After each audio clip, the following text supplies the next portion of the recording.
साई नमो नमः। श्री साई नमो नमः। जय जय साई नमो नमः।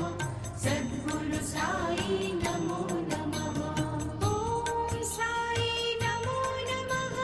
श्री साई नमो नमः। जय जय साई नमो नमः। सद्गुरु साई नमो नमः। ओम साई नमो नमः। श्री साई नमो नमः। जय जय साई नमो नमः। सद्गुरु साई नमो नमः।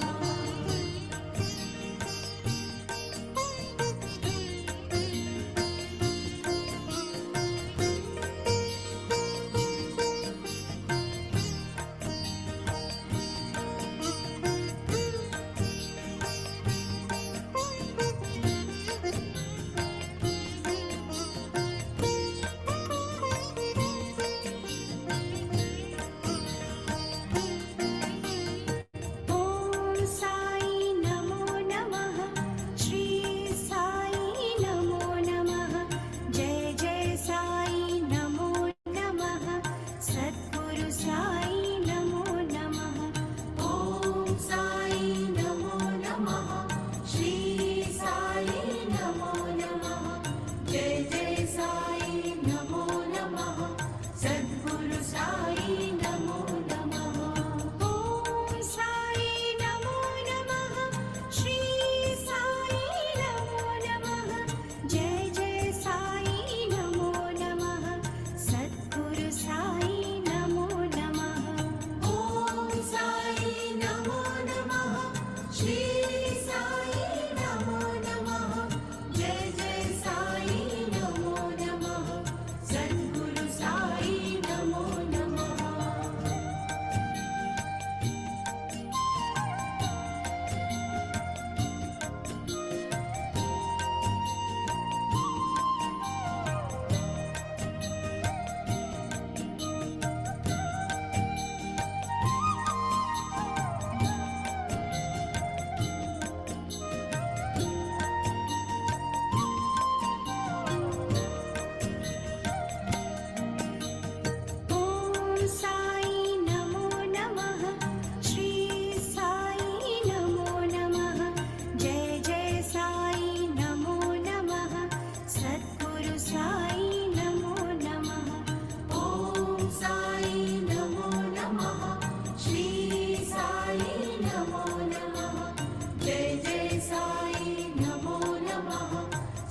श्री साई नमो नमः, जय जय साई नमो नमः, सद्गुरु साई नमो नमः।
ஓம் ஸ்ரீ சாய்ராம்.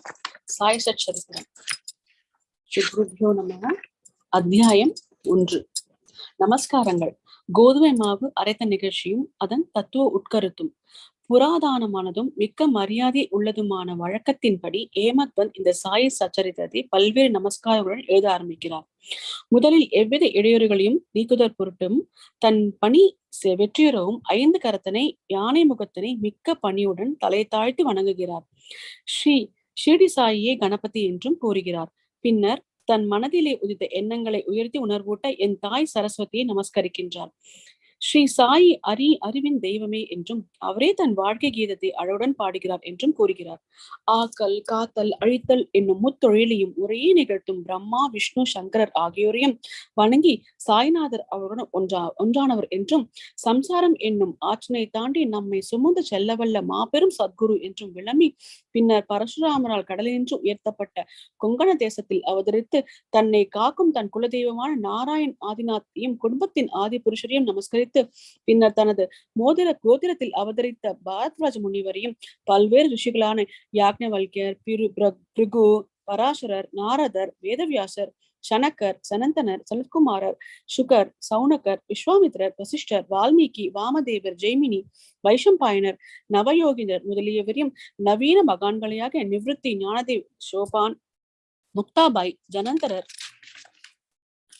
ஏக்நாத், நாமதேவர், துக்காராம், கனகர், நரஹரி முதலோரையும் பணிந்து தலைவணங்கி நமஸ்கரித்து பிறகு தனது தாத்தாவான சதாசிவரையும் தகப்பரான ரகுநாதரையும் தன்னை இளம் வயதில் பிரிந்த அன்னை தந்தைக்கு நிகரான அத்தை தன் அன்பிற்குரிய அண்ணன் ஆகியோரையும் வணங்கி பின்னர் படிப்பவர்களையும் வணங்கி தனது பணிக்கு முழு அன்பும் மனமும் சிதையாத கவனத்தையும் நினைப்பையும் கொடுத்தருள வேண்டிக் கொண்டும் கடைசியாக தனது ஒரே அடைக்கலமும் பிரமமே மெய்ப்பொருள் அன்னை பாரணித்தும் மாயத்தொற்றும் என்று தனக்கு உணர்விக்கின்ற ஸ்ரீ தத்தாத்திரேயின் அவதாரமான ஸ்ரீ சத்குரு ஸ்ரீ ஷிர்டி பாபா அவர்களை நமஸ்கரித்து அங்கனமே எம்பெருமான்வத்தையும் எல்லா ஜீவராசிகளையும் வணங்கி துதிக்கின்றார்.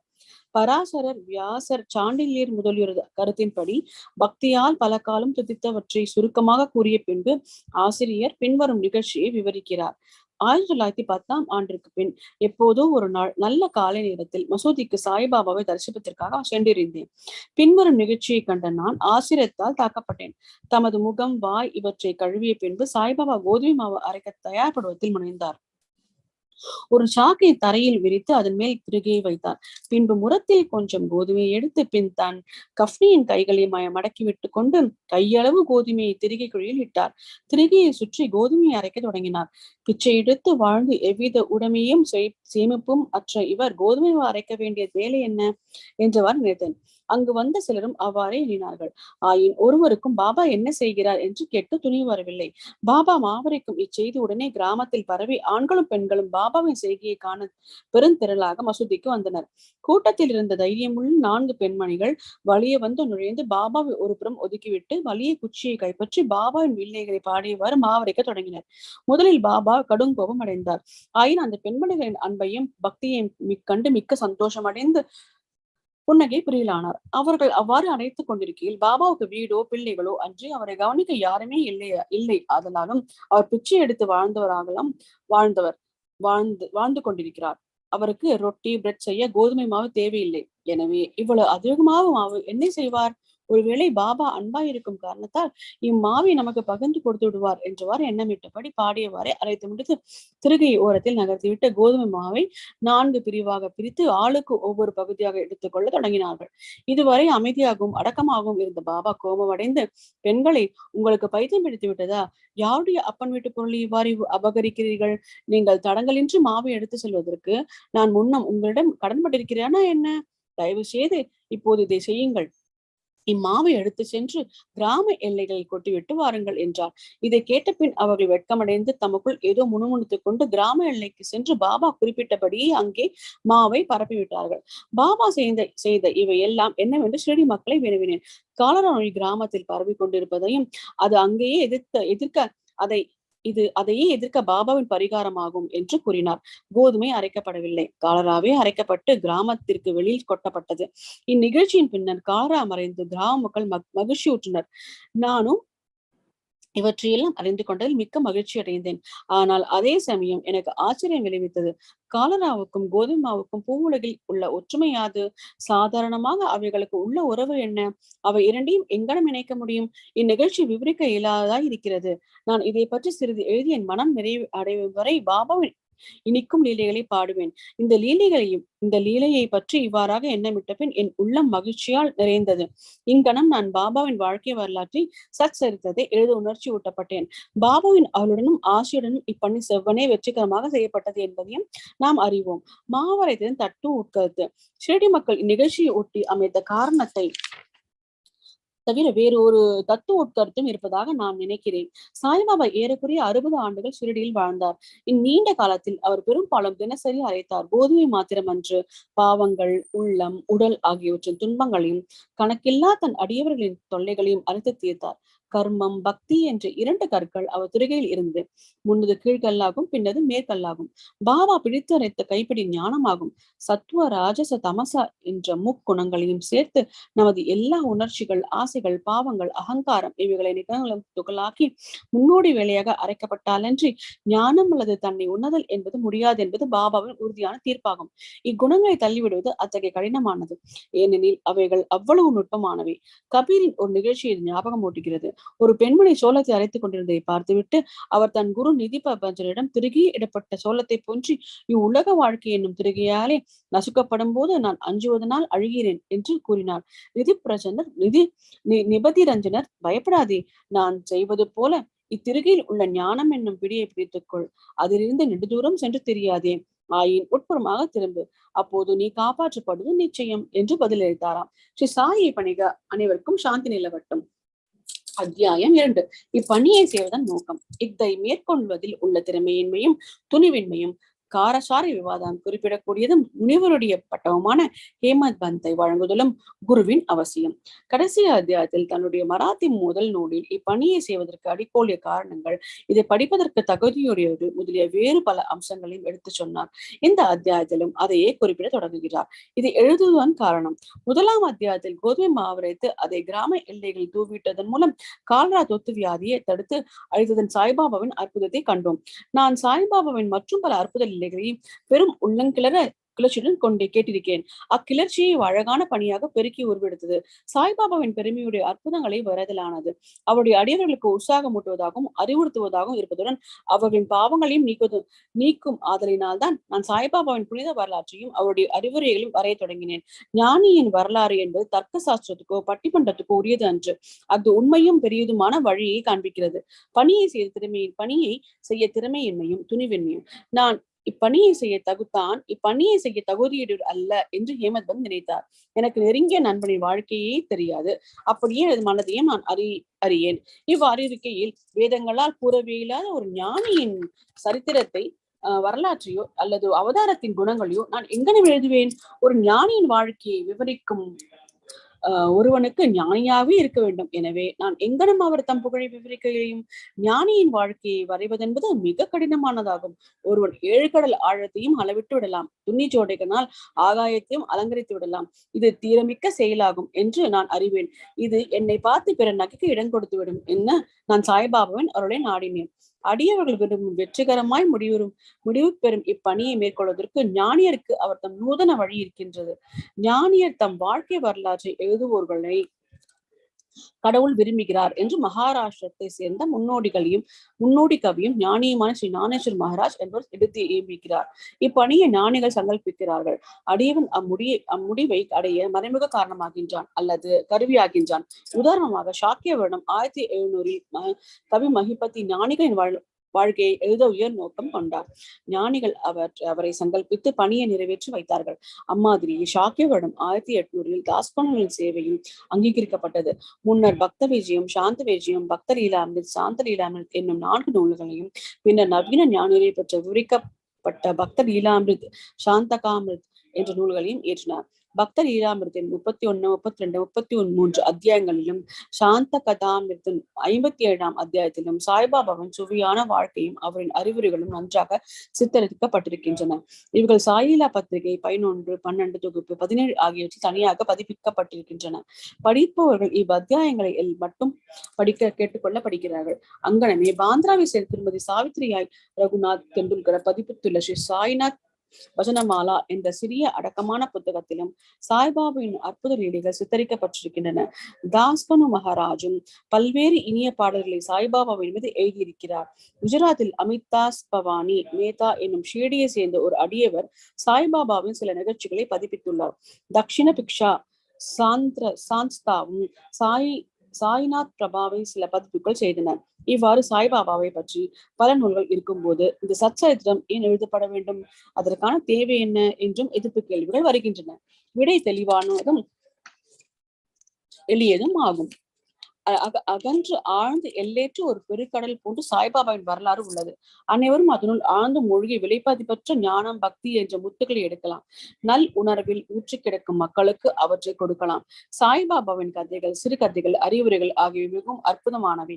இவ்வுலக வாழ்க்கையினுடைய துன்ப பெருஞ்சுமைகளையும் சுமந்து கொண்டிருப்பவர்கள், கவலையால் பிடிக்கப்பட்டவர்கள் ஆகியவர்கள் மன அமைதியையும் மகிழ்ச்சியையும் அவை அளிக்கின்றன.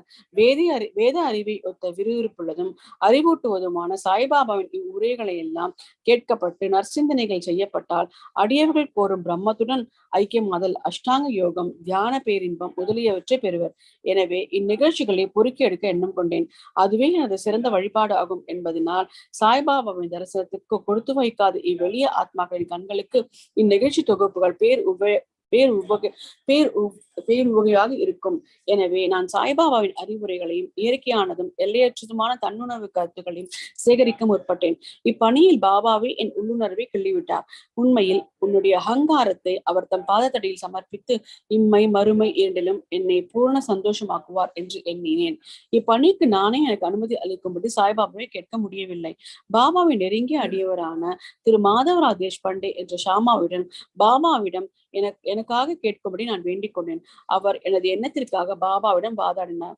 இந்த அண்ணா சாஹிப் தங்கள் வரலாற்றை எழுத விரும்புகின்றார். நான் ஒரு ஏழை பக்கிரி என்று கூறாதீர்கள். ஆயின் நீங்கள் சம்மதித்து அவருக்கு உதவி அளிப்பதாக கூறினால் அவர் எழுதுவார். அன்றி தங்கள் திருவடி கருணையே இப்பணியை நிறைவேற்றிவிடும். தாங்கள் அருள் துணையின்றி எதுவும் வெற்றிகரமாக செய்ய இயலாது. சாய்பாபா இவ்வேண்டுகோளை செவி மடுத்தவுடன் உருகி உதி என்னும் பிரசாதமளித்து ஆசிர்வாதித்து தன்னுடைய வரங்களுக்கும் கரத்தை என் தலைமையில் வைத்து இவர் நிகழ்ச்சிகள், அனுபவங்கள் ஆகியவற்றை தொகுத்து குறிப்புகள் வைத்துக் கொள்ளட்டும். நான் இவருக்கு உதவி செய்வேன். அவர் ஒரு புறக்கருவியே ஆவார். என்னுடைய வரலாற்றை நானே எழுதி என்னுடைய அடியவரின் ஆவலை பூர்த்தி செய்ய வேண்டும். அவர் தம் அகங்காரத்தை கலைத்து என் பாதங்களை சமர்ப்பித்து விட வேண்டும். வாழ்க்கையில் இங்கனம் செய்பவனுக்கே நான் மிகவும் உதவி புரிகிறேன். என்னுடைய வாழ்க்கை நிகழ்ச்சிகளை பற்றி என்ன, நான் அவருடைய வீட்டில் கொள்ளும் வகையெல்லாம் ஓவாதே பணிபுரிகின்றேன். அவருடைய அகங்காரம் சிறு துள்ளியும் எஞ்சியிராமல் அறவே அழிக்கப்பட்டு விடவிட்டால் நானே அவருள் புகுந்து என் வாழ்க்கை நிகழ்ச்சிகளை நானே எழுதுகிறேன். அடியவர் தம் உள்ளங்களில் எனது நிகழ்ச்சிகள், அறிவுரைகளின் நம்பிக்கையூட்டும் எளிதில் தன்னை உணரலாம். பேரானந்த பெருநிலையும் அவர்கள் எளிதில் பெறுவார்கள். ஆயின் ஒருவரது சொந்த கருத்தையோ நிலைப்படுத்துதல் மற்றவர் கருத்தை மறுக்க செய்யும் முயற்சிகள், ஒரு பொருளின் தன்மை, தீமைகள் இவற்றை பற்றிய விவாதங்கள் இருத்தல் கூடாது என்று பகர்ந்து அருளினார். விவாதம் என்னும் சொல்லானது ஹேமத் பந்த் என்னும் பட்டத்தை நான் பெற்ற நிகழ்ச்சியை விவரிக்க நான் கொடுத்திருந்த வாக்குறுதியை ஞாபகமூட்டியது. அதையே இப்போது கூறுகிறேன். காக்கா சாஹிப் தீக்ஷித், நானா சாஹிப் சந்தோர்கர் ஆகியவர்களுடன் நான் நெருங்கிய நட்போடு இருந்தேன்.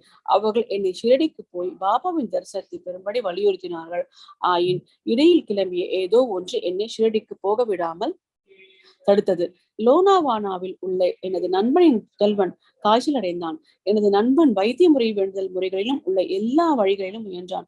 ஆயின் காய்ச்சல் குறையவில்லை. முடிவாக தனது குருவை தன் மகளின் படுக்கைக்கு பக்கத்தில் அமர வைத்தான். இதுவும் கூட பலனளிக்கவில்லை. இது கேள்வி உற்றதும் என் நண்பனின் பையனை காப்பாற்ற முடியாத குருவால் என்ன பையன்? குரு நமக்கு எதையுமே செய்ய இயலாதவரானால் நான் ஏன் செடிக்கு போக வேண்டும்? இம்மாதிரியாக எண்ணமிட்டு எனது செடி வச்சத்தை ஒத்தி போட்டேன். ஆயின் தடுக்க முடியாது, நிறைவேறி தர வேண்டும். அக்தென் விஷயம் நிச்சயத்தில் பின்வருமாறு நடைபெற்றது. பிராண்ட் ஆபீசர் திரு நானா சாஹிப் சந்தோர்கர் பேசியனுக்கு சுற்றுலா போய் கொண்டிருந்தார். தானாவில் இன்று தாதருக்கு வந்து பேசியனுக்கு செல்ல வண்டிக்காக காத்து கொண்டிருந்தார். இடையில் பாந்திராவுக்கு செல்லும் ஒரு வண்டி வந்தது. அதில் அவள் ஏறி அமர்ந்து பாந்திராவுக்கு வந்து என்னை கூப்பிட்டு அனுப்பினார். நான் ஷிரடி விஜயத்தை கைவிடப்பட்டது குறித்து என்னை கடிந்தார். இந்த ஷிரடி பயணத்தை பற்றி நானாவின் வாக்குவாதங்களை திருப்தி அளிக்கக்கூடியதாகவும் உற்சாகம் ஊட்டுவதாகவும் இருந்தன. எனவே நான் அன்றிரவே ஷிரடி புறப்பட திட்டமிட்டேன். என்னுடைய சாமங்களை கட்டி முடித்து ஷிரடிக்கு புறப்பட்டேன். தாதருக்கு போய் அங்கிருந்து மண்மோட்டுக்கும் வண்டியை பிடிக்க திட்டமிட்டு தாதருக்கு பயணச்சீட்டு பெற்றுக்கொண்டு வண்டியில் அமர்ந்திருந்தேன். வண்டி புறப்பட இருக்கும்போது ஒரு முஸ்லிம் பெரியவர் விரைவாக எனது பெட்டிக்கு முன் வந்தார். எனது மூட்டை முடிச்சுக்களை பார்த்துவிட்டு போகும் இடம் என்ன என்று கேட்டார். நான் எனது திட்டத்தை கூறினேன். பின்னர் அவர் என்னை தாதரில் நிற்காமல் போரிபந்தருக்கு நேராக போகும்படியும், ஏனெனில் மண்மாட் மேல் தாதல் நிற்காது என்றும் அறிவுறுத்தினார். இவ் அற்புதம் நிகழ்ந்திராவிடில் ஷிரடிக்கு திட்டமிட்டபடி அடுத்த நாளை போய் சேர்ந்திருக்க மாட்டேன். பல ஐயங்கள் என்னை கடுமையாக தாக்கி இருக்கக்கூடும். ஆயின் அடுத்த நாள் காலை 9 to 10 மணிக்குள்ளேயே ஷிரடியை அடைந்தேன். திரு பாவ் சாபேர், அதாவது காக்கா, எனக்காக காத்து கொண்டிருந்தார். இது 1910 நிகழ்ந்தது. யாத்திரிக அடையவர்களுக்கு ஒரே ஒரு தங்குமிடம் தான் இருந்தது. அது சாதாவினுடைய வாதா ஆகும். குதிரை வண்டியில் இருந்து இறங்கிய பின்னர் பாபாவின் தரிசனம் பெற அடியவரான தாத்யா சாஹிப் முல்கர் சாய்பாபா வாதாவின் நூலில் இருக்கிறார். முதலில் ஒரு முன்னோடி தரிசனம் செய்துவிட்டு குளித்து பின் சாவகாசமாக பார்க்கலாம் என்று கூறினார். இதை கேட்டவுடனே நான் பாபாவுடன் ஒரு சாஷ்டாங்க நமஸ்காரம் செய்தேன். எனது மகிழ்ச்சிக்கு எல்லை இல்லை. நானா சாஹிப் சந்தோர்கர் என்னிடம் கூறியதற்கு அதிகமாகவே கண்டேன். என்னுடைய புலன்கள் எல்லாம் திருப்தி அடைந்தன. நான் பசிதாகத்தை மறந்தேன். சாய்பாபாவின் பாதங்களை தொட்டவுடனே நான் வாழ்க்கையின் அதிக புத்துணர்ச்சி கொண்டவனான மாறினேன். என்னை ஜெயிலில் இழிவிடாமல் தூண்டி சாய்பாபாவின் தரிசனத்திற்கு உதவி புரிந்தவர்களுக்கு கடமைப்பட்டதை கருதினேன். அவர்கள் உண்மை உரியவர்களாக நினைத்தேன். அவர்களுடைய கடனை நான் திருப்பி தர முடியாது. அவர்களை நினைக்கிறேன். அவர்கள் முன் விழுந்து வணங்குகிறேன். சாய்பாபாவின் தரிசனத்தில் உள்ள நூதனமானது நான் கண்டவாறு நம்முடைய எண்ணங்கள் மாறுகின்றன. முன்னே கருமங்களின் வலிமை அழிக்கப்படுகின்றது அல்லது பற்றற்ற நிலை அதிகரிக்கின்றது.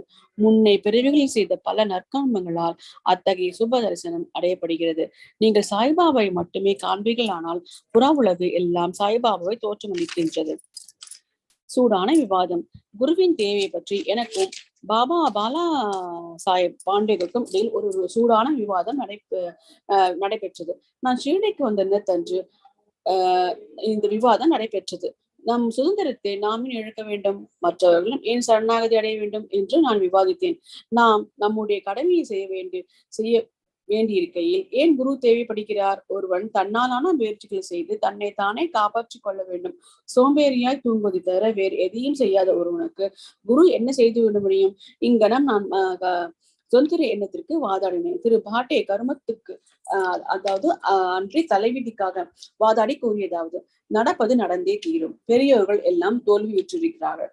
மனிதன் ஒரு வழியில் நினைக்க தெய்வம் வேறு வழியில் செல்லப்படுகிறது. உம்முடைய புத்தி சாதுரத்தை தள்ளிவிடுக. பெருமையும் அகங்காரமும் உனக்கு உதவாது. கொள்கைகள் மாறுபாடுகள் இவற்றுடன் இவ்விவாதம் 1 மணி நேரத்திற்கு மேல் நடைபெற்று வழக்கம் போல ஒரு முடிவும் காணப்படவில்லை. நாங்கள் களைப்படைந்து விட்டதால் முடிவாக எங்கள் விவாதத்தை நிறுத்த வேண்டியது நேரிட்டது. மொத்த முடிவாக நான் என் மன அமைதியை இழந்தேன். வலிவான சரீர அபிமானம், அகங்காரம் இவை இல்லாவிடில் விவாதமே இல்லை என்று கண்டேன். அகங்காரமே விவாதத்தை வளர்க்கின்றது என்று கூறலாம். பிறகு நாங்கள் மசூதிக்கு மற்றவர்களுடன் சென்ற போது காக்கா சாஹிப் தீட்சித் பாபா பின்வருமாறு வினாவினார்: சாதேவாதாவில் என்ன நடந்தது? விவாதம் எதை பற்றியது என்று கூறி என்னை உற்று நோக்கி மேலும் வினவினார். ஹேமத் பந்த் என்ன கூறுகிறார்? இவ்வார்த்தைகளை கேட்டு நான் மிகவும் ஆச்சரியமடைந்தேன். நான் தங்கியிருந்ததும் விவாதம் அடைந்ததுமான சாதேவாதா மசூதியிலிருந்து நல்ல தூரத்தில் இருக்கிறது. சர்வ வியாபியாயும் அகத்திலிருந்து ஆட்டி வைப்பவராகவும் இல்லாவிடில் எங்களது விவாதத்தை பற்றி பாபா எங்கனும் அறிந்திருக்க முடியும். முக்கியமானதுமான நாணம் இல்லவதுமான பட்டம். சாய்பாபா என்னை ஏன் ஹேமத் பந்த் என்று பெயர் சூட்டினார் என்று நான் எண்ணமிட ஆரம்பித்தேன். இச்செயல் ஹேமத்ரியபந்த் என்ற வார்த்தையிலிருந்து திருத்தப்பட்டதாகும். இந்த ஹேமத்ரியபந்த் யாதவ அரச வம்சத்தை சேர்ந்த ராமதேவ் மகாதேவ் என்ற தேவகிரி அரசர்களின் புகழ்பெற்ற மந்திரி ஆவார். கல்வி கேள்வி நிரம்ப பெற்று நற்பண்புகள் நிரம்ப பெற்ற சதுர் வர்க்க சிந்தாமணி போன்ற ஆன விஷயங்களை பற்றி கூறும் பல நல்ல நூல்களின் ஆசிரியரும் ராஜ் விசஷ்டியும் ஆவார். கணக்கு பேரடைகள் புதிய முறைகளை கண்டுபிடித்து புகுத்தியவரும் மற்றும் மராத்திய சுருக்கெழுத்தின் கர்த்தாவும் ஆவார். ஆனால் நான் முற்றிலும் மாறுபட்டவன், அறிவற்ற ஓட்டமற்ற நடுத்தர வண்ணத்தோன். எனவே அந்த பட்டம் எனக்கு எதற்காக சூட்டப்பட்டது என்பது விளங்கவில்லை. ஆனாலும் அதை குறித்து தீவிரமாக சிந்தித்து அதன் அகங்காரத்தை அழித்து பணிவாகவும் அடக்கமுடையவுமாகவும் இருக்க வேண்டும் என்பதற்காகவே அளிக்கப்பட்டது என நினைத்தேன். விவாதத்தில் எனக்குள்ள புத்தி சாதுரியத்தாகவும் அது எனக்கு வழங்கப்பட்டதாகும். எதிர்கால நிகழ்ச்சிகளின் நோக்கில் பாபாவின் சொற்கள், அதாவது தபோல்கரை ஏமத்பந்த் என அழைத்தது முக்கியமானதும் ஞானமில்லதும் ஆகும். ஏனெனில் மிகவும் புத்திசாலமாக சாய் சன்சான நிர்வாகங்களை கவனித்து எல்லா கணக்குகளையும் நன்றாக கவனித்து வைத்திருந்த முக்கியமானதும் ஆத்மாத விஷயங்களை ஞானம், பக்தி, அவாவின்மை, நான் தன்மை, சரணமிடுதல், தன்னையுணர்தல் போன்றவற்றை குறித்து சச்சரித்ததே என்ற அத்தகைய சிறப்பான நூலின் ஆசிரியராக இருந்ததை காண்கின்றோம். குருவின் தேவையை பற்றி ஏமத்பந்த் பாபா இவ்விஷயத்தை பற்றி என்ன சொன்னார் என்பன பற்றி எவ்வித குறிப்பும் விட்டு வைக்கவில்லை. ஆனால் காக்கா சாஹிப் தீக்ஷித் இவ்விஷயத்தை பற்றி தனது குறிப்புகளை பதித்துள்ளார். ஏமத்பத்தின் சாய்பாபா சந்திப்பின் அடுத்த நாளில் பாபாவிடம் காக்கா சாஹிப் தீக்ஷித் என்று தன் ஜீடியை விட்டு போக வேண்டும் என கேட்டுக்கொண்டார். பாபா ஆம் என்றார். பிறகு எங்கே போவது என யாரோ கேட்டார். பாபா உயர மேலே என்று கூறினார். அம்மனது வழி எப்படிப்பட்டது என வினாவினார். பாபா கூறினார், அங்கே போவதற்கும் பல வழிகள் உள்ளன. இங்கிருந்தும், அதாவது ஷிரடியிலிருந்தும் போலாம். அதை பாதை ஆனா கடினமானது. புலிகளும் ஓநாய்களும் வழியுள்ள காடுகள் உள்ளன. நான், அதாவது காக்கா சாஹிப் தீக்ஷித் கேட்டேன், ஒரு வழிகாட்டியை நாம் அழைத்து சென்றால் என்ன? அதற்கு பாபா கூறினார், அப்போது கடினம் இல்லை. புலி, ஓநாய், சாக்கடைகள் முதலியவற்றிலிருந்து உன்னை விலக்கி உன் குறிக்கோளை அடைய நேரடியாக அழைச்செல்வார். வழிகாட்டி இல்லை என்றால் காடுகளில் நீ காணாமல் போகலாம் அல்லது சாக்கடையில் விழும் அபாயம் இருக்கிறது. இந்த நிகழ்ச்சியின் போது திரு தபோல்கரும் அந்த இடத்தில் இருந்தார். இதே ஒரு அவசியமா என்னும் விவாதத்துக்கு பாபாவின் பதில் என்று எண்ணினார். ஒரு மனிதன் சுதந்திரமானவனா அல்லது கட்டுப்பட்டவனா என்ற விவாதம் ஆன்ம விஷயங்களில் உபயோகமில்லை என்றும் அத்தியாயத்தின் மராத்தி மூல பதிப்பில் விளக்கப்பட்டபடி பெரிய அவதாரங்களான ஸ்ரீராமர், ஸ்ரீ கிருஷ்ணன் முதலியோர் வாழ்க்கையில் தமது குருக்களான வசிஷ்டர், சாண்டிபனி முதலியோரிடமும் தன்னை அறிவதற்காக சரணமடைந்தார்கள் என்றும் குருவினுடைய உபதேசத்தினாலேயே பரமாத்திகம் அடையப்படுவது என்றும் நம்பிக்கையும் பொறுமையுமே அத்தகைய முன்னேற்றத்திற்கு தேவையான அர்ப்பண்புகளாம் என்பதுமே பாபாவின் திருக்குறிப்பாம். ஸ்ரீ சாயை பணிக. அனைவருக்கும் சாந்தி நிலவட்டும். End of chapter 2. Chapter 3, Sai Baba's Sanction and Promise. As described in the previous chapter, Sai Baba gave his complete assent to the writing of the Satcharita and said, I fully agree with you regarding the writing of Satcharita. You do your duty, don't be afraid in the least, steady your mind and have faith in my words. If my leelas are written, the avidya will vanish, and if they attentively and devoutly listen to, the consciousness of the worldly existence will abate, and strong waves of devotion and love will rise up, and if one dives deep into my leelas, he would get precious jewels of knowledge. Hearing this, author was much pleased, and he at once became fearless and confident and thought that the work was bound to be a success. Then turning to Shama Madhav Rao Deshpande, Sai Baba said, if a man utters my name with love, I shall fulfill all his wishes, increase his devotion. And if he sings earnestly my life and my deeds, him I shall be set in front and back and on all sides. Those devotees who are attached to me, heart and soul, will naturally feel happiness when they hear these stories. Believe me that if anybody sings my leelas, I will give him infinite joy and everlasting contentment. It is my special characteristic to free any person who surrenders completely to me and who does worship me faithfully and who remembers me and meditates on me constantly. How can they be conscious of worldly objects and sensations who utter my name, who worship me, who think of my stories and my life, and who thus always remember me? I shall draw out my devotees from the jaws of death. If my stories are listened to, all the diseases will be got rid of. So hear my stories with respect and think and meditate on them, assimilate them. This is the way of happiness and contentment. The pride and egoism of my devotees will vanish. The mind of the hearers will be set at rest. And if it has wholehearted and complete faith, it will be one with supreme consciousness. The simple remembrance of my name as Sai, Sai will do away with sins of speech and hearing. Different works assigned to devotees.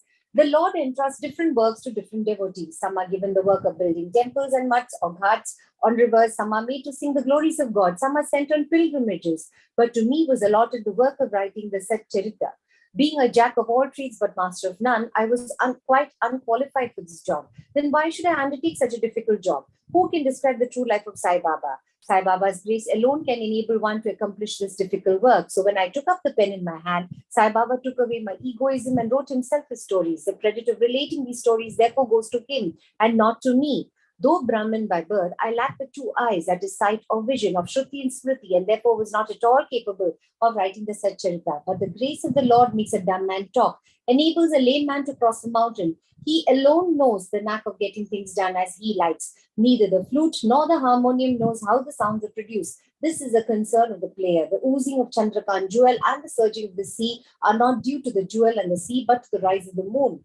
Baba's stories as beacon light. Lighthouses are constructed at various places in the sea to enable the boatmen to avoid rocks and dangers and make them sail safely. Sai Baba's stories serve a similar purpose in the ocean of worldly existence. They surpass nectar and sweetness and make our worldly path smooth and easy to traverse. Blessed are the stories of the saints. When they enter our hearts through the years, the body consciousness or egoism and the sense of duality vanish. And when they're stored in the heart, doubts fly out to all sides. Pride of the body will fall and wisdom will be stored in abundance. The description of Baba's pure fame and the hearing of the same with love will destroy the sins of the devotee, and therefore this is a simple sadhana for attaining salvation. The sadhana for Krita age was Shamadana, tranquility of mind and body. For Treta age, sacrifice. For Dwapara, worship. And for Kali, present age, it is singing of the name and glory of the Lord. This last sadhana is open to all the people of the four varnas, Brahmins, etc. The other sadhanas, there is yoga, yajna, dhyana, and dharana, are very difficult to practice. But singing and hearing the stories and the glory of the Lord, Sai Baba, is very easy. We have only to turn our attention towards them. The listening and singing of the stories will remove the attachment to the senses and the objects and will make the devotees dispassionate and will ultimately lead them to self-realization. With this end in view, Sai Baba made me or helped me to write his story Satcharita.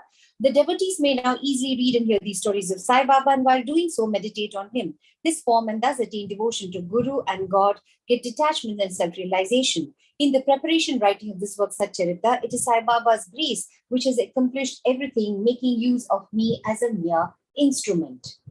Motherly love of Sai Baba. Everybody knows how a cow loves her infant calf. Her udder is always full, and when the calf wants milk and dashes at the udder, out comes the milk in an unceasing flow. Similarly, a human mother knows the wants of her child beforehand and feeds it at her breast in time. In case of dressing and adorning the child, the mother takes particular care to see that this is well done. The child knows or cares nothing about this, but the mother's joy knows no bounds when she sees her child beautifully dressed and adorned. The love of mother is peculiar, extraordinary, and disinterested and has no parallel. Sadgurus feel this motherly love towards their disciples. Sai Baba had the same love towards me, and I give an instance of it below. In 1916 AD, I retired from government service. The pension that was settled in my case was not sufficient to maintain my family decently. On Guru Paurnima, 15th of Ashada day of that year, I went to Shirdi with other devotees. There, Mr. Anna Chinchanikar of his own accord prayed to Baba for me as follows. Please look kindly on him. The pension he gets is quite insufficient. His family is growing. Give him some other appointment, remove his anxiety and make him happy. Baba replied, he will get some other job, but now he should serve me and be happy. His dishes will be ever full and never empty. He should turn all his attention towards me and avoid the company of atheists, irreligious, and wicked people. He should be meek and humble towards all and worship me heart and soul. If he does this, he will get eternal happiness.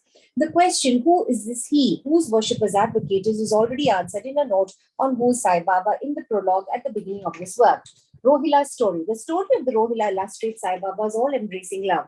One Rohila, tall and well-built, strong as a bull, came to Shirdi wearing a long kafni and was enamored of Sai, who stayed there.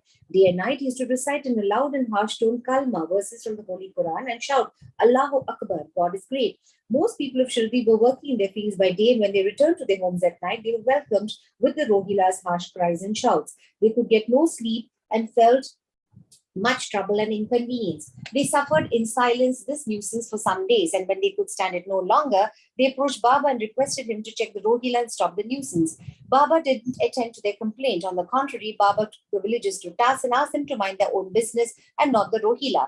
He said to them that the Rohila has got a very bad wife, a Zantipi, who tries to come in and trouble the Rohila and himself. But hearing the Rohila's prayer, she dare not enter, and they were at peace and happy.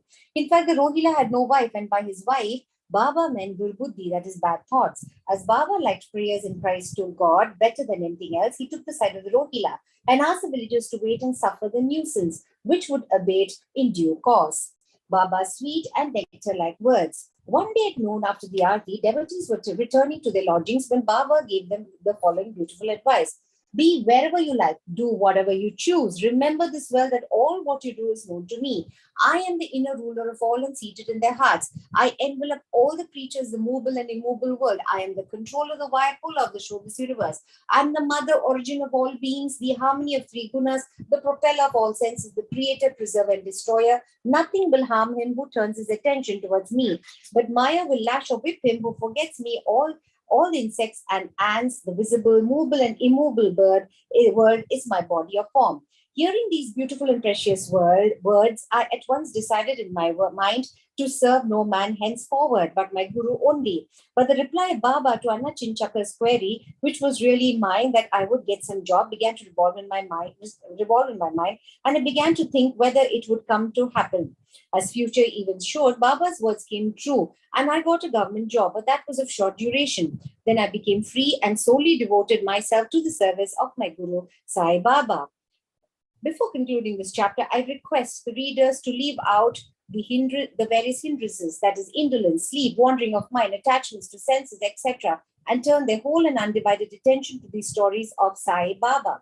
Let their love be natural. Let them know the secret of devotion. Let them not exhaust themselves by other sadhanas. Let them stick to this one simple remedy, that is listening to Sai Baba's stories. This will destroy the ignorance and will secure for them salvation. A miser may stay at various places, but he always thinks of his buried treasure. So let Sai Baba be enthroned in the hearts of all. In the next chapter, I shall speak of Sai Baba's advent in Shirdi. Bo to Shri Sai Baba, peace be to all. Chapter 4. Om Sai Ram.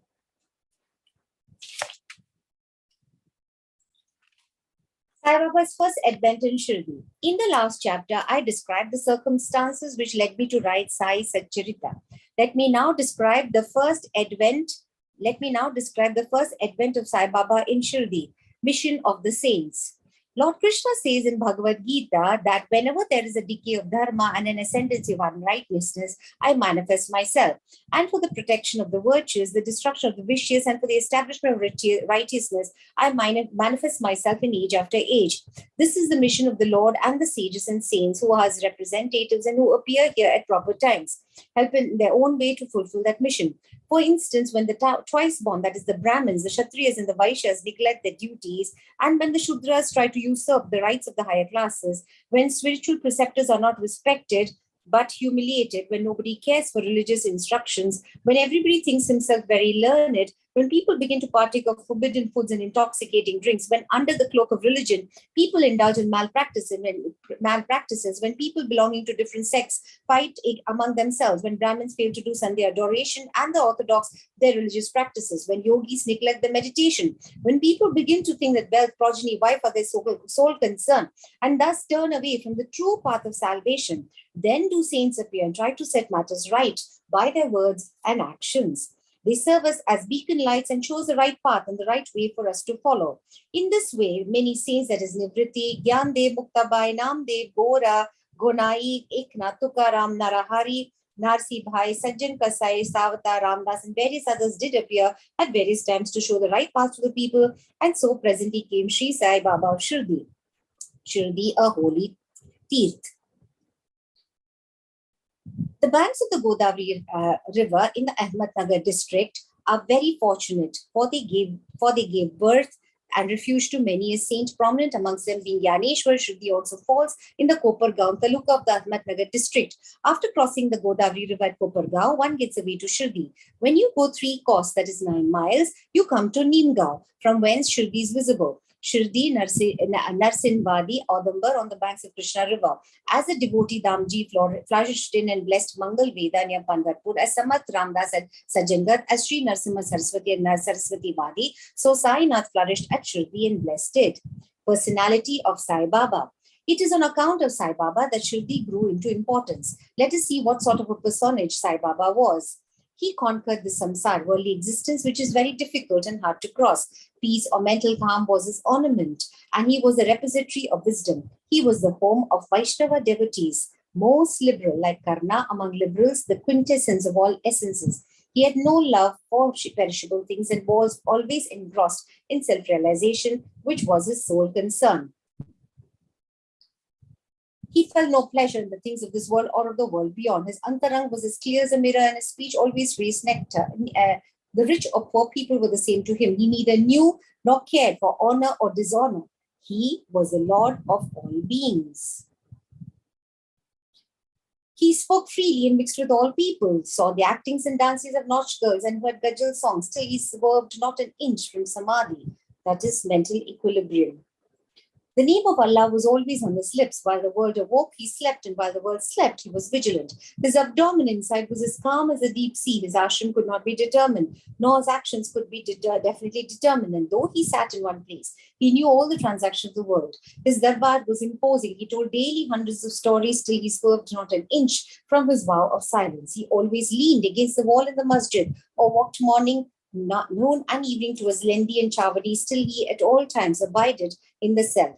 Though a siddha, he acted like a sadhaka. He was meek, humble, and egoless, and pleased all. Such was Sai Baba. And as the soil of Shirdi was trodden by Sai Baba's feet, it attained extraordinary importance as Gyaneshwar elevated Alangi Eknath did to Paithan, so Sai Baba raised Shirdi. Blessed are the grass leaves and stones of Shirdi, for they could easily kiss the holy feet of Sai Baba and take their dust on their head. Shirdi became to us devotees another Pandharpur, Jagannath, Dwarka, Banaras, Kashi, and Rameshwar, Badri Kedar, Nasik, Triambakeshwar, Ujjain, and Mahakaleshwar or Mahabaleshwar Gokam. Contact of Sai Baba and Shirdi was like our study of Veda and Tantra. It quieted our samsara, world consciousness, and rendered self-realization easy. The darshan of Shri Sai was our yoga sadhana, and talk with him removed our sins. Shampooing his legs was our bath in Triveni Prayag, and drinking the holy water of his feet destroyed our desires. To us, his commands were Vedas, and accepting or eating his udhi, sacred ashes, and prasad was all purifying. He was our Sri Krishna and Sri Rama, who gave us solace, and he was our Parabrahma, absolute reality. He was himself beyond the pair of Dwadas, opposite, never dejected nor elated. He was always engrossed in his self as existence, knowledge, and bliss. Shirdi was his center, but his field of action extended far wide to Punjab, Calcutta, North India, Gujarat, Dhaka, now in Bangladesh, and Konkan. Thus, the fame of Sai Baba spread far and wide, and people from all parts came to take his darshana and be blessed. By mere darshana, minds of people, whether pure or impure, would become at once quiet. They got here the same sort of unparalleled joy that devotees get at Pandharpur by seeing Vitthal Rakhumai. This is not an exaggeration. Consider what a devotee says in this respect. Dictum of Gauli Bova. An old devotee by name Gauli Bova, aged about 95 years, was a Varkarya Pandhari. He stayed 8 months at Pandharpur and 4 months Ashada to Kartik, July to November, on the banks of the Ganges. He had an ass with him for carrying his luggage and a disciple as his companion. Every year he made his wari or trip to Pandharpur and came to Shirdi to see Sai Baba, whom he loved most. He used to stare at Baba and say, "This is Pandharinath, Vitthal incarnate, the merciful Lord of the poor and helpless." This Gauli Bova was an old devotee of Vithoba and had made many a trip to Pandhari, and he testified that Sai Baba was real Pandharinath. Vitthal himself appeared. Sai Baba was very fond of remembering and singing God's name. He always uttered Allah Malik, God is Lord, and in his presence made others sing God's name continuously, day and night for 7 days. This is called Nama Saptaha. Once he asked Das Gano Maharaj to do the Nam Saptaha.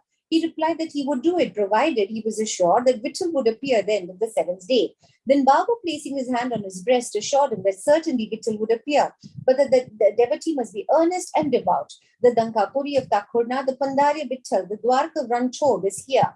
One need not go far out to see Dwarka. Will Vitthal come here from some outside place? He is here. Only when the devotee is bursting with love and devotion, Vitthal will manifest himself here. That is Shirdi. After the Saptaha was over, Vitthal did manifest himself in the following manner.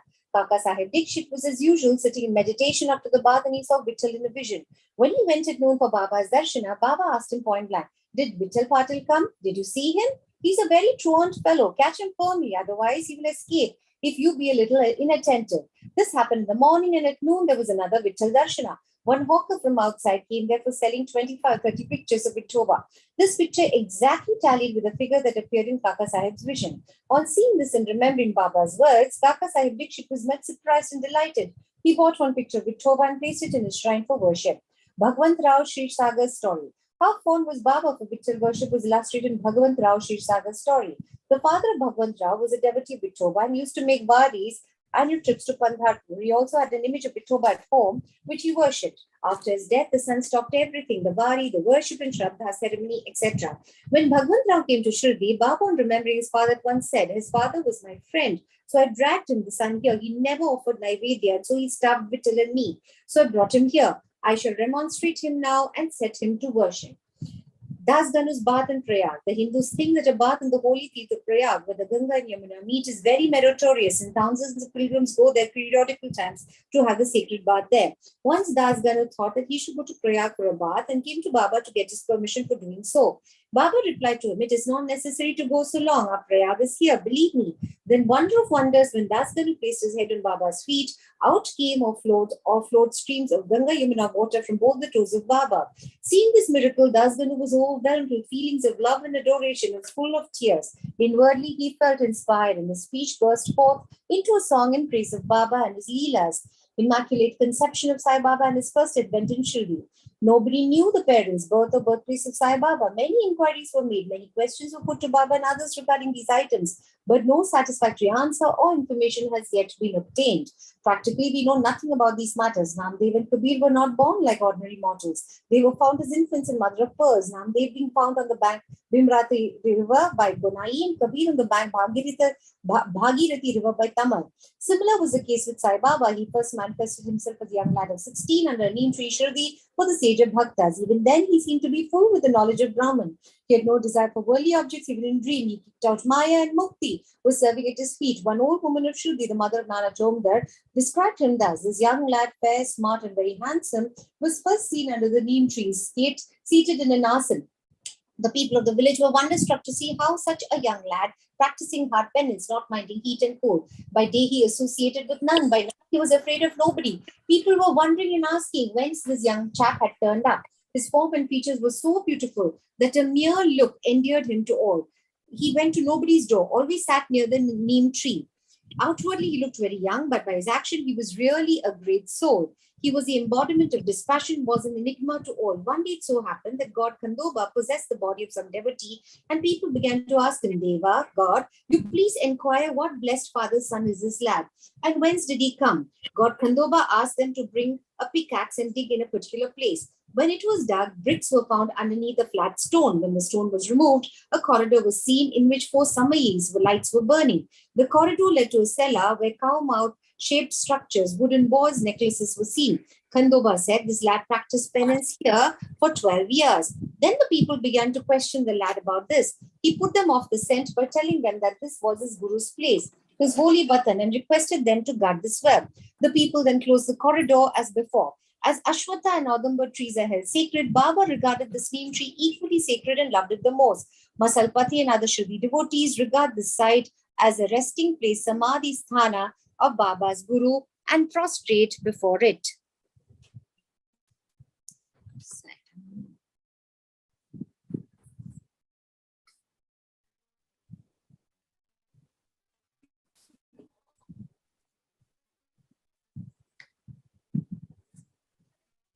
Three Vadas. The site with the neem tree and surrounding space was bought by Mr. Hari Vinayak Sathe, and on this site, a big building style Sathe's Vada was erected.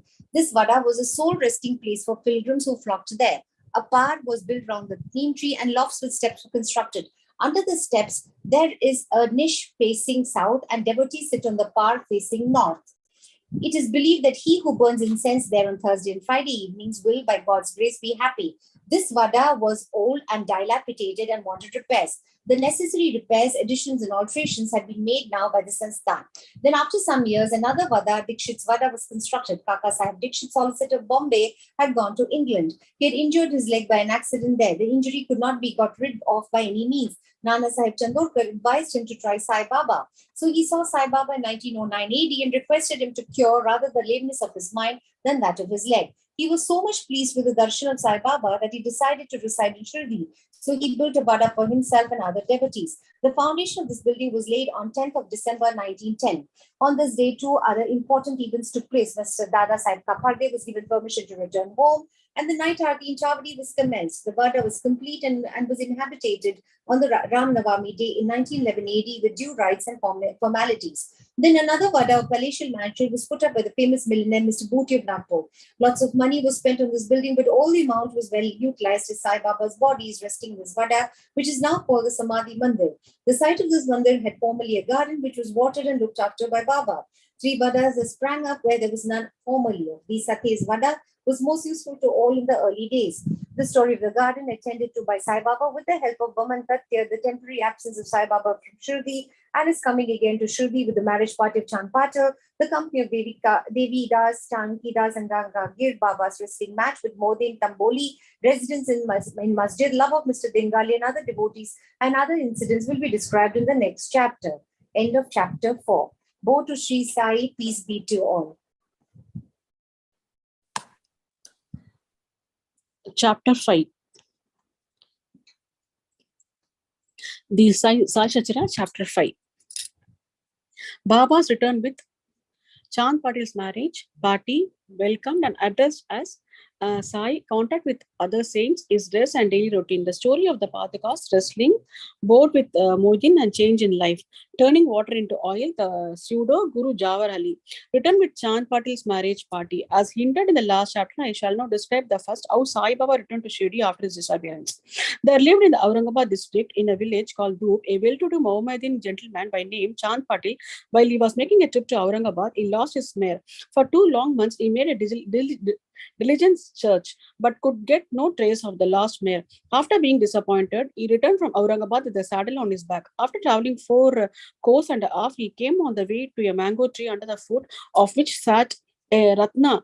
He had a cap on his head, wore kafni and a satka under his armpit, and he was preparing to smoke a chilling, that is a pipe. On seeing Chand Patil pass by the way, he called out to him and asked him to have a smoke and to rest a little. The fakir asked him about the saddle. Chand Patil replied that it was of his mare, which was lost. The queer fellow or fakir asked him to make a search in the Nala close by. He went, and the wonder of wonders, he found out the mare. He thought that his fakir was not an ordinary man but an Avila, that is a great saint. He returned to the fakir with the mare. The chillim was ready for being smoked, but 2 things were waiting, that is, fire to light the pipe and water to wet the chapi, that is piece of cloth through which smoke is drawn up. The fakir took his prong and thrust it forcibly into the ground, and out came a live burning coal which he put on the pipe. Then he dashed a satka on the ground from where water began to ooze. The chapi was wetted with water, was then wrung out and wrapped around the pipe. Thus everything being complete, the fakir smoked the chillim and then gave it also to Chand Patil. On seeing all this, Chand Patil was wonderstruck. He requested the fakir to come to his home and accept his hospitality. Next day, he went to the Patil's house and stayed here for some time. The Patil was a village officer of Dhoop. His wife, brother, son was to be married, and the bride was from Shirdi. So Patil made preparations to start for Shirdi for the marriage. The fakir also accompanied the marriage party. The marriage went off without any hitch. The party returned to Dhoop except for the fakir alone Shirdi and remained there forever. How the fakir got the name Sai?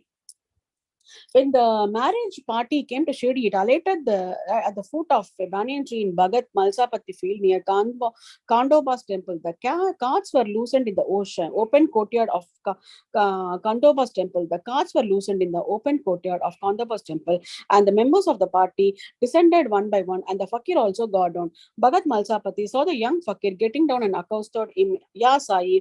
Others also addressed him as Sai, and thenceforth he became known as Sai Baba. Contact with other saints. Sai Baba began to stay in a deserted masjid. One saint named Devdas was living in Shirdi many years before Baba came there. Baba liked his company. He stayed with him in the Maruti temple in the Chavdi and sometimes lived alone. Then came another saint by name Janaki Das. Baba spent most of his time in talking with him, or Janaki Das went to Baba's residence. So also one Vaishya householder saint from Uttambe, by name Gangagir, always frequented Shirdi. When he first saw Sai Baba carrying pitchers of water in both hands for watering the garden, he was amazed and said openly, "Bless is Shirdi, that it God is this precious jewel. This man is carrying water today, but he is not an ordinary fellow, as his land was lucky and meritorious, it secured his jewel." So also one famous saint by name Anandan of Yelamat, a disciple of Akalkot Maharaj, came to Shirdi with some Shirdi people. When he saw Sai Baba, he said openly, "This is a precious diamond reality. Though he looks like an ordinary man, he is not a gar, but a diamond. No, you will realize this in the near future." Saying this, he returned to Yavala. This was said while Sai Baba was a youngster. Baba's dress and daily routine. In young days, Sai Baba grew hair on his head, never had his head shaved. He dressed like an athlete. When he went to Rahata, he brought with him small plants of marigold, Jai and Jui, and after cleaning, he planted and watered them. A devotee by name Varman supplied him daily with 2 earthen pitchers. With these, Baba himself used to water the plants. He drew water from the well and carried the pitchers on his shoulders. In the evening, the pitchers were kept at the foot of the neem tree. As soon as they were placed there, they were broken, as they were made of raw earth and not baked. Next day, Tatya supplied 2 fresh pitchers. This course went on for 3 years, and with Sai Baba's toil and labor, there grew a flower garden. On this site at present stands a big mansion, Samadhi Mandir of Baba, which is now frequented and used by so many devotees. A story of Paduka under the neem tree. A devotee of Akalkot Maharaj by name Baj Krishnaji Alibagar worshipped the photo of Akalkot Maharaj. He once thought of going to Akalkot, taking the darshan of Padukas of the Maharaj and offering his sincere worship there. But before he could go there, he got a vision in this dream. Akalkot Maharaj appeared in the vision and said to him, "Now Shirdi is my resting place. Go there and offer your worship." So Bhai changed his plan and came to Shirdi, worshipped Baba, stayed there for 6 months and was happy. As a remnants of this vision act, etc., he prepared the Padukas and installed them on the auspicious day of Shravan Shakta, 1834-1912 AD, under the neem tree with due ceremonies and formalities conducted by Dada Kelkar and Upasini. One Deshik Brahmin was appointed for worship and the management was entrusted to devotee Sakun. Complete version of the story. Mr. B.V. Dio, retired Mamladar of Thana and a great devotee of Sai Baba, made inquired about this matter with Sakun Meru Naik and Govind Kamalaka Dikshit and has published a full version of the Padukas in Sai Leela, Volume 2, Volume 11, number 1, page 25. It runs as follows. In 1834, Shaka, 1912 AD, when Dr. Ramarao Kothare of Bombay came to Shirdi for Baba's Darshana, his compounder and his friend Bhai Krishnaji Alibagar accompanied him. The compounder and Bhai became intimate with Sagun Meru Naik and G.K. Dikshit. While discussing things, these persons thought that there must be some memorial of the fact of Sai Baba's first coming to Shirdi and sitting under the holy neem tree. They thought of installing Baba's Padukas there and were going to make them of some rough stones. Then Bai's friend, the compounder, suggested that if this matter be made to known to his master, Dr. Ramarao Kothare, who would prepare nice padukas for this purpose, all like the proposal, and Dr. Kothare was informed of it. He came to Shirdi and drew a plan of the Padukas. He went to Upasni Maharaj in Kandoba's temple and showed him his plan. The latter made many improvements, drew lotuses, flowers, corns, disc man, etc., and suggested the following shloka regarding neem tree's greatness, and Baba's yogi power be inscribed. The verses were as follows. Sadha nimba vrikshasya मूलादिवासात् सुधास्राविणां दिक्तम Priyam tam tarum kalpa vrikshadikam sadayantam namamishwaram sadgurum sainatham. Upasni's suggestions were accepted and carried out. The Padukas were made in Bombay and sent to Shirdi with the compounder. Baba said that they should be installed on the Purnima, that is 15th of Shravan. On that day at 11 a.m., G.K. Dikshit brought them on his head from Kandoba's temple to the Dwaraka Mai in procession. Baba touched the Padukas, saying that these are the feet of the Lord, and asked the people to install them under foot of the neem tree. A day before, one Parsi devotee of Bombay named Pasta Shet sent ₹25 money on my money order. Baba gave the sum for the installation of the Paduka. The total expense of the installation came up to ₹100, out of which ₹75 were collected by subscriptions. For the first 5 years, G.K. Dikshit worshipped the Padukas daily, and the Lakshman Kacheshwar Jakadi did this. In the first 5 years, Dr. Kothare sent ₹2 per month for lighting. He also sent the railing around the Padukas. The experience of bringing the railing from the station to Shirdi presently and roofing was paid by Sakun Meru Naik. Now, Akkadi does the worship, and Sagun Meru Naik offer the Naivedya and lights the evening lamps. Bhai Krishnaji was originally a devotee of Akkalkot Maharaj. He had come to Shirdi at the installation of the Padikas. In Shakta 1834, on his way to Akkalkot, he wanted to go to Akkalkot after taking darshan of Baba. He asked Baba's permission for this. Baba said, "Oh, what is there in Akkalkot? Why do you go there? The incumbent Maharajas of that place is here." Myself, hearing this, Bhai did not go to Akkalkot. He came to Shirdi off and on. But after the installation of the Padikas, Mr. B.V. Dio concluded that Ahmedwan did not know these details, and he had we known them, he would not have failed to depict them in Satcharitra. Resting about both Mohiddin Tamboli and change in life. To return to other stories of Baba, there was a wrestler in Shirdi by name Mohiddin Tamboli. Baba and he did not agree on some items, and both had a fight. In this, Baba was defeated. Thenceforth, Baba changed his dress and mode of living. He donned kafni, he wore a long coat and covered his head with a piece of cloth. He took a piece of sackcloth for his seat, sackcloth for his head, for his bed, and was content with wearing torn and worn out rags. He always said, "Poverty is better than kingship, far better than lordship. The Lord is always brother, befriender of the poor." Gangagir was also very fond of wrestling. While he was once wrestling, a similar feeling of dispassion came over him, and all the proper time he heard the voice of an adept saying that he should wear out his body, playing with God. So he too gave up samsara and turned towards God realization. He established a mat on the banks of the river Puntambe and lived there with disciples. Sai Baba did not mix and speak with the people. He only gave answers when he was questioned. By day, he was always sat under the neem tree, sometimes under the shade of a branch of a bubble tree near the stream at the outskirts of the village. In the afternoon, he used to walk at random and go at times to Nimagun. There, he frequented the house of Bala Sahib Dengade. Baba louder Bala Sahib. Loved Mr. Bala Sahib. His younger brother named Nana Sahib had no son, though he married a second wife. Bala Sahib said Nana Sahib of taking darshan of Sai Baba. And after some time, with his grace, Nana Sahib got a son. From that time onwards, people began to come in numbers to see Sai Baba, and his fame began to spread and reached our Ahmednagar. From thence, Nana Sahib Chandaukas and Keshav Chidambar and many others began to come to Shirdi. Baba was surrounded by his devotees during day and slept at night in an old and dilapidated masjid. Baba's paraphernalia all at this time consisted of a chillim, tobacco, a tumbrel, long flowing kafni, a piece of cloth round his head, and a satka, which he always kept with him. The piece of white cloth on the head was twisted like matted hair and flowed down from the left ear on the back. This was not washed for weeks. He wore no shoes, no sandals. A piece of sackcloth was his seat for the most of the day. He wore a cupping waistcloth band, and for warding off cold, he always sat in front of the duni, sacred fire, facing south with his left hand resting on the wooden railing. In the duni, he offered as oblation egoism, desires, and all thoughts, and always uttered Allah Malik. God is the sole owner. The masjid in which he sat was only of 2-room dimensions, where all devotees came and saw him. After 1912 AD, there was a change. The old masjid was repaired and a pavement was constructed. Before Baba came to live in the masjid, he lived for a long time in a place, Takia, with gungu, small bells on his legs. Baba danced beautifully, sang with tender love, turning water into oil. Sai Baba was very fond of lights. He used to borrow oil from shopkeepers, keep lamps, burning the whole night in the masjid and temple. This went on for some time. The Baniyas, who operate all oil gathis, once met together and decided not to give him oil. When, as usual, Baba went to ask for oil, they all gave him a distinct no. Unperturbed, Baba returned to the masjid and kept the dry wicks on the lamps.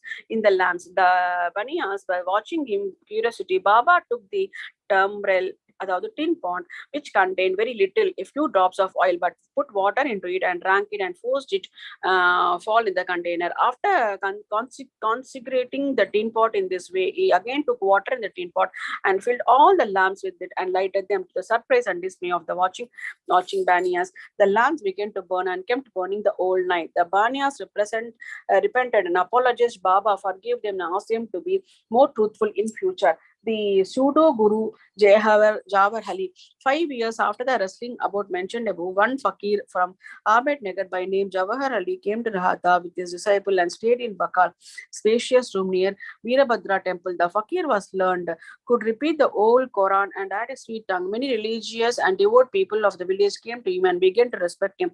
With the help of the people, he started to build an Idgah, a wall before which Mohammedans pray on Idgah day near the Veerabhadra temple. There was some quarrel about this affair, on account of which Jawahar Ali had to leave Rahata.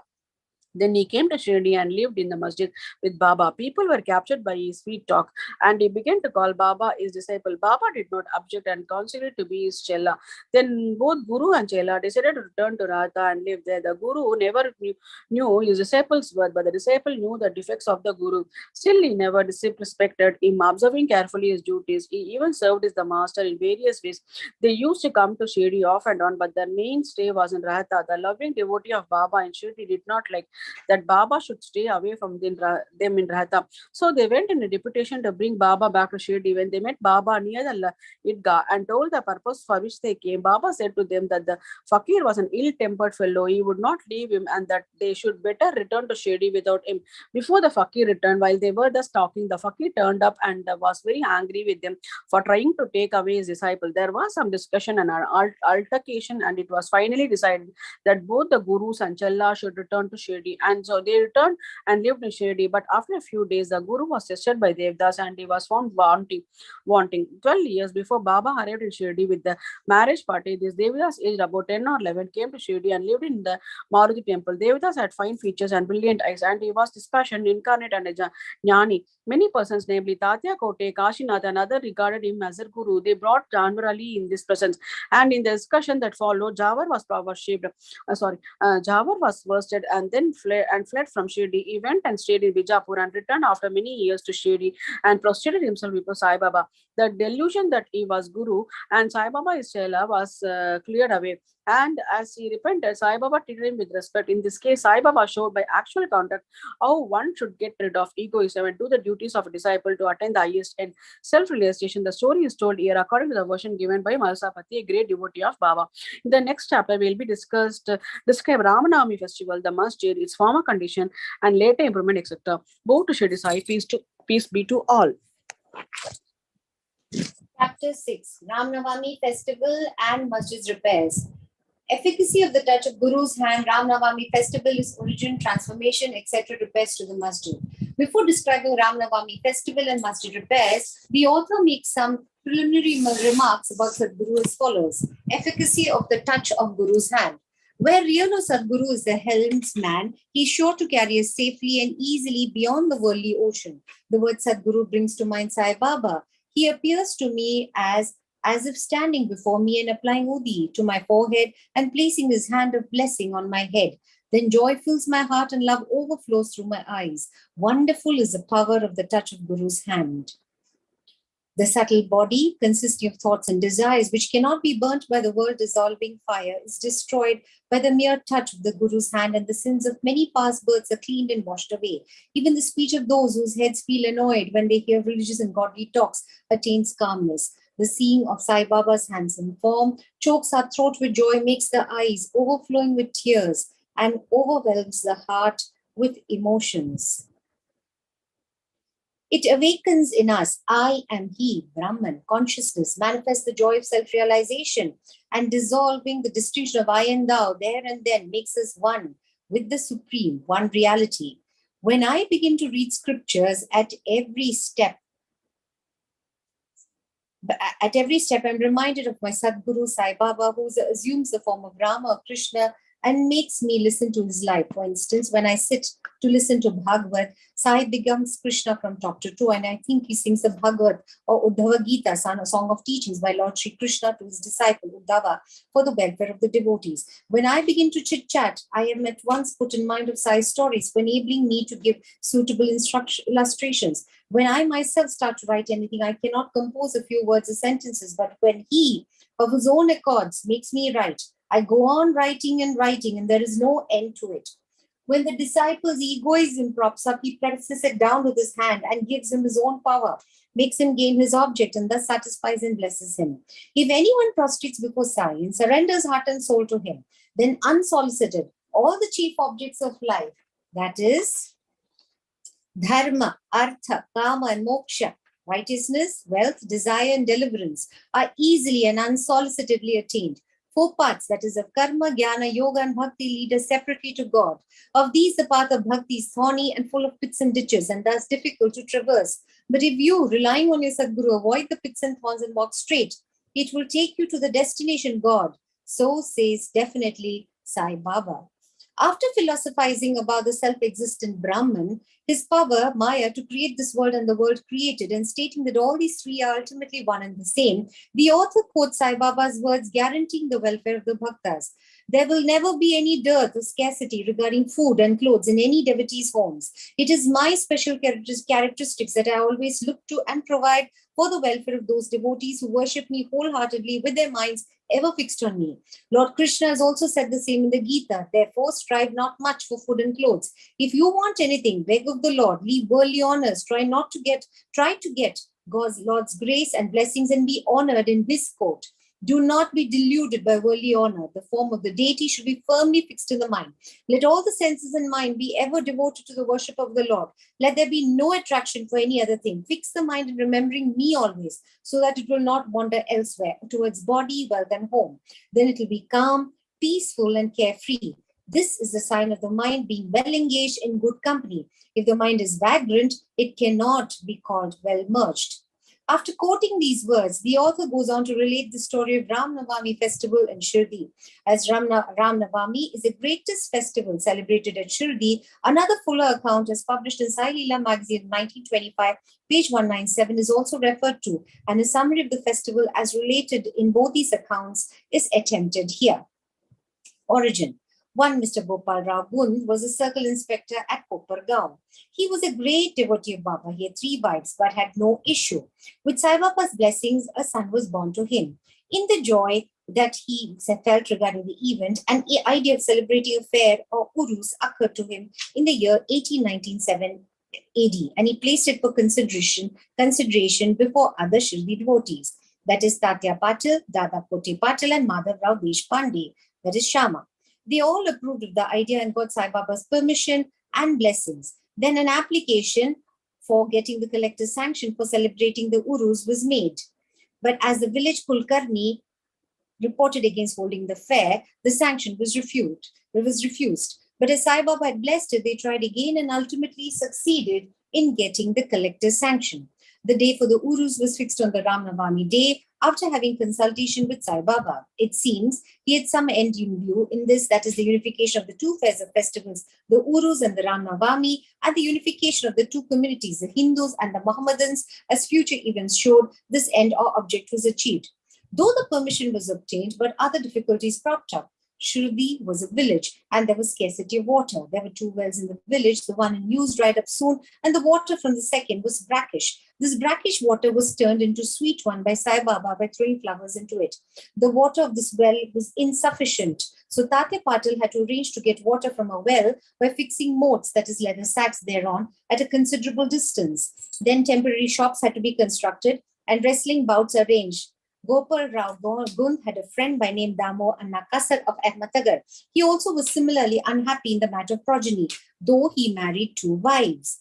He too was blessed by Sai Baba with sons, and Mr. Gund prevailed upon his friend to prepare and supply 1 simple flag for the procession of the fair. He also succeeded in inducing Mr. Nana Sahib Nimonkar to supply another embroidered flag. Both these flags were taken in procession through the village and finally fixed at the 2 ends or corners of the masjid, which is called by Sai Baba as Dwaraka Mai. This is being done even now. The sandal procession.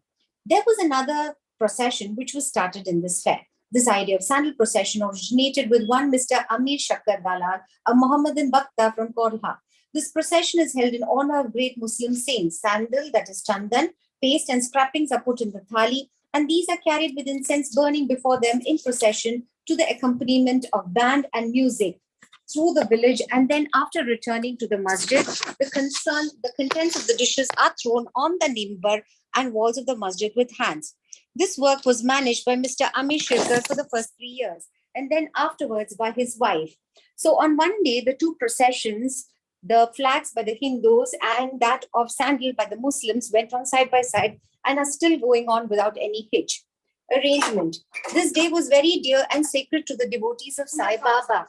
Most of them turned out on the occasion and took a leading part in the management of the fair.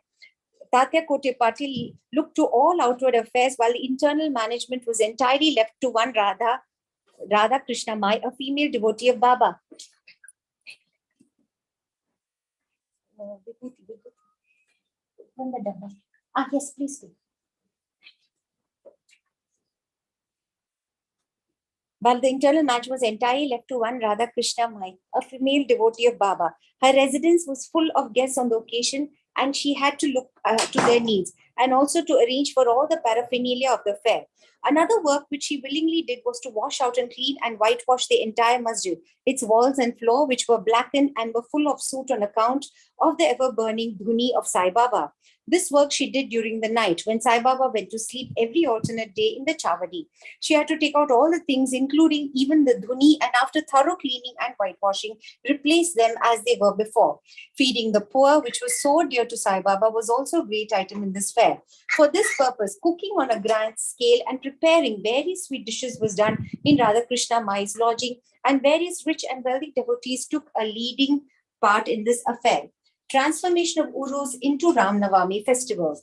Things were going on in this way, and the fair was gradually increasing in importance in 1912 AD when a change took place. That year, one devotee, Mr. Krishna Rao Jageshwar Bhishma, the author of the pamphlet Sai Saguna Posna, came for the fair with Dada Sahib Kaparde of Amravati and was staying on the previous day in the Dikshit Vada. While he was lying on the veranda and while Mr. Lakshman Rao alias Akaka Mahajani was going down with puja materials to the masjid, a new thought arose in his mind and he accosted the latter thus. There is some providential arrangement in the fact that the Urus affair celebrated in Shirdi on the Ram Navami on the Ram Navami day. The Ram Navami day is very dear to all the Hindus. Then why not begin the Ram Navami festival, the celebration of the birth of Sri Rama here on this day? Kaka Mahajan liked the idea, and it was arranged to get Baba's permission in this matter. The main difficulty was how to secure a Haridas who would make Kirtan and sing the glories of the Lord on the occasion. But Bhishma solved the difficulty by saying that his Rama Akhyan composition on Rama's birth was ready and he would do the Kirtan himself, while Kaka Mahajani should play on the harmonium. It was also arranged to get the Suntavada, ginger powder mixed with sugar, as prasad prepared by Radha Krishna Mai. So they immediately went to the masjid to get Baba's permission. Baba, who knew all things and what was passing, they asked Mahajani as to what was going on in the Vada. Being rather perturbed, Mahajani could not catch the purport of the question and remained silent. Then Baba asked Bhishma what he had to say. He explained the idea of celebrating Ram Navami festival and asked for Baba's permission, and Baba gladly gave it. All rejoiced and made preparations for the Jayanti festival.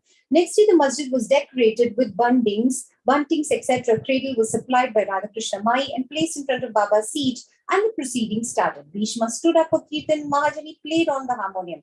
Sai Baba sent a man to call Mahajani. He was hesitating to go, doubting whether Baba would allow the festival to go on. But when he went to Baba, the latter asked him as to what was going on and why the cradle was placed there. He answered that the Ram Navami festival had commenced and the cradle was put on for that purpose. Then Baba took a garland from the nimbar and placed it round his neck and sent another garland for Bhishma. Then commenced the Kirtan. When it came to a close, pound sounds of victory to Rama went up and gulal, red powder, was thrown up all around. Amidst band and music, everybody was overjoyed. When suddenly roaring was heard, the red powder thrown promiscuously all around went up and somehow entered Baba's eyes. Baba got wild and began to scold and abuse loudly. People got frightened by the scene and began to take to their heels. Those intimate devotees who knew Baba well took these scoldings and outpourings of Baba's blessings in disguise.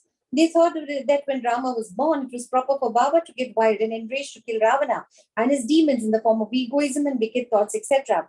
Besides, they knew that whenever a new thing was undertaken in Shirdi, it was usual with Baba to get wild and angry. And so they kept quiet. Radhakrishna Mai was rather afraid and thought that Baba might break a cradle. And she asked Mahajani to get the cradle back. When he went to loosen and unfasten the cradle, Baba went to him and asked him not to remove it. Then after some time, Baba became calm and that day's program, including Mahapuja and Aarti, was finished. Later on, Mr. Mahajani asked Baba for permission to remove the cradle. Baba refused the same, saying that the festival was not yet finished. Next day, another Kirtan, Gopal Kala ceremony, an earthen pot containing parched rice mixed with curds is hung, only to broken after the Kirtan and the contents distributed to all, as was done by Lord Krishna amongst his cowherd were performed. And then Baba allowed the cradle to be removed. While the Ram Navami festival was thus going on, procession of the two flags by day and that of the sandal by night went off with the usual pomp and show. From this time onwards, the Urus of Baba was transformed into Ram Navami festival. From next year, 1913, the items in the program of Ram Navami began to increase. Radha Krishna Mai started a Nam Saptaha, singing the glory of God and continuously day and night for 7 days. From 1st of Chaitra, for this, all devotees took part by turns, and she also joined it sometimes early in the morning. As Ram Navami festival celebrated many places all over the country, the difficulty of getting a Haridas was felt again. But 5 or 6 days before the festival, Mahajidi met accidentally Balabhuva Mali, who was known as modern Tukaram, and got him to do the Kirtan that year. The next year, 1914, another Balabhuva Satakar of Brihad Siddha Kavate district Satara could not act as a Haridas in his own town as plague was prevailing in his town, and so he came to Shirdi. With Baba's permission, which was secured through Kaka Sahib Dikshit, he did the Kirtan and was sufficiently recompensated for his labor.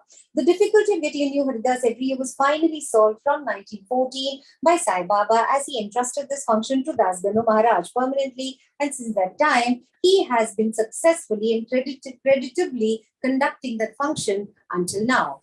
Since 1912, this festival began to grow gradually year by year. From the 8th to 12th of Chaitra, Shirdi looked like a beehive of men. Shops began to increase, celebrated wrestlers took part in wrestling bouts, feeding of the poor was done on a grander scale. Hard work and sincere efforts of Radha Krishna Mai turned Shirdi into Sansthan. Paraphernalia increased. A beautiful horse, a palanquin chariot, and many silver things, utensils, pots, buckets, pictures, etc. were presented. Elephants were also sent for the procession. Though all this paraphernalia increased enormously, Sai Baba ignored all these things and maintained his simplicity as before. It is to be noted that both the Hindus and Mohammedans have been working in unison in both the processions and during the entire festival, and there has been no hitch or quarrel between them at all so far. First, about 5,000, 7,000 people used to collect, but that figure went up to 75,000 in some years. Still, there was no outbreak of any epidemic disease, nor any riots worth the name during so many past years. Repairs to the masjid. Another important idea occurred to Gopal Gand. Just as he started the Urus affair, he thought that he should put the masjid in order. So in order to carry out the repairs, he collected stones and got them dressed. But this work was not assigned to him. This was reserved for Nana Sahib Chandorkar and the pavement work for Kaka Sahib Dikshit. First, Baba was unwilling to allow them to have these works done, but with the intervention of Masal Pati, a local devotee of Baba, his permission was secured. When the pavement was completed in one night in the masjid, Baba took a small gadi for receipt, discarding the usual piece of sackcloth used till then. In 1911, the Sabha Mandap was also put in order with great labor and effort. The open space in front of the masjid was very small and inconvenient. Kaka Sahib Dikshit wanted to extend it and put it on a roofing. At great expense, he got iron posts and pillars and trusses and started the work. At night, all the devotees worked hard and fixed the posts. But Baba, when he returned from Chavri next morning, uprooted them all and threw them out. Once it so happened that Baba got very excited, caught a pole with one hand and began to shake and uproot it, and with the other hand caught the neck of Tatya Patil. He took by force Tatya's peta, struck a match, set it on fire and threw it in a pit. At that time, Baba's eyes flashed like burning embers. None dared to look at him. All got terribly frightened. Baba took out a rupee from his pocket and threw it there as if it were an offering on an auspicious occasion. Tatya also was much frightened. None knew what was going to happen to Tatya, and none dared to interfere. Bhagoji Shinde, the leper devotee of Baba, made a little boldly advance, but he was pushed up by Baba. Madhav Rao was also similarly treated, he being pelted with brick pieces. So all those who went to intercede were similarly dealt with, but after some time, Baba's anger cooled down. He sent for a shopkeeper, got from him an embroidered feta and himself tied it on Tatya's head, as if he was being given a special honor. All the people were wonderstruck to see the strange behavior of Baba. They were at a loss to know what enraged Baba so suddenly and what led him to assault Tatya Patil, and why his anger cooled down. The next moment, Baba was sometimes very calm and quiet and talked sweet things with love, but soon after, with or without any small pretext, got enraged. Many such incidents may be related, but I don't know which to choose and which to omit. I therefore refer them as they occur to me. In the next chapter, the question whether Baba was a Hindu or a Mohammedan will be taken up, and his yoga practices and powers and other matters will be dealt with. Bo to Shri Sai Baba, peace be to all. End of chapter 5. Chapter 7. Sai Namo Namaha, Shri Sai Namo Namaha, Shri Namo Namaha, Jai Jai Sai Namo Namaha. Wonderful incarnation. Sai Baba knew all yogic practices. He was well versed. He was well versed in the 6 processes, including dhauti, stomach cleaning, by a more moistened piece of linen 3 inches in breadth and 22.5 inches in length. Kanda yoga, that is separating his limbs and joining them again, and samadhi, etc. If you think that he was a Hindu, he looked like a Yavan. If you think him to be a Yavan, he looked like a pious Hindu. No one definitely knew whether he was a Hindu or a Mohammedan. He celebrated the Hindu festival of Ram Navami with all due formalities,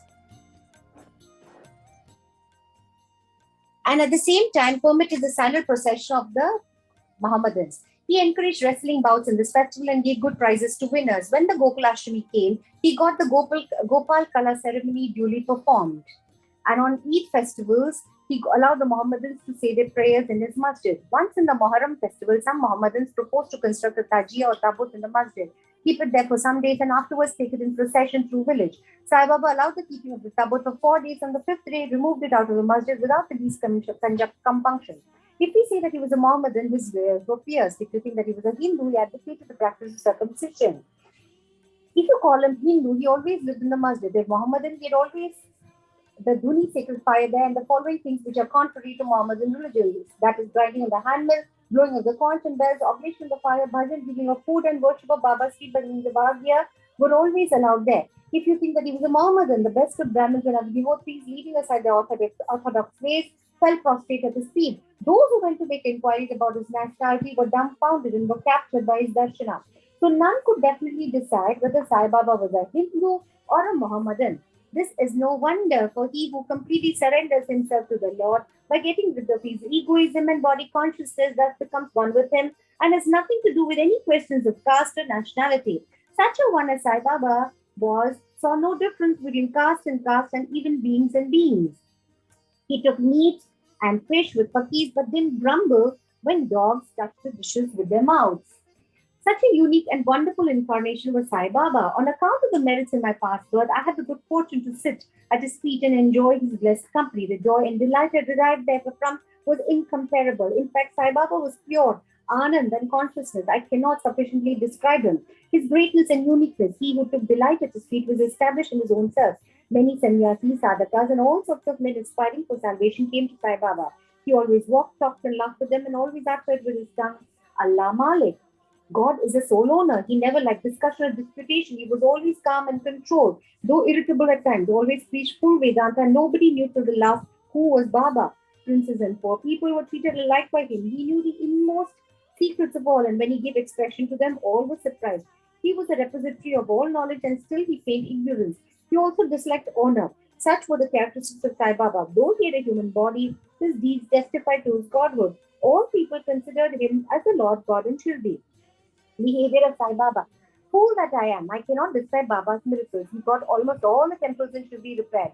Through Tatya Patil, the temples of Shani, Ganapati, Shankar Parvati, village 18 Maruti were put in order. His charity was also remarkable. The money he used to collect as Dakshina was freely distributed, rupees 20 to some, 15 or 50 to others every day. The recipients thought that this was pure charity money, and Baba wished that it should be usefully employed. People were immensely benefited by having a darshan of Baba. Some became hale and hearty, wicked people were turned into good ones, Kushta, leprosy was cured in some cases. Many got their desires fulfilled without any drops or medicine being put in the eyes. Some blind men got back their sight, and some lame ones got their legs. Nobody could see the end of his extraordinary greatness. His fame spread far and wide, and pilgrims from all sides flocked to Shirdi. Baba sat always near the Dhuni and eased himself there, and always sat in meditation, sometimes with and on other times without a bath. He used to tie a small white turban on his head and wear a clean dhota around his waist and a shirt on his body. This was his dress in the beginning. He first practiced medicine in the village, examined patients, and gave medicine. He was always successful and became famous as a hakim. A curious case may be narrated here. One devotee got his eyes quite red and swollen. No doctor was available at Shirdi. Rather, devotees took him to Baba. The doctors would use ointments, unguents, cow's milk, and camphorated drugs, etc. In such cases, Baba's remedy was quite unique. He pounded some biba and made 2 balls of them and thus stuffed them in each eye of the patient, wrapped a back cloth round them.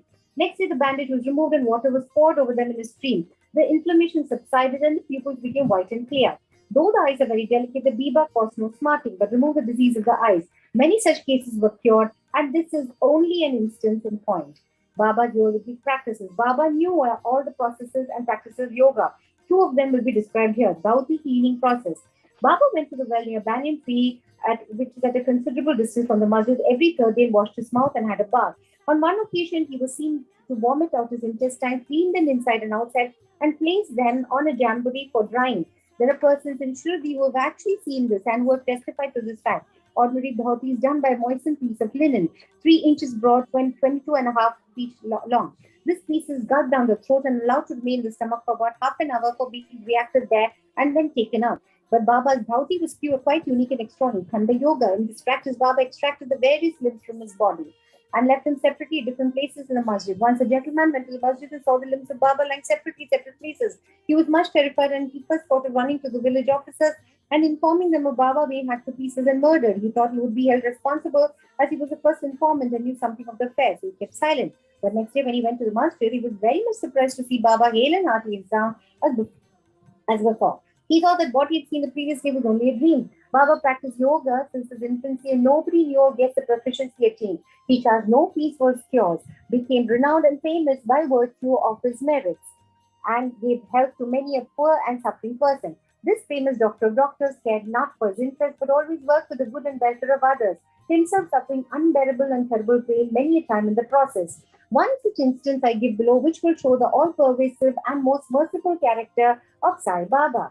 Baba's all-pervasiveness and mercy. In the year 1910 AD, Baba was sitting near the Duni on Diwali holiday and warming himself. He was pushing firewood into the Duni, which was brightly burning. A little later, instead of pushing logs of wood, Baba pushed his arm into the Duni. The arm was scorched and burnt immediately. This was noticed by the servant Madhava and also by Madhavrao Deshpande. Then at once ran to Baba and Madhavrao clasped Baba by his waist from behind and dragged him forcibly backward and asked, Deva, for what have you done this? Then Baba came to his senses and replied, the wife of a blacksmith at some distant place was working the bellows of a furnace. Her husband called her, forgetting that a child was on her way. She ran hastily and the child slipped into the furnace. I immediately thrust my hand into the furnace and saved the child. I don't mind my arm being burnt, but I'm glad that the life of the child is saved. Deeper devotee service. On hearing the news of Baba's hand being burned from Shama Madhavrao Deshpande, Mr. Nansab Chandorkar, accompanied by the famous Dr. Parmanand of Bombay with his medical outfit consisting of ointments, lint and bandages, etc., rushed to Shirdi and requested Baba to allow Dr. Parmanand to examine the arm and dress the wound caused by the burn. This was refused. Ever since the burn, the arm was dressed by the leaper devotee Bhagoji Shinde. His treatment consisted in massaging the burnt part with ghee and then placing a leaf over it and bandaging it tightly with pattis. Mr. Nansab Chandorkar solicited Baba many a time to unfasten the pattis and get the wound examined and dressed and treated by Dr. Parmanand, with the object that it may be speedily healed. Dr. Parmanand himself made similar requests, but Baba postponed, saying that Allah was his doctor and didn't allow his arm to be examined. Dr. Parmanand's medicines were not exposed to the air of Shirdi as they remained intact, but he had the good fortune of getting a darshan of Baba.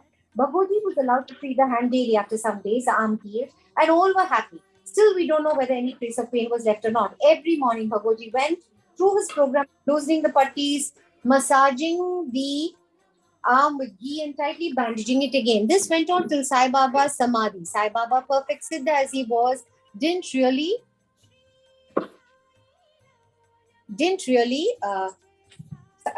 Sai Baba, perfect Siddha as he was, didn't really want this treatment, but out of love to his devotee, he allowed the Upasana service of Bhagoji to go on uninterrupted all along.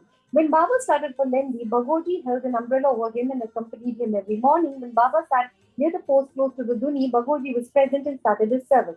Bhagoji was a sinner in his past birth. He was suffering from leprosy. His fingers had shrunk, his body was full of pus and smelling badly. Though outwardly he seemed so unfortunate, he was really very lucky and happy, for he was a privileged servant to Baba and got the benefit of his company. Master Kaparde's played case. I shall now relate another instance of Baba's wonderful Leela. Mrs. Kaparde, the wife of Mr. Dada Sahib Kaparde of Amravati, was staying at Shirdi with a young son for some days. One day the son got high fever, which further developed into bubonic plague. The mother was frightened and felt most uneasy. She thought of leaving the place for Amravati and went near Baba in the evening. When he was coming near the Vada, now Samadhi Mandir, in his evening rounds for asking his permission, she informed him in a trembling tone that her dear young son was down with plague. Baba spoke kindly and softly to her, saying that the sky is beset with clouds, but they will melt and pass off and everything will be smooth and clear. So saying, he lifted up his kafni up to the waist and showed to all present 4 fully developed bubos as big as eggs. Then added, see how I have to suffer for my devotees, their difficulties are mine. Seeing this unique and extraordinary deed, the people were convinced as to how the saints suffer pains for their devotees. The mind of the saints is softer than wax. It is soft in and out as butter. They love the devotees without any idea of gain and regard them as their true relatives. Going to Pandharpur and staying there. I shall now close this chapter after relating a story illustrating how Sai Baba loved his devotees and anticipated their wishes and movements. Mr. Nan Sabit Chandorkar, who was a great devotee of Baba, was Mamladar at Bandurgarh and Khandesh. He got an order of transfer to Pandharpur. His devotion to Sai Baba bore fruit, as he got an order to go and stay at Pandharpur, which is regarded as a Bhovaikuntha. Heaven and earth, Nana Sahib had to take immediate charge, so he left immediately for the place without even writing and informing anybody at Shirdi. He wanted to give a surprise visit to Shirdi's Pandharpur, see and salute his Vithoba and then proceed. Nobody dreamt of Nana Sahib's departure for Shirdi, but Sai Baba knew all this as his eyes were everywhere. As soon as Nana Sahib approached Neemgaon, a few miles from Shirdi, there was a stir in the masjid at Shirdi. Baba was sitting and talking with Masalpati, Pashanti and Kashiram when he at once said, "Let us all four do some bhajan. The doors of Pandhari open, let us merrily sing." Then they began to sing in chorus, the burden of the song being, "I have to go to Pandharpur and I have to stay on there, for it is the house of my Lord." Baba sang and the devotees followed him in a short time. Nana Sahib came there with his family, prostrated before Baba and requested him to accompany them to Pandharpur and stay with them there. This solicitation was not necessary, as the devotees told Nana Sahib that Baba was already in the mood of going to Pandharpur and staying there. Hearing this, Nana Sahib was moved and fell at Baba's feet. When getting Baba's permission, Udi and blessing, Nana Sahib left for Pandharpur. There is no end to Baba's stories. But let me now make a halt here, reserving for the next chapter other topics such as importance of human life, Baba's living on alms, Baya Jabai's service and other stories.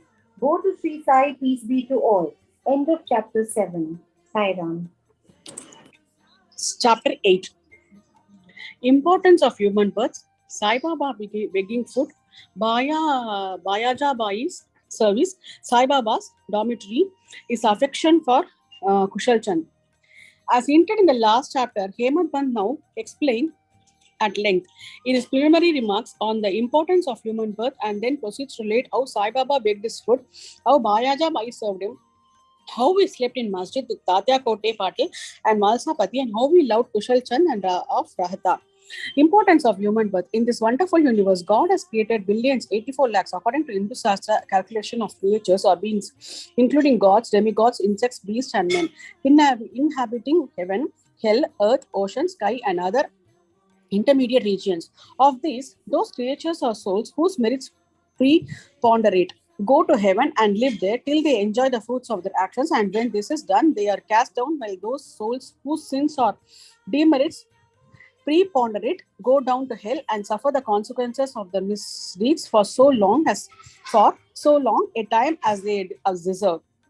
When their merits and demerits balance each other, they are born on earth as human beings and are given a chance to work out the salvation. Ultimately, when their merits and demerits both drop down or got rid of completely, they get their deliverance and become free. To put the matter in a nutshell, souls get their births or transmigrations according to the deeds and intelligence, that is development of the minds. Special value to the human body. As we all know, 4 things are common to all the creatures, that is food, sleep, fear, and sexual union. In the case of a man, he is endowed with a special faculty, that is knowledge, with the help of which he can attain God vision, which is impossible in any another birth. It is for this reason that gods envy man's fortune and aspire to be born as men on earth so as to get their final deliverance. Some say that there is nothing worse than the human body, which is full of filth, mucus, phlegm, and dirt, and which is subject to decay, disease, and death. This is no doubt true to a certain extent, but in spite of these drawbacks and defects, the special value of the human body is that man has got the capacity to acquire knowledge. It is only due to the human knowledge that one can think of the perishable and transitory nature of the body itself and of the world, and get a disgust for the sense enjoyments, and get discriminate between the unreal and the real, and thus attain God vision. So if we reject or neglect the body because it is filthy, we lose the chance of God vision, and if we fondle it and run after sense enjoyments because it is precious, we go to hell. The proper course, therefore, for us to pursue is the following: that the body should neither be neglected nor fondled, but should be properly cared for, just as a traveler on horseback takes care of his pony on the way till he reaches his destination and returns home. Thus, the body should ever be used or engaged to attain God vision or self-realization, which is the supreme end of life. It is said that though God creates various sorts of creatures, he was not satisfied, for none of them was able to know and appreciate his work. So he had to create a special being, man, and endow him with a special faculty, that is knowledge. And when he saw that man was able to appreciate his Leela, marvelous work and intelligence, he was highly pleased and satisfied by it. Bhagavad 11:9:28. So really it is good luck to get human body, better luck to get birth in a Brahmin family, and best one to get an opportunity of having recourse to Sai Baba's feet and surrendering to him. Man's endeavor, realizing how precious a human life is and knowing that death is certain and may snatch us at any time, we should be ever allowed to achieve the object of our life. We should not make the least delay but make every possible haste to gain our object. Just as a widow is most anxious to get himself married to a new bride, or just as a king leaves no stone unturned to seek his lost son, so with all the earnestness and speed we should strive to attain our end, that is self-realization. Casting aside sloth and laziness, warding off drowsiness, we should day and night meditate on the self. If we fail to do this, we reduce ourselves to the level of beast. How to proceed? The most effective and speedy way to gain our object is to approach a worthy saint or sage, that is Sadguru, who has himself attained God vision. What cannot be achieved by hearing religious lectures and study of religious works is easily obtained by the company of such worthy souls. Just as the sun alone gives light, which all the stars put together cannot do, so the Sadguru alone imparts spiritual wisdom, which all the sacred books and sermons cannot infuse. His movements and simple talks gives a silent advice, a virtue of forgiveness, calmness, disinterestedness, charity, benevolence, control of mind and body, egolessness, etc. are observed by the disciples as they are being practiced in such pure and holy company. This enlightens their minds and lifts them up spiritually. Sai Baba was such a sage or Sadguru. Though he acted as a fakir, that is mendicant, he was always engrossed in the self. He always loved all beings in whom he saw God or divinity. By pleasures, he was not elated, he was not depressed by misfortunes. A king and a pauper were the same to him. He whose glance would turn a beggar into a king used to beg his food from door to door in Shirdi, and let us now see how he did it. Baba begging food. Blessed are the people of Shirdi, in front of those whose houses Baba stood as a beggar and called out, "Oh Lassi, give me a piece of bread," and spread out his hand to receive the same. In one hand he carried a turmal, that is tin pot, and in the other a zoli or chaupadri, that is a rectangular piece of cloth. He daily visited certain houses and went from door to door. Liquid or semi-liquid things such as soup, vegetables, milk, buttermilk were received in the tin pot, while cooked rice, bread, such solid things were taken in the soil. Baba's tongue knew no taste, as he had acquired control over it. So how could he care for the taste of the different things collected together? Whatever things he got in his soul and in the tin pot were mixed together and partaken by Baba to his earth's content. Whether particular things were tasty or otherwise was never noticed by Baba, as if his tongue was devoid of the sense of taste altogether. Baba begged till noon, but his begging was very irregular. Some days he went a few rounds, and other days up to 12 noon. The food thus collected was thrown in a kundi, that is earthen pot. Dog, cats, crows freely ate from it, and Baba never drove them away. The woman who swept the floor of the masjid took some 10 or 12 pieces of bread to her house, and nobody prevented her from doing so. How could he, who even in dreams never warded off cats and dogs by harsh words, and since refuse food to poor people, helpless people? Blessed indeed is the life of such a noble person.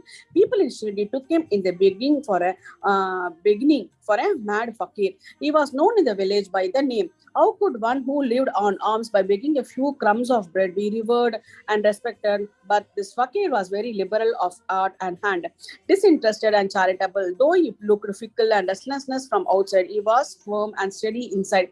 His way was inscrutable. Still, even in that small village, there were a few kind and blessed people who recognized and regarded him as a great soul.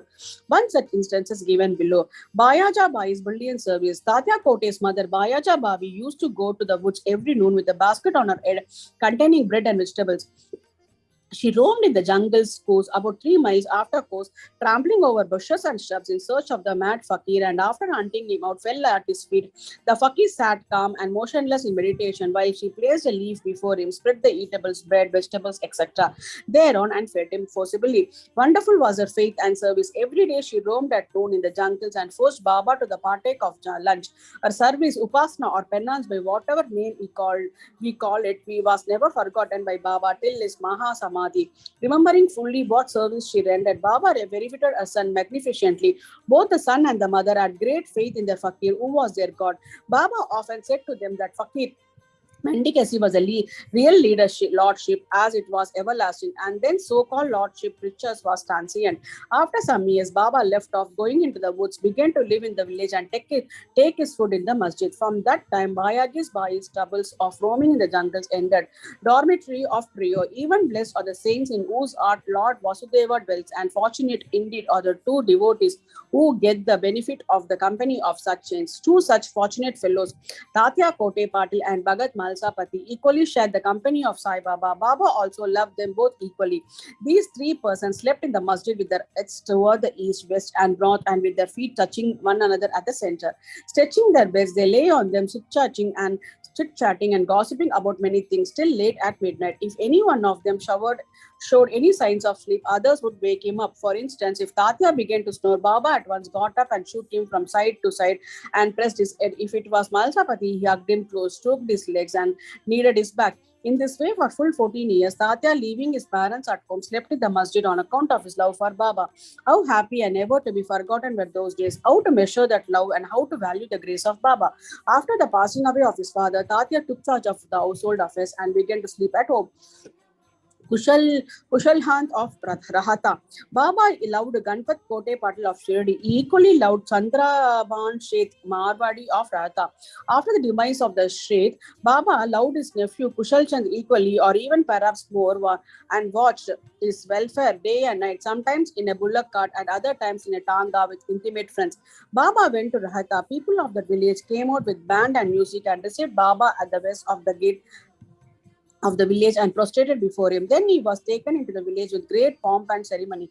Kushal Chand took Baba to his house, seated him on a comfortable seat, and gave him a good lunch. Then they talked they talked freely and merrily for some time, after which Baba returned to Shirdi, giving delight and blessings to all.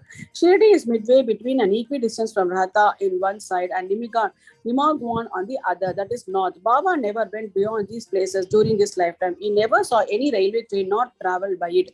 Still, he knew exactly the timing of arrival and departure of all trains. Devotees who acted according to Baba's instructions, that is, the departures which were given him at the time of taking his leave, fared well, while those who disregarded them suffered many a mishap and accident. More about this and other matters will be told in the next chapter. Go to Shri Sai, peace to be all. Chapter 9. Effect of complaints and non-compliance with Baba's others of the time of taking leave. A few instances, mendicancy and his necessity, devotees, Sarkhan family's experiences, Baba fed sumptuously out. At the end of the last chapter, it was barely stated that the Bhaktas who obeyed Baba's orders at the time of taking leave fared well, and those who disobeyed them suffered many a mishap. This statement will be amplified and illustrated with a few striking instances and by other matters dealt with in this chapter. Characteristic of Shirdi pilgrimage. One special peculiarity of Shirdi pilgrimage was this, that none could leave Shirdi without Baba's permission, and if he did, he invited untold sufferings. But if anyone was asked to quit Shirdi, he could stay here there no longer. Baba gave certain suggestions or hints when Bhaktas went to bid goodbye and take leave. These suggestions had to be followed. If they were not followed or departed from, accidents were sure to befall them. Who acted contrary to Baba's directions? We give below a few instances. Tatya Kote Patil. Tatya Kote was once sitting in a tanga to Kopar Guan Bazar. He came in as to the masjid, saluted Baba, and said that he would go to Kopar Guan Bazar. Baba said, "Don't make us haste. Stop a little. Let go the bazaar. Don't go out of the village." On seeing his anxiety to go, Baba asked him to take Shama at least with him. Not minding this direction, Tatya Kote immediately drove his tanga. Of the two horses, one which cost rupees 300 was very active and restless. After passing Saul well, it began to run rashly, got a sprain in its waist and fell down. Tatya was not much hurt, but was reminded of Mother Sai's direction. On other occasion, while proceeding to Golkar village, he disregarded Baba's direction and drove in a tanga, which met with a similar accident. One European gentleman of Bombay once came to Shirdi with an introductory note from Nana Sahib Chandokar and with some object in view. He was comfortably accommodated in a tent. He wanted to kneel before Baba and kiss his hand. Therefore, he tried twice to step into masjid, but Baba prevented him from doing so. He was asked to chill in the open courtyard below and take Baba's darshan from there. Not pleased with this reception he wanted to leave Shirdi at once and came to bid goodbye. Baba asked him to go to the next day and not to hurry. People also requested him to abide by Baba's direction. Not listening to all this, he left Shirdi in a tanga. They all stand at first all right, but when Solwell was passed, the bicycle came in front, seeing which the horses were frightened and ran fast. The tanga was turned topsy-turvy, and the gentleman fell down and was dragged some distance. He was immediately released, but had to go and lay in Kopergan Hospital for the treatment of the injuries. Because of such experiences, all people learned the lesson that those who disobeyed Baba's instructions met with the accidents in one way or the other, and those who obeyed them were safe and happy. The necessity of mendicancy. Now, to return to the question of mendicancy, a question may arise in the minds of some that if Baba was such a great personage, God, in fact, why should he have recourse to the begging bowl all his lifetime? This question who may be considered and replied from two standpoints. That is, one, who are the fit persons who have a right to live by the begging bowl? Our Shastras say for that those persons who getting rid of or becoming free from their three main desires, that is, one, progency, second, wealth, third, for fame, accept sannyasa, or fit persons to live by begging alms. They cannot make cooking arrangements and dine at home. The duty of feeding them rests on the shoulders of householders. Sai Baba was neither householder nor vanaprastha. He was a celibate sannyasi, that is, sannyasi from boyhood. His firm conviction was that the universe was his home. He was a Lord Vasudeva, the supporter of the universe, and the imperishable Brahman. So he had the full right to have recourse to the begging bowl. Second, now from the standpoint of one, Panchasoon, five sins, and the other atonement, we all know that in order to prepare foodstuffs and meals, the householders have to go through five actions or process. That is, one, Kandani, pounding; two, Peshani, grinding; three, Udakumbi, washing pots; four, Marjani, sweeping and cleaning; five, Chulli, lighting, that is, earths. These process involve destruction of a lot of small insects and creatures, and thus the householders incur a lot of sin. In order to atone for this sin, our Shastras prescribe five kinds of sacrifices. First, Brahma Yajna, Veda Dhyanam, offering to Brahman or the study of the Vedas; three, Pitra Yajna, offering to the ancestors; four, Deva Yajna, offering to the gods; five, Bhuta Yajna, offering to the beings; and sixth, Manusha Atiti Yajna, offering to men or uninvited guests. If these sacrifices enjoyed by the Shastras are duly performed, the purification of the minds is effected and helps them to get knowledge and self-realization. Baba, in going from house to house, reminded the immense of their sacred duty, and fortunate were the people who got the lesson at their homes from Baba. Devotees' experiences. Now, to return to the other more interesting subject, Lord Krishna has said in the Bhagavad Gita, whosoever devotedly offered to me a leaf, a flower, or a fruit or water of that pure-hearted man, I accept that pious offering. In the case of Sai Baba, if a devotee really longed to offer anything to Sai Baba, and if he afterwards forgot to offer the same, Baba reminded him or his friend about the offering and made him present it to him, and then accepted it and blessed the devotee. A few instances are given below. Tarkat family, father and son. Mr. Ramachandra Atmarama is Baba Sahib Tarkan, formerly a Pratana Samajas, was a staunch devotee of Sai Baba. His wife and son loved Baba equally or perhaps more. It was once proposed that Master Tarkan should go with his mother to Shirdi and spend his May vacation there. But the son was unwilling to go, as he thought that in case he left his home at Bandra, the worship of Sai Baba in the house would not be properly attended to, as his father, being a Pratana Samajas, would not come to worship Sai Baba's enlarged portrait. However, on his father's giving an assurance of oath that he would perform the worship exactly as the son was doing, the mother and the son left for Shirdi on Friday night. Next Sunday, Mr. Targan got up early, took his bath, and before proceeding with the puja, prostrated himself before the shrine and said, Baba, I am going to perform the puja exactly as my son has been doing, but please do let it not be a formal drill. After he performed the puja, he offered a few pieces of lump sugar as naivedya, which were distributed at the time of the lunch that evening, and on Sunday, everything went on well. The following Monday was a working day, and it also passed well. Mr. Tarkan, who had never performed puja like this in all his life, felt great confidence within himself that everything was passing on quite satisfactorily according to the promise given to his son. On Tuesday, he performed the morning puja as usual and left for his work. Coming home at noon, he found that there was no prasad to partake of. When the meal was served, he asked the servant cook, who told him that there was no offering made that morning and that he had completely forgotten then to perform the part of the puja, offering naivedya. After hearing that he left his seat and prostrated himself before the shrine, expressed his regret. At the same time, chiding Baba for the want of guidance in making the whole affair a matter of more mere drill. Then he wrote a letter to his son stating the facts and requested him to lay it before Baba's feet and ask his pardon for his neglect. This happened in the Bandra at Tuesday noon. At about the same time, when the noon Arati was just about to commence on Shirdi, Baba said to Mrs. Tharkar, "Mother, I had been to your house in Bandra with a view to having something to eat. I found the door locked. I somehow got an entrance inside and found to my regret that Mr. Tarkand had left nothing for me and to eat. So I have returned home without eating anything." The lady could not understand anything, but the son, who was close by, understood that there was something wrong with the puja in Bandra, and he therefore requested Baba to permit him to go home. Baba refused the permission but allowed him to perform puja there. Then the son wrote a letter to his father stating all that took place at Shirdi and to explore his father not to neglect the puja at home. Both these letters crossed each other and were delivered to the respected parties the next day. Is this not astonishing? Mrs. Tarkan, let us now take up the case of Mrs. Tarkan herself. She offered three things, that is, bati, roasted brinjal, eggplant, mixed curds and spice, kacharya, circular pieces of brinjal fried in ghee. Third paid, let us see how Baba accepted them. Once Mr. Raghuveer Bhaskar Purandare of Bandra, a great devotee of Baba, started for Shirdi with his family.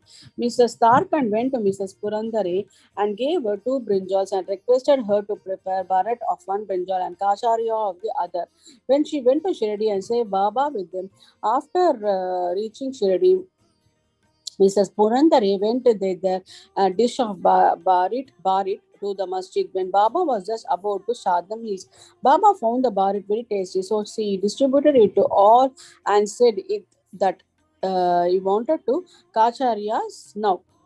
A word was sent to Radha Krishna Mai. The Baba wanted Acharyas. She was on a fix, as that was no season of brinjals.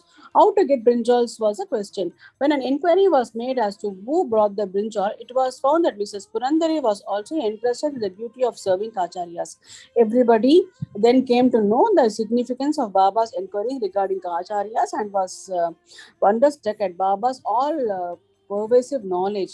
In December 1580, when Govind Balaram Mankar wanted to go to Shirdi to perform obsequies of his father, before he felt, he came to see Mr. Tarkan. Then Mrs. Tarkan wanted to send something with him to Baba.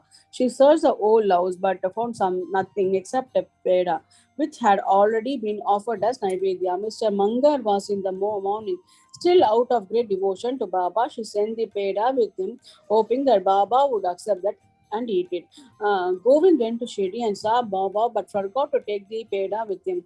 Baba simply waited. When he went to Baba in the afternoon, he went empty-handed without the peda. Baba could wait no longer and therefore asked him straight, what did you bring for me?" Nothing was the reply. Baba asked him again. The same reply came forth again. Then Baba asked him the leading question, "Did not Mother, Mrs. Tarkan, give some sweet to you for me at the time of your starting?" The boy then remembered the whole thing. He felt obliged, asked Baba's pardon, ran to the lodging, brought the peda and gave it to Baba. As soon as Baba got it in his hand, he put it into his mouth and gulped it down. Thus, the devotion of Mrs. Tarkan was recognized and accepted.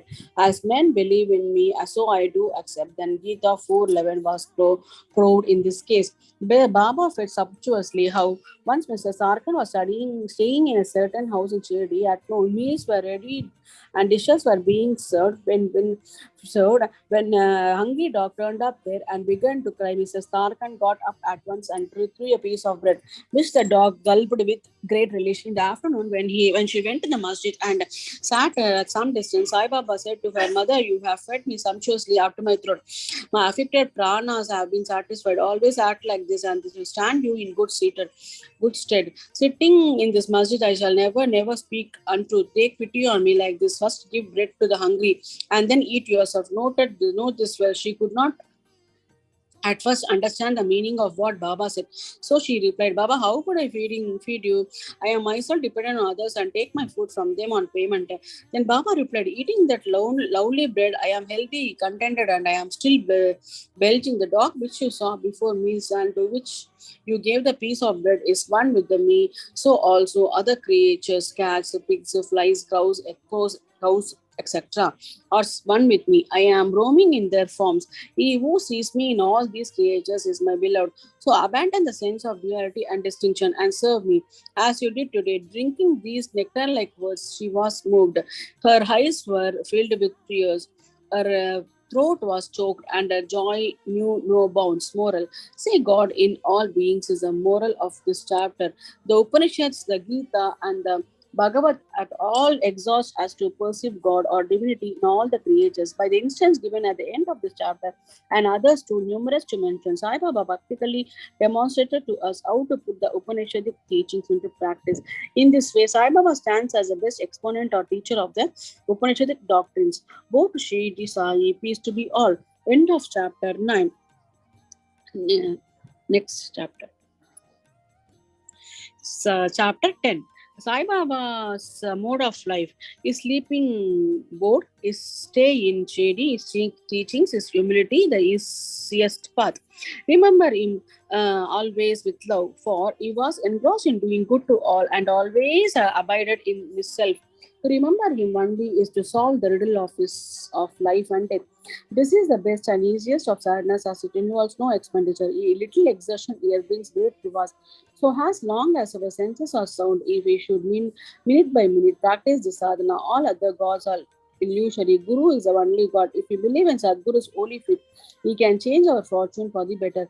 If we serve him nicely, we get rid of our samsara. We need not study any philosophy like the Nyaya and the Mimamsa.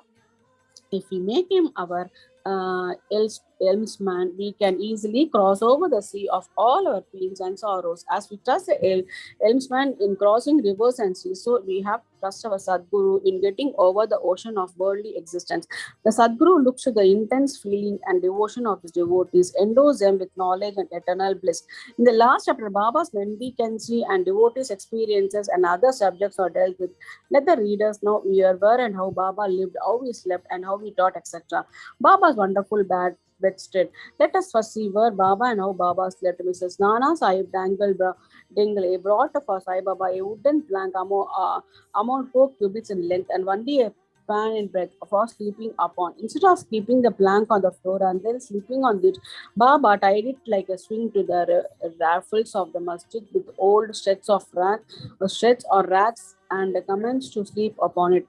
The racks were so thin and worn out that it was a problem how they could bear or support even weight of the plank itself, let alone the weight of Baba.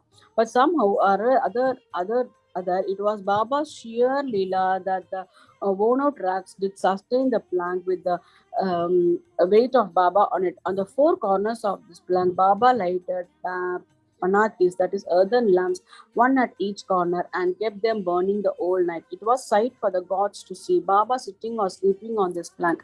It was a wonder to all how Baba got up and down the plank. Out of curiosity, many careful observers kept watching the process of mounting and dismounting, but none succeeded. As crowds began to swell, detect this wonderful feat, Baba one day broke the plank into pieces and threw it away. Baba had all the 8 siddhas, that is powers at his command. He never practiced nor craved for them. They came to him naturally as a result of his perfection. Sakun manifestation of Brahman. Though Sai Baba looked like a man, three cubits and half a length, still he dwelt in the hearts of all inwardly. He was unattached, indifferent, but outwardly he longed for public welfare. Inwardly most disinterested. He looked outwardly full of desires for the sake of his devotees.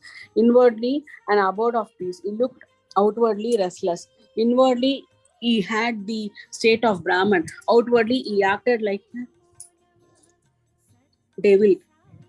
Inwardly, he had the state of Brahman. Outwardly, he acted like a devil.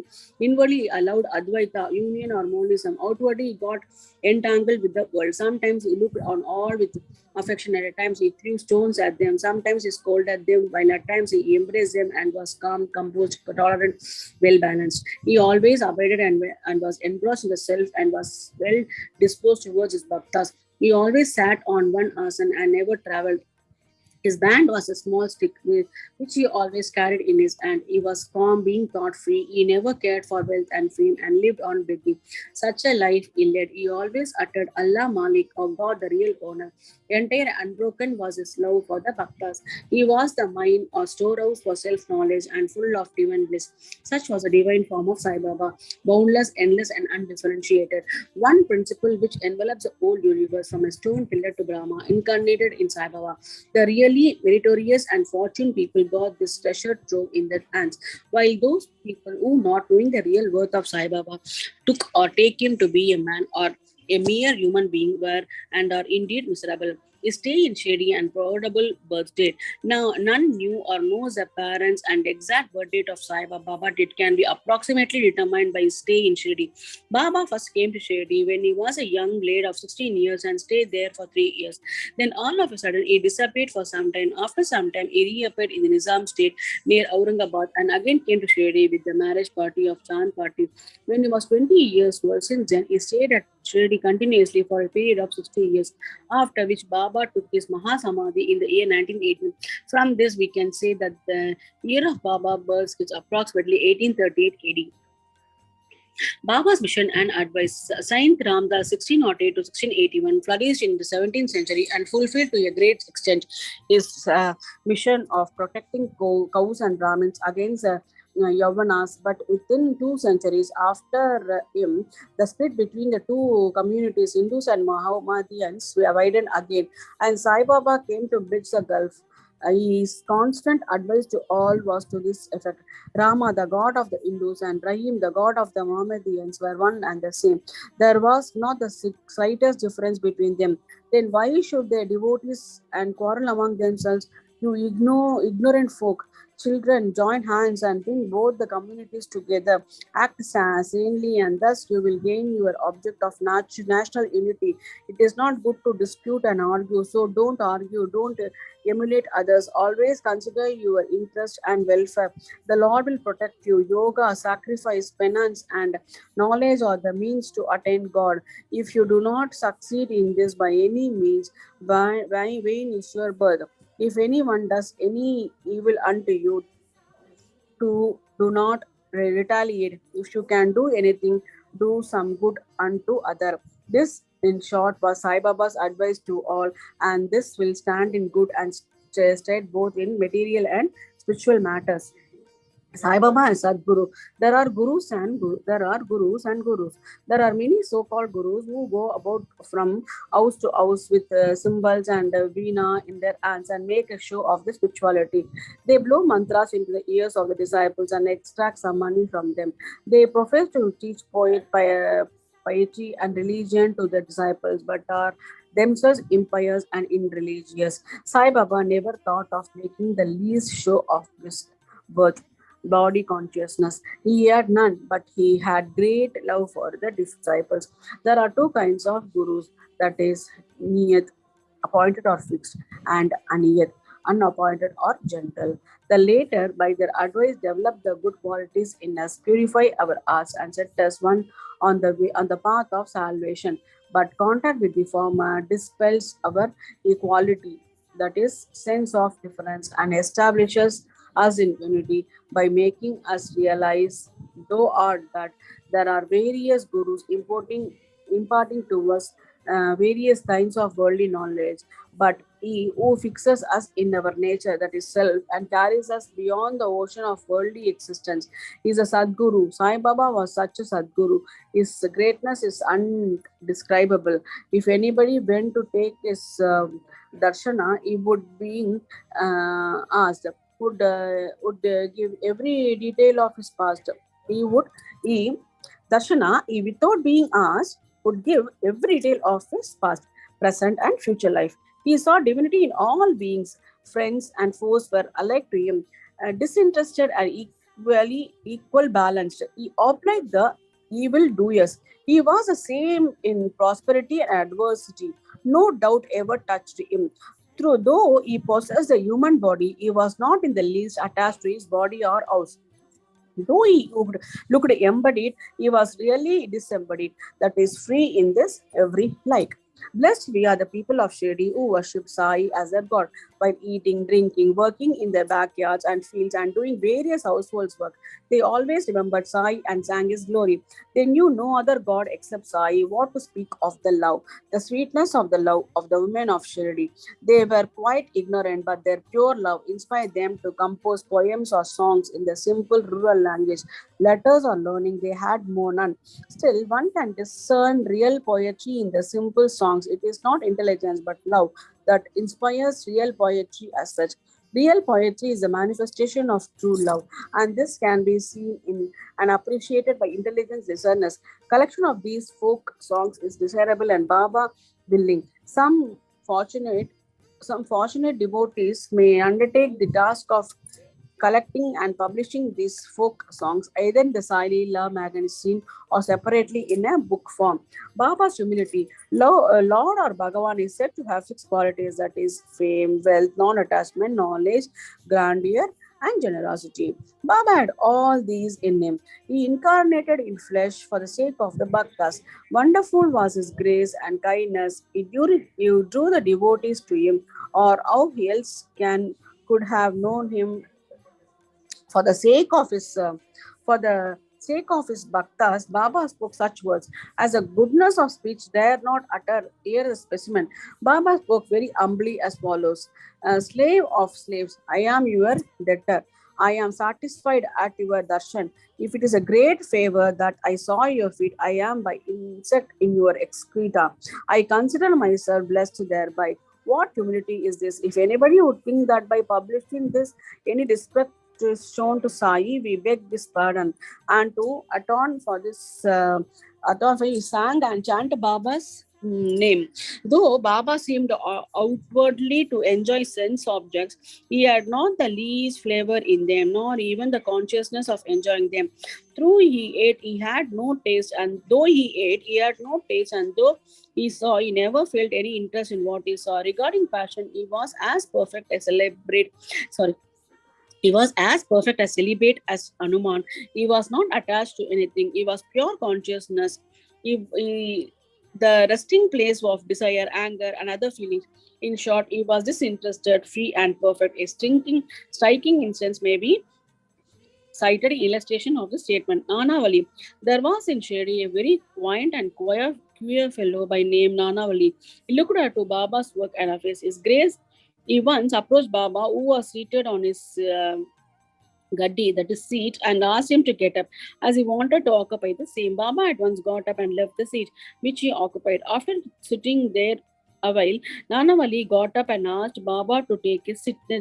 Then Baba sat on the seat and Nanavali fell at his feet and then went away. Baba did not show the slightest displeasure in being dictated to and ousted.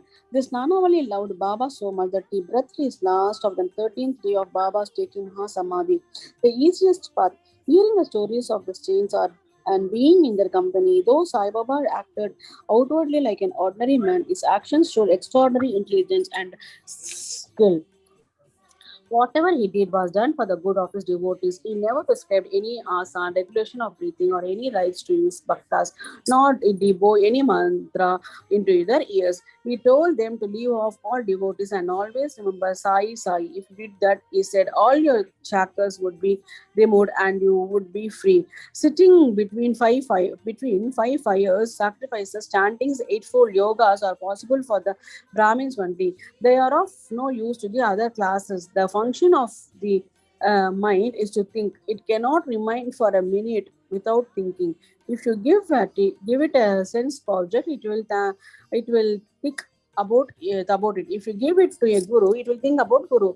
You have heard most attentively the grandeur of Sai. This is a natural remembrance. Worship and kirtan of Sai, hearing the stories of the saints is not so difficult as the other sadhanas mentioned above. They remove all fear, that is, the stories remove all fear of the samsara, worldly existence, and take you onto the line of spiritual path. So listen to these stories, meditate on them, and assimilate them. If this is done, not only the Brahmins but women and lower classes will get pure and holy. You may do or attend to your worldly duties, but give your mind to Sai and his stories, and then he is sure to bless you. This is the easiest path, but why do not all take to it? The reason is that without God's grace, we do not get the desire to listen to the stories of saints. With God's grace, everything is smooth and easy. Hearing the stories of the saints is, in a way, keeping their company. The importance of the company of saints is very great. It removes our body consciousness and egoism, destroys completely the chain of our birth and death, cuts asunder all the kinds of the art, and takes us to God, who is pure consciousness. It certainly increases our non-attachment to sense objects and makes us quite indifferent to pleasures and pains, and leads us on the spiritual path. If you have no other sadhana, such as uttering God's name, worship or devotion, etc., but if you take refuge in them, who wholeheartedly, they will carry you off safely across the sea, across the ocean of worldly existence. It is for this reason that the saints manifest themselves in this world. Even sacred rivers such as the Ganges, Godavari, Krishna, and Kaveri, etc., which wash away the sins of the world, desire that the saints should come to them for a bath and purify them. Such is the grandeur of the saints. It is on account of the store of merit in past births that we have attained the feet of Sai Baba. We conclude this chapter with the meditation on Sai's form. The beautiful and handsome Sai, is standing on the edge of the masjid and distributing udi to each and every bhakta with a view to his welfare. He who thinks that the world has not, and who is ever engrossed in supreme bliss, before him we humbly prostrate ourselves. Bow to Shirdi Sai, pleased to be all. End of chapter 10. Om Shri Sai Nadaya Chapter 11, Sai as Sadguna, Sai as Sagun Brahma, Dr. Pandit's worship, Haji Siddiq Falke, control over the elements. Let us now, in this chapter, describe the manifested Sagun Brahma Sai as to how he was worshipped and how he controlled the elements. Sai as Sagun Brahma. There are two aspects of God or Brahma, the unmanifested Nirgun and the manifested Sagun. The Nirgun is formless while the Sagun is with form, though both denote the same Brahma. Some prefer to worship the former, some the latter. As stated in Gita, chapter 13, the worship of the latter is easy and preferable. A man has got a form, body, senses, etc. It is natural and easy for him to worship God with form. Our love and devotion do not develop unless we worship Sagun Brahma. For a certain period of time, and as we advance, it leads us to worship meditation of Nirgun Brahma. So let us start with Sagun worship. Image, altar, fire, light, sun, water, Brahma are the 7 objects of worship, but Sadguru is better than all these. Let us on this occasion bring to our mind the form of Sai, who was the non-attachment incarnate and who was a resting place for his devotees. Our faith in his words is the asan, and our sankalpa, determination to accomplish the puja, is the abandonment of all our desires. Some say that Sai was Bhagavad Bhakta, devotee of the Lord. Others say he was a Mahabhagavat, a great devotee, but to us he is God incarnate. He was ever forgiving, never irritable, straight, soft, tolerant, and content beyond comparison. Though he looked embodied as having the form, he was really disembodied, emotionless, unattached, and internally free. The Ganges, on its way to the sea, cools and refreshes the creatures affected with heat, gives life to the crops and trees, and quenches the thirst of many. Similarly, saints, souls like Sai, while they live their own, give solace and comfort to all. Lord Krishna has said that the saint is my soul, my living image. I am he, or he is my pure form or being. He is indescribable, Shakti or power of God, known as pure existence, knowledge, and bliss, incarnated in the form of Sai in Shirdi. The Shruti Taittiriya Upanishad describes Brahma as pure bliss. This we read or hear daily in the books, but the devout people experience this Brahma or bliss in Shruti. Baba, the support of all, required no prop or asan from anybody. He always used a piece of sackcloth for his seat, which was covered with a small mattress by his bhaktas and had a bolster placed by them, rest as his back. Baba respected the feelings of his devotees and allowed them to worship him as they liked. Some waved charmer or fans before him. Some played on musical instruments. Some washed his hands and feet. Some others applied scent and chandan. Some gave betel nut with leaves, and some others offered naivedya. Though he looked like living in Shirdi, he was present everywhere. This all-pervasiveness of his was daily experienced by his devotees. A humble prostration to this all-pervasive Sadguru. Dr. Pandit's worship. One Dr. Pandit, a friend of Tatya Sahib Nulkar, once came to Shirdi for Baba's darshan. After saluting Baba, he sat in the masjid for some time. Baba asked him to go to Dada Bhat Kelkar. He went to Dada Bhat, by whom he was well received. Then Dada Bhat left his house for puja, and Dr. Pandit accompanied him. Dada Bhat worshipped Baba. Nobody until then dared to apply sandal paste to Baba's forehead. Only Mahalspati took Dada Bhat's dish containing puja materials. Only Mahalspati used to apply it to his neck. But this simple-hearted Dr. Pandit took Dada Bhat's dish containing puja materials and taking sandal paste out of it, drew a tribund, that is 3 horizontal lines on Baba's forehead. To the surprise of all, Baba kept silent, not uttering a single word. Then Dada Bhat that evening asked Baba, how is it that, though you object to sandal paste being applied by others to your forehead, you allowed Dr. Pandit to do so?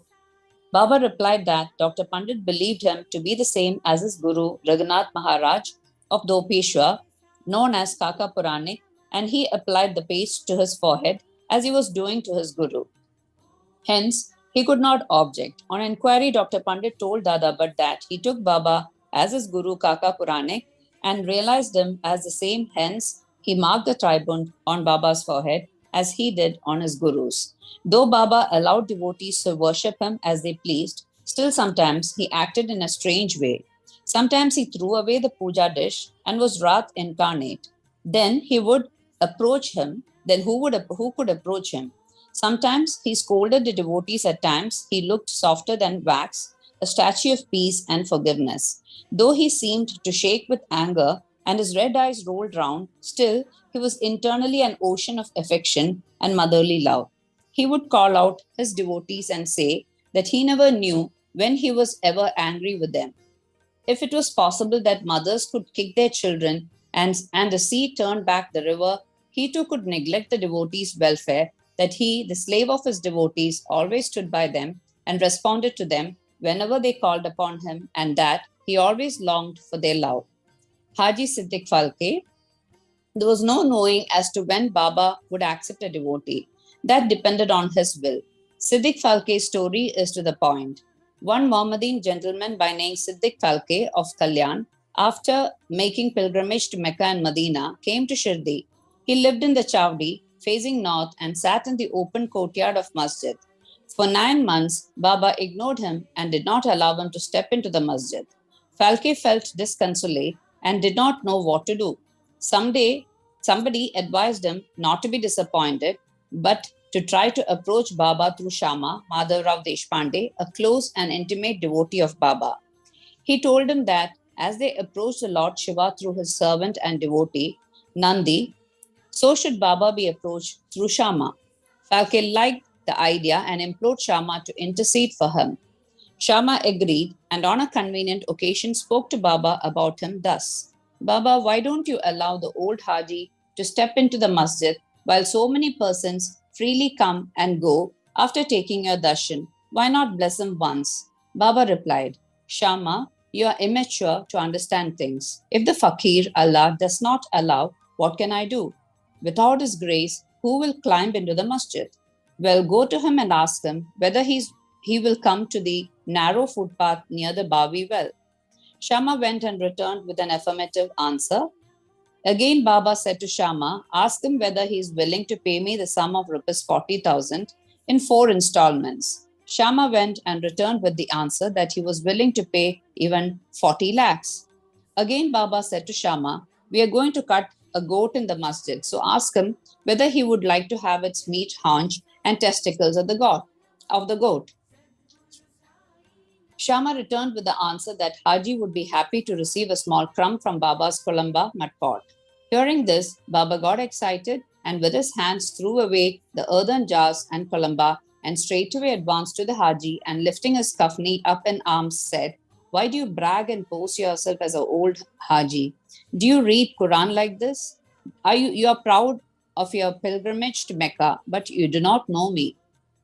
Being thus scolded, the Haji was confounded. Baba then went back to the masjid, purchased a basket of mangoes and sent them to the Haji. Then again Baba went to the Haji and taking out rupees 55 from his pocket, gave them to in Haji's hand. Thenceforth, Baba loved the Haji, invited him for meals, and the Haji thereafter came into the masjid whenever he liked. Baba gave him at times some rupees, and thus the Haji was enrolled in Baba's darbar. Baba's control over the elements. We shall close this chapter after describing 2 incidents showing Baba's control over the elements. Once at evening time, there was a terrible storm in Shirdi. Sky was overcast with thick black clouds. Winds began to blow with great force. Clouds roared and lightning began to flash and rains started pouring in torrents. In a short time, the whole place was flooded with water. All creatures, birds, beasts, and men got terribly frightened and they all flocked to the masjid for shelter. There are many local deities in Shirdi, but none of them came to their rescue. So they all prayed to Baba, their God, who was fond of their devotion, to intercede and quell the storm. Baba was much moved. He came out and standing at the edge of the masjid, addressed the storm in a loud and thunderous voice. Stop your fury and be calm. In a few minutes, the rain subsided, the wind ceased to blow, and the storm came to a stop. Then the moon rose in the sky, and people went back home well pleased. Number 2, on another occasion, at noon, the fire in Duni began to burn brightly. Its flames were seen to be reaching the rafters above. The people who were sitting in the masjid did not know what to do. They dared not to ask Baba to pour water or do anything to quench the flames. But Baba soon came to realize what was happening. He took up his sadka, short stick, and dashed it against a pillar in front, saying, get down, be calm. At each stroke of the sadka, He asked for the year 2012-2013. Did it be?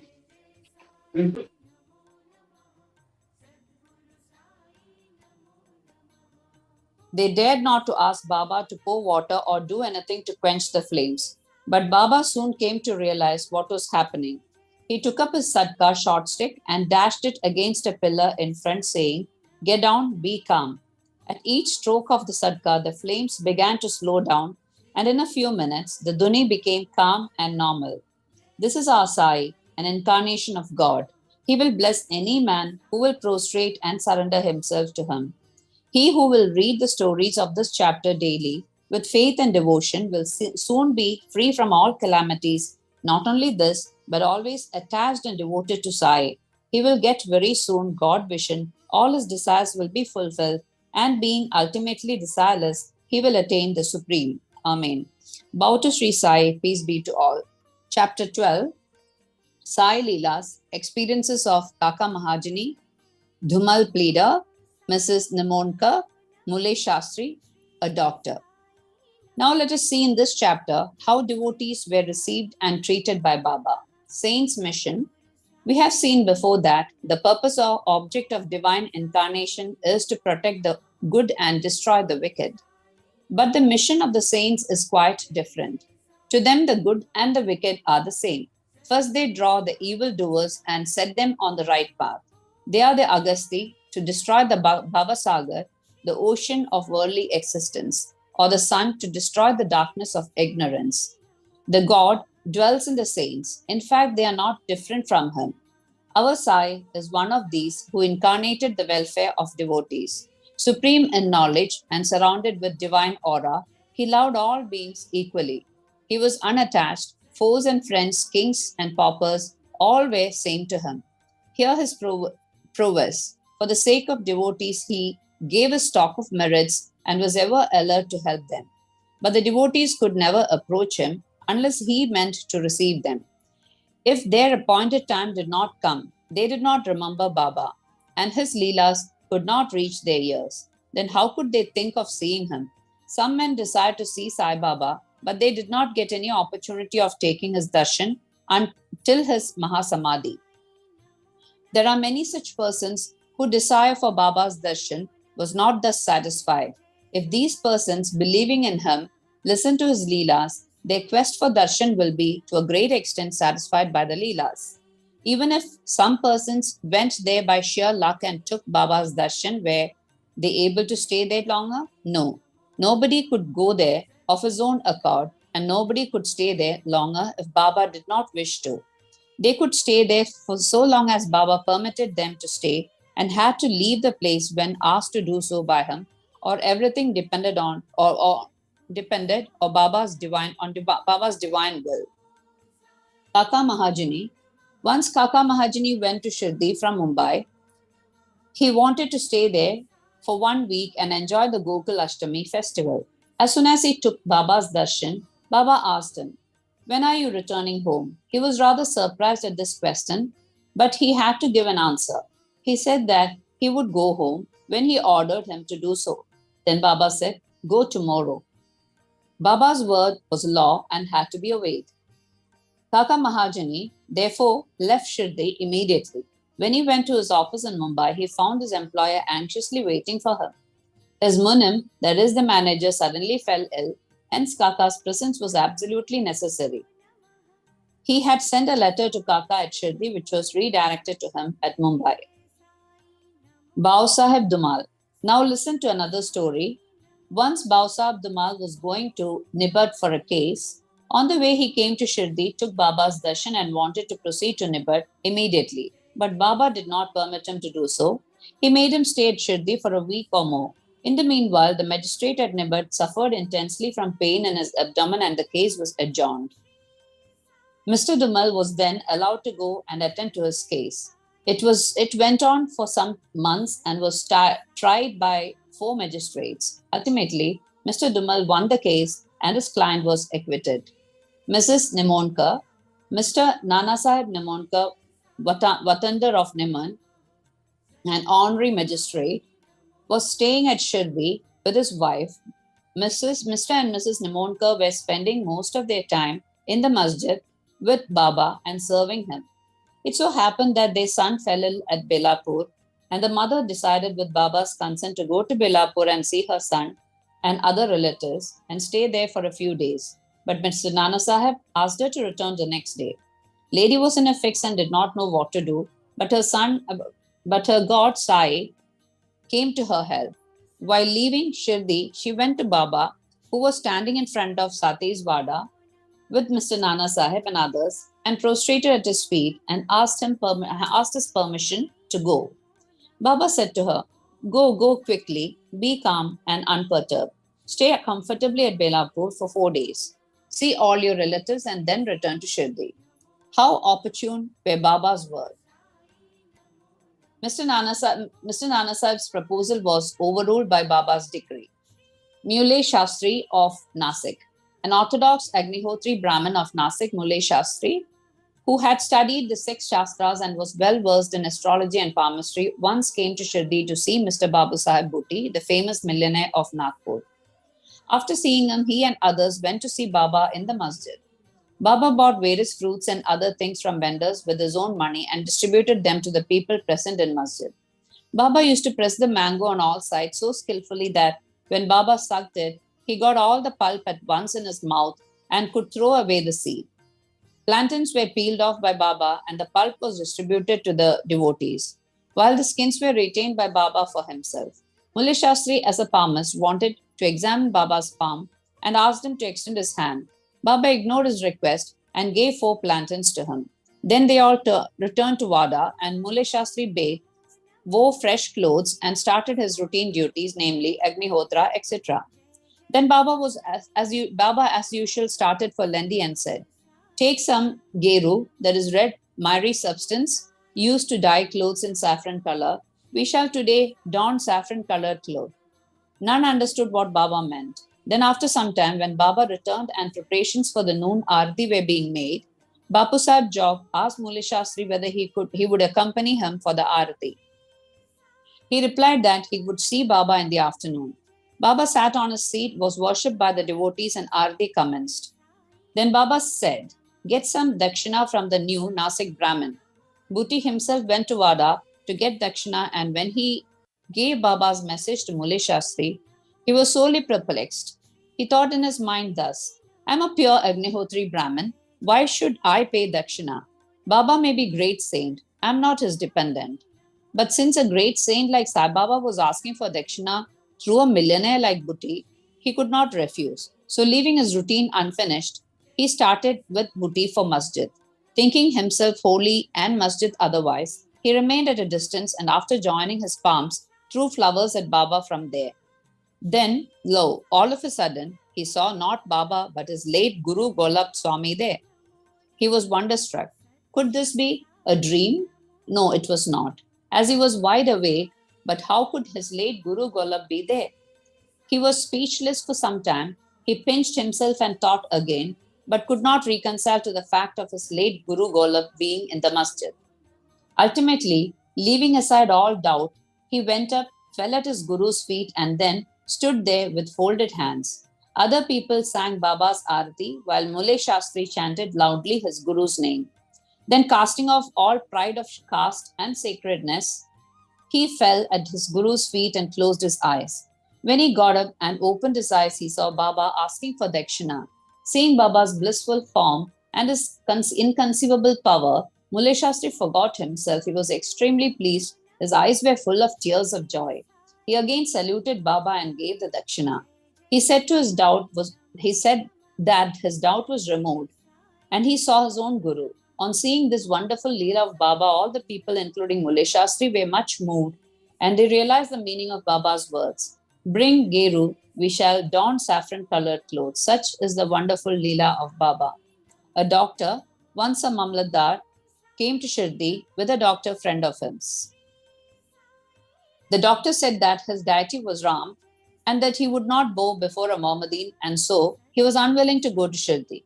The Mamlatdar replied that nobody would press him to bow down, so he should come and give the pleasure of his company. Accordingly, they reached Shirdi and went to the masjid for Baba's darshan. All were wonderstruck to see the doctor going ahead and saluting Baba. They asked him how he forgot his resolve and bowed down to a Musliman. Then the doctor replied that he saw his beloved deity Ram on the seat and therefore prostrated himself before him. Then as he was saying this, he again saw Sai Baba there. Being dismayed, and he again said, "Is this a dream? How could he be a Mohammedan? He is a great Yoga Sampanna, full of yoga avatar." Next day, he made a vow and began to fast. He absented himself from the masjid, resolving not to go there until Baba blessed him. 3 days passed, and on the 4th day, a close friend of his from Khandesh turned up, and with him he went to the masjid for Baba's darshan. After the salutation, Baba asked him whether anybody had gone to call him that he had come. Hearing this vital question, the doctor was moved. The same night, he was blessed by Baba, and he experienced bliss supreme in his sleep. Then he left for his town, where he remained in the same state for a fortnight. Thus, his devotion for Sai Baba increased manifold. The moral of all these stories mentioned above, especially that of Mulli Shastri, is that we should have firm faith in our Guru and in no one else. More Leelas of Sai Baba will be described in the next chapter. Bow to Sri Sai, peace be to all. Chapter 13, More Sai Leelas, Diseases Cured, Bhimaji Patil, Bala Shimpi, Babusaheb Bhutti, Alandi Swami, Kaka Mahajani, Dattopant of Harda. The inscrutable power of Maya. Baba's words were always short, deep, full of meaning, effective, and well balanced. He was ever content and never cared for anything. He said, though I am a fakir, have no house or wife, and though leaving all care, I stay at one place, the inevitable Maya teases me often. Though I forgot myself, but she cannot forget me. She always envelops me. This Maya, elusive power of Lord Sri Hari, harasses even Lord Brahma and others. Then what to speak of poor fakir like me?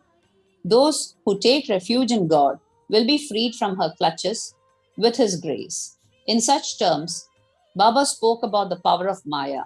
Lord Sri Krishna has said to Uddhava in Bhagavad that the saints are His living forms, and see what Baba has said for the welfare of His devotees. Those who are fortunate and whose demerits have vanished, take to my worship. If you always say Sai, Sai, I shall take you over the 7 seas. Believe in these words, and you will be certainly benefited. I do not need any paraphernalia of worship, either 8-fold or 16-fold. I rest there where there is full devotion. Now read what Sai did for the welfare of those who surrendered themselves to him. Bhimaji Patil. Once Bhimaji Patil of Narayan Gond, Taluka Junod, district Pune, suffered in the year 1909 from a severe and chronic chest disease, which ultimately developed into tuberculosis. He tried all sorts of pathis, remedies, but to no effect. Losing all hopes, he ultimately prayed to God, "O Lord Narayan, help me now." It is a well-known fact that when our circumstances are well, we do not remember God, but when calamities and adversities overtake us, we are reminded of Him. So Bhimaji now turned to God.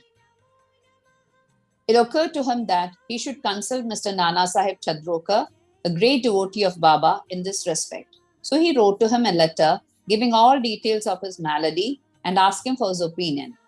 In reply, Mr. Nana Sahib wrote to him that there was only one remedy left, and that was to take recourse to Baba's feet. Relying on Mr. Nana Sahib's advice, he made preparations for going to Shirdi. He was brought to Shirdi and taken to Masjid and placed before Baba. Mr. Nana Sahib and Shama Madhavrao Deshpande were present there. Baba pointed out that the disease was due to the previous evil karma and was not disposed to interfere. But the patient cried out in despair that he was helpless and sought refuge in him, as he was his last hope, and prayed for mercy. Baba's heart melted and he said, "Stay, cast off your anxiety. Your sufferings have come to an end. However oppressed and troubled one may be, as soon as he steps in the masjid, he's on the pathway to happiness. The fakir here is very kind, and he will cure the disease and protect all with love and kindness." The patient used to vomit blood every 5 minutes, but there was no vomiting in the presence of Baba. From the time Baba uttered the words of mercy, malady took a favorable turn. Baba asked him to stay in Bhimabai's house, which was not a convenient and fit place, but Baba's order had to be obeyed. While he was staying there, Baba cured him by 2 dreams. In the first dream, he saw himself as a boy suffering the severe pain of flogging, which he received for not reciting his poetry lesson before his class master. In the second dream, someone caused him intense pain by rolling a stone up and down over his chest. With the pain thus suffered in dream, his cure was complete and he went home. He then often came to Shirdi, gratefully remembering what Baba did for him, and prostrated before him. Baba also did not expect anything from devotees but remembrance, unswearing faith, and devotion. People in Maharashtra always celebrate Satyanarayana Puja in their homes every fortnight or month, but it was this Bhimaji Patil who started a new Sai Satyavrata Puja instead of Satyanarayana Vrata Puja in his house when he returned to his village. Bala Ganpat Shimpi, another devotee of Baba by name Bala Ganpat Shimpi, suffered much from malignant type of malaria. He tried all sorts of medicines and decoctions, but in vain. The fever did not abate a jot, and so he ran to Shirdi and fell at Baba's feet. Baba gave him a strange recipe. In this case, as follows: give a black dog some morsels of rice mixed with curd in front of Lakshmi temple. Bala did not know how to execute this recipe, but no sooner he went home than he found rice and curd. After mixing them together, he brought the mixture near the Lakshmi temple, where he found a black dog waving its tail. He placed the curd and rice before the dog. The dog ate it, and strange to say, Bala got rid of his malaria. Babu Sahib Bhutti, Sriman Babu Sahib Bhutti suffered once from dysentery and vomiting. His cupboard was full of patent drugs and medicines, but none of them had any effect. Babu Sahib got very weak on account of purgings and vomitings, and therefore was not able to go to the masjid for Baba's darshan. Baba then sent for him and made him sit before him and said, "Now take care, you should not purge any more," and gestured with his index finger. The vomiting must also stop. Now look at the power of Baba's words. Both the maladies disappeared and Bhutti felt well. On another occasion, he had an attack of cholera and suffered from severe thirst. Dr. Pillai tried all sorts of remedies but could give him no relief. Then he went to Baba and consulted him as to what to drink that would allay his thirst and cure the disease. Baba prescribed an infusion of almonds, walnuts, pistachio, a kind of dry fruit, boiled in sugared milk. This would be considered a cause for fatal aggravation of the disease by any other doctor or physician, but in implicit obedience to Baba's order, the infusion was administered, and strange to say, the disease was cured. Alandi Swami, a Swami from Alandi, with a desire for Baba's darshan, came to Shirdi. He suffered from severe pain in his ear, which prevented him from getting sleep. He was operated for this, but it served no purpose. The pain was severe and he did not know what to do. While he was returning, he came to take Baba's leave. When Shama Madhavrao Deshpande requested Baba to do something for the pain in the Swami's ear, Baba comforted him saying, "Allah acha karega, God will do good." The Swami then returned to Pune and after a week sent a letter to Shirdi stating that the pain in his ear had subsided, though the swelling was there, and in order to get swelling removed, he went to Mumbai for operation. But the surgeon, on examining the ear, said that no operation was necessary. Such a wonderful and potent effect of Baba's words. Kaka Mahajani, another devotee named Kaka Mahajani, suffered once from diarrhea. In order that there should be no break in his services to Baba, Kaka kept a tambia pot with water in one corner of the masjid, and whenever there was a call, he would go out. As Sai Baba knew everything, Kaka did not inform him of his disease, thinking that Baba would of his own cure it soon. The work of constructing the pavement in front of the masjid was permitted by Baba, but when the actual work began, Baba got wild and shouted out loudly. Everybody ran away, and as Kaka was also doing the same, Baba caught hold of him and made him sit there. In the confusion that followed, somebody left a small pouch of groundnuts there. Baba took a handful of groundnuts, rubbed them in his hands, blew away the skins, and gave the clean nuts to Kaka and made him eat them. Scolding and cleaning the nuts and making Kaka eat them went on simultaneously.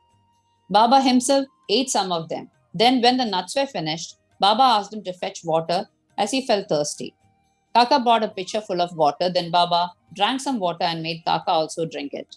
Baba declared, "Now your diarrhea has stopped and you may attend to work of the pavement."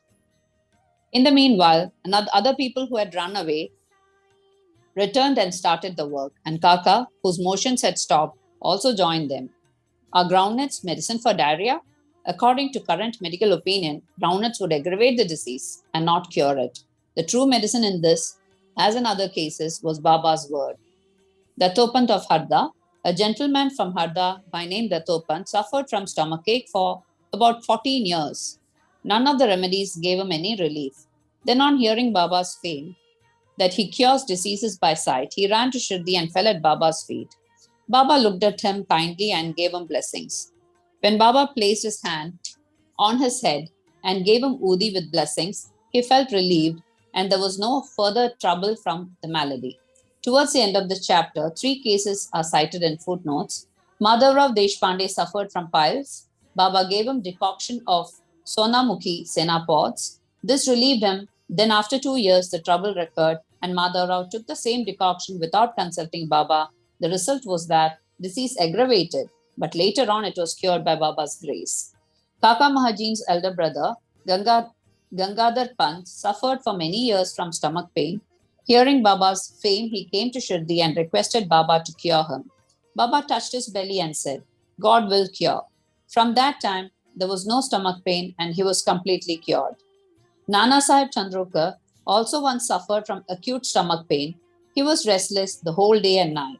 Doctors administered injections which produced no effect. Then he approached Baba, who told him to eat barfi, a kind of sweet meat mixed with ghee. This recipe gave him complete relief. All these stories show that the real medicine that cured the various diseases permanently was Baba's word and grace, and not any medicines or drugs. Bow to Sri Sai, peace be to all. Om Sri Chapter Satchidananda. 14. Chapter 14. Ratanji Wadia of Nanded, Saint Mauli Sahib Dakshina. In the last chapter, we described how Baba's word and grace cured many incurable diseases. Now we shall describe how Baba blessed Mr. Ratanji Wadia and gave him an issue. The life of the saint is naturally sweet. His various doings, eatings, walking, and his natural sayings are also sweet. His life is bliss incarnate. Sai gave bliss to his devotees as a means of remembrance. He gave them various stories of duty and action, which ultimately led them to true religions. His object may be that people should live happily in this world, but they should be ever cautious and achieve the object of their life, self-realization. We get human body as a result of merits in past births, and it's worthwhile that with its aid, we should attain devotion and liberation in this life. So we should never be lazy, but always be on the alert to gain our goal of life. If you hear the Leelas of Sai daily, you will always see him day and night. You will remember him in your mind. When you assimilate Sai in this way, your mind will lose its fickleness. And if you go on in this manner, it will finally be immersed in pure consciousness. Ratanji of Nanded. Now let us come to the main story of this chapter. In Nanded, in the Nizam state, there lived a Parsi mill contractor and a trader by name Ratanji Shapurji Wadia. He had amassed a large amount of money and had acquired fields and lands. He had cattle, horses, and conveyance, and was very prosperous. In all outward appearances, he looked very happy and contented, but inwardly he was not so. Providentially, dispensation in such that no one in this world is completely happy, and rich. Ratanji was no exception to this. He was liberal and charitable and gave food and clothing to the poor and helped all in various ways. The people took him to be a good and happy man, but Ratanji thought him miserable as he had no issue, male or female, for a long time. Just as Kirtan singing glorious of the Lord without love or devotion, song with rhythmical accompaniment, Brahmins without the sacred thread, proficiency in all arts without common sense, pilgrimage without repentance, and ornamentation without a necklace are futile and useless. So is a householder without an issue. Ratanji always brooded on this matter and said in his mind, would God be ever pleased to grant me a son? He thus looked morose and did not release his food. Day and night he was involved with anxiety as to whether he would ever be blessed with a son. He had a great regard for Das Ganu Maharaj. He saw him and opened his heart before him.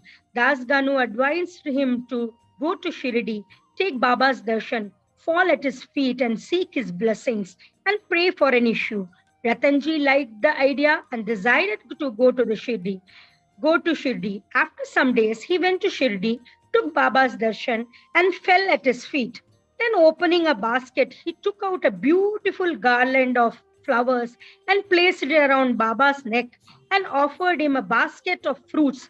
With reverence, he then sat near Baba and prayed to him, saying, many persons who find themselves in difficult situation come to you and you relieve them immediately. Hearing this, I have anxiously sought your feet. Please do not disappoint me. Sai Baba then asked him for dakshina of rupees 5, which Ratanji intended to give, but added that he had already received rupees 3, 14, and 0 from him, and then he should have paid the balance only. Hearing this, Ratanji was rather puzzled. He could not make out as to what Baba meant. That was the first time he thought that he had come to Shirdi, and how was it that Baba said that he had earlier got rupees 3, 14 from him? He could not solve the riddle, but he sat at Baba's feet and gave the balance of the dakshina asked for, explained to Baba fully as to why he came and sought his help, and prayed that Baba should bless him with a son. Baba was moved and told him not to worry, and then and that thence onward his bad days had ended. He then gave him Udi, placed his hand on his head, and blessed him, saying that Allah, God, would satisfy his heart's desire.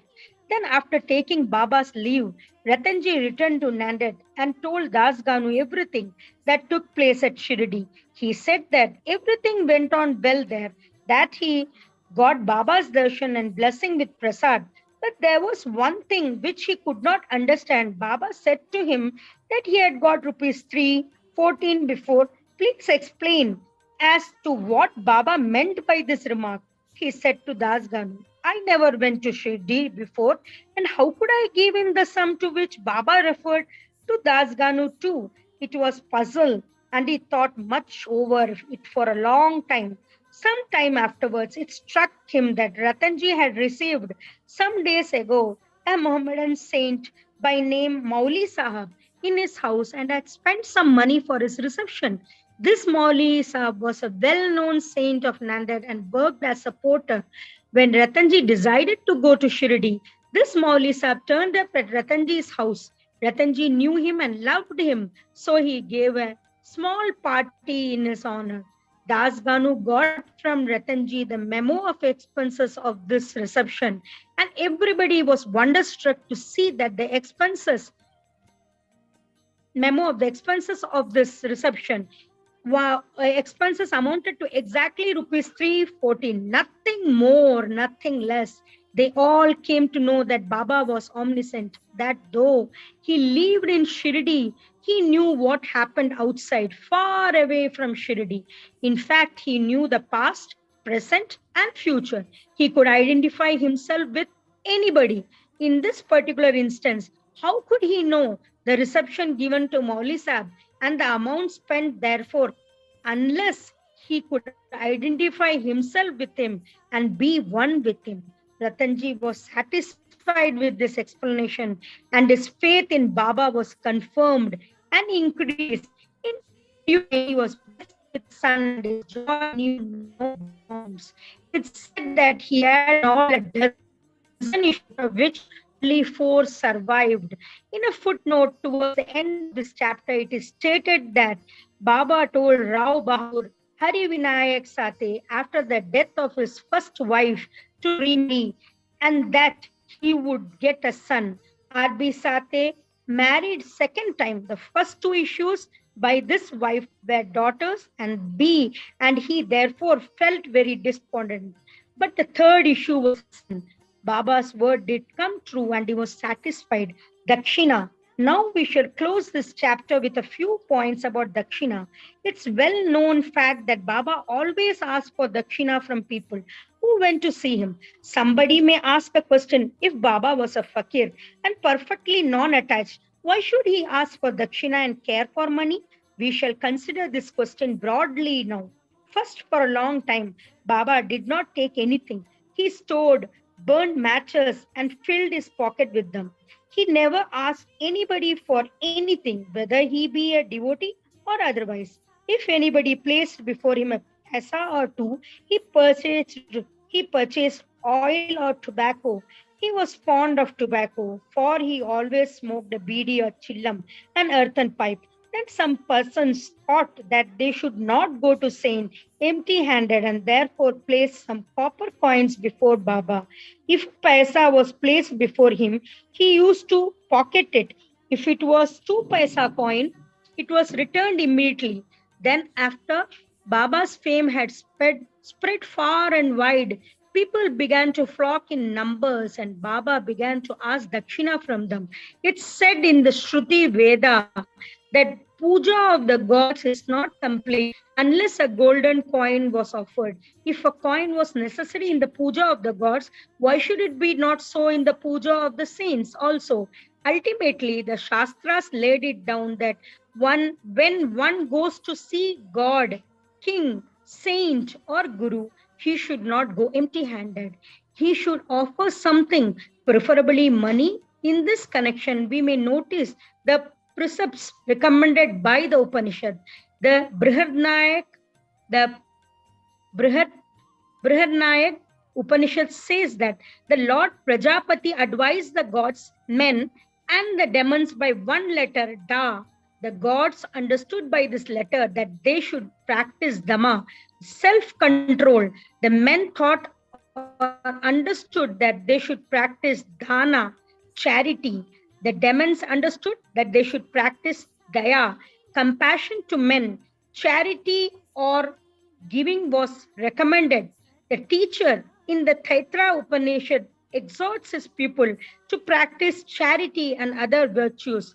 Regarding charity, he says, give with faith, or even without it, give with magnanimity, liberally, give with modesty, awe, and sympathy. In order to teach the devotees the lesson of the charity and to remove their attachment to money and thus to purify their minds, Baba extracted dakshina from them.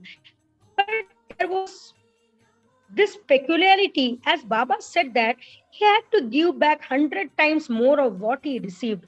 There are many instances in which this has happened. To quote an instance, Mr. Ganpatrao Bodas, the famous actor, says in his Marathi autobiography that on Baba's pressing him often for dakshina, he emptied his money bag before him. The result of this was, Mr. Bodas says that in later life, he never lacked money as it came to him abundantly. There was also secondary meaning of dakshina in many cases in which Baba did not want any pecuniary amount. To quote two instances, Baba asked rupees 15 as dakshina from Professor C.G. Narke, who replied that he did not have any money. Then Baba said, I know you have no money, but you are reading Yoga Vasishta. Give me dakshina from that. Giving dakshina in this case meant deriving lessons from the book and lodging them in the heart where Baba resides. In the second case, Baba asked a certain lady, Mrs. R.A. Tarkad, to give rupees 6 as dakshina. The lady felt pained as she had nothing to give. Then her husband explained to her that Baba wanted 6 inner enemies, lust, anger, avarice, etc., to be surrendered to him. Baba agreed with this explanation. It is to be noted, though Baba collected a lot of money by dakshina, he would distribute the whole amount the same day and the next morning. He would become a poor fakir as usual. When Baba took his Mahasamadhi, even after receiving thousands and thousands of rupees as dakshina for about 10 years, he had only a few rupees in his possession. In short, Baba's main object in taking dakshina from his devotees was to teach them the lesson of renunciation and purification. Postscript, Mr. B.V. Dev of Thana, retired Mamaltadar and a great devotee of Baba, has written an article on this subject, Dakshina, in Shirdi Sai Leela magazine, volume 2, p6 to 26, in which he says as follows, Baba did not ask dakshina of all. If some gave dakshina unasked, he sometimes accepted it and other times refused it. He asked it of certain devotees only. He never demanded it from those devotees who thought in their minds that Baba should ask for it and then they should pay it. If anybody offered it against his wish, he never touched it And if he kept it there, he asked him to take it away. He asked for a small or a big amount from devotees, according to their wish, devotion, and convenience. He asked even of women and children. He never asked of all the rich for it, nor of all the poor. Baba never got angry with those of whom he asked dakshina and who did not give it. If any dakshina was sent through some friends, he who forgot to hand over the same to Baba, he reminded of him of it and made him pay it. On some occasion, Baba used to return some from the amount tendered as dakshina and ask the donor to guard it or keep it in his shrine for worship. This procedure benefited the donor or devotee immensely. If anybody offered more than he originally intended to give, he returned the extra amount. Sometimes he asked of some more dakshina than what they originally intended to give, and if they had no money, asked them to beg or borrow from others. Of some, he demanded dakshina 3 or 4 times a day. Out of the amount collected as dakshina, Baba spent very little for his own sake, for buying chillam, smoking pipe, and fuel for his duni, sacred fire, and all the rest he distributed as charity in the varying proportion to various persons. All the peripetuals of the Shirdi Sansthan was brought by various rich devotees at the instance and suggestion of Radha Krishna Mai. Baba always used to get wild and scolded those who brought any costly and rich articles. He said to Mr. Nana Sahib Chandrokar that all his property consisted of one copin, codpiece, one stray piece of cloth, one kafni, and a tumbrel tin pot, and that all the people troubled him with bringing all this unnecessary costly articles. Women and wealth are the two main obstacles in the way of our Paramatma, spiritual life, and Baba had provided in Shirdi 2 institutions, Dakshina and Radha Krishna Mai, for whenever they came to him, he demanded dakshina from them and asked them to go to the school, Radha Krishna Mai's house. If they stood these 2 tests well, if they showed that they were free from attachment for women and wealth, their progress in spirituality was rapid and assured by Baba's grace and blessings. Mr. Dev has also quoted passages from the Gita and Upanishad and shown that charity given in a holy place or to a holy personage conduces to the donor's welfare. What is more holy than Shirdi and its presiding deity Sai Baba? Go to Sri Sai chapter 15. Naradya Kiran Parati, Mr. Cholka's sugarless tea, 2 lizards. The readers may remember that was made in the 6th chapter regarding the Ramnami festival of Shirdi, how the festival originated and how in the early years there was great difficulty in Haridas for doing kirtan on those occasions, and how Baba permanently entrusted function kirtan to and how he has been doing it.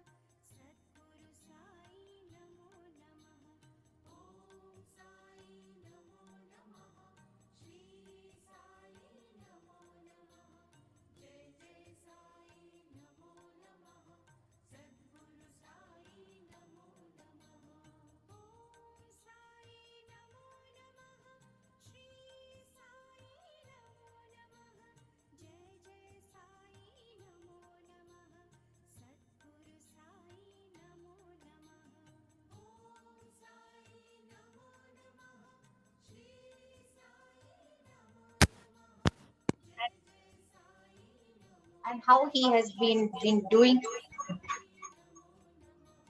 it successfully, and how he has been doing it successfully ever since. Now, in this chapter, we shall describe the manner in which Das Ganu was and has been still making the kirtan. Naradya Kirtan Paddhati. Generally, our Haridasis, while making the kirtan, wear a gala and full dress. They put on a headdress, either a feta or a turban, a long flowing coat with a shirt inside, and upparani short dhotar on the shoulders, and the usual long dhotar from the waist below. After dressing himself in this fashion for some kirtan in the Shirdi village, Dasganu once went to Baba for making a vow. Baba asked him, "Well, bridegroom, where are you going dressed so beautifully like this?" "For making a kirtan," was the reply. Then Baba said, "Why do you want all this paraphernalia, coat, upparani and feta, etc.? Do off all that and before me. Why wear them on the body?" Dasganu immediately took them off and placed them at the Baba's feet. Thenceforth, Dasganu never wore these things while making the kirtan. He was always bare from waist upwards. A pair of chiplis was in his hand and a garland round his neck. This is not in consonance with the practice generally followed by all the Haridasis, but this is the best and the purest method. The sage Narada, from whom the Kirtan Padhati originated, wore nothing on his trunk and head. He carried a veena in his hand and wandered from place to place, everywhere singing the glory of the Lord. Mr. Cholkar's sugarless tea. Initially, Baba was known in Pune and Ahmednagar districts, but Nana Sahib Chandorkar, by his personal talks, and by Dasganu and by his splendid kirtan, spread the fame of Baba in the Konkan Baba presidency. In fact, it was Dasganu, may God bless him, who by his beautiful and inimitable kirtans made Baba available to so many people there. The audience who came to hear the kirtans have different tastes. Some like the erudition or learning of the Haridas, some is gestures, some is singing, some is wit and humor, some is preliminary dissertation on Vedanta, and some others as main stories and so on. But among them, there are very few who, by hearing the kirtan, get faith and devotion or love for God as saints. The effect of hearing Dasganu's kirtan on the minds of audience was, however, electric, as it were. We gave an instance here. Dasganu was once making his kirtan and singing the glory of Sai Baba in the Kaupaneshwar temple in Thana. One Mr. Cholkar, a poor man, serving as a temporary employee in the civil courts in Thana, was amongst the audience. He heard Dasganu's kirtan most attentively and was much moved. He there and then mentally bowed and wrote to Baba, saying, "Baba, I'm a poor man, unable to support my family. If by your grace I pass the departmental examination and get a permanent post, I shall go to Shirdi, fall at your feet, and distribute sugar candy in your name." As good luck would have it, Mr. Cholkar did pass the examination and did get the permanent post, and now it remained for him to fulfill his vow. The sooner the better. Mr. Cholkar was a poor man with a large family to support, and he couldn't afford to pay for the expenses of a Shirdi trip. As is well said, one can easily cross over Nane Ghat in Thana district or even the Saidari range, but it's very difficult for a poor man to cross Umbre Ghat. That is the threshold of his house. As Mr. Cholkar was anxious to fulfill his vow as early as possible, he resolved to economize, cut down his expenses, and save money. He determined not to use sugar in his diet and began to take his tea without it. After he was able to save money in this way, he came to Shirdi, took Baba's darshan, fell at his feet, offered a coconut, distributed it with a clean conscience along with sugar candy as per his vow, and said to Baba that he was much pleased with his darshana and that his desires were fulfilled that day. Mr. Cholkar was in the masjid with his host, Babu Sahib Jog. When the host and the guest both got up and were about to leave the masjid, Baba spoke to Jog as follows: "Give him, that is your guest, cups of tea fully saturated with sugar." Hearing these significant words, Mr. Cholkar was much moved. He was wonderstruck. His eyes were bedewed with tears, and he fell at Baba's feet again. And Mr. Jog was also curious about this direction regarding the teacups to be given to his guest. Baba wanted by his words to create faith and devotion in Cholkar's mind. He hinted, as it were, that he got the sugar candy as per his vow and that he knew full well his secret determination not to use sugar in his diet. Baba meant to say, "If you spread your palms with devotion before me, I am immediately with you, day and night. Though I am here bodily, still I know what you do, beyond the 7 seas. Go wherever you will, over the wide world. I am with you. My abode is in your heart, and I am within you. Always worship me, who is seated in your heart as well as in the hearts of all beings. Blessed and fortunate indeed is he who knows me thus." What a beautiful and important lesson Baba was thus imparted to Mr. Cholkar by Baba.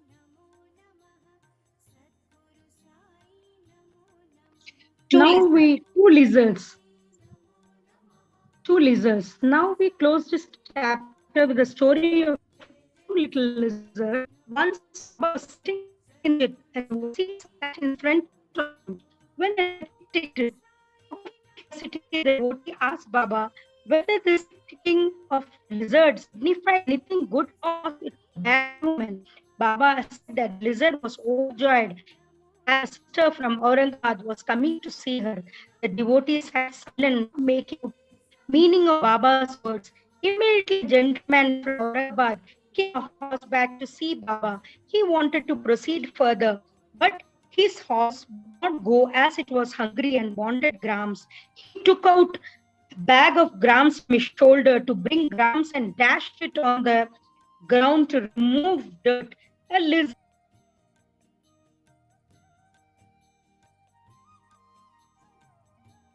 Okay, two lizards. Now we close this chapter with the story of two little lizards. Once Baba was sitting in the masjid. A devotee sat in front of him when a lizard ticked. Out of curiosity, the devotee asked Baba whether the ticking of the lizard signified anything. Was it a good sign or a bad omen? Baba said that the lizard was overjoyed as a sister from Aurangabad was coming to see her. The devotee sat silent, not making out the meaning of Baba's words. Immediately, a gentleman from Aurangabad came on horseback to see Baba. He wanted to proceed further, but his horse would not go as it was hungry and wanted grams. He took out a bag or pouch of grams from his shoulders to bring grams and dashed it on the ground to remove dirt.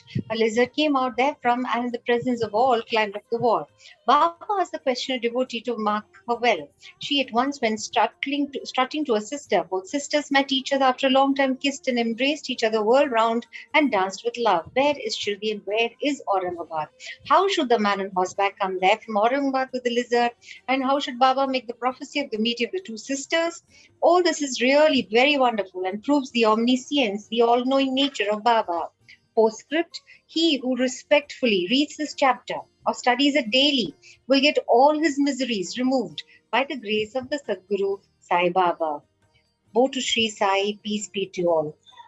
End of chapter 15. Sai Shri Sai సచ్చరిత్రము 16 and 17 అధ్యాయం. గత అధ్యాయంలో చోల్కరు తన మొక్కునెట్లు చెల్లించునో బాబా దానినెట్లు ఆమోదించనో చెప్పుతుంది.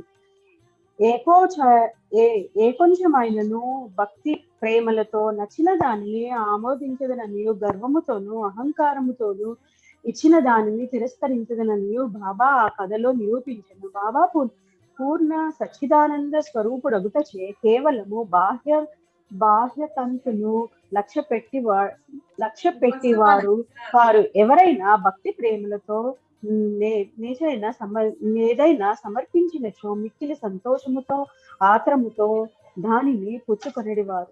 నిజముగా సద్గురు సాయి కంటే ఉదార స్వభావులు, దయార్థ హృదయులు లేదు, కోరికలు నెరవేర్చి చింతామణి కల్పతరువు వారికి సమానము కావు. మనము కోరినదెల్లా నిచ్చు కామధేనువు కూడా బాబాతో సమానము రాదు. ఏలనా అవి మనము కోరునవి మాత్రమే ఇచ్చును, కానీ సద్గురువు అచింత్యము అనుఫలభ్యమునైనను ఆత్మ సాక్షాత్కారము ప్రసాదించును. ఒకనాడు ఒక ధనికుడు సాయిబాబా వద్దకు వచ్చి బ్రహ్మజ్ఞానమును ప్రసాదించమని బతిమాలను. ఆ కథ ఇచ్చట చెప్పెదము. సకల ఐశ్వర్యములను అనుభవించుచున్న ధనికుడు ఒకడుండెను. అతడిట్లుండెను: ధనమును, పొలములను, తోటలను సంపాదించెను. వానికి అనేక మంది సేవకులు ఉండేవారు. బాబా కీర్తి వాని చెవుల పడగనే షిరిడీకి పోయి బాబా పాదములపై పడి బ్రహ్మజ్ఞానమును ప్రసాదించమని బాబాను వేడుకొనదనని తన స్నేహితునితో చెప్పాను. తనకు వేరేమియు వలదనియు బ్రహ్మజ్ఞానము పొందినచో తనకు మిక్కిలి సంతసము కలుగుననియు చెప్పాను. ఆ స్నేహితుడు ఇట్లనను: బ్రహ్మజ్ఞానమును సంపాదించుట అంత సులభమైన పని కాదు. ముఖ్యముగా నీ వంటి పేరాస గలవానికి అది మిగుల దుర్లభము. ధనము భార్య బిడ్డలతో తేలి మునుగుచున్న నీ వంటి వానికి బ్రహ్మజ్ఞానము నెవరిచ్చెదరు? నీ ఒక పైసలైనను దానము చేయని వాడవే. నీవు బ్రహ్మజ్ఞానమునకై వెతుకుతున్నప్పుడు నీ కోరిక నెరవేర్చు వారెవరు? తన స్నేహితుని సలహాలను లక్ష్య పెట్టక రాను పోను టాంగాను బాడుగకు కట్టించుకొని అతడు షిరిడీకి వచ్చెను. మసీదుకు పోయి బాబాను చూచి వారి పాదములకు సాష్టాంగ నమస్కారము చేసి ఇట్లనెను: బాబా, ఇక్కడకు వచ్చిన వారికి ఆలస్యము చేయక బ్రహ్మమును చూపెదరని విని నేనంత దూరము నుంచి వచ్చి తిని ప్రయాణము చే నేను మిక్కిలి బడలి తిని మీరు బ్రహ్మజ్ఞానమును ప్రసాదించినచో నేను పడిన శ్రమకు ఫలితము లభించును.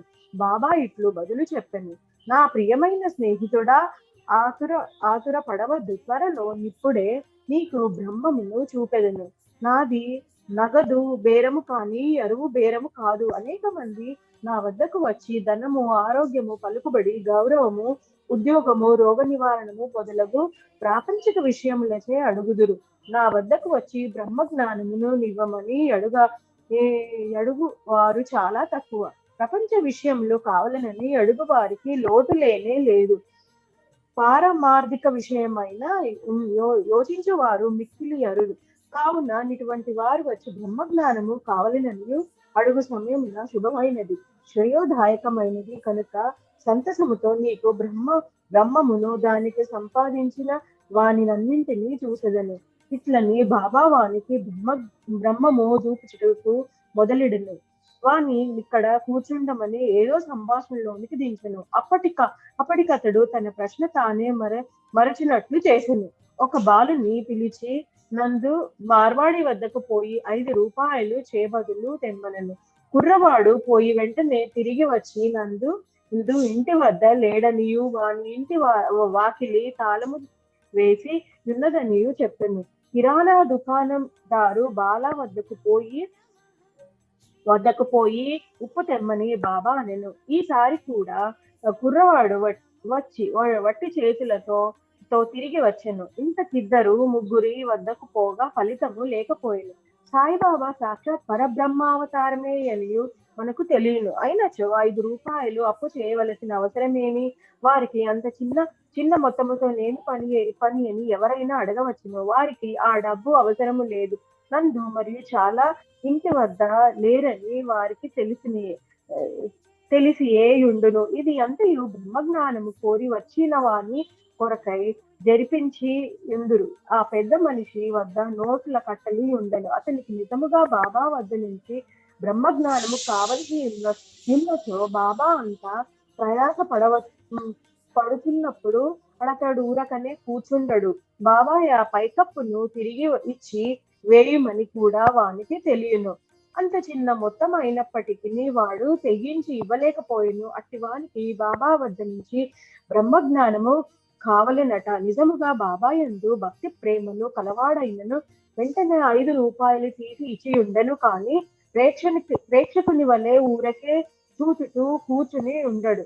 ఈ పెద్ద మనిషి వైఖరి శుద్ధ విరుద్ధముగా ఉండను.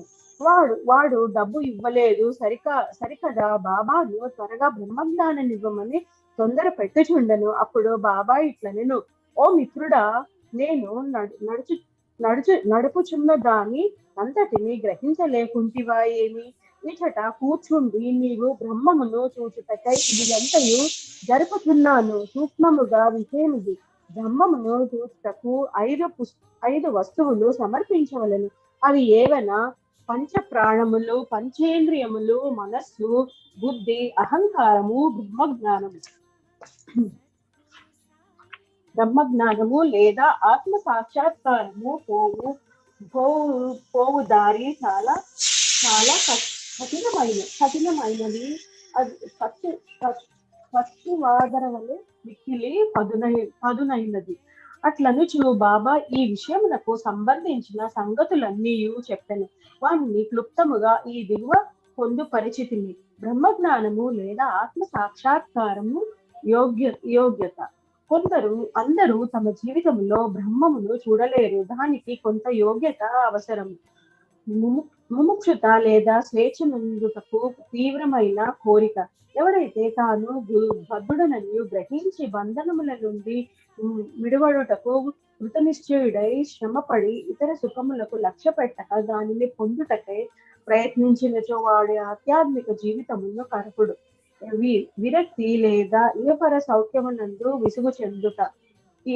ఇహపర లోకమునందు గల గౌరవములకు విషయములకు విసుగు చెందిన గాని పారమార్థిక రంగములో ప్రవేశించుటకు అర్హత లేదు. అంతర్ముఖత లోనికి చూచుట. మన ఇంద్రియములు బాహ్యమును చూచుటకే భగవంతుడు సృజించి ఉన్నాడు కనుక మనుష్యుడు అయినప్పుడును బయట నున్నను వారిని చూచును. కానీ ఆత్మ సాక్షాత్కారము లేదా మోక్షము కోరువాడు దృష్టిని లోపలకు పోనిచ్చి లోనున్న ఆత్మ నేక ధ్యానముతో చూడవలేను. పాప విమోచనం పొందుట. మనుషుడు దుర్మార్గ మార్గం నుండి బుద్ధిని మరలించినప్పుడు, తప్పులు చేయుట మానినప్పుడు, మనస్సును చలింపకుండా లేనప్పుడు జ్ఞానము ద్వారా కూడా ఆత్మ సాక్షాత్కారమును పొందలేడు. సరి అయిన నడవడి ఎల్లప్పుడూ సత్యము పలుకుచు తపస్సు చేయుచు లోన చూచుచు బ్రహ్మచారిగా ఉండిన గాని ఆత్మ సాక్షాత్కారము లభించదు. ప్రియమైన వాని కంటే శ్రేయస్కరమైన వానిని నీ కోరుట. లోకములో 2 తీరులు వస్తువులున్నవి. ఒకటి మంచిది, రెండవది ప్రీతికరమైనది. మొదటిది వేదాంత విషయములకు సంబంధించినది, రెండవది ప్రాపంచిక విషయములకు సంబంధించినది. ఈ రెండును మానవుని చేరును. వీనిలో ఒకదానినే అతడు ఎంచుకొనవలెను. తెలివిగలవాడు మొదటి దానిని అనగా శుభమైన దానిని కోరును. బుద్ధి తక్కువ వాడు రెండవ దానిని కోరు. మనస్సును ఇంద్రియములను స్వాధీనం ముందుంచుకొనుట. శరీరము రథము, ఆత్మ దాని యజమాని. బుద్ధి ఆ రథమును నడుపు సారదు. మనస్సు కళ్ళము, ఇంద్రియములు గుర్రములు. ఇంద్రియ విషయములు వాని మార్గములు. ఎవరికి గ్రహించు శక్తి లేదు, ఎవరి మనస్సు చంచలమైనదో, ఎవరి ఇంద్రియములు స్వాధీనములో తోలు దుర్మార్గపు గుర్రముల వల్ల వాడు గమ్యస్థానమును చేరలేడు. చావు పుట్టుకల చక్రములోనూ పడిపోవును. ఎవరికి గ్రహించు శక్తి కలదో, ఎవరి మనస్సు స్వాధీనము నందున్నచో, ఎవరి ఇంద్రియములు స్వాధీనము నందులో బంటి నడుపువాడి మంచి గుర్రముల వలె ఎవడు తన బుద్ధిని మార్గదర్శిగా గ్రహించి తన మనస్సును పగ్గముతో లాగి కొనగలడో వాడు తన గమ్యస్థానం చేరగలడు. విష్ణు పదములను చేరగలడు. మనస్సును పావనము చేయుట. మానవుడు ప్రపంచంలో తన విధులను తృప్తిగా ఫలాపేక్ష లేకుండా నిర్వర్తించని ఎడల అతని మనస్సు పావనము కాదు. మనస్సు పావనము కానిదే అతను ఆత్మ సాక్షాత్కారము పొందలేడు. పావనమైన మనస్సులోను వివేకముగా అనగా సత్యమైన దానిని అసత్యమైన దానిని కనుగొనుట వైరాగ్యము. అసత్యమైన దాని యందు అభిమానము లేకుండా మొలకెత్తిన క్రమముగా ఆత్మ సాక్షాత్కారమును దారితీయును. అహంకారమును రాలిపోనిదే, లోభమును నశించనిదే, మనస్సు కోరికలను విడిచిపెట్టనిదే ఆత్మ సాక్షాత్కారము అవకాశము లేదు. దేహమే నేనా అనుకొనుట గొప్ప భ్రమ. ఈ అభిప్రాయమునందభిమాన ముందుటయే బంధమునకు కారణం. నీవు ఆత్మ సాక్షాత్కారమును కాంక్షించినచో ఈ అభిమానమును విడవగలను. గురువు యొక్క ఆవశ్యకత. ఆత్మజ్ఞానము మిక్కిలి సూక్ష్మము గూఢమునైనది. ఎవరినైనను తన సర్వశక్తి చే దానిని పొందుట కాశించలేరు కనుక ఆత్మ సాక్షాత్కారము పొందిన ఇంకొకరి గురువు సహాయము మిక్కిలి అవసరము. గొప్ప కృషి చేసి శ్రమించి ఇతరులు ఇవ్వలేని దానిని నతి సులభముగా గురువు నుండి పొందవచ్చును. వారు మార్గము నందు నడిచి ఉన్న వారు కావున శిష్యుని సులభముగా ఆధ్యాత్మిక ప్రగతిలో క్రమముగా ఒక మెట్టు మీద నుంచి ఇంకొక మెట్టుకు తీసుకొని పోగలరు. భగవంతుని కటాక్షము ఇది అన్నిటికంటే మిక్కిలి అవసరమైనది. భగవంతుడు తన కృపను పాత్రులైన వారికి వివేకమును వైరాగ్యమును కలుగజేసి సురక్షితముగా భవసాగరము నుండి తరింపజేయగలడు. వేదము లభ్యసించుట వలన గాని, మేధాశక్తి వల్ల గాని, పుస్తక జ్ఞానం వల్ల గాని ఆత్మానుభూతి పొందలేదు. ఆత్మ ఎవరిని వరించినో వారే దాన్ని పొందగలరు. అట్టి వారిని ఆత్మయను స్వరూపమును తెలియచేయునని కఠోపనిషత్తు చెప్పుచున్నది. ఈ ప్రసంగము ముగిసిన పిమ్మట బాబా ఈ పెద్ద మనుష్యుని వైపు తిరిగి, అయ్యా, నీ జేబులో బ్రహ్మము 50 5 రూపాయల నోట్ల రూపంలో 250 ఉన్నది. దయచేసి దాన్ని బయటకు దియ్యుము అనెను. ఆ పెద్ద మనుషుడు తన జేబు నుంచి నోట్ల కట్టను బయటకు తీసి లెక్క పెట్టగా సరిగా 25 10 రూపాయల నోట్లు ఉండను. అందరూ మిక్కిలి ఆశ్చర్యపడి బాబా సర్వజ్ఞతను చూచి వారి మనస్సు కరిగెను. బాబా పాదములపై పడి వారి ఆశీర్వాదములకై వేడెను. అప్పుడు బాబా ఇట్లనెను, నీ బ్రహ్మపు నోటు కట్టలను చుట్టి పెట్టుము. నీ పేరాసను లోభమును పూర్తిగా వదలనంత వరకు నీవు నిజమైన బ్రహ్మమును చూడలేవు. ఎవరి మనస్సు ధనమందు సంతానమందు ఐశ్వర్యమందు లగ్నమై ఉన్నదో వాడు అభిమానమును పోగొట్టుకున్నంత అంతవరకు బ్రహ్మము నెట్లు పొందగలడు. అభిమానమే భ్రమ ధనవంతుడు తృష్ణ దుఃఖమును సుడిగుండము వంటివి. అది అసూయ అహంభావమును మొసళ్లతో నిండి ఉన్నది. ఎవడు కోరికలు లేనివాడో వాడు మాత్రమే ఈ సుడిగుండమును దాటగలడు. పేరాసము బ్రహ్మజ్ఞానము ఉత్తర దక్షిణ ధ్రువములు వంటివి. అవి శాశ్వతముగా ఒకటినొకటి బద్ధ వైరము కలవి. ఎక్కడ పేరాస గలదో అక్కడ బ్రహ్మము గూర్చి ఆలోచించుటకు గాని దాని ధ్యానమునకు గాని తావు లేదు. అట్లయినచో పేరాస గలవాడు విరక్తిని మోక్షమును ఎట్లు సంపాదించగలడు? లోబికి శాంతి గాని సంతుష్టి గాని దృఢ నిశ్చయము గాని ఉండవు. మనస్సునంతే మాత్రము పేరాస ఉన్నను. సాధనలన్నీ ఆధ్యాత్మిక ప్రయత్నములు నిష్ప్రయోజనములు. ఎవడు ఫలాపేక్ష రహితుడో కాడో, ఎవడు ఫలాపేక్ష కాంక్షను విడువడో, ఎవరికి వాని యందు విరక్తి లేదో ఎట్టివాడు గొప్ప చదువరి అయినప్పటికీ వాని జ్ఞానం ఎందుకును పనికిరాదు.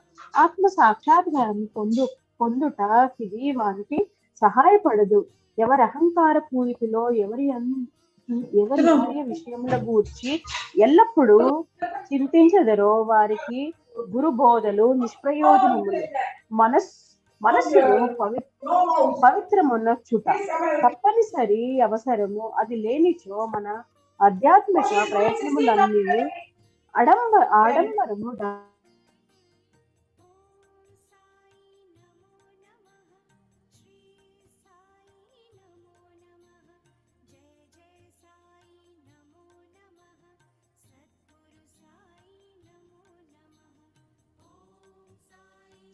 డాంబికము కొరకు చేసినట్లగును. కావున దేనిని కొనగలడో, దేనిని శరీరమునకు పట్టించుకొనగలడో దానికే వాడు కొనవలను. నా ఖజానా నిండుగా ఉన్నది.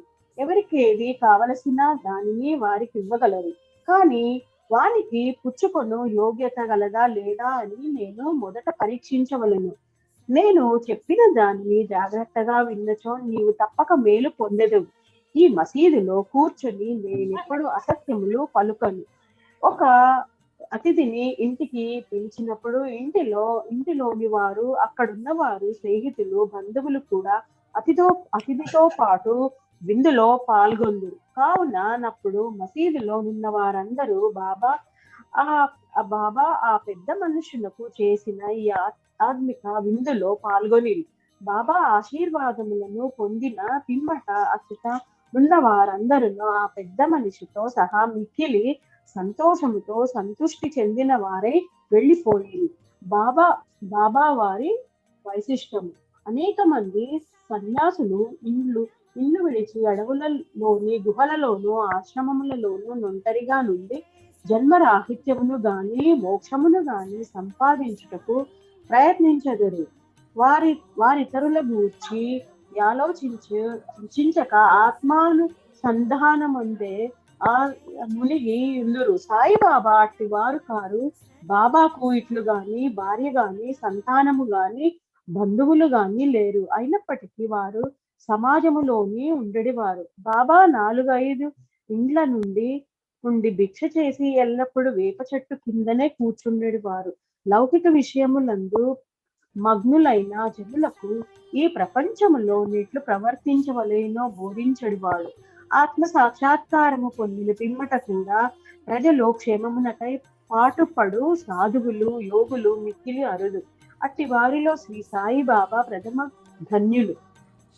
కనుక హేమంత్ పంతు ఇట్లు చెప్పాను, ఈ దేశమునందు సాయిబాబాను ఈ అపూర్వము అమూల్యము అయిన పవిత్ర రత్నమును పుట్టినదో ఆ దేశము ధన్యము. ఏ కుటుంబములో వీరు పుట్టిరో అదియు ధన్యము. ఏ తల్లిదండ్రులకు వీరు పుట్టిరో వారును ధన్యులు. Om Sai సమర్పణమస్తు. Completed 17th chapter.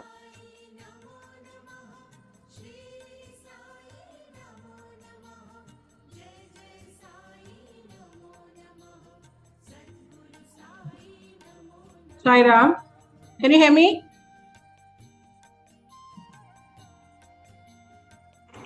Yes. Yes.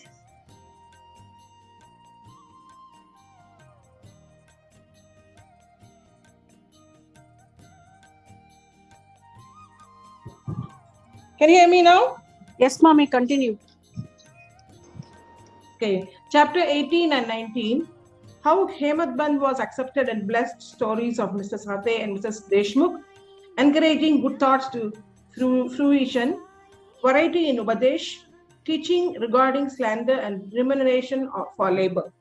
In the last two chapters, Hemad Band described how a rich gentleman aspiring for quick Brahmagyan was treated by Baba, and now in these two chapters, he describes how Hemad Band himself was accepted and blessed by Baba, how Baba encouraged good thoughts and fruitified them, and his teachings regarding self-improvement, slander, and remuneration for labor. Preliminary. It is a well-known fact that the Sadguru looks first to the qualification of his disciples and then gives them suitable instructions without unsettling their minds in the least and leads them on towards the goal of self-realization. In this respect, some say that what the Sadguru teaches or instructs should not be divulged to others. They think that their instructions become useless if they are published. This view is not correct. The Sadguru is like a monsoon cloud. He pours down profusely, that is, scatters widely his nectar-like teachings. These we should enjoy and assimilate to our heart's content and then serve others with them without any reservation. This rule should apply not only to what he teaches in our waking state, but to the visions he gives us in our dreams. To quote on instance, Buddha Kaushik Rishi published his celebrated Ram Raksha Sotra, which he had seen in his dream, like a loving mother forcing bitter but beneficial medicines down the throats of her children for the sake of their health. Sai Baba imparted spiritual instruction to his devotees. His method was not veiled or secret, but quite open. The devotees who followed his instructions got their object. Sadgurus like Sai Baba open our intellect and shows us the divine beauty of the self and fulfill our tender longings of devotion. When this is done, our desire for sense objects vanishes, twin fruits of Vivek and Vairagya come to our ends, and knowledge sprouts up even in the sleep. All this we get when we come in contact with Sadguru, serve them, and secure their love. The Lord, who fulfills the desires of his devotees, come to our aid, removes our troubles and sufferings, and make us happy. This progress of development is entirely due to the help of the Sadguru, who is regarded as the Lord himself. Therefore, we should always be after the Sadguru, hear his stories, fall at his feet, and serve him. Now we come to our main story. Mr. Sathe. There was a gentleman named Mr. Sathe who has attained some publicity many years ago during Grafford regime, who was put down by a Lord Grey, the governor of Mumbai. He suffered severe losses in trade. Other adverse circumstances gave him much trouble and made him sad and dejected. Being restless, he thought of leaving home, going out to distant place. Man does not generally think of God, but when difficulty and calamities overtake him, he turns to him and prays for relief. If his demerits have come to an end, God arranges his meeting with a saint who gives him proper direction regarding his welfare. Mr. Sathe had similar experience. His friends advised him to go to Shirdi, where so many people were flocking to get Sai Baba's darshan for getting peace of mind and the satisfaction of their wants. He liked the idea and at once came to Shirdi in 1970. Seeing Baba's form, which was like eternal Brahma, self-luminous, peerless and pure, his mind lost its restlessness and became calm and composed. He thought that it was accumulation of merits in his former births that brought him to the holy feet of Baba. He was a man of strong will. He at once started to make a Parayan of Guru Charitra. When the reading was finished in Sabdha, 7 days, Baba gave him a vision that night. It was to his effect, Baba with Guru Charitra in his hand was explaining its contents to Mr. Sate, who was sitting in front and listening carefully. When he woke up, he remembered the dream and felt very happy. He thought that it was extremely kind of Baba who awakens souls. He thought that it was extremely kind of Baba who awakens souls like his that are snoring in ignorance and makes them taste the nectar of Guru Charitra. Next day, he informed Kaka Sahib Dikshit of his vision and requested him to consult Sai Baba regarding its meaning or significance, whether one sabdha reading was sufficient or whether he should begin again. Kaka Sahib Dikshit, when got a suitable opportunity, asked Baba, Deva, what did you suggest to Mr. Sate by his vision? Whether he should stop or continue sabdha. He is a simple devotee, his desire should be fulfilled. And Baba replied, you should make one more sabdha of the book. If the work he studied carefully, the devotee will become pure and will be benefited, the Lord will be pleased and will rescue him from the bondage of mundane existence. At this time, Hemad Band was present there. He was shampooing his Baba's legs. When he heard Baba's word, he thought in his mind, what? Mr. Sate read for a week only and got a reward, and I am reading it for 40 years with no result. His 7-day stay here became fruitful, while my 7 years stay from 1910 to 1917 goes for nothing. Like a Satak bird, I am ever waiting for the merciful cloud, the Baba, to pour its nectar on me and bless me with his instruction. No sooner did this thought cross his mind, Baba knew it then and there. It was the experience of the Bhaktas that Baba understood all their thoughts and that he suppressed the evil thoughts and encouraged the good ones. Reading Hemad Band's mind, Baba at once asked him to get up, go to Shama, Madhavrav Deshpan, get from him 15 rupees as dakshina, sit and chit-chat with him for a while, and then return. Mercy dawned in Baba's mind, and so he issued this order. And who could disobey Baba's order? Hemad Band immediately left the masjid and came to Shama's house. He had just bathed and was wearing a dhota. He came out and asked Hemad Band, how is it that you are here now? It seems that you have come from the masjid. Why do you look restless and dejected? Why are you alone? Please sit and rest while I shall do my worship and return. In the meanwhile, you please take pan pidas, leaves and betel nuts, etc. Let us then have a pleasant chat. After saying this, he went inside and Hemad Band sat alone in the veranda. He saw in the window a well-known Marathi book named Nath Bhagavat. This was a commentary by the Saint Eknath on the 11th skanda of the bigger Sanskrit work of Bhagavat. At the suggestion or recommendation of Sai Baba, Babu Sahib Jog and Kaka Sahib Dikshit read Bhagavad Gita daily with his Marathi commentary named Bhavarta Deepika A Jnaneshwari, a dialogue between Krishna and his friend devotee Arjun, and Nath Bhagavat, a dialogue between Krishna and his servant devotee Uddhav. And also Ekanath, other big work, Bhavarta Ramayan. When devotees came to Baba, asked him certain questions, he sometimes answered them in part and asked them to go listen to the readings of the above-mentioned work, which are the main treatises of Bhagavad Dharma. When devotees went and listened, they got full and satisfactory replies to their questions. Hemad Band also used to read daily some portion of Nath Bhagavat. That way, he did not complete the daily portion of his reading, but had left it unfinished in order to accompany certain devotees who were going to masjid. When he took up the book from Shama's window and casually opened it, he found to his surprise that the unfinished portion opened up. He thought that Baba sent him very kindly to Shama's house for enabling him to complete his daily reading. So he went through the unfinished portion and completed it.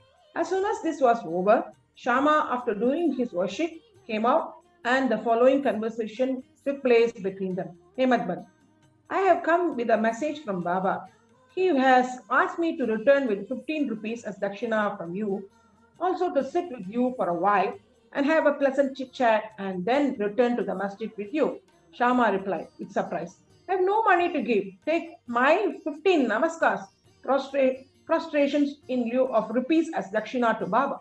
Hemadban, all right, your namaskars are accepted. Now let us have some chit chat. Tell me some stories and leelas of Baba which will destroy our sins.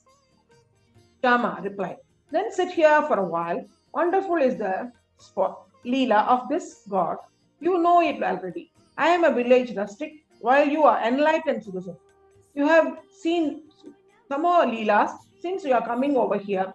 How should I describe them before you? Well, take these leaves, betel nut and chuna, and have the pan pida while I go in, dress myself, and come out. In a few minutes, Shama came out, sat talking with Hemadban. He said, the leela of this god is inscrutable. There is no end to his leelas. Who can see them? He plays or sports with his leelas. Still, he is beyond by them and unaffected by them. What do we rustic knows? Why does not Baba himself tell stories? Why does he send learned men like you to fools like me? His ways are inconceivable. I can only say that they are not human. With this preface, Shama added, I now remember a story. What shall relate to you? I know it personally. As a devotee is resolute and determined, so is Baba's immediate response. Sometimes Baba put the devotees a severe test, then give them the Upadesh instructions. As soon as Hemadband heard the word Upadesh, a flash of lightning crossed through his mind. He at once remembered the story of Mrs. Sati's Guru Charitra, reading and thought that Baba might have sent him to Shama in order to give peace to his restless mind. However, he curbed his feeling and began to listen to Shama's stories. They all showed how kind and affectionate Baba was to his devotees. Himadband began to feel joy on hearing all this. Then Shama began to tell the following story. This is Radhabai Deshmukh. There was an old woman by the name of Radhabai. She was the mother of one Kashaba Deshmukh. Hearing Baba's fame, she came to Shirdi with the people of Sangamner. He took Baba's darshan and was much satisfied. She loved Baba intimately and resolved in her mind that she should accept Baba as a guru and take some upadesh from him. She determined to fast herself unto death so long as Baba did not accept her and give her any upadesh or mantra. She stayed in her lodging, stopped taking any food or water for 3 days. I was frightened by this ordeal of the old woman. I interceded with Baba on her behalf. I said, Deva, what is this you have started? You drag so many persons here. You know that old lady. She is very obstinate and depends on you. She was resolved to fast unto death if you don't accept and instruct her. If anything worse happens, people will blame you and say that Baba did not instruct her, and as a consequence, she met her death. So take some mercy on her, bless her, and instruct her. On seeing her determination, Baba sent for her and made her change her mind by addressing as follows. Oh mother, why do you have to subject yourself to unnecessary tortures? You are my mother and I am your child. Take pity on me and hear me through. I tell you my own story, which if you listen carefully, will do you good. I had a guru. He was a great saint and most merciful. I served him long, very long, still he would not blow any mantra into my ears. I had keen desire never to leave him, but to stay with and serve him and at all cost receive some instruction from him. But he had his own way. He first got my head shaved and asked me for 2 paise as dakshina. I gave the same at once. You may say that, as my guru was perfect, why should he ask for money? And how should he be called desireless? Replies that He never cared for coins. What had he to do with them? His two paise were firm faith and patience, or perseverance. I gave these two paise to him and he was pleased. I resorted to my guru for 12 years. He brought me up. There was no dearth of food or clothing. He was full of love, or say, he was love incarnate. How can I describe it? He loved me most. Rare is a guru like him. When I looked at him, he seemed as if he was in a deep meditation. Then we both were filled with bliss. Night and day, I gazed at him, with no thought of hunger or thirst. Without him, I felt restless. I had no other subject to meditate upon, nor any other thing than my guru to attend. He was my sole refuge. My mind was always fixed on him. This Nishad, firm faith, is one paise of Dakshina. Saburi, patience or perseverance, is the other paise. I waited patiently and served my guru. This Saburi will ferry you across the sea of the mundane existence. Saburi removes all sins and afflictions, gets rid of calamities in various ways, and calls aside all fear, and ultimately give you success. Saburi is the mind of virtues, consort of good thought. Nishad and Saburi are like faith and patience are like twin sisters, loving each other very intimately.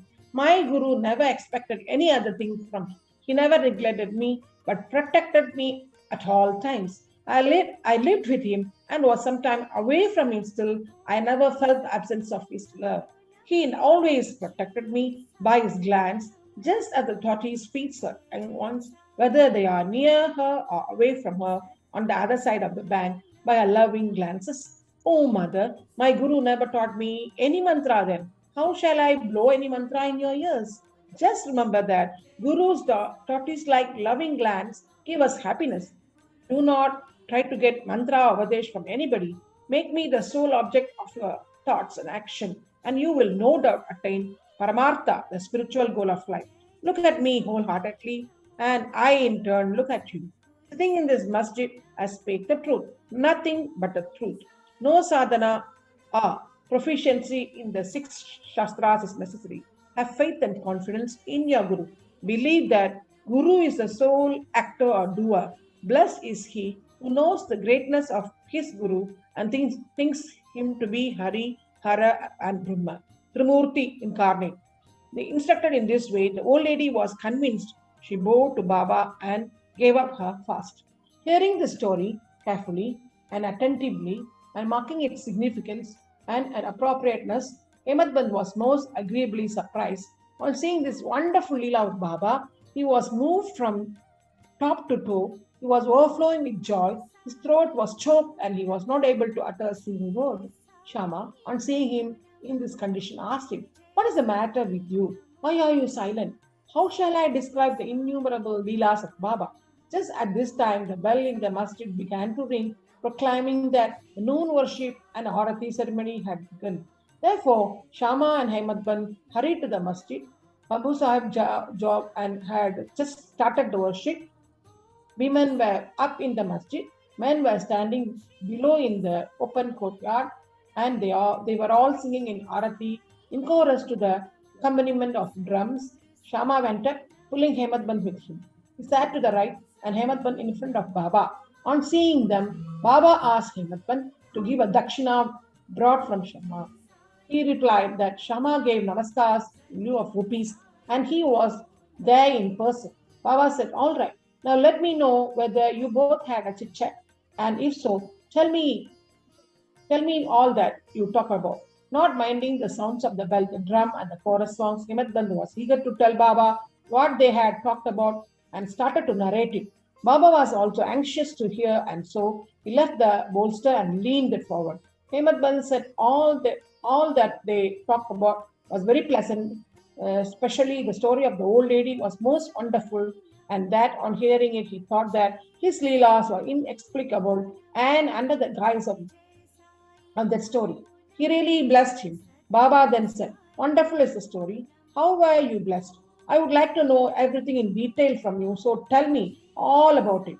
Then Ahmed Band related in full the story which he had heard a little while before and which had made a lasting impression on his mind. Hearing this, Baba was much pleased and asked him, Did the story strike you? And did you catch its significance? He replied, Yes, Baba. The restlessness of my mind was vanished, and I have got true peace and rest and come to know the true path. Then Baba spoke as follows: My method is quite unique. Remember well this one story, and it will be very useful. To get the knowledge, realization of the self, dhyan, meditation is necessary. If you practice it continuously, vrittis, the subtle thoughts will be pacified. Being quite desireless, you should meditate on God, who is in all the creatures, and when the mind is concentrated, the goal will be achieved. Meditate always on my formless nature, which is knowledge incarnate, consciousness, and bliss. If you cannot do this, meditate on my form from top to toe, as you see here, night and day. As you go on doing this, your vrittis will be single pointed, and the distinction between the meditator and act of meditation, thing meditated upon will be lost, and the meditator will be one with the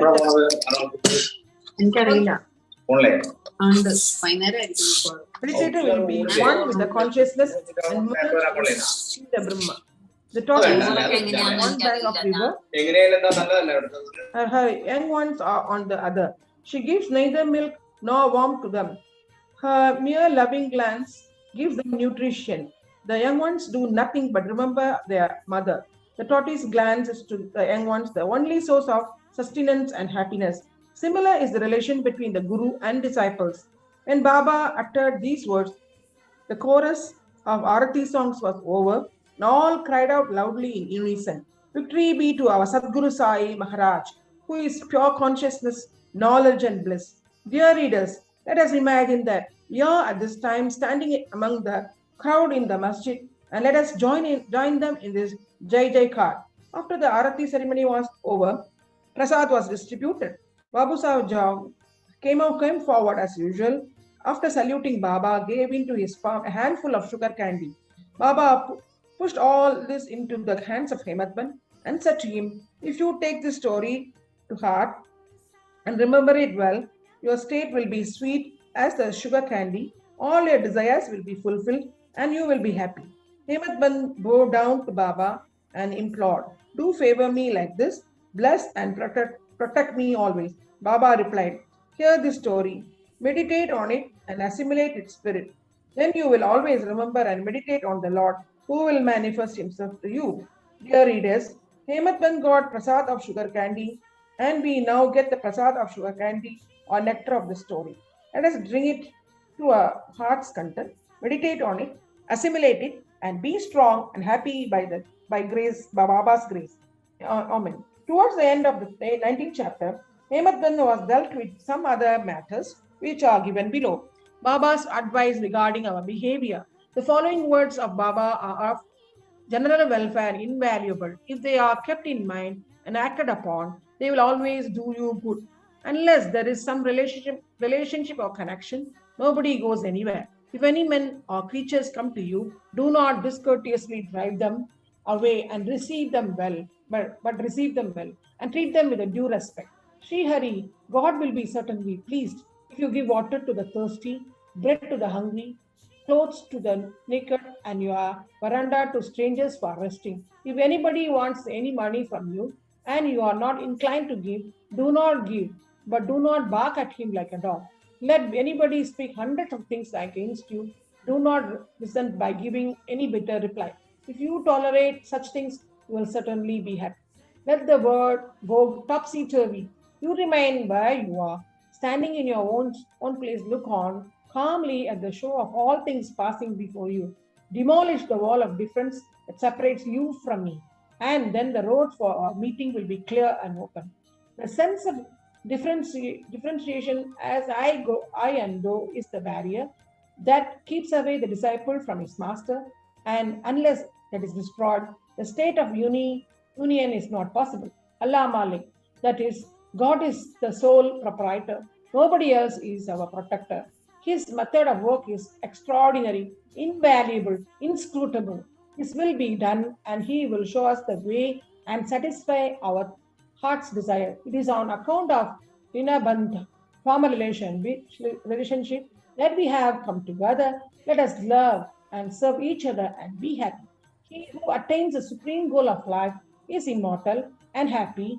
All others merely exist, that is, live so long as they breathe, encouraging good thoughts to fruition. It is interesting to note that Sai Baba encourages good thoughts.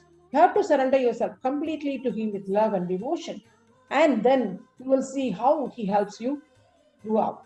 Some saint has said that when you get a good thought immediately after awakening from sleep, and if you develop the same afterwards during the day, your intellect will be unfolded and your mind will attain calmness. Hemant Banna wanted to try this. One Wednesday night, before going to bed, he thought tomorrow is Thursday, an auspicious day. The place was Shirdi is so holy, so let me pass the whole day in remembering and celebrating Ram Nam. And then he slept off. Next morning, when he got up, he remembered without any effort the name of Ram and was much pleased. After finishing his morning duties, he went to see Baba with flowers. When he left Dixitwada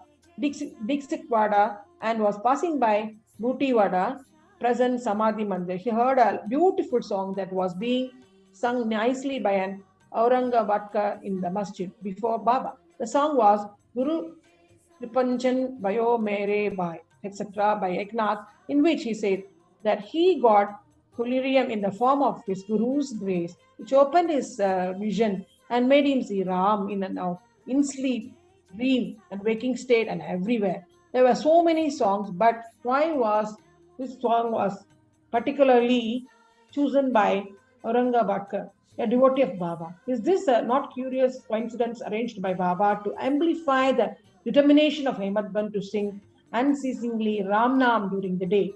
All saints agree and lay a stress upon the efficacy of uttering Ram's name in fulfilling the ambition of the Bhaktas and in protecting and saving them from all calamities. Variety in Upadesh, slanderer condemned. Sai Baba required no special place nor any special time for giving instructions. Whenever any occasion demanded, he gave them freely. Once it so happened that a Bhakta of Baba reviled someone behind his back before other people. On leaving aside merits, he dwelt on the faults of his brother and spoke so sarcastically that the hearers were disgusted. Generally, we see that people have a tendency to scandalize the others unnecessarily, and this brings on ill feelings. Saints see scandal in another light. They say that there are various ways of cleansing or removing dirt by means of water and soap, etc. But a scandal monger has got a way of his own, removes the dirt of others by his tongue. So in a way, he obliges the person whom he reviles, and for this he is to be thanked. Sai Baba had his own method of correcting the scandal monger. He knew by his omniscience what a slanderer had done, and when he met him at noon near the Lendi, Baba pointed out to him a pig which was eating filth near the fence and said to him, "Behold, how with what relish it is gulping filth. Your conduct is similar. You go on revealing your own brethren to your heart's content. After performing many deeds of merit, you are born as a human. And if you act like this, how can Shirdi help you in any way?" Needless to say that Bhakta took the lesson to his heart and went away. In this way, Baba went on giving instruction whenever necessary. If these are born in our minds and acted upon, the spiritual goal is not far off. There is a proverb which says, "If there be my Hari, Lord, he will feed me on my pot." This proverb is only true in respect of food and clothing. But if anyone believing this sits idle and does nothing in spiritual matters, he will be ruined. One has to exert himself to his utmost for attaining self-realization. The more he endures, the better for him. Baba said that he was omnipresent, transcending land, air, world, light, and heaven, and that he was not localized. To remove the misunderstanding of those who thought that Baba was only this body, 3.5 cubits in length, he incarnated himself in this form, and if any devotee meditated on him day and night with complete self-surrender, He experienced complete union with him, like sweetness and sugar, waves and sea, eye and its sights. He who wants to get rid of the cycle of births and death should lead a righteous life with his mind calm and composed. You should not speak harshly to anyone so as to hurt him. He should always engage himself in good actions, should do this his duties and surrender himself, heart and soul, to him. He need not then be afraid of anything. He who trusts him entirely, hears and expounds his leelas, and does not think of anything else, is sure to attain self-realization. Baba asked many to remember his name and to surrender to him, but to those who wanted to know who they were, who am I, he advised Shravan study and Manan, contemplation. To some, he advised remembering God's name, to others hearing his leelas, to some worship of his feet, to others reading and studying Adhyatma Ramayan, Dhyaneshwari, and other sacred scriptures. Some he made it near his feet, sit near his feet. Some he sent to Kandoba's temple, and some he advised the repetition of the 1,000 names of Vishnu, and some the study of Chandogya Upanishad and Gita. There was neither any limit nor any restriction to his instruction. He gave in person or by visions and dreams. To someone addicted to drink, he appeared in his dream, sat on his chest, pressed it, and left him after he gave a promise not to touch liquor anymore. To some, he explained some mantras like Guru Brahma in dreams. To some devotee who was practicing his Hatha Yoga, he sent a word that he should leave off Hatha Yoga practices, sit quiet, and wait. Saburi. It's impossible to describe all his ways and methods. In ordinary worldly dealings, he set examples by his actions, one of which is given below. Remuneration of labor. One day at noon, Baba came near Radhakrishna Mai's house and said, "Bring me a ladder." Some men brought it and set it against the wall of the house as directed by Baba. He climbed up on the roof of the Vaman Kodkar's house, passed over the roof of Radhakrishna Mai's house, and then got on from the other corner. What object Baba had, none could know. Radhakrishna Mai was at that time shivering with malaria. It may be to drive off that fever that he may have gone up there.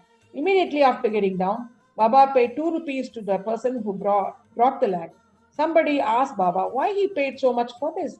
He replied that nobody should take the labor of others in vain. The worker should be paid in dues promptly and liberally. If the principle taught by Baba be followed, that is, if the remuneration for labor be paid promptly and satisfactorily, the laborers will turn out better, and both the laborers and their employers will be profited. Go to Shirdi Sai, peace be to all. End of chapter 18 and 19. Sai Ram. Shri Sachidananda Sadguru Sainath Maharaj Ki Jai. Chapter 20. Das Ganu's problem solved by Kaka's maid servant. In this chapter, Himatman describes how Das Ganu's problem was solved by Kaka Sahib Dikshit's maid servant. Preliminary. God was originally formless. He assumed a form for the sake of bhaktas. With the help of Maya, he played the part of an actor in the big drama of the universe. Let us remember and visualize Shri Sai. Let us go to Shirdi and see carefully the program after the noon Aarti. After the Aarti ceremony was over, Sai used to come out of the masjid and, standing on its edge, distribute Udi to the devotees with very kind, gracious and loving looks. The bhaktas also got up with equal fervor, clasped his feet and had the bliss of Udi. Baba passed handfuls of Udi into the palms of the devotees and marked their foreheads with Udi with his own hands. The love he bore for them in his heart was boundless. Then he addressed the bhaktas. "O Bhau, go home to take your lunch. You Anna, go to your lodgings. You Bapu, enjoy your meal." In this way, he accosted each and every devotee and sent them home. Even now, you can have the pleasure of these sights if you bring into play your imagination. Now, bringing Sai in our mental vision, let us meditate on him from his feet upwards to his face, prostrating before him humbly, lovingly, and reverentially. Isha Upanishad. Dasganu once started to write a Marathi commentary on the Isha Upanishad. Let us first give a brief idea of this Upanishad before proceeding further. It is called Mantra Upanishad as it is embodied in the mantras of the Vedic Sanhita. It constitutes the last or the 40th chapter of Vajrasani Sanhita Yajurveda, and it is therefore called Vajrasani Sanhito Upanishad. Being embodied in Vedic Sanhitas, this is regarded as superior to all other Upanishads, which are in the Brahmanyaks and the Aranyaks explanatory treatises on the mantras and rituals. Not only this, other Upanishads are considered to be commentaries on the truths mentioned briefly in the Isha Upanishad. For instance, the biggest of the Upanishads, namely the Brihadaranyaka Upanishad, is considered by Pandit Satwalekar to be a running commentary on the Isha Upanishad. Professor R.D. Ranade says, the Isha Upanishad is quite a small Upanishad, and yet it contains many hints which show an extraordinarily piercing insight. Within the short compass of 18 verses, it gives a valuable mystical description of the Atma, a description of the ideal sage who stands unraveled in the midst of temptations and sorrows, and adumbration of the doctrine or karma yoga as later formulated. The most valuable idea that lies at the root of the Upanishad is that of the logical synthesis between the two opposites of knowledge and works, which are both required according to the Upanishad to be annulled in a higher synthesis. Page 24 of the Constructive Survey of the Upanishadic Philosophy. In another place, he says that the poetry of the Isha Upanishad is a co-mixture of moral, mystical and metaphysical knowledge. A bit, page 41. From the brief description given above about the Upanishad, one can see how difficult it is to translate this Upanishad in a vernacular language and bring out its exact meaning. Dasganu translated it in Marathi, Ovi Mitri, verse by verse. But as he did not comprehend the gist or essence of Upanishad, he was not satisfied with his performance. On being dissatisfied, he consulted some learned men regarding his doubts and difficulties and discussed it with them at great length. They did not solve them, nor did they give him any rational and satisfactory explanation. So Dasganu was a little restless over this matter. Sadguru only competent and qualified to explain. As we have seen, this Upanishad is the quintessence of the Vedas. It is the science of self-realization. It is the scythe or the weapon which can rend asunder the bondage of life and death and make us free. Therefore, he thought that he who has himself attained self-realization can only give him the true or correct interpretation of the Upanishad. When nobody could satisfy Dasganu, he resolved to consult Sai Baba about this. When he got an opportunity to go to Shirdi, he saw Sai Baba prostrated himself before him and mentioned his difficulties about the Isha Upanishad and requested him to give the correct solution. Sai Baba blessed him and said, "You need not be anxious. There is no difficulty about the matter. The maid servant of Kaka Sahib Dikshit will solve your doubts at Vileparle on your way to home." The people who were present there and heard this thought that Baba was joking and said, "How could an illiterate maid servant solve the difficulties of this mystic nature?" But Dasganu thought otherwise. He was sure that whatever Baba spoke must come true, as Baba's word was the decree of the Brahma Almighty. Kaka's maidservant, fully believing Baba's words, he left Shirdi and came to Vileparle, a suburb of Mumbai, and stayed with Kaka Sahib Dikshit. There the next day, when Dasganu was enjoying his morning nap, some say when he was engaged in worship, he heard a poor girl singing a beautiful song in clear and melodious tone. The theme of the song was a crimson-colored sari. How nice it was, how fine was its embroidery, how beautiful were its borders, etc. He liked the song so much that he came out and saw that it was being sung by a young girl, the sister of Namya, who was a servant of Kaka Sahib. The girl was cleaning vessels and had only a torn rag on her person. On seeing her impoverished condition and her happy temperament, Das Ganu felt pity on her. And when Rao Bahadur M.B. Pradhan gave him a pair of dhotas the next day, he requested him to give a sari to the poor little girl also. Rao Bahadur bought a good chirdi, small sari, and presented it to her. Like a starved person getting delicious dishes to eat, her joy knew no bounds. Next day, she wore the new sari and out of great joy and merriment, whirled and danced round and played fugadi with other girls all. The day following, she kept the new sari in her box at home and came with the old and torn rags, but she looked as merry as she was the previous day. On seeing this, Dasganu's pity transformed into admiration. He thought that the girl, being poor, had to wear a torn rag, but now she had a new sari which she kept in reserve, and putting on the old rag, strutted herself, showing no trace of sorrow or dejection. Thus, he realized that all our feelings of pain and pleasure depend upon the attitude of our mind. On thinking deeply over this incident, he realized that a man ought to enjoy whatever God has bestowed on him in the firm conviction that he besets everything from behind and before and on all sides, and that whatever is bestowed on him by God must be for his good. In this particular case, the impoverished condition of the poor girl, her torn rag and the new sari, the donor, the doni, and the deal were all parts of the Lord and pervaded by him. Here, Dasganu got a practical demonstration of the lesson of the Upanishad, the lesson of contentment with one's own lot, with the belief that whatever happens is ordained by God and is ultimately good for us. Unique method of teaching. From the above incident, the reader will see that Baba's method was unique and varied. Though Baba never left Shirdi, he sent some to Machindragarh, some to Kolhapur or Sholapur for practicing sadhanas. To some he appeared in his usual form.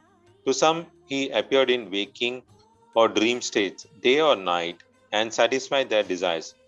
It is impossible to describe all the methods that Baba used in imparting instructions to his bhaktas. In this particular case, he sent Dasganu to Vileparle, where he got his problem solved through the maid servant.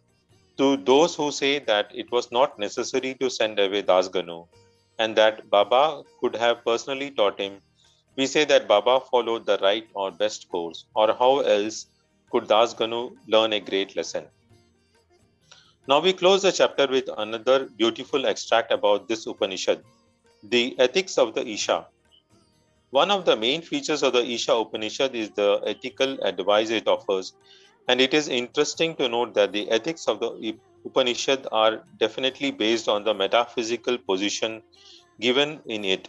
The very opening words of the Isha of the Upanishad tell us that God pervades everything.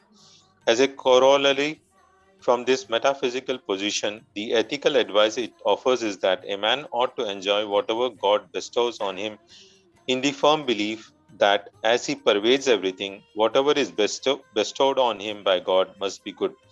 It follows naturally that Upanishad should forbid us from coveting other man's property.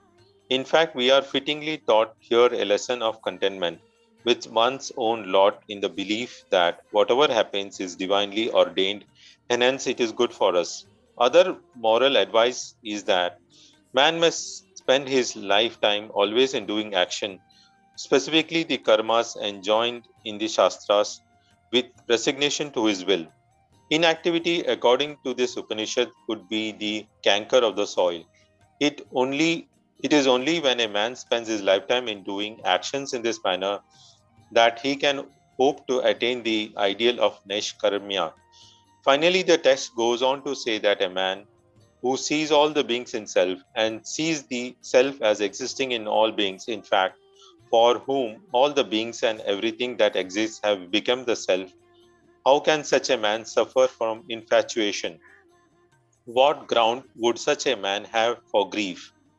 Loathfulness, infatuation, and grief verily proceed from our not being able to see the Atma in all beings. But a man who realizes the oneness of all things, for whom everything has become the self, must ipso facto cease to be affected by the common foibles of humanity. Page 169, 1 to 170 of the creative period of Messrs. Belwalkar and Tanade. Bo to Shri Sai, peace be to all. Shri Sachidananda Sadguru Sainath Maharaj ki jai. Om Shri Sai Ram. Chapter 21. Stories of V.H. Thakur, Anantrao Patankar, and Pandarpur later. In this chapter, Hemaband relates the stories of Vinayak Harishchandra Thakur, B. Anantrao Patankar of Pune, and a pleader from Pandarpur. All these stories are very interesting, which, if very carefully read and grasped, will lead the readers onto the spiritual path. Preliminary. It's a general rule that is our good luck in the form of accumulation of merits and past births that enables us to seek the company of saints and profit thereby. In illustration of this rule, Ahmad gives his own instance. He was a resident of magistrate of Bandra, a suburb of Bombay, for many years. A famous Mohammedan saint named Pir Maulana was living there, and many Hindus, Parsis, and many others who follow different religion used to go to him and take his darshan. His Mujawar, that is priest by name Inus, pressed Ahmad Band many a time, night and day, for going to see him. But for some reason or other, he was not able to see him. After many years, his turn came and he was called to Shirdi, where he was permanently enlisted in Sai Baba's Darbar. Unfortunate fellows do not get this contact of the saints. It is only the fortunate ones that get it. Institution of saints. There have been institutions of saints in this world from time immemorial. Various saints appear incarnate themselves in various places to carry out the missions allotted to them, but though they work in different places, they are as it were one. They work in unison under the common authority of the Almighty Lord and know full when what each of them is doing in his place and supplement his work whether necessary. An instance illustrating this is given below. Mr. Thakur. Mr. V.S. Thakur B.A. was a clerk in the revenue department and once came to a town named Vadagum near Belgaum, SM country, along with a survey party. There he saw a Canary Sea Saint Appa and bowed before him. The saint was explaining a portion from the book Vichar Sagar of Nishal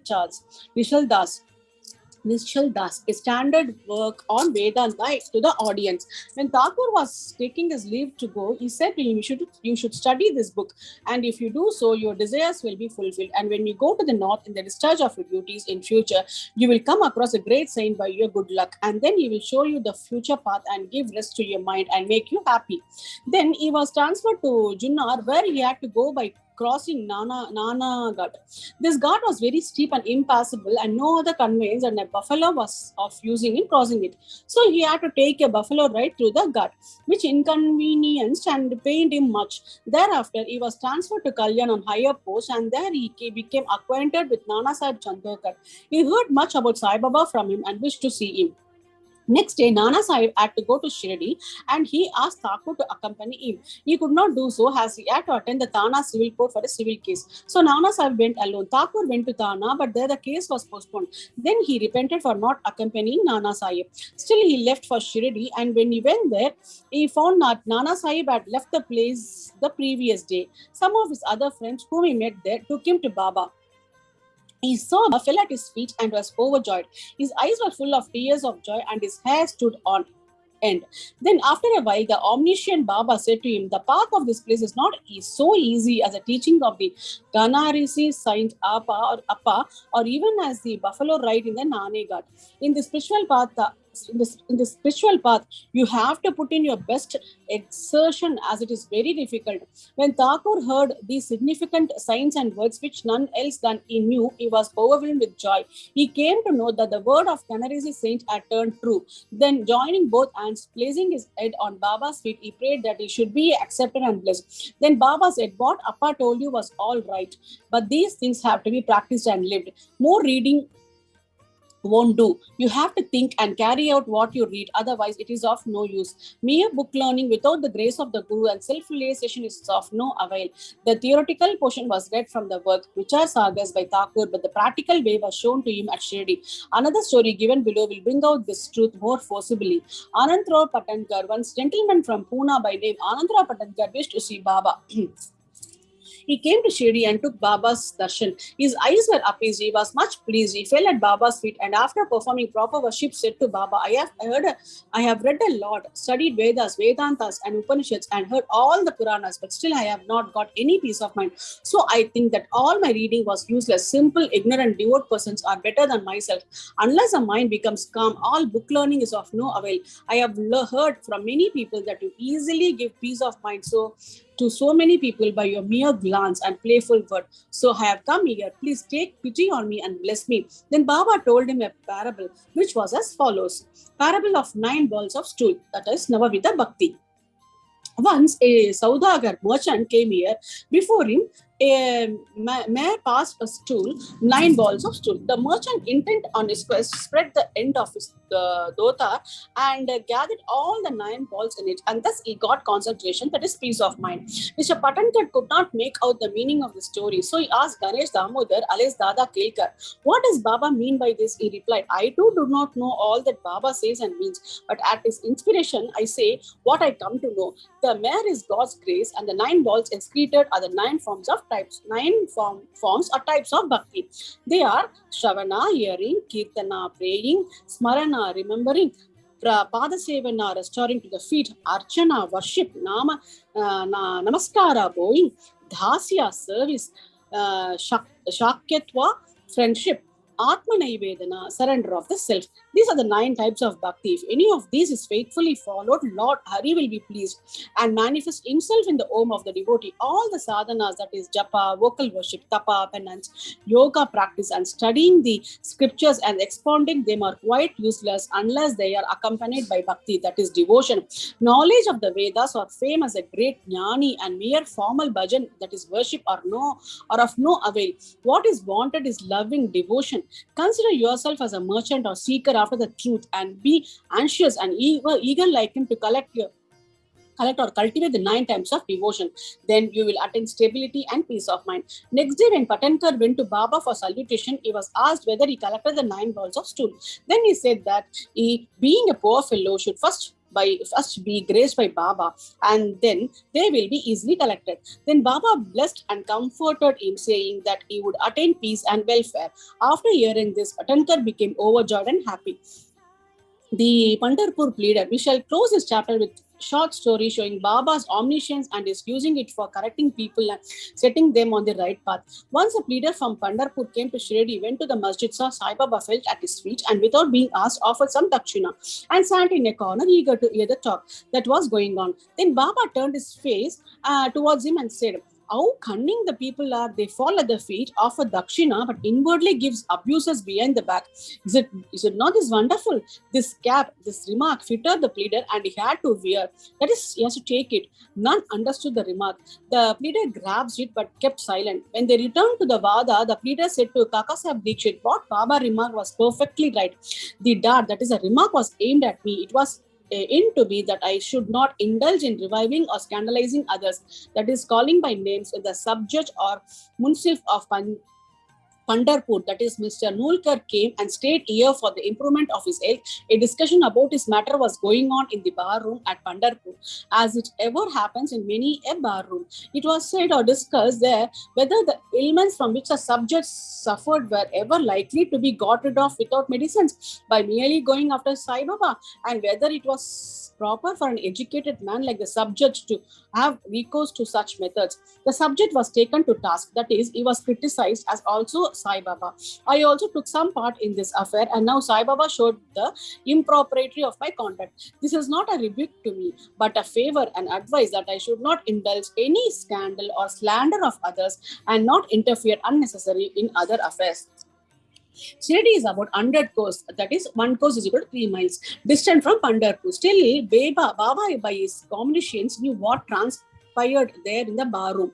The intervening places, rivers, jungles, and mountains were not a bar to his all-perceiving sight, and he could see or read the arts of all.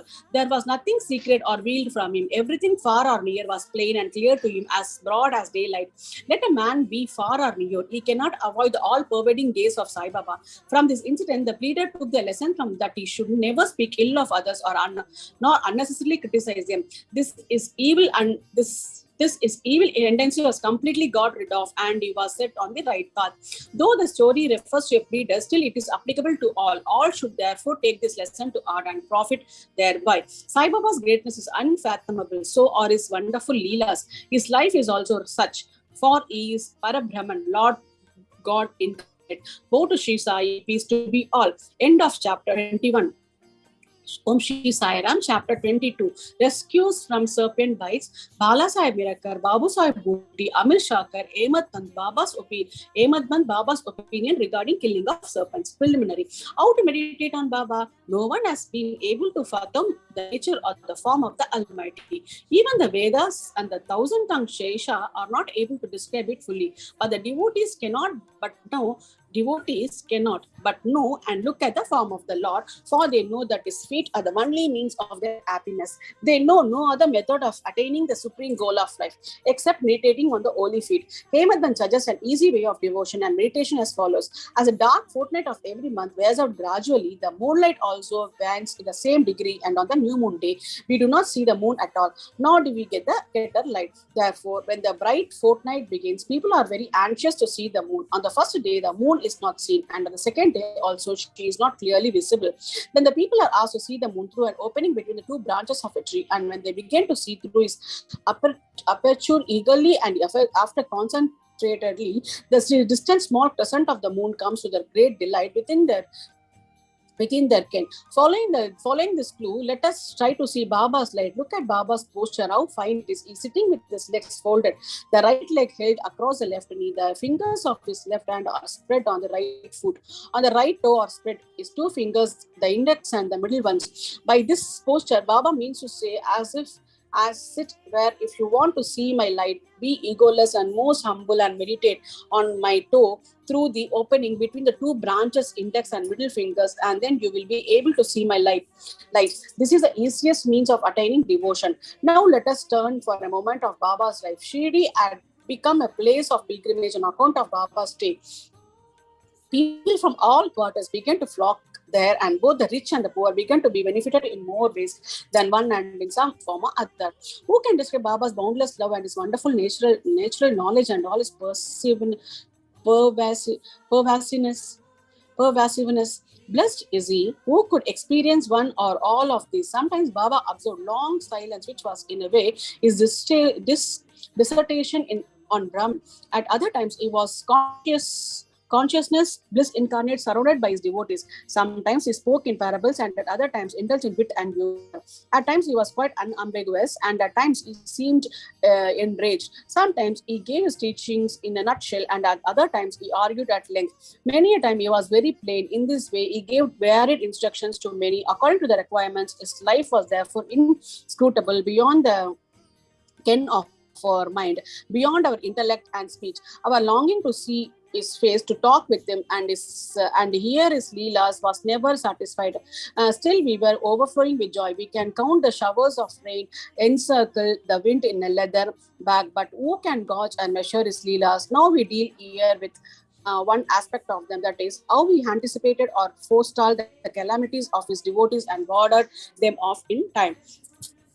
Bala Sahib Mirkar. Bala Sahib Mirkar, son of Sridhar Kaka Sahib Mirkar, was Mamlatar of Kopergan. He was going on to Chitali. On the way, he came to Shirdi to see Sai Baba. When he went to the masjid and prostrated himself before Baba, usual conversation regarding health and other matters commented. When Baba sounded a note of warning as follows: "Do you know our Dwarka Mai?"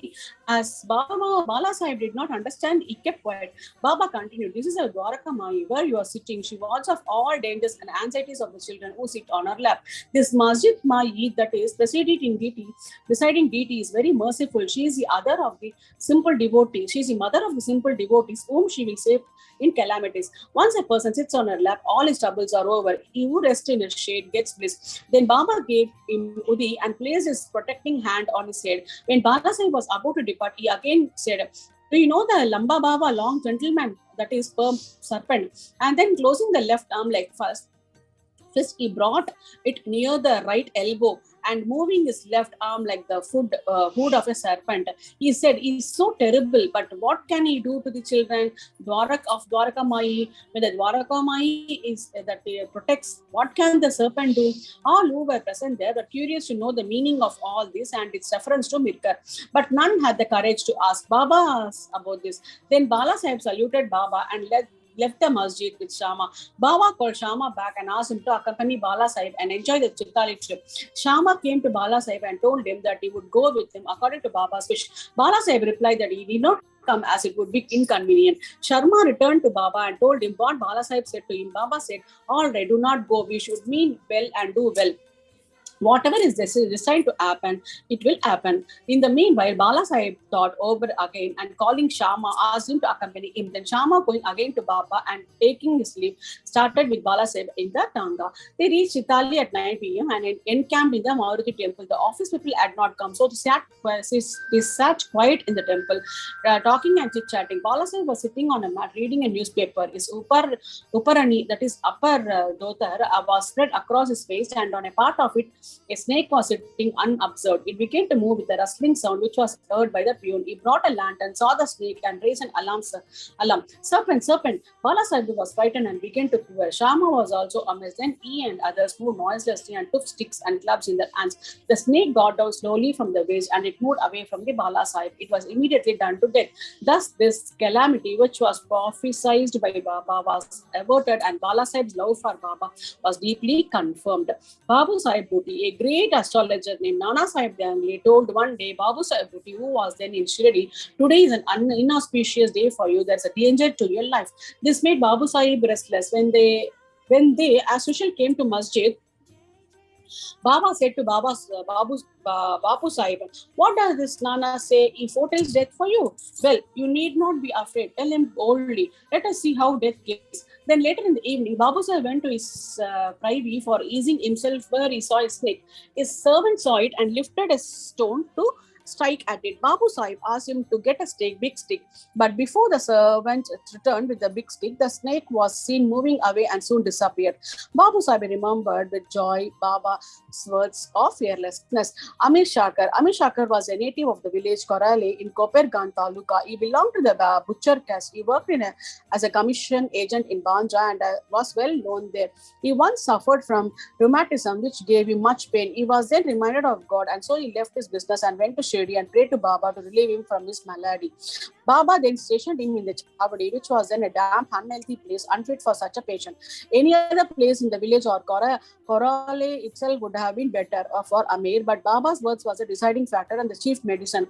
Baba did not allow him to come to the masjid, but fixed him in the Chavadi, where he got very great advantage. Baba passed via Chavadi every morning and evening, and every alternate day, Baba went to the Chavadi in a procession and slept there. So Amir got Baba's contact very often easily. Amir stayed there for full 9 months, and then somehow or the other, he got a disgust for the place. So one night, he stealthily left the place and came to Kopergan and stayed in Dharmashala. There he saw an old dying fakir who asked him for water. Amir brought it and gave it to him. As soon as he drank it, he passed away. Then Amir was in a fix. He thought that if he went and informed authorities, he would be held responsible for the death, as he was the first and sole informant and knew something about it. He repented for his action, that is, leaving Shirdi without Baba's leave, and prayed to Baba. He then determined to return to Shirdi, and that same night he ran back, remembering and muttering Baba's name on the way, and reached Shirdi before daybreak and became free from anxiety. Then he lived the Chavadi in perfect accordance with the Baba's wishes and orders and got himself cured. One night it so happened that Baba cried at midnight, "Oh Abdul, some devilish creature is dashing against the side of my bed." Abdul came with a lantern, examined Baba's bed but found nothing. Baba asked him to examine carefully all the place and began to strike ground with his sadka. Seeing this Leela of Baba, Amir thought that Baba might have suspected some serpent had come there. Amir could know by closing and long contact the meaning of Baba's words and actions. Baba then saw near Amir's cushion something moving. He asked Abdul to bring in the light, and when he brought it, he saw the coil of serpent there moving its head up and down. Thereupon the serpent was immediately beaten to death. Thus Baba gave timely warning and saved Amir. Ahmad Ben saw scorpion and serpent. At Baba's recommendation, Kaka Sahib Dikshit was daily reading the two works of Sri Eknath Maharaj, Bhagavat. That is Bhagavat and Bhavarta Ramayana, and Ahmad Pant had the good fortune to be one of the audience when the reading of the works was going on. Once we in a portion from the Ramayana relating to Hanuman's testing Rama's greatness according to his mother's instructions. Hanuman's testing Rama's greatness according to his mother's instructions was being read. All the listeners were well spellbound. Ahmad Band was one of them, a big scorpion. None knew where it came from. Jumped and sat on the right shoulder of Ahmad Band on his Udran Uparani, that is upper dhoti. First, it was not noticed, but as the Lord protects those who are intent on hearing his stories, he casually cast a glance over his right shoulder and noticed it. It was dead silence, not a bit moved here or there. It seemed as if it also enjoyed the reading. Then by the Lord's grace, Ahmad Band, without disturbing the audience, took the two ends of his dhota, folded them and brought them together, enclosed the scorpion within. Then he went out and threw it in the garden. Second one, on the other occasion, some persons were sitting in the upper floor of Kaka Sahib Bada just before the nightfall when a serpent crept through a hole in the window frame and sat coiled up. A light was brought, though it was first dazzled, it sat still and only moved its up and down. Then many persons rushed there with sticks and cudgels, but as it sat in an awkward place, no blow could be dealt. But hearing the noise of when the serpent went out hastily through the same hole, then all the persons there felt relieved. Baba's opinion, one devotee named Muktaram then said it was a good that the poor creature escaped. Ahmad challenged him, saying the serpents should better be killed. There was a hot discussion between them, the former contending that serpents and such creatures should not be killed, the later that they should be. As night came on, the discussion came to an end without any decision being arrived at. Next day, the question was referred to Baba, who gave his settled opinions as follows. God lives in all beings and creatures, whether they be serpents or scorpions. He is a great Vayapular of the world, and all beings, serpents, scorpions, etc., obey his command. Unless he will it, nobody can do any harm to others. The world is all dependent on him, and no one is independent. So we should take pity and love all creatures, leave off adventurous fights and killings, and be patient. The Lord is the protector of all. Go to Shirdi Sai, peace to be all. End of chapter 22. Chapter 23, Preliminary. Really, this Jiva, human soul, transcends the three qualities, that is Sattva, Rajas and Tamas, but being deluded by Maya, he forgets his nature, which is existence, knowledge, bliss, and thinks that he is a doer and enjoyer, and thus entangles himself in endless miseries, and does not know the way of deliverance. The only way of deliverance is the loving devotion towards the Guru's feet. The great player or actor, Lord Sai, has delighted his bhaktas and transformed them into himself, his nature. We regard Sai Baba as an incarnation of God for reasons already stated, but he always said that he was an obedient servant of God. Though an incarnation, he showed the people the way how to behave satisfactorily and carry out the duties of their respective stations in this life. He never emulated others in any way, nor asked others to have something done for him. For him who saw the Lord in all mobile and immobile things of this world, humility was the most proper thing.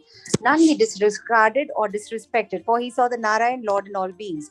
He never said, I am God, but that he was a humble servant, and he always remembered him and always uttered Allah Malik. God is the sole proprietor or owner.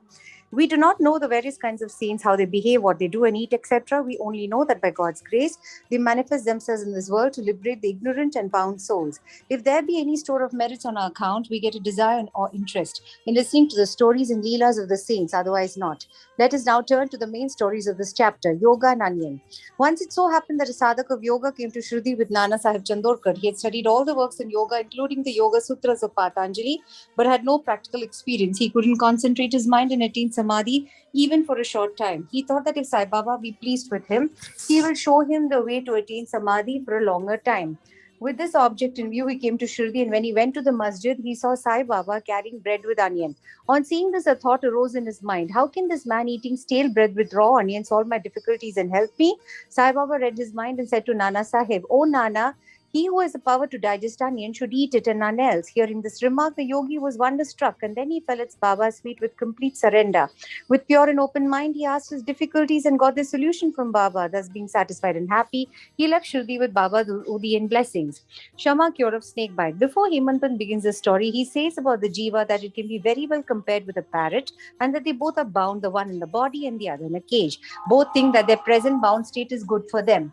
It is only when a helper, that is Guru, comes out and by God's grace opens their eyes and liberates them from their bondage, that their eyes are open to a greater and larger life, compared to which their former limited life is nothing.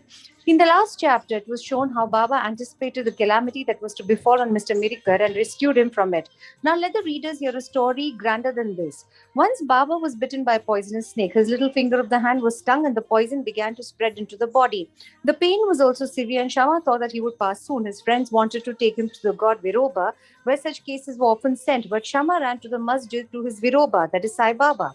When Baba saw him, he began to scold and abuse. He got enraged and said, "Oh, vile Bhatur Dia, please do not climb up. Beware if you do so." And then roared, "Go, get away, come down." Seeing Baba thus red with wrath, Shama was greatly puzzled and disappointed. He thought that the masjid was his home and Sai Baba his sole refuge. But if he was driven away like this, where should he go? He lost all hope of life and kept silent. After a while, Baba became normal and calm when Shama went up and sat near. Then Baba said to him, "Don't be afraid, don't care a jot, a small amount. The merciful fakir will save you. Go and sit quiet at home, don't go out. Believe in me and remain fearless and have no anxiety." Then he was sent home. Immediately afterwards, Baba sent Tatya Patil and Kaka Sahib Dikshit to him with instructions to the effect that he should eat what he liked, should move in the home, but should in no case lie down and sleep.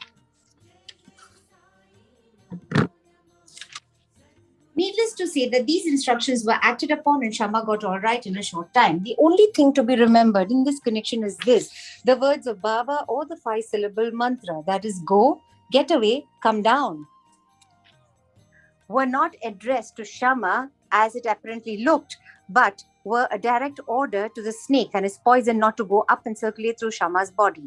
Like others well versed in Mantra Shastra, he had not to use any incantation, charge rice or water, etc. His words only were most efficacious in saving the life of Shama. Anyone hearing this story and other similar ones will beget firm faith in the feet of Sai Baba. And the only way to cross the ocean of Maya is to remember ever the feet of Sai Baba in the heart. Cholera epidemic. Once cholera was raging virulently in Shirdi. The residents were much frightened and they stopped all communication with the outside people. The panchas of the village assembled together and decided upon 2 ordinances as a remedy to check and put down the epidemic. They were: no fuel cart should be allowed to come in the village and no goat should be killed there. If anybody disobeyed these ordinances, they were to be fined by the village authorities and panchas. Baba knew that all this was mere superstition and therefore he cared 2 pence for the cholera ordinances. While the ordinances were in force, a fuel cart came there and wanted to enter the village. Everybody knew that there was dearth or scarcity of fuel in the village. Still, the people began to drive away the fuel cart. Baba came to know of this. He came to the spot and asked the cartman to take the fuel cart to the masjid. None dared to raise his voice against the action of Baba. He wanted fuel for his duni, and so he purchased it like an Agnihotri, keeping the sacred fire alive. Throughout his life, Baba kept his duni ever burning all day and night. And for this, he always stocked the fuel. Baba's home, that is a masjid, was free and open to all. It had no lock and key, and some poor people removed some wood from there for their use. Baba didn't grumble about this. Baba saw that the whole universe was pervaded by the Almighty, and so he never bore enmity or ill will to anybody. Though perfectly detached, he behaved like an ordinary householder to set an example to the people. Ordeal of Guru Bhakti. Let us now see how the second cholera ordinance fared with Baba. While it was in force, somebody brought a goat to the masjid. It was weak, old, and about to die. At this time, Fakir Pir Muhammad of Malegaon, alias Bade Baba, was near. Sai Baba asked him to behead it with 1 stroke and offer it as an oblation. This Bade Baba was much respected by Sai Baba. He always sat on the right hand of Sai Baba. After the chilim pipe was first smoked by him, it was then offered to Baba and others. After the dishes were served, at the time of taking meals at noon, Baba respectfully called Bade Baba and made him sit on his left side, and then all partook of food. Baba paid him also daily rupees 50 out of the amount collected as dakshina. Baba accompanied him 100 steps Whenever he went away, such was his position with Baba. But when Baba asked him to behead the goat, he flatly refused, saying, why it should be killed for nothing? Then Baba asked Shama to kill it. He went to Radha Krishna Mai and brought a knife from her and placed it before Baba. Knowing the purpose for which the knife was taken, she recalled her. Then Shama went to bring another knife, but stayed in the Vada and didn't return soon. Then came the turn of Kaka Sahib Dikshit. He was good gold, no doubt, but had to be tested. Baba asked him to get a knife and kill the goat. He went to the Shatteswar and returned with a knife. He was ready to kill it at Baba's bidding. He was born in a pure Brahmin family, never in his life knew killing. Though quite averse to do any act of violence, still he made himself bold to kill the goat. All the people wondered to see that while Bade Baba Muhammadan was unwilling to kill it, but this pure Brahmin was making preparations to do so. He tightened his dhotar and with a semicircular motion raised his hand with a knife and looked at Baba for the final signal.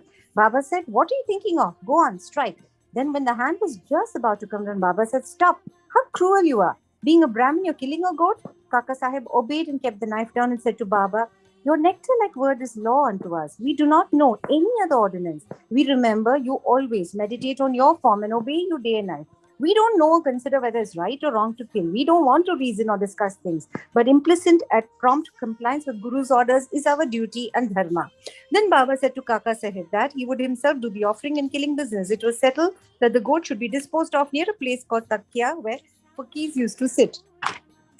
Then when the goat was being removed to that place, it fell dead on the way. Hemant Pant closes the chapter with a classification of disciples. He says that there are three kinds. First or best, second or average, and third or ordinary. The best kind of disciples are those who guess what their gurus want and immediately carry it out and serve them without waiting for an order from them. The average disciples are those who carry out the orders of their masters to a letter without any delay. And the third kind of disciples are those who go on postponing the carrying out of their orders and make mistakes at every step. The disciples should have firm faith, backed up by intelligence, and if they add patience to these, their spiritual goal will not be distant. Control of breath, ingoing and outgoing, or hatha yoga or other difficult practices are not at all necessary. When the disciples get the above mentioned qualities, they become ready for further instructions. And the masters then appear and lead them on in their spiritual path to perfection. In the next chapter, we deal with Baba's interesting wit and humor. Bow to Shri Sai, peace be to all. Sai Ram. Chapter 24. Baba's wit and humor, Chanak Leela, Hemant Pant, Sudama, Anna Chinchnikar versus Naushibai. To say that we shall state such and such in the next or this chapter is a sort of egoism. Unless we surrender our ego to the feet of our Sadguru, we will not succeed in our undertaking. If we become egoless, by worshipping Sai Baba, we attain both the objects, worldly and spiritual, and are fixed in our true nature, and get peace and happiness. Therefore, those who want to accomplish or gain their welfare should respectfully hear Sai Baba's leelas or stories and meditate on them. If they do this, they will easily attain the object of their life and get bliss. Generally, all people like wit and humor, but they do not like that jokes should be cut at their expense. But Baba's method was peculiar. When it was accompanied with gestures, it was very interesting and instructive. And the people therefore did not mind if they were held up to ridicule. Hemant Pant gives his own instance below. Chanak Leela. In Shirdi, a special bazaar was held every Sunday, and people from the neighboring villages came there, erected booths and stalls in the open street, and sold their wares and commodities. Every noon the masjid was crowded, more or less, but on Sunday it was crowded to suffocation. On one such Hemant Pant sat in front of Baba, shampooing his legs and muttering God's. Chaman was on Baba's left, Vaman Rao to his right. Shriman Bhuti and Kaka Sahib Dikshit and others were also present there. Then Shama laughed and said to Anna Sahib, see that some grains seem to have stuck to the sleeve of your coat. So saying, he touched the sleeve and found that there were some grains. Hemant Pant straightened his left forearm to see what the matter was, when to the surprise of all, some grains of gram came rolling down and were picked up by the people who were sitting there. This incident furnished a subject matter for joke. Everybody present began to wonder and said something or other as how the grains found their way into the sleeve of the coat and lodged there so long. Hemant Pant also could not guess how they found an entrance and stayed there. When nobody could give any satisfactory explanation of this matter, and everybody was wondering about this mystery, Baba said as follows. Baba, this fellow, Anna Sahib, has got the bad habit of eating alone. Today is a bazaar day and he came here chewing grams. I know his habit and these grams are a proof of it. What wonder is there in this matter, Hemant Pant? Baba, I never know of eating things alone. Then why do you shoulder this bad habit on me? I have never yet seen Shirdi Bazaar. I never even went to the bazaar today. Then how could I buy grams and how could I eat them if I had not bought them? I never eat anything unless I share it with others, present near me at the time of my need. Baba. It is true that you give to the persons present. But if none is nearby, what could you or I do? But do you remember me before eating? Am I not always with you? Then do you offer me anything before you eat? Moral. Let us mark and note carefully what Baba has taught us. By this incident, he has advised us that before the senses, mind and intellect enjoy the object, he should first be remembered. And if this be done, it is in a way by making an offering to him. The senses, etc., can never remain without their objects. But if those objects are first offered to the Guru, the attachment for them will naturally vanish. In this way, all the vrittis, thoughts regarding desire, anger, avarice, etc., should first be offered and directed to the Guru. And if this practice be followed, the Lord will help you in eradicating all the vrittis. When before enjoyment of the objects, you think that Baba is close by or present, the question whether the object is fit to be enjoyed or not will at once arise. Then the object that is not fit to be enjoyed will be shunned, and in this way our vicious habits or vices will disappear and our character will improve. Then love for the Guru will grow and pure knowledge will sprout up. When this knowledge grows, the bondage of body consciousness via the body will snap and our intellect will merge in spirit consciousness via the spirit. Then we shall get bliss and contentment. There is no difference between Guru and God. He who sees any difference in them sees God nowhere. So leaving aside all ideas of difference, we should regard Guru and God as one. And if we serve our Guru as stated above, Lord God will be certainly pleased. And by purifying our mind will give us self-realization. To put the matter in a nutshell, we should not enjoy any object with our senses, etc., without first remembering our Guru. When the mind is trained in this way, we will be always reminded of Baba, and our meditation on Baba will grow apace. The second form of Baba will be ever be before our eyes, and then devotion, non-attachment, and salvation will be all ours. When Baba's form is thus fixed before our mental vision, we forget hunger, thirst, and samsara. The consciousness of worldly pleasures will disappear, and our mind shall attain peace and happiness. Sudama's story. When the above story was being narrated, Hemant was reminded of a similar story of Sudama, which illustrates the same principle, and therefore it is given here. Sri Krishna and his elder brother Balarama were living with a co-student named Sudama in the ashram of their guru, Sandipani. Once Krishna and Balarama were sent to the forest for bringing fuel. Then the wife of Sandipani sent also Sudama for the same purpose, with some quantity of grams for the three. When Krishna met Sudama in the forest, he said to him, Dada, I want water as I'm thirsty. Sudama replied, no water should be drunk on an empty stomach. So it is better to rest a while. He didn't say that he had got grams with him and that Krishna could take some. As Krishna was tired, he lay down for rest on the lap of Sudama and was soon snoring. On seeing this, Sudama took out the grams and began to eat. Then Krishna suddenly asked him, Dada, what are you eating? Whence is the sound? He replied, what is there to eat? I'm shivering with cold and my teeth are chattering. I can't even repeat distinctly Vishnu Sahasranama. Hearing this omniscient Krishna said, I just dreamt a dream in which I saw a man eating things of another. And when asked about this, he said, what earth does to be eat? Meaning thereby that he had nothing to eat. The other man said, let it be so, Dada, this is only a dream. I know that you won't eat anything without me under the influence of the dream. I asked you what you were eating. If Sudama had known a bit of the omniscient Sri Krishna and his Leelas, he wouldn't have acted as he did. Therefore, he had to suffer what he did. Though he was a chum of Sri Krishna, he had to pass his later life in utter poverty. But when he later offered Krishna a handful of parched rice earned by his wife with her own labor, Krishna was pleased and gave him a golden city to enjoy. This story should be remembered by those who have the habit of eating things alone without partaking them with others. The Shruti also emphasizes this lesson and asks us to offer things first to God and then enjoy them after they are renounced by Him. Baba also has taught us the same lesson in his inimitable and humorous way. Anna Chinchanikar versus Mavsi Bhai. Hemant now describes another witty incident in which Baba played a peacemaker's part. There was one devotee by name Damodar Dhanashama Babre, alias Anna Chinchanikar. He was simple, rough and straightforward. He cared for nobody, always spoke plainly and carried all dealings in cash.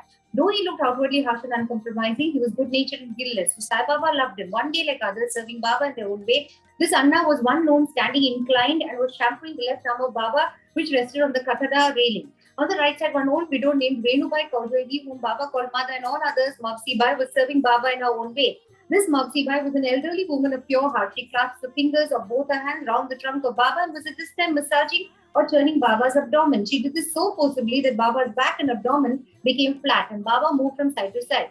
Anna on the other side was steady, but Mavsi Bai's face moved up and down with a stroke. Once it so happened that her face came very close to Anna's. Being of a witty disposition, she remarked, oh, this Anna is a lewd fellow. He wants to kiss me. Even being so old with grey hair, he feels no shame in kissing me. These words enraged Anna and he pulled up his sleeves and said, you say that I'm an old bad fellow? Am I quite a fool? It is you that you have picked up a quarrel and are quarreling with me. All the persons present there were enjoying this encounter between them. Baba, who loved both of them equally and wanted to pacify them, managed the affair very skillfully. Lovingly, he said, "Oh, Anna, why are you unnecessarily raising this hue and cry? I don't understand what harm or impropriety is there when a mother is kissed." Hearing these words of Baba, both of them were satisfied and all the persons laughed merrily and enjoyed Baba's wit to their heart's content. Baba's characteristics is dependency on bhaktas. Baba allowed his devotees to serve him in their own way and didn't like any other persons interfering in this. To quote an instance, the same Maxi Bai was on another occasion kneading Baba's abdomen. Seeing the fury and force used by her, all the other devotees felt nervous and anxious. They said, "Oh, mother, be more considerate and moderate. Otherwise, you'll break Baba's arteries and nerves." All this. At this, Baba got up at once from his seat, dashed his satka on the ground. He got enraged and his eyes became red like a live charcoal. None dared to stand before his Baba. Then he took hold of one end of the satka with both hands and pressed it in the hollow of his abdomen. The other end he fixed it to the post and began to press his abdomen against it. The satka, which was about 2 or 3 feet in length, seemed all to go into the abdomen, and the people feared that the abdomen would be ruptured in a short time. The post was fixed and immovable, and Baba began to go closer and closer to it and clasped the post firmly. Every moment the rupture was expected, and they were all dismayed, didn't know what to do, and stood dumb with wonder and fear. Baba suffered this ordeal for the sake of his bhakta. The other devotee wanted only to give a hint to the Malki Bai to be moderate in his service and not cause any trouble or pain to Baba. This they did with good intention, but Baba didn't brook even this. They were surprised to see that their well-intentioned effort had resulted in this catastrophe, and they could do nothing but to wait and see. Fortunately, Baba's rage soon cooled down. He left the satka and resumed the seat. From this time onward, the devotees took the lesson that they should not meddle with anybody, but allow him to serve Baba as he chooses, as he was capable to gauge the merits and worth of the service rendered unto him. Bow to Shri Sai, peace be to you all. End of chapter 24. Chapter 25.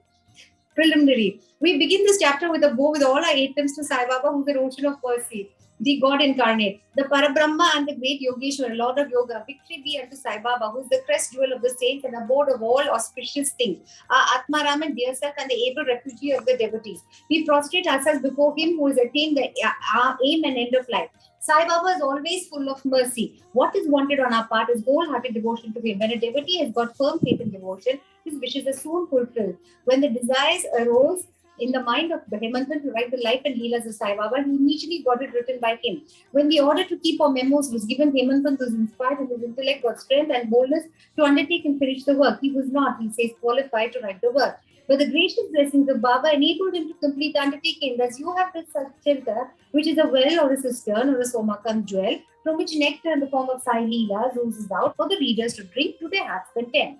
Whenever a devotee had complete and wholehearted devotion to Sai Baba, all his calamities and dangers were warded off, and his welfare attended to by Baba. The story of Damodar, Savarlaram, Rasali Kasar of Ahmednagar, now Pune, alias Damu Anna, illustrating the above statements is given below.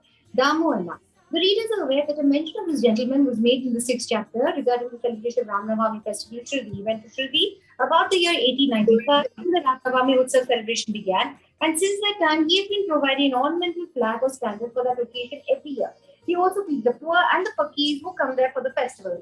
His speculations, cotton. A popular friend of Damu Anna wrote to him that they should do some cotton speculation business in partnership. It would bring them about 2 lakhs of rupees profit. Damu Anna says in his statement made about the year 1936 to Mr. B.V. Narasimha Swami that the proposal for speculative Bombay in cotton was from a broker who was not to be a partner, and that he, Damu Anna, was to be the sole adventurer.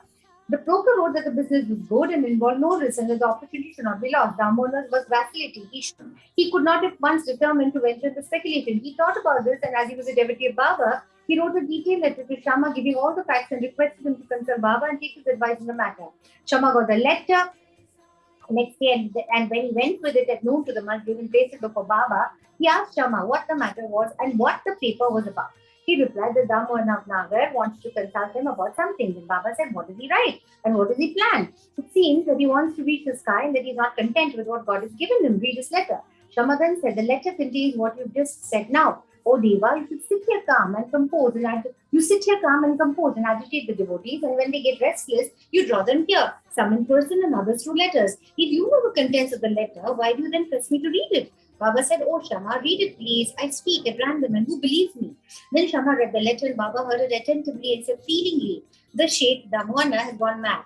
Write to him in reply that nothing is wanting in his house. Let him be content with the half loaf bread he has now, and let him not bother himself about lakhs. Shama sent the reply which Damu Anna was anxiously waiting for. After reading it, he found that all his hopes and prospects about lakhs of rupees as profit were dashed to the ground. He thought that he had done a mistake in consulting Baba, but as Shama had hinted in the reply that there was always much difference in seeing and hearing, and that therefore he should come to Shirdi personally and see Baba. He thought it advisable to go to Shirdi and consult Baba personally about the affair. So he went to Shirdi, saw Baba, prostrated himself before him, and sat shampooing his legs. He had no courage to ask Baba openly about the speculation, but he thought in his mind that it would be better if some share in the business should be assigned to Baba, and said in his mind that if Baba were to help him in this transaction, he would surrender some share of profits to him. Damu Anna was thus thinking secretly in his mind, but nothing was veiled from Baba. Everything, past, present, and future, were clear to him, as an amalaka fruit in hand. A child wants sweets, but his mother gives bitter pills. The former spoils his health, but the latter improves it. So the mother, looking to the welfare of her infant, coaxes it and gives it better pills. Baba, kind mother as he was, knew the present and future prospects of his devotees, and therefore, reading Damu Anna's mind, he openly spoke to him. Bapu, I do not want to be entangled in any such worldly things like sharing profits. On seeing Baba's disapproval, Damu Anna dropped the enterprise. Grain dealing. Then he thought of trading in grain, rice, wheat, and other groceries. Baba read also this thought and said to him, you will be buying at 5 years and selling at 7 years a rupee. So this business was also given up. The rice and the prices of grains was kept up for some time, and Baba's prophecy seemed to be falsified. But in a month or two, there was abundant grain everywhere, and the prices suddenly fell down, and therefore those who stored grain suffered a severe loss. Damu Anna was saved from this fate. Needless to say that the cotton speculation, which was conducted by the broker with the help of another merchant, also collapsed with a severe loss to the adventurers. After seeing that Baba had saved him from 2 severe losses in cotton and grain speculations, Damu Anna's faith in Baba grew strong, and he remained a true devotee of Baba till his passing away, and even now. Amra Leela, mango miracle. Once a parcel of about 300 good mangoes was received at Shirdi. It was sent from Goa by one Mamlatar named Raleigh to Sai Baba in the name of Shama. When it was opened, all the mangoes were found to be in good condition. They were given in Shama's jar, and only 4 were retained and placed in the Columba pot by Baba. He said that these 4 fruits are for Damu Anna. Let them lie here. Let them lie there. This Damu Anna had 3 wives. According to his statement mentioned above, he had not 3 but 2 wives only. He had no issue. He consulted many astrologers, himself studied astrology to some extent, and found that as there was a Papi, inauspicious planet in his horoscope, there was no prospect of having any issue for him in his life. But as he had great faith in Baba, when he went to Shirdi, 2 hours after the receipt of the mango parcel when he went to Shirdi 2 hours after the receipt of the mango parcel for worshipping Baba, he said, though other people are looking for the mangoes, they are damyas. He whose they are should eat and die. Damu Anna, on hearing these words, was first shocked. But on Malsapati, a prominent Shirdi devotee, explained to him that death meant the death of the little self or ego, and to have it at Baba's feet was a blessing. He said that he would accept the fruits and eat them. But Baba said to him, do not eat yourself, but give them to your junior wife. This Amra Leela, mango miracle of 4 mangoes, will give her 4 sons and 4 daughters. This was done, and ultimately in due course it was found that Baba's words turned out true and not those of the astrologers. Baba's speech established his efficacy of greatness while he was living in the flesh, but wonder of wonders, it did the same even after his passing away. Baba said, believe me, though I pass away, my bones in my tomb will give you hope and confidence. Not only myself, but my tomb would be speaking, moving, communicating with those who would surrender themselves wholeheartedly to me. Do not be anxious that I would be absent from you. You will hear my bones speaking and discussing your welfare. But remember me always, believe in me, heart and soul, and then you will be most benefited. Prayer. Hemant Pant closes this chapter with a prayer. O Sai Satguru, the wishful tree of the Bhaktas, we pray. Let's never forget and lose sight of your feet. We've been troubled with the ins and outs, births and deaths in the samsara. Now free us from the cycle of births and deaths. Restrain us from the outgoing of our senses to their objects, and introvert us and bring us face to face with Atma. As long as this outgoing tendency of the senses and the mind is not checked, there is no prospect of self-realization. Neither son, nor wife, nor friend will be of any use in the end. It is only you who will give us salvation and happiness. Destroy completely our tendency for discussions and other evil matters. Let our tongue get a passion for chanting your name. Drive out our thoughts, good advice, and make us forget our bodies and houses and do away with our egoism. Make us ever remember your name and forget all other things. Remove the restlessness of our mind and make it steady and calm. If you just clasp us, the darkness of night of our ignorance will vanish and we shall live happily in your life. That you made us drink the nectar to lead us and awaken us from our slumber is due to your grace and a store of merits and past births. Note in this connection, the following extract from Damu Anna's statement mentioned above is worth research. Once when I was sat at his feet along with many others, I had 2 questions in my mind and he gave answers to both. There is so many crowding to Sai Baba. Do they all get benefit from him? To this he replied orally, "Look at the mango tree in blossom. If all the flowers brought fruit, what a splendid crop it would be. But do they? Most fall off either as flowers or as unripe fruits by wind, etc. Very few remain." The second question was about myself. If Baba were to pass away, how hopelessly adrift I would be, and how am I to fare then? To this Baba answered that he would be with me when and whenever I thought of him. That promise he had kept up before 1918 and has been keeping up after 1918. He's still with me. He's still guiding me. This was about 1910-11 when brothers separated from me and my sister died, and there was a theft and police inquiry, all of which incidents upset me very much. When my sister died, my mind was much upset. I didn't care for life enjoyments. When I went to Baba, he pacified me with his Upadesh and made me eat a feast of Puran Poli at Upper Kuntarni's house and got pasted with sandal. There was a theft in my house. A 30-year friend of mine stole my wife's jewel box, including her auspicious Nagki nose ring. I wept before Baba's photo. The next day, the man returned the jewel box and prayed for pardon. Post to Shri Sai, peace be to all. End of chapter 25. Sai Ram. Chapter 26.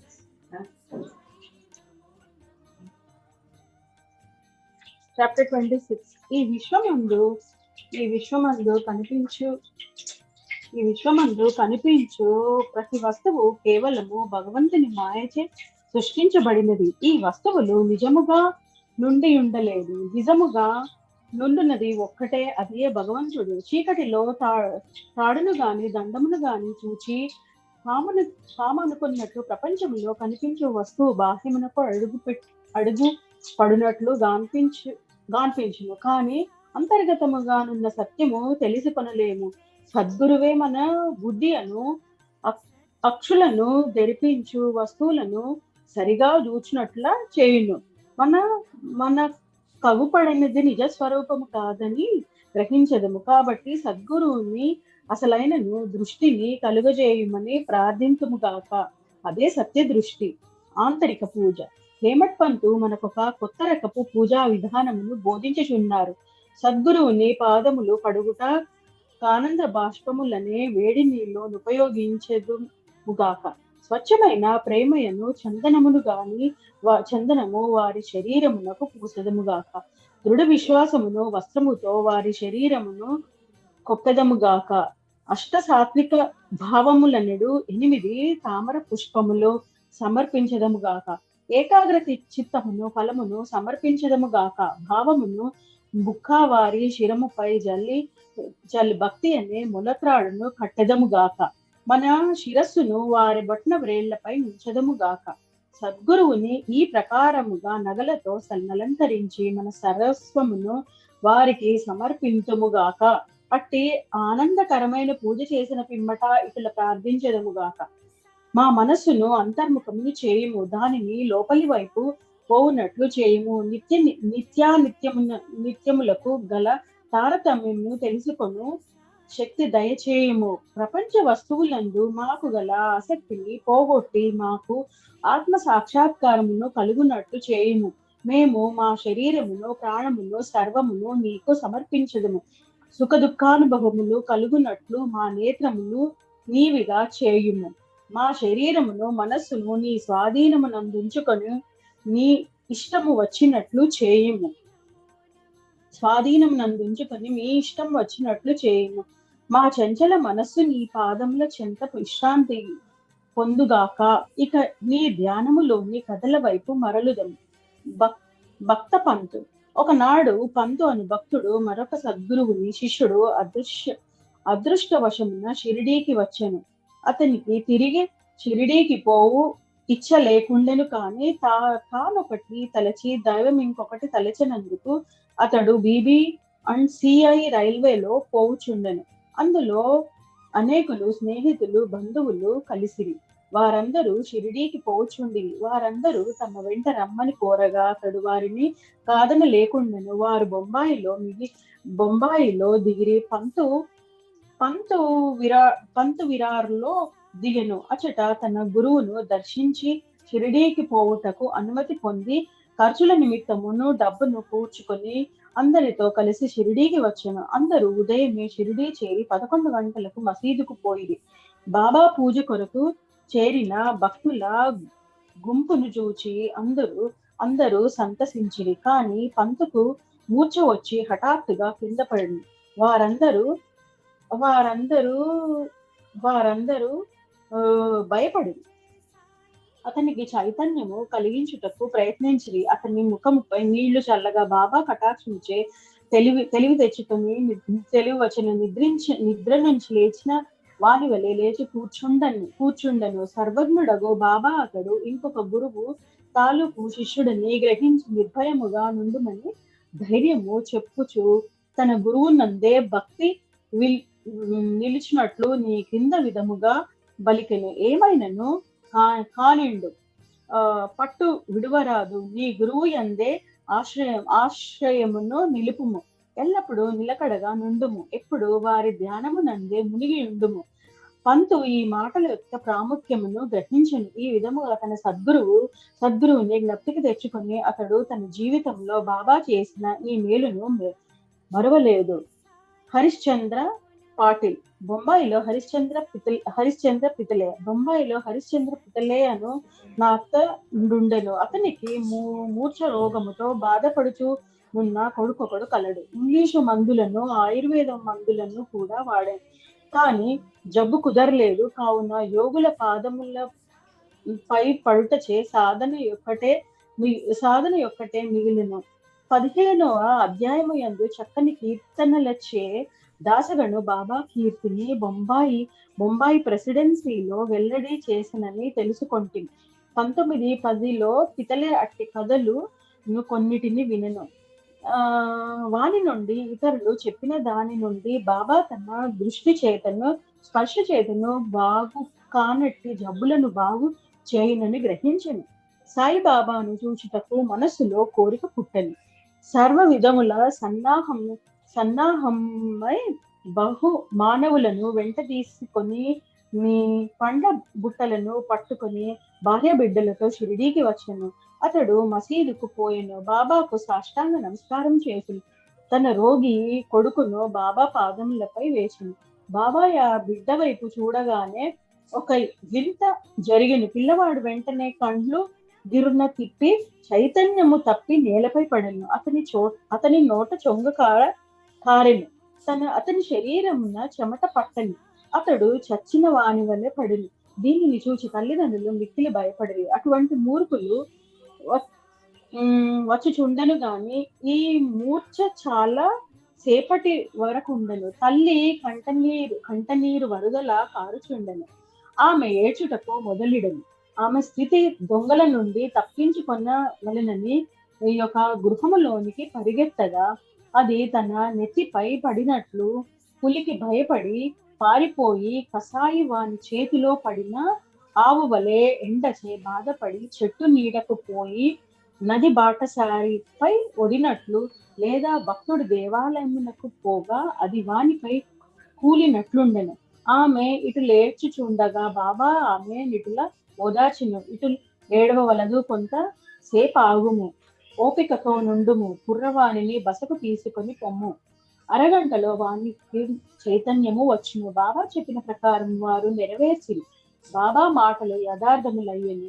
వాడాలోని తీసుకొని పోగానే కుర్రవానికి చైతన్యము వచ్చెను. పితలే కుటుంబం అంతయు సంతోషించిరి. వారు సంశయములన్నీ తీరెను. పితలే బాబా దర్శనమునకై భార్యతో మసీదుకు వచ్చును. వారి బాబా పాదములకు వినయముతో సాష్టాంగ నమస్కారము చేసి వారి పాదముల నొత్తుచు కూర్చుండిరి. మనస్సులో బాబా చేసిన ఉపకారములకు నమస్కరించుండిరి. బాబా చిరునవ్వుతో ఇట్లనిది, నీ ఆలోచనలు, సంశయములు, భయోత్పాతములు ఇప్పుడు చల్లబడినవా? ఎవరికైతే నమ్మకము, ఓపిక కలదో వారికి తప్పక భగవంతుడును రక్షించును.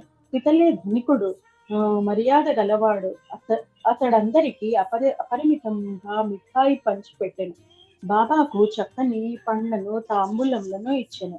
పితలే భార్య సాత్వికురాలు. ఆమె నిరాడంబరత ప్రేమ భక్తులతో నిండి ఉండెను. ఆమె స్తంభమునకు దగ్గరగా కూర్చొని బాబా వైపు దృష్టి నిగడ్చి కండ్ల నుండి ఆనంద బాష్పములు రాల్చి ఉండెను. ఆమె స్నేహ ప్రేమ భావములను గాని బాబా మిక్కిలి సంతృష్టి చెందెను. దేవుని వలె యోగీశ్వరులు కూడా తన భక్తులై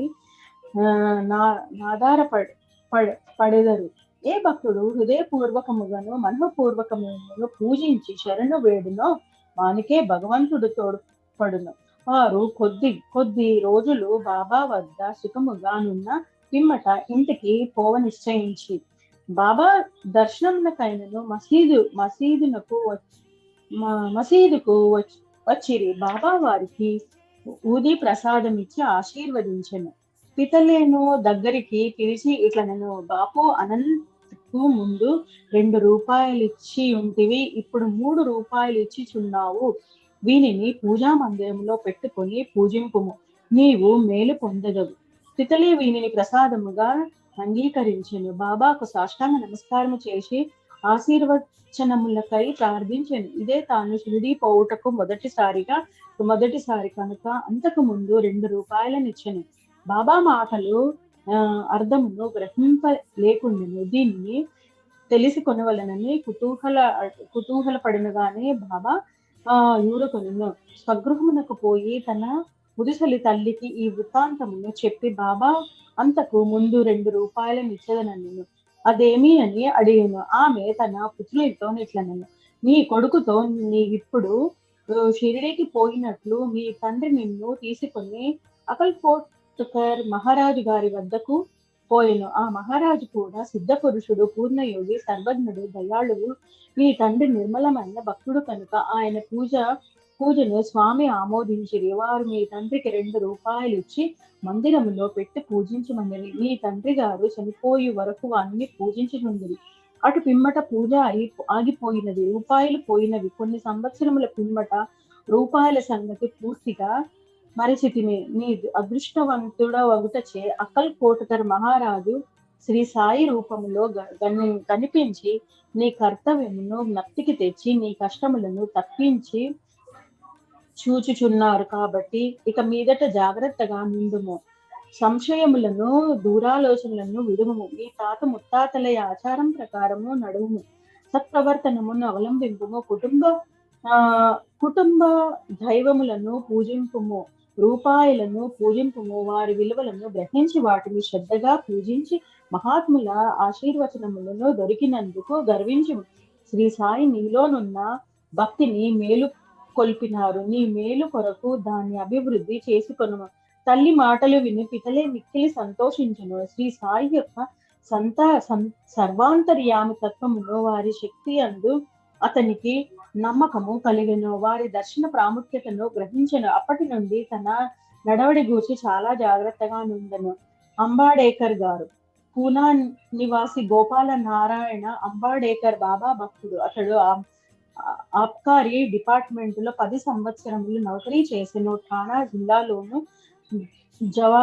జఫ్వార్ స్టేట్ లోను ఆయన ఉద్యోగములను చేసి విరమించుకొనెను. మరొక ఉద్యోగము కొరకు ప్రయత్నించను, కానీ ఫలించలేదు. అతడే అనేక కష్టములు పాలయ్యను.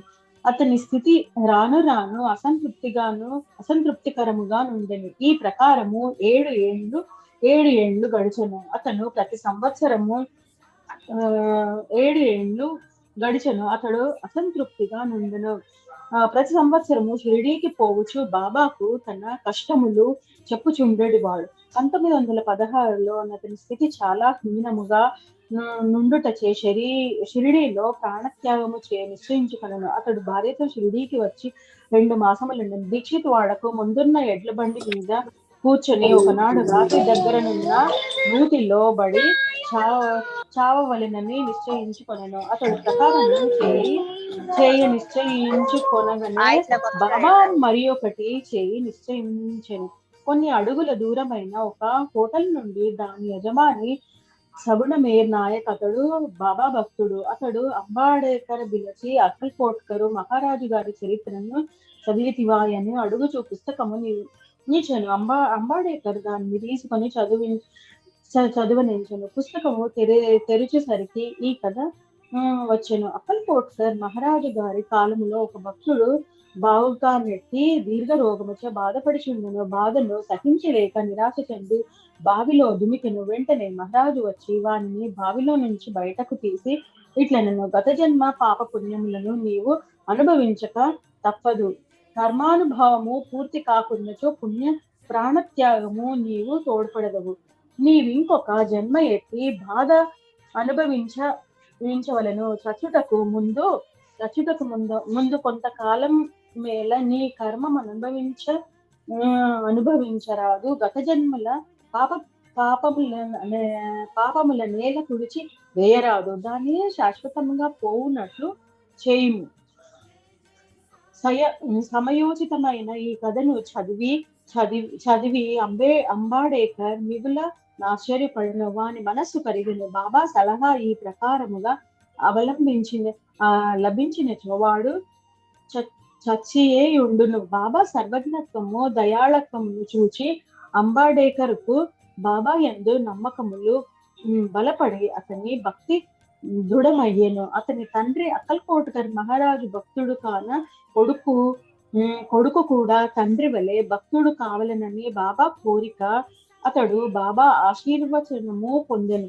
వాని శ్రేయస్సు వృద్ధి పొందెను. జ్యోతిష్యము చదివి అందులో ప్రావీణ్యము సంపాదించి దాని ద్వారా తన పరిస్థితి బాగు చేసుకొనెను.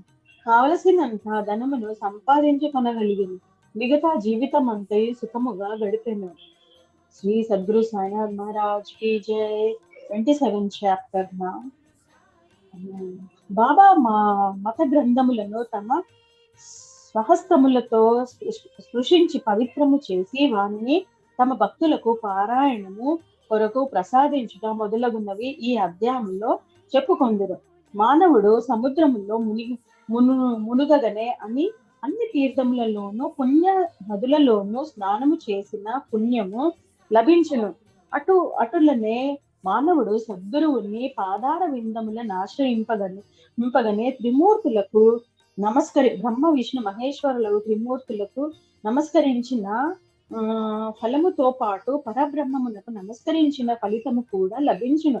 కోరికలను నెరవేర్చు కల్పతరువు జ్ఞానమునకు సముద్రమును మనకు ఆత్మ సాక్షాత్కారమును కలుగజేయునట్టి శ్రీ సాయి మహారాజునకు జయమగు గాక. ఓ సాయి, నీ కథలయందు శ్రద్ధను కలుగజేయము. చాతక పక్షి మేఘజలము త్రాగి ఎట్లు సంతసించునో అటులనే నీ కథలను చదువువారును వినువారును మిక్కిలి ప్రీతితో వారిని గ్రహించురుగాక. నీ కథలు వినున్నప్పుడు వారికి వారి కుటుంబములకు సాత్విక భావములు కలుగునుగాక. వారి శరీరము చెమరించుగాక. వారి నేత్రములు కన్నీటిచే నిండుగాక. వారి ప్రాణములు స్థిరం పడుగాక. వారి మనస్సులు ఏకాగ్రమనుగాక. వారికి గగురుపాటు కలుగునుగాక. వారు వెక్కుచు ఏడ్చి వణికెదరుగాక. వారిలో గల వైషమ్యములు తరతమ భేదము నిష్క్రమించుగాక. ఇట్లు జరిగినచో గురువు గారి కటాక్షము వారిపైన ప్రసరించిన దనుకొనవలను. ఈ భావములు నీలో కలిగినప్పుడు గురువు మిక్కిలి సంతసించి ఆత్మ సాక్షాత్కారమునకు దారి చూపును. మాయా బంధముల నుండి స్వేచ్ఛ పొందుటకు బాబాను హృదయపూర్వకముగా శరణాగతి వేడవలను. వేదములు నిన్ను మాయ అనే మహాసముద్రమును దాటించలేవు. సద్గురువే యాపని చేయగలరు. సర్వజీవకోటి అందును భగవంతుని చూచినట్లు చేయగలరు. గ్రంథములను పవిత్రము చేసి కానుకగా నిచ్చుట. ముందటి అధ్యాయములో బాబా బోధనలో నర్చు తీరులను జూచితిమి. అందులో ఇంకొక దానిని ఈ అధ్యాయములో జూచెదము.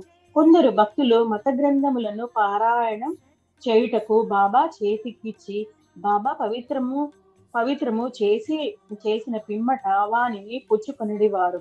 అట్టి గ్రంథములో పారాయణ చేయునప్పుడు బాబా తమతో నున్నట్టులా భావించడివారు. ఒకనాడు కాకా మహాజని ఏకనాథ్ భాగవతమును తీసుకొని షిరిడీకి వచ్చును.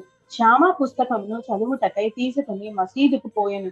అచట బాబా దానిని తీసుకుని చేతిలో తాకి కొన్ని పుటలను తిప్పి శ్యామకిచ్చి దాన్ని తన వద్ద నుంచుకొమ్మనెను. అది కాక పుస్తకమనియు అనందుచే దాని అతనికిచ్చి వేయవలననియు శ్యామ చెప్పాను. కానీ బాబా దానిని నేను నీకిచ్చి తిని దానిని జాగ్రత్తగా నీ వద్ద నుంచుము.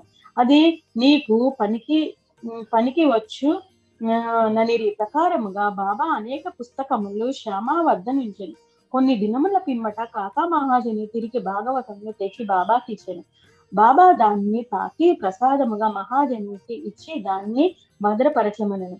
అది అతనికి మేలు చేయునని కాకా సాష్టాంగ నమస్కారముతో స్వీకరించను. శ్యామ విష్ణు సహస్రనామముల పుస్తకము. శ్యామ బాబాకు మిక్కిలి ప్రియభక్తుడు.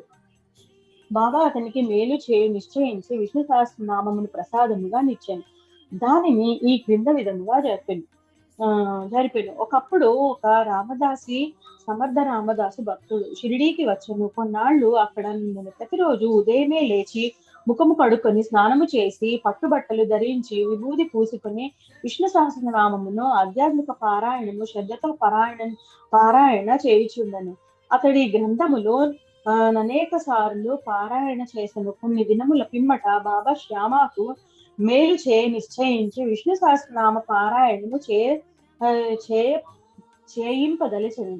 కావున రామదాసిని పిలిచి తమకు కడుపు నొప్పిగా నున్నదనియు సోనాముఖి తీసుకొనినచో నొప్పి తగ్గుననియు కనుక బజారుకు పోయి ఆ మందును తీసుకొని రమ్మని కోరను. పారాయణము ఆపి రామదాసి బజారుకు పోయిన. బాబా తమ గద్దె దిగి రామదాసి పారాయణము చేయు స్థలమునకు వచ్చి విష్ణు సహస్రనామ పుస్తకమును తీసుకొని తమ స్థలమునకు తిరిగి వచ్చి ఇట్లనెను. ఓ శ్యామ, ఈ గ్రంథము మిగుల విలువైనది, ప్రసిద్ధమైనది, ఫలప్రదమైనది కనుక నీకిది బహుకరించుచున్నాను. నీవు దీనిని చదువు. ఒకప్పుడు నేను మిగుల బాధపడితిని. నా హృదయము కొట్టుకొనెను. నా జీవిత అపాయములో నుండెను. అట్టి సందిగ్ధత స్థితి యందు నేను ఈ పుస్తకమును నా హృదయమునకు హత్తుకొంటిని. శ్యామ, అది నాకు గొప్ప మేలు చేసెను. అల్లాయే స్వయముగా వచ్చి బాగు చేసినని అనుకుంటుని. అందుచే దీనిని నీకిచ్చుచున్నాను. దీనిని కొంచెము ఓపికగా చదువుము. రోజును ఒక నామము చదివినను మేలు కలుగజేయును. శ్యామ తనకు ఆ పుస్తకము మక్కర లేదనను. ఆ పుస్తకము రామదాసి అతడు పిచ్చివాడు, మొండివాడు, కోపిష్టిగా ఉన్న వానితో భయము వచ్చునను. మరియు తాను ఆ నాగరికుడు అగుటచే దేవనాగరి అక్షరములు చదవలేనను. వినోదార్థము తనకు రామదాసితో బాబా కయ్యము కలుగజేయుచున్నాడని శ్యామ అనుకొనెను. కానీ బాబా తనకు మేలు అన్నాడని అనుకొనలేదు. బాబా ఆ సహస్రనామమే మాలను శ్యామ మెడలో వేయ నిశ్చయించును. అతడు అనాగరికుడు అయినప్పటికీ బాబాకు ముఖ్య భక్తుడు. బాబా ఈ ప్రకారం అతన్ని ప్రపంచ బాధల నుండి తప్పించుకోగోరను. భగవన్నామ ఫలితం అందరికీ విషదమే. సకల పాపముల నుండి, దూరాలోచనల నుండి, చావు పుట్టుకల నుండి అది మనలను తప్పించును. దీనికంటే సులభమైన సాధన ఇంకొకటి లేదు. అది మనస్సును పావనము చేయునట్లో మిక్కిలి సమర్థమైనది. దానికెట్టి తంతు కూడా అవసరము లేదు. దానికి నియమము లేనియు లేవు.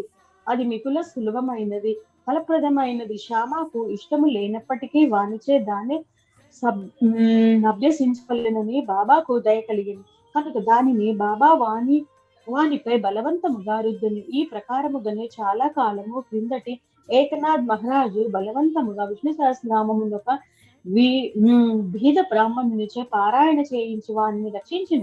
విష్ణు సహస్రనామ పారాయణము చిత్తశుద్ధికి ఒక విశాలమైన చక్కటి మార్గము కాన దానిని బాబా శ్యామకు బలవంతముగా ఇచ్చాను. రామదాసి త్వరలో సోనాముఖి తెచ్చను. అన్నా చెంచిన అక్కడనే ఉండను. నారదుని వలె నటించి జరిగినదంతయు వానికి చెప్పను. రామదాసి వెంటనే కోపముతో మండిపడను. కోపముతో శ్యామ పై పడి శ్యామ కడుపు నొప్పి సాకుతో బాబా తనను బజారునకు పంపునట్లు చేసి ఈ లోపల పుస్తకమును తీసుకొనను అనను. శ్యామను తిట్టనారంభించను. పుస్తకము ఈయనిచో తల్ల పగలగొట్టుకొందునను. శ్యామ నెమ్మదిగా జవాబిచ్చను. కానీ ప్రయోజనము లేకుండా. అప్పుడు దయతో బాబా రామదాసితో నిట్లు పలుకును. ఓ రామదాసి, ఏమి సమాచారము? ఎందులకు చికాకు పడుచున్నావు? శ్యామ మనవాడు కాడా? అనవసరముగా వానిని నేల తిట్టదవు. ఎందుకు జగడం మాడుచున్నావు? నెమ్మదిగా ప్రేమతో మాటలాడలేవా? ఈ పవిత్రమైన గ్రంథములను నిత్యము పారాయణ చేయుచుంటివి కానీ ఇంకను నీ మనసు అపవిత్రముగాను అస్వాధీనముగాను ఉన్నట్లున్నదే. నీ వెట్టి రామదాసివయ్యా, సమస్త విషయములందు నీవు నిర్మలుడవుగాను నుండవలను.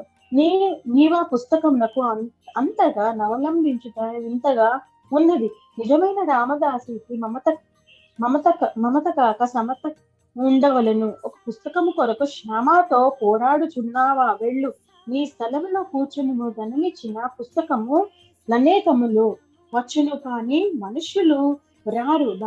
బాగా ఆలోచించుము, తెలివిగా ప్రవర్తించుము. నీ పుస్తకము విలువ ఎంత? శ్యామకు దానితో నెట్టి సంబంధము లేదు. నేనే దాన్ని తీసుకొని వానికి ఇచ్చి తిని, నీకది కంఠపాఠముగా వచ్చు కదా. కావున శ్యామ దాన్ని చదివి మేలు పొందుననుకొంటిని. అందుచే దాన్ని అతనికి ఇచ్చి తిని. బాబా పలుకులెంత మధురముగా, మెత్తగా, కోమలముగా, అమృత తుల్యముగా ఉన్నవి. వాని ప్రభావము విచిత్రమైనది. రామదాసి శాంతించను. దానికి బదులు పంచరత్న గీతయను గ్రంథమును శ్యామ వద్ద తీసుకొనదనను. శ్యామ మిక్కిలి సంతసించి ఒకవేళ 10 పుస్తకముల నిచ్చదనను. బాబా ఈ విధముగా వారి తగవును తీర్చెను. ఇందు ఆలోచించవలసిన విషయం ఏమన్నా, రామదాసి పంచరత్న గీత నేల కోరెను. అతడులోనున్న భగవంతుని తెలుసుకొనుటకెన్నడూ యత్నించి ఉండలేదు. ప్రతినిత్యము మత గ్రంథములను మసీదులో బాబా ముందర పారాయణ చేయువాడు శ్యామతో బాబా ఎదుట ఏల జగడమాడును. మనము ఎవరిని నిందించవలనో, ఎవరిని తప్పు పట్టవలనో పోల్చుకొనలేము. ఈ కథని విధముగా నడిపించకపోయినచో ఈ విషయము యొక్క ప్రాముఖ్యతను, భగవన్నామ స్మరణ ఫలితము, విష్ణు సహస్రనామ పారాయణ మొదలగునవి శ్యామకు తెలిసి ఉండవు. బాబా బోధించు మార్గము ప్రాముఖ్యము కలుగజేయు విషయములు సాటి లేనివి. ఈ గ్రంథమును క్రమముగా శ్యామ చదివి దానిలో గొప్ప ప్రావీణ్యము సంపాదించను. శ్రీమాన్ భూటి అల్లుడగు జీజీ నార్కేకు బోధించగలిగను. ఈ నార్కే పూనా ఇంజనీరింగ్ కాలేజీలో ప్రిన్సిపల్ గా నుండెను. గీతా రహస్యము, బ్రహ్మ విద్య నద్యము చేయి వారిని బాబా ఎల్లప్పుడూ ప్రేమించేవారు, ప్రోత్సహించేవారు. ఇచ్చట దానికి ఒక ఉదాహరణ ఇచ్చదము. ఒకనాడు బాబా సాహెబ్ జోకు ఒక పార్సల్ వచ్చెను. అందులో తిలక్ వ్రాసిన గీతా రహస్యం ఉండను. అతడు ఆ పార్సల్ ను తన చంకలో పెట్టుకొని మసీదుకు వచ్చెను. బాబాకు సాష్టాంగ నమస్కారము చేయునప్పుడు అది క్రింద పడను. అదేమన్నా బాబా అడిగను. అక్కడనే దానిని విప్పి బాబా చేతిలో ఆ పుస్తకము నుంచెను. బాబా కొన్ని విషయములు పుస్తకములోని పేజీలను త్రిప్పి తన జేబులో నుండి ₹1 తీసి పుస్తకముపై పెట్టి దక్షిణతో కూడా పుస్తకమును జోగునకు అందించుచు, దీనిని పూర్తిగా చదువు, నీకు మేలు కలుగును అనేది.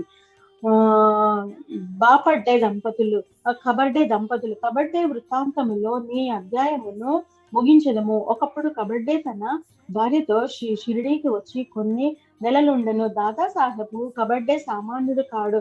అమరావతిలో మిక్కిలి ప్రసిద్ధికెక్కిన ప్లీడరు, మిక్కిలి ధనవంతుడు, ఢిల్లీ కౌన్సిల్లో సభ్యుడు, మిక్కిలి తెలివి అయినవాడు, గొప్ప వక్త. కానీ బాబా ముందర ఎప్పుడూ నోరు తెరవలేదు. అనేక మంది భక్తులు పలుమారులు బాబాతో మాట్లాడిరి, వాదించిరి. కానీ 3 మాత్రము కబడ్డే, నూల్కర్, బూటి నిశ్శబ్దముగా కూర్చుండువారు. వారు వినయ విధేయత నమ్రతలున్న ప్రముఖులు. పంచదశిని ఇతరులకు బోధించగలిగిన కబడ్డే బాబా ముందర మసీదులో కూర్చున్నప్పుడు నోరెత్తి మాట్లాడువాడు కాడు. నిజముగా మానవుడెంత చదివిన వాడైనను, వేద పారాయణ చేసిన వాడైనను బ్రహ్మజ్ఞాని ముందర వెళ్ళబెల్లబోవును. పుస్తక జ్ఞానము బ్రహ్మజ్ఞానము ముందు రాణించదు. దాదాసాహెబ్ కబడ్డే 4 మాసములుండెను, కానీ అతని భార్య 7 మాసములుండెను. ఇద్దరును షిరిడీలో నుండి సంతసించరి. కబడ్డే గారి భార్య బాబా యందు భక్తి శ్రద్ధలు కలిగి ఉండేది. ఆమె బాబాను మికుల ప్రేమించుచుండెను. ప్రతిరోజు 12 గంటలు బాబా కొరకు నైవేద్యములు స్వయంగా చేయుచుండెను.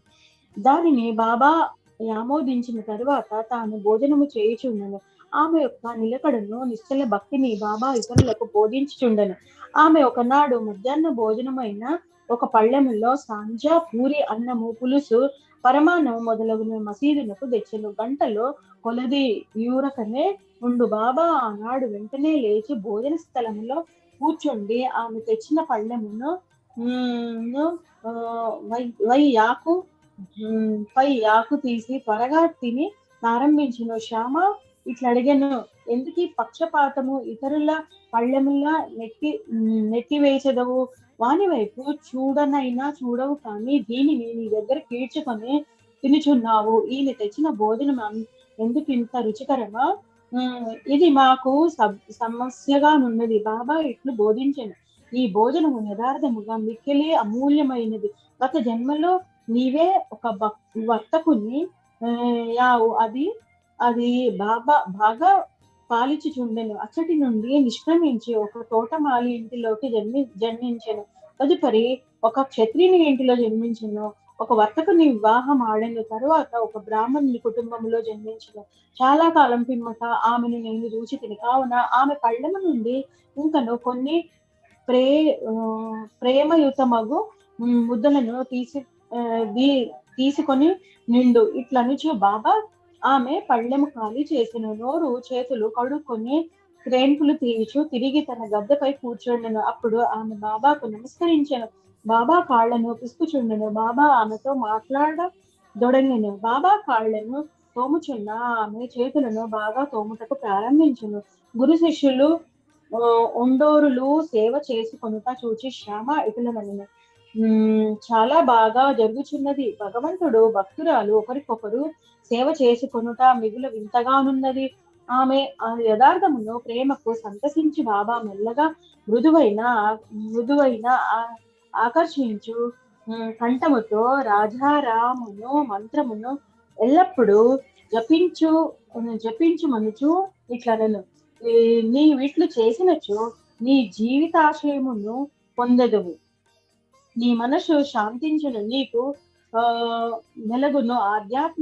ఆధ్యాత్మికము తెలియని వారికి ఇది సామాన్య విషయము వలె అనిపించును, కానీ అది అట్లు కాదు. అది శక్తిపాతము, అనగా గురువు శిష్యులకు శక్తి ప్రసాదించుట. బాబా యొక్క మాటలు ఎంత బలమైనవి, ఎంత ఫలవంతమైనవి, ఒక్క క్షణములోనవి నని ఆమె హృదయములో ప్రవేశించి స్థిరపడెను. ఈ విషయము గురువునకు శిష్యునకు గల సంబంధమును బోధించుచున్నది. ఇద్దరు పరస్పరము ప్రేమించి సేవ చేసుకొనవలెను. వారిద్దరికి మధ్య భేదమేమీ లేదు. ఇద్దరు ఒకటే, ఒకరు లేనిదే మరి ఒకరు లేరు. శిష్యుడు తన శిరస్సును గురువు పాదముల మీద పెట్టుట బాహ్య దృశ్యమే, కానీ యథార్థముగా ఇరువురు లోపల ఒక్కటే. వారి మధ్య భేదము పాటించువారు పక్వమునకు రానివారు, సంపూర్ణ జ్ఞానము లేనివారు. సర్వం Sai సమర్పణమస్తు. Chapter 28. Sparrows drawn to Shirdi. Lakshmi Chand, Burhan for a lady, and Megha. Preliminary. Sai is not finite or illimited. He dwells in all beings, from ants and insects to the god Brahma. He pervades all. Sai was well versed in the knowledge of the Vedas as well as in the science of self-realization. As he was proficient in both these, he was well fitted to be the Sadguru. Anyone, though learned but not able to awaken the disciples and establish them in the self-realization, does not deserve to be called a Sadguru. Generally, the father gives birth to the body and death invariably follows life. But Sadguru does away with both life and death, and so he is more kind and merciful than anybody. Sai Baba often said that let his man devotee be at any distance, 1,000 kilometers away from him, he will be drawn to Shirdi like a sparrow with the thread tied to its feet. This chapter describes the stories of 3 such sparrows. First one, the Lakshmi Chand. This gentleman was serving in the railways and afterwards in Sri Venkateshwara Press in Bombay, and thereafter in the firm of Mrs. Raleigh Brothers as a Munshi, that is clerk. He got the contact of Baba in 1910. 1 or 2 months before Christmas, he saw in his dream at Santa Cruz, a suburb of Bombay, an old man with a beard standing and surrounded by his bhaktas. Some days later, he went to the house of his friend, Mr. Dattatreya Manjunath Biju to hear the Kirtan by Das Ganu. It was always a practice of Das Ganu to keep Baba's picture in front of the audience while making the Kirtan. Lakshmi Chand was surprised to see that the features of the old man he saw in his dream trailed exactly with those in the picture, and thus he came to the conclusion that the old man he saw in his dream was Sai Baba himself. The sight of this picture, Das Ganu's Kirtan, and the life of Saint Tukaram on which Das Ganu discoursed, all these things made a deep impression on his mind, and he pinned to go to Shirdi. It is always the experience of the bhaktas that God always helps them in the search for Sadguru and other spiritual endeavors. That very night at 8 p.m., a friend named Shankar Rao knocked at his door and asked him whether he would accompany him to Shirdi.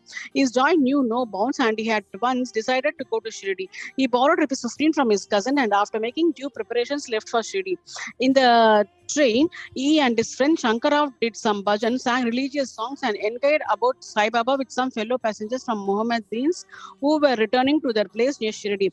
They all told that Sai Baba was a great saint living in Shirdi for many years, and then when they reached Kopergan, he wanted to buy some good gavas for offering to Baba.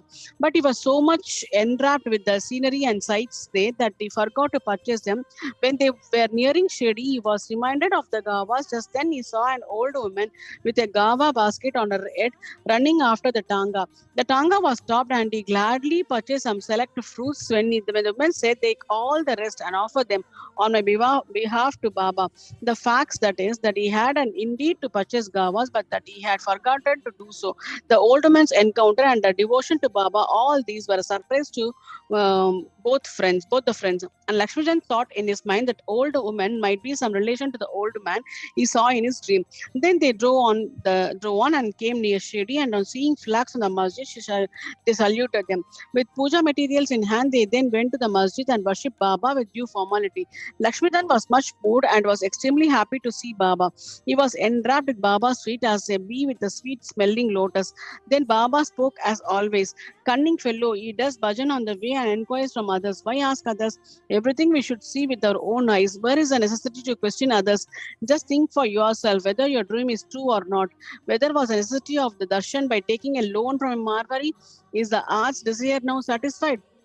Hearing these words, Lakshmi Chand was wonderstruck at Baba's omniscience. He was at a loss to know how Baba came to know about all the things that had happened en route from his house to Shirdi. The chief thing to note in this respect is that Baba never liked people to run into debt for taking his darshan or celebrating any holiday or making any pilgrimage. Sansa. At noon, when Lakshmi Chand was sitting for meals, he got some sansa, wheat pudding, from a devotee as prasad. He was pleased to have it. Next day also he expected it, but got nothing. So he was anxious to get it again. Then on the third day at the noon, Aarti time, Babu Sahib joke asked Baba what naivedya I should bring. Baba told him to bring sansa. Then the bhaktas brought 2 big potfuls of sansa. Lakshmi Chand was very hungry and there was some pain in his back. Then Baba said to him, "It is good that you are hungry. Take sansa and some medicine for the pain in the back." He was again wonderstruck to see that Baba again read his mind and spoke out what was passing therein. How omniscient he was. Evil eye. On this occasion, he once witnessed one night the procession to the Chavadi. Baba then suffered much from cough. He thought that this suffering of Baba might be due to somebody's evil eye. Next morning, when he went to the masjid, Baba spoke to Shama as follows: "I suffered last night from cough. Is it due to some evil eye? I think that somebody's evil eye was worked on me, and so I am suffering." In this case, Baba spoke out what was passing in Lakshman's mind. On seeing these proofs of Baba's omniscience and kindness to his bhaktas, he fell prostrate at Baba's feet and said, "I am much pleased with your darshan. Ever be kind and merciful to me and protect me always. There is no other God to me in this world except your feet. Let my mind be ever wrapped in your bhajan and feet. Let your grace protect me from the miseries of the world, and let me ever chant your name and be happy." After getting Baba's Udi and blessings, we returned home with his friend, much pleased and contented, and singing Baba's glory on the way. He remained a staunch devotee of Baba afterwards, and always sent garlands of flowers, camphor, and dakshina with any person of his acquaintance bound for Shirdi.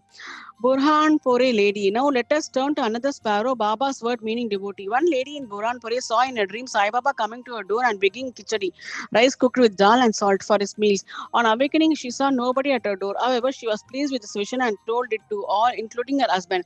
He was employed in the postal department, and when he was transferred to Akola, both husband and wife, who were devoted to, decided to go to Shirdi. Then on a suitable day, they left for Shirdi, and after visiting the Gomati Teeth on the way reached Shirdi and stayed there for 2 months. Every day they went to masjid, performed Baba's worship and passed their times happily. The couple came to Shirdi to offer khichdi as Naivedya, but for the first 14 days, somehow or other, it could not be offered. The lady did not like this delay there. Then on the 15th day, she came at noon to the masjid with their khichdi. There she found that Baba and others were already sitting for meals and that the curtain was down. Nobody dared entered in when the curtain was let down, but the lady could not wait it. She threw up the curtain with her hand and entered. Strange to say that Baba seemed that day hungry for khichdi and wanted that thing first.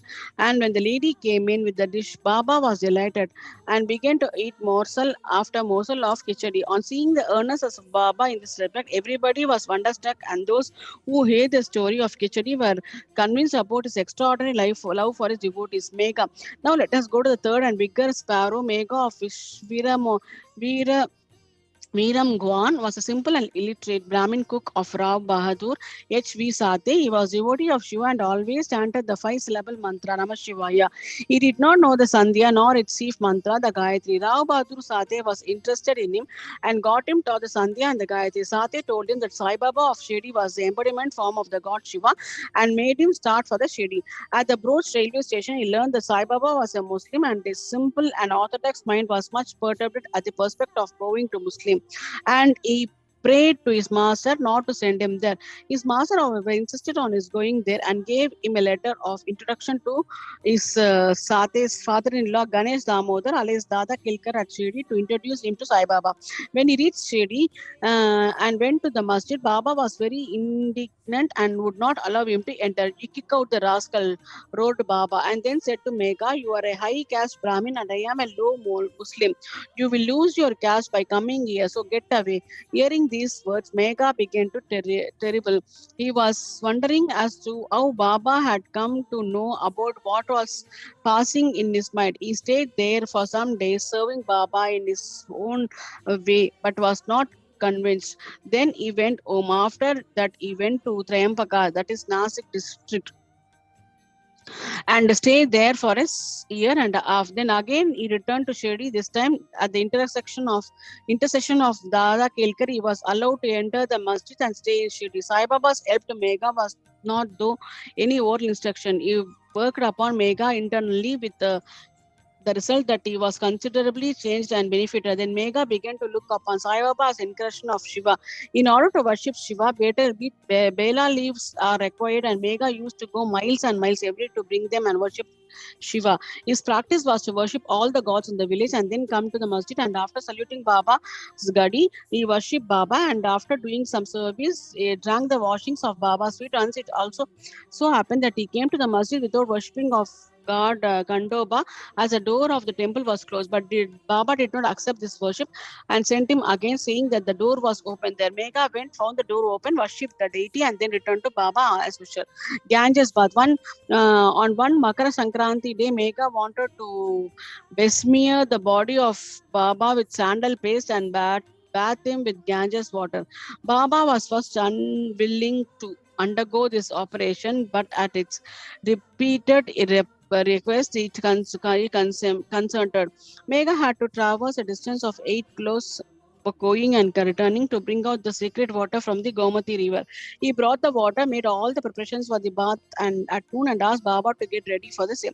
Then Baba again asked him to be freed from his bath, saying that it is a fakir. He had nothing to do with Ganges water. But Megha did not listen. He knew that Shiva is pleased with the bath of Ganges water and that he must give his Shiva that bath on the auspicious day. Baba then consented, came down and sat on a pat, that is wooden board, and protruding his head, said, "Oh Megha, do at least this favor. Head is the most important organ of the body. So pour the water over that only. It is equivalent to fulfill or whole bath." "All right," said Megha, and lifting the water pot up, began to pour it on the head. But in doing this, he was so much overwhelmed with love that he cried out, "Har Gange," and emptied the pot for the whole body. He kept the pot aside and began to look at Baba, but to his surprise and amazement, He found that Baba's head was only drenched, but the body quite dry. Trident and Pindi. Mega worship Baba in two places. In the masjid, he worship Baba in person, and in Vada, Baba's big picture given by Nana Sahib Chandorkar. Then he did. This he did for 12 months. Then, in order to appreciate his devotion and confirm his faith, Baba gave him a vision early one morning when Megha was still lying on his bed with eyes closed but intentionally awake. He saw clearly Baba's form. Baba, knowing him to be awake, Akshata, rice grains marked with kumkum, and said, Megha, draw a trident and disappear. Hearing Baba's word, he eagerly opened his eyes but did not see Baba, but saw only rice grains spread here and there. He then went to Baba, told him about the vision, and asked permission to draw a trident. Baba said, Did you not hear my words asking you to draw a trident? It was no vision but direct order, and my words are always pregnant with meaning and never follow. Megha said, I thought you woke me up, but all the doors were closed, so I thought it was a vision. Baba rejoined, I required no door to enter. I have no form or any extension. I always live everywhere. I carry on as a wire puller all the actions of the man who trusts me and merges in me. Megha returned to the Vada and read trident on the wall near Baba's picture. Next day, a Ramadasi Bhakta came from Pune. He saluted Baba and offered him pindi. At this time, Megha also turned up there. Baba said to him, See, Shankar has come, protect him now. Megha was surprised to see pindi following trident immediately. Then also in the Vada, Kaka Sahib Dikshit was standing with the towel on his head after having taken his bath and was remembering Sai when he saw a pindi before his mental vision. While he was wondering about this, Megha came and showed him the pindi presented to him by Baba. Dikshit was happy to know that pindi exactly tailed with the one he saw a few minutes before his vision. In a few days after the drawing of the trident was complete, Baba installed the pindi near the big picture which Megha was worshipping. The worship of Shiva was dear to Megha, and by arranging the drawing of the trident and the installation of the pindi, Baba confirmed his faith therein. After continuous service of Baba for many years, doing regular worship and arati every noon and evening, Megha passed away in 1912. Then Baba passed his hand over his cups and pressed his hand over his cups and said, This was a true devotee of mine. Baba also ordered that at his own expense, the usual funeral dinner should be given to the Brahmins, and this order was carried out by Kaka Sahib Dikshit. Go to Shirdi Sai, peace to be all. End of chapter 28. Chapter 29. Stories of Madrasi Bhajan Mela, Tendulkar's father and son, Dr. Captain Hattie, Women Avarkar. The chapter describes other interesting and wonderful stories of Sai Baba. Madras Bhajan Mela. It was in the 1960s that the Madrasi Bhajan Mela party of the Ramdasi Panth started on pilgrimage to the holy city of Banaras. The party consisted of a man, his wife, daughter, and sister-in-law. Unfortunately, their names are not mentioned. On their way, the party heard that there lived at Shirdi in Kopergan Taluka, Ambedkar district, a great sage named Sai Baba, who was calm and composed and who was very liberal and who distributed money every day to his bhaktas and to skillful persons who went and showed their skill there. A lot of money in the form of dakshina was collected daily by Sai Baba, and out of this amount, he gave daily 1 rupee to a 3-year-old girl. A 3-year-old girl, Amani, is the daughter of a Bhakta Kodaji, and rupees 2 to 5 to Sam, rupees 6 to Jamali, the mother of Amani, and rupees 10 to 20, and even rupees 50 to other Bhaktas, as he pleased. On hearing all this, the party came to Shirdi and stayed there. The Mela did very good bhajan and sang very good songs, but inwardly they craved for money. 3 of the party were full of avarice, but the chief lady or mistress, the mistress was of a very different nature. She had a regard and love for Baba. Once it so happened that when the noonday Arati was going on, Baba was pleased with their faith and devotion and was pleased to give a darshan of her Ishtam, that is beloved deity. To her, Baba appeared as Sitanath, that is Rama, while to all the others, the usual Sainath.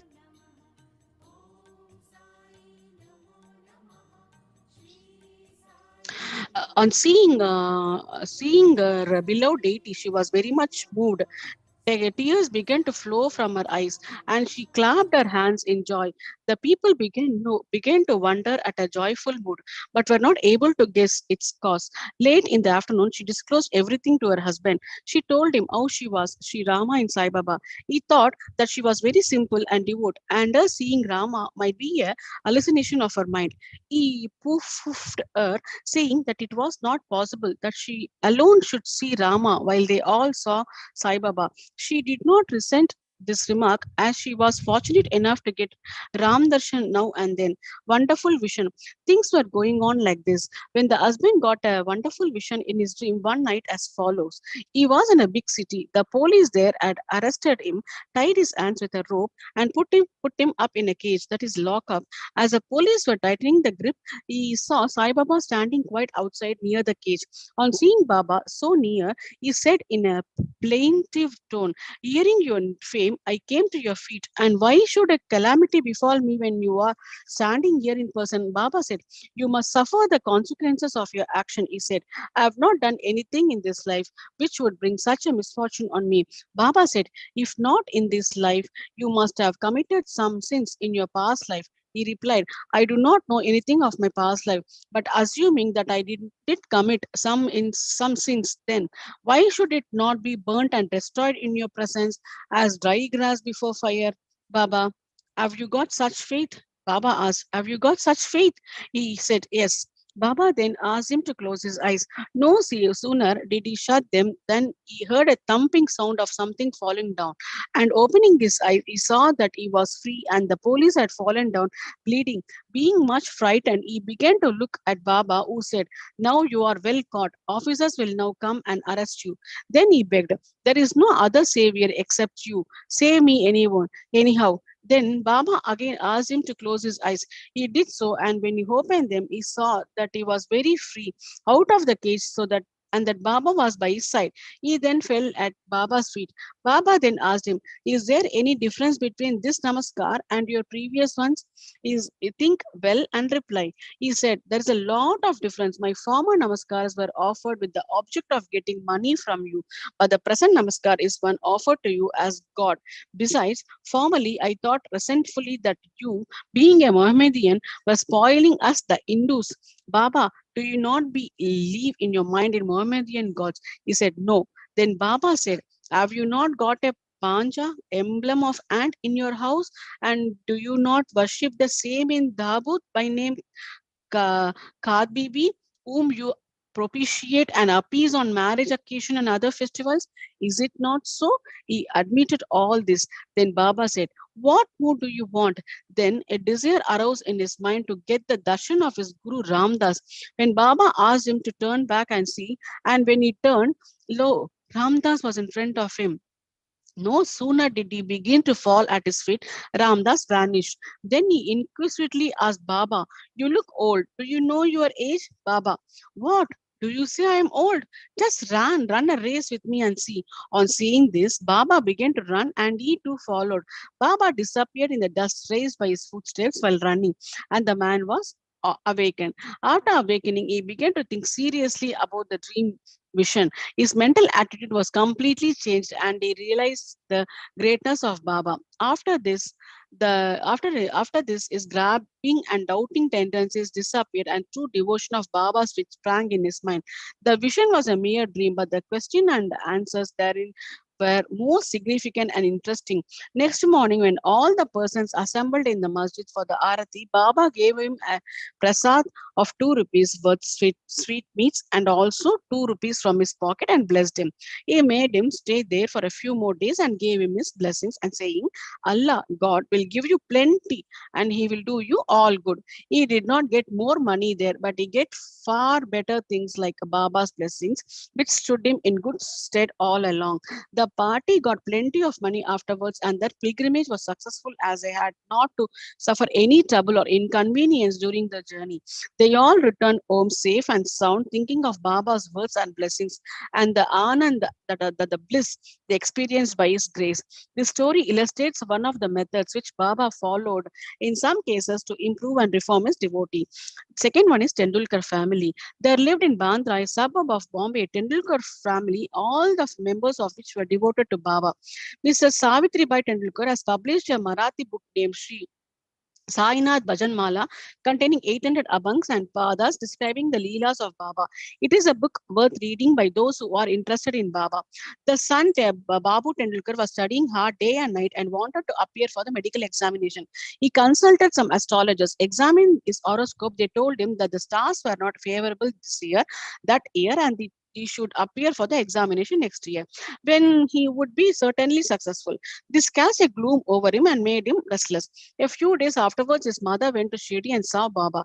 Amongst other things, she mentioned the gloomy and morose condition of her son, who was to appear for the examination in a few days. Hearing this, Baba said to her, "Tell your son to believe in me, to throw aside horoscopes and predictions of astrologers and palmists and go on with his studies. Let him appear for the examination with a calm mind. He is sure to pass this year. Ask him to trust in me and not to get disappointed." The mother returned home and communicated Baba's message to her son. Then he studied hard and in due course appeared for the examination. In the written papers, he did well, but being overwhelmed by doubts, he thought that he would not secure sufficient marks for passing. So he did not care to appear for the oral examination. But the examiner was after him. He sent word through a fellow student stating that he had passed in the written examination, that he should appear for the oral. The son, being thus encouraged, appeared for the oral examination and was successful in both. Thus, he got through the examination that he successfully by Baba's grace. Though the stars were against him, it is to be noted here that doubts and difficulties surrounds us just to move us and confirm our faith. We are tested as. The father of this boy, Raghunath Rao, was serving in some foreign mercantile firm in Bombay. As he grew old, he was not able to attend to his work properly, and so he had to take leave and rest. As he did not improve during the period of leave, or a further extension of leave or retirement from service was inevitable. The chief manager of the firm decided to retire him on pension, as he was an old and reliable servant. The question regarding the amount of pension is to be given was under consideration. He was getting rupees 150 per month, and his pension, that is half the month, that is rupees 75, would not be enough to meet the expenses of the family. So they were all anxious about this matter. 15 days before the final settlement, Baba appeared to Mrs. Tendulkar in a dream and said, "I wish that rupees 100 should be paid as pension. Will this satisfy you?" She replied, "Baba, why ask me this? We fully trust in you." Though Baba said rupees 100, still he was given 10 rupees more, that is 110, as a special case. Such wonderful love and care did Baba exhibit for his bhaktas. Third, Captain Hate. Captain Hate, who was staying in Bikaner, was a great devotee of Baba. Once Baba appeared to him in his dream and said, "Did you forget me?" Hate then immediately held Baba's feet and replied, "If a child forgets his mother, how could it be saved?" Then Hate went into the garden and took out fresh walpapadi vegetables and arranging the, that is ghee, wheat flour, and dal, etc., and Dakshina, was about to offer all this to Baba when he was awakened and came to know that the whole thing was a dream. Then he decided to send all these things to Baba at Shirdi. When he came to Gwalior some days afterwards, he sent rupees 12 by money order to a friend with instructions that rupees 2 should be spent in buying Shida articles and walpapadi vegetables, and those should be offered to Baba with rupees 10 as Dakshina. The friend went to Shirdi and purchased the things mentioned, but walpapadi was not available.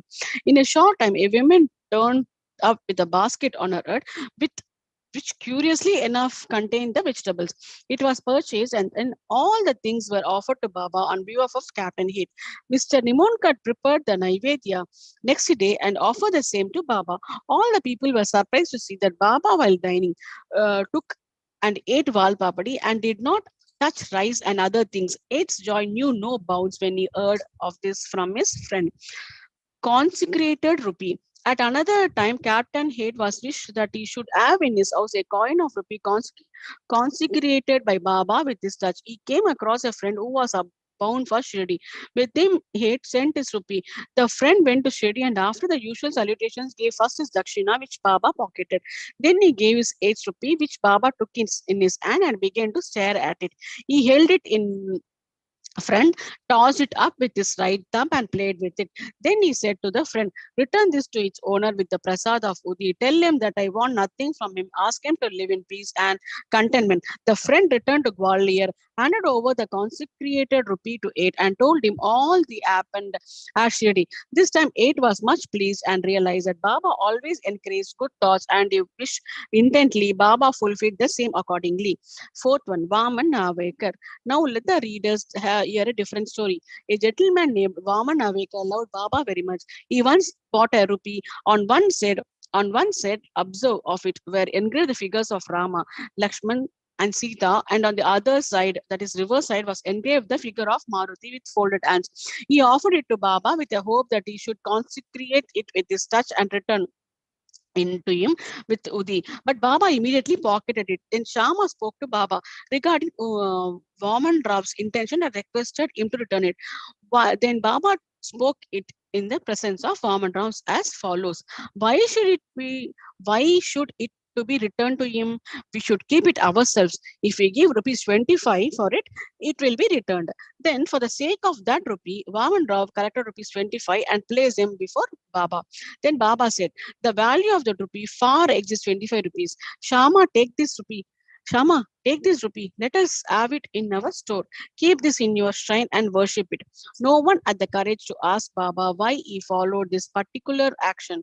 He only knows what is best and most suitable to each and all. Bow to Shri Sai, peace be to all. End of chapter 29. Chapter 30. Drawn to Shirdi. One, Kakaji Vaidya of Vani. Second one, Punjabi Ramlal of Bombay. In this chapter, the story of two more devotees that were drawn to Shirdi is narrated. Preliminary. Woe to the kind Sai, who is the abode of mercy and who is affectionate towards his devotees. By his mere darshan, he does away with the fear of this bhava, that is samsara, and destroys their calamities. He was first nirgun, that is formless, but on account of the devotion of his bhaktas, he was obliged to take a form. To give liberation, self-realization of the bhaktas is the mission of the saints, and for Sai, the chief of them, that mission is inevitable. Those who take refuge in his feet have all their sins destroyed and their progress is certain. Remembering his chant, the Gayatri mantra in his presence, we who are weak and without any merits do not know what bhakti is, but we know this much, that though all others may leave us, Sai won't forsake us. Those whom he favors got enormous strength. Discrimination between the unreal and the real and knowledge. Sai knows fully the desire of his devotees and fulfills the same. Hence, they get what they want and are grateful. So we invoke him and prostrate ourselves before him. Forgetting all our faults, let him free us from all anxieties. You being overcome with calamities, remember and praise. Sai thus will get his mind calmed and pacified through his grace. This Sai, the ocean of mercy, says Ematman favored him, and the result of this is a present work, Sai Satcharita. Otherwise, what qualification had he and who would undertake this enterprise? But as Sai took all the responsibility, Emathan felt no burden nor any care about this. When the powerful light of knowledge was there to inspire his speech and pen, why should he entertain any doubt or feel any anxiety? Sai got the service in the form of his book done by him. This is due to the accumulation of his merits in the past births, and therefore he thinks himself fortunate and blessed. The following story is not a mere tale but mere pure nectar. He who thinks it will realize his greatness and all pervasiveness. Those who want to argue and criticize should not go in for these stories. What is wanted there is not discussion but unlimited love and devotion. Learned, devout, and faithful believers, or those who consider themselves as servants of the saints, will like and appreciate those stories. Others will take them to the fables. The fortune bhaktas of Sai will find the Sai Leelas as a kalpaturu, that is fish fulfilling tree. Drinking this nectar of Sai Leelas will give liberation to the ignorant jivas, satisfaction to the householders, and sadhana to the aspirants. Now to the story of this chapter. Kakaji Vaidya. There lived in Vani, Nasik district, a man named Kakaji Vaidya. He was a priest of goddess Saptastringi there. He was so much overwhelmed with adverse circumstances and calamities that he lost peace of mind and became quite restless. Under such circumstances, one evening he went to the temple of the goddess and prayed unto her from the bottom of his heart and invoked her aid to free him from anxiety. The goddess was pleased with his devotion and the same night appeared into him in his dream and said to him, "You go to Baba and then your mind will become calm and composed." Kakaji was anxious to know from her who that Baba was, but before he could get any explanation, he was awakened. Then he began to think as to who might be that Baba to whom the goddess asked him to go. And after some thinking, he resolved that this Baba might be Triambakeshwar, that is Lord Shiva. So he went to the holy place, Triambak, Nasik district, and stayed there for 10 days. During this period, he bathed early in the morning, chanted the Rudra hymns, did the Abhishekam, pouring unceasingly fresh cold water over the pindi, and did other religious rites. But with all that, he was as restless as before. Then he returned to his place and again invoked the goddess most pitifully. The night she again appeared in his dream and said, "Why did you go to Triambakeshwari in vain? I mean by Baba, she Sai Samrat of Shirdi." The question before Kakaji now was how and when to go to Shirdi and how to see Baba. If anybody is in real earnest to see a saint, not only the saint but God also fulfills his wish. In fact, the saint, that is a Sant saint, and the Anant God are one and the same. There is not the least difference between them. If anybody thinks that he will go himself and see a saint, that will be a mere boast. Unless the saint wills it, who is able to go and see him? Even the leaf of the tree won't move without his bidding. The more anxious of Bhakta is for the saint's visit, the more devout and faithful he is, the more speedily and effectively is his wish satisfied to his heart's content. He who invites anybody for a visit also arranges everything for a reception. And so it happened with Kakaji. Shama's post. When Kakaji was thinking his visit to Shirdi, a guest came to him at his place to take him to Shirdi. He was none other than Shama, a very close and intimate devotee of Baba. How he came to Vani at this juncture, we shall just see. Shama was severely ill when he was very young, and his mother had taken a vow to her family, goddess Saptashringi, at Vani, that if the son got well, she would bring and dedicate him at her feet. Then, after some years, the mother herself suffered much from ringworms on her breast. At that time, she again took another vow to her deity that if she got all right, she would offer her two silver breasts. These two vows remained unfulfilled.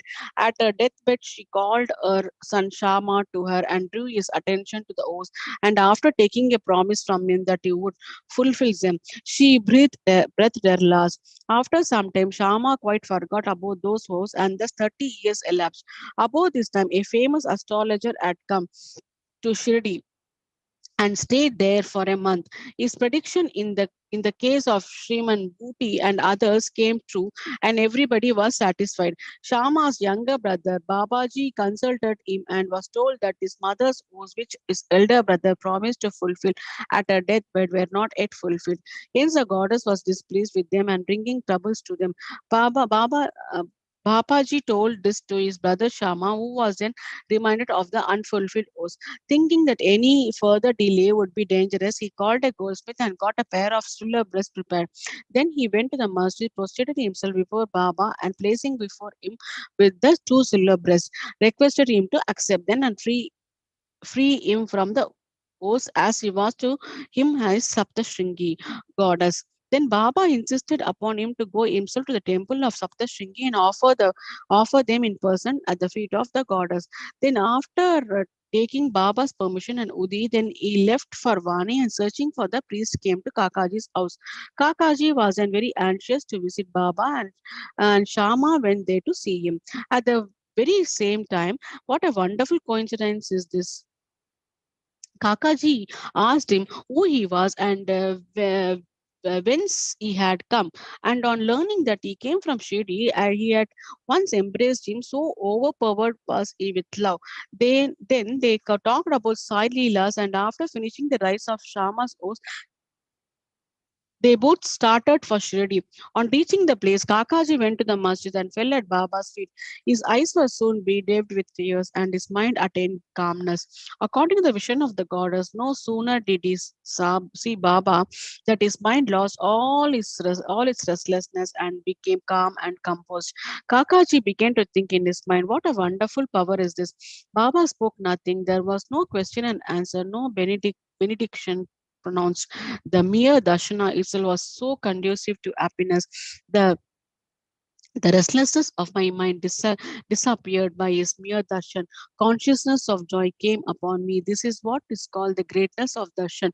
His vision was fixed on Sai's feet and he could utter no word.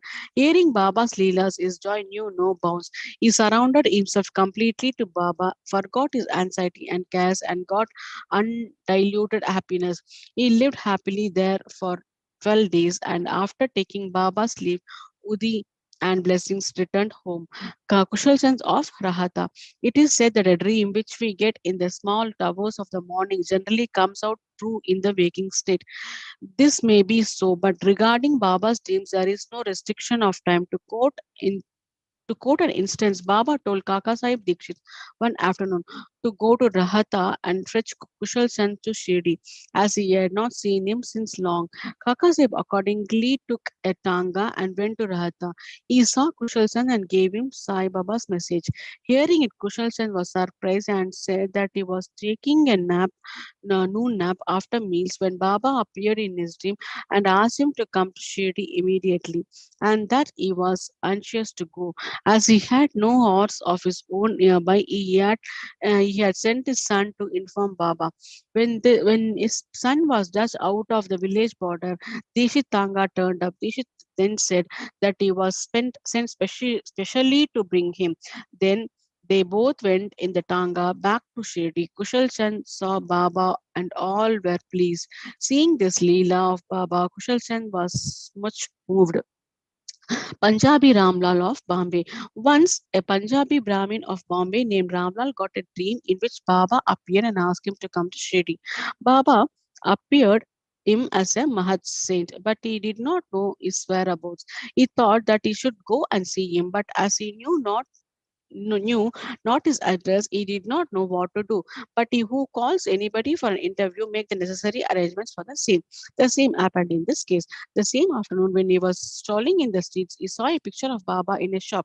The features of the Mahant he saw in the dream exactly they tallied with those of the picture. Then, making enquiries, he came to know that the picture was of Sai Baba of Shirdi. He then went soon after to Shirdi and stayed there till his death. In this way, Baba brought his devotees to Shirdi for darshan and satisfy their wants, materials as well as spiritual. Both to Shirdi Sai, Sri Sai, peace be to all. End of chapter 30. Om Shri Sai Nama. Chapter 31, the passing away of Baba's presence of Sannyasi Vijayanand, Balaram Mankar, Nolkar, Megha, the tiger. In this chapter, Hemadpant describes the passing away of certain devotees and a tiger in Baba's presence. Preliminary, the last wish or thought that a man has at the hour of death determines his future course. Sri Krishna has said in Gita 8:5-6 that he who remembers me in his last moments comes verily to me, and he who meditates otherwise at that time goes to what he longs for. We cannot be certain that we can entertain a particular good thought in our last moment, for more often than not, we are more likely to be frightened and terrified by death. Hence, constant practice is necessary for enabling us to fix our mind on any desired good thought at any moment. All saints, therefore, recommend us to remember God and chant his name always, so that we may not be perplexed or perturbed when the time for departure comes. The devotees, on their part, surrender themselves completely to the saints, fully believing that the saints would guide and help them in their last moments. A few such cases will be noted here. Vijayanand, a Chennai sannyasi named Vijayanand, started on pilgrimage to Manasarovar. En route, on hearing Baba's fame, he halted at Shirdi. There he met one Soma Devaji Swami of Haridwar and inquired from him about the Manasarovar trip. The Swami told him that Sarovar was 500 miles above Gangotri and described to him the difficulties of the journey, namely plenty of snow and the change of dialect every 50 kilometers, and the suspicious nature of the local people, which gave a lot of trouble to the pilgrims on the way. On hearing this, the sannyasi was dejected and cancelled the trip. Then, when he went to Baba and prostrated himself before him, Baba got enraged and said, Drive out this useless sannyasi. His company is of no use. The sannyasi did not know Baba's nature. He felt discomforted but sat there watching things that were going on. It was morning darbar and the masjid was overcrowded. Baba was being worshipped in various ways. Some were washing his feet, some taking the teerth, holy water, and drinking it heartily, and some touching their eyes with it. Some were applying sandal paste and some scents to his body. All were doing these things, forgetting the distinction of caste and creed. Though Baba got enraged with him, he was filled with affection for Baba, and he did not feel like leaving the place. He stayed in Shirdi for 2 days when he got a letter from Chennai stating that his mother was very ill. He felt very dejected and wanted to be by his mother's side, but he could not leave without Baba's permission to return home. The omniscient Baba, knowing the future, said to him, "If you so loved your mother, why did you take sannyas? Attachment makes misuse of an ochre garb. Go and sit quiet at your lodging. Wait with patience for a few days. In the Vada, there are many robbers. Bolt your doors and be very vigilant that thieves will carry everything. Wealth and prosperity are transient, and the body is subject to decay and death. While knowing this, do your duty, leaving all attachment with the things of this world and next. He who does this and surrenders himself to the feet of Hari, Lord, will become free from all troubles and attain bliss. The Lord runs and helps him who remembers and meditates on him with love and affection. Your store of past merits is considerable, so you have come here. Now attend to what I say, realize the goal of your life. Begin from tomorrow the study of Bhagavat.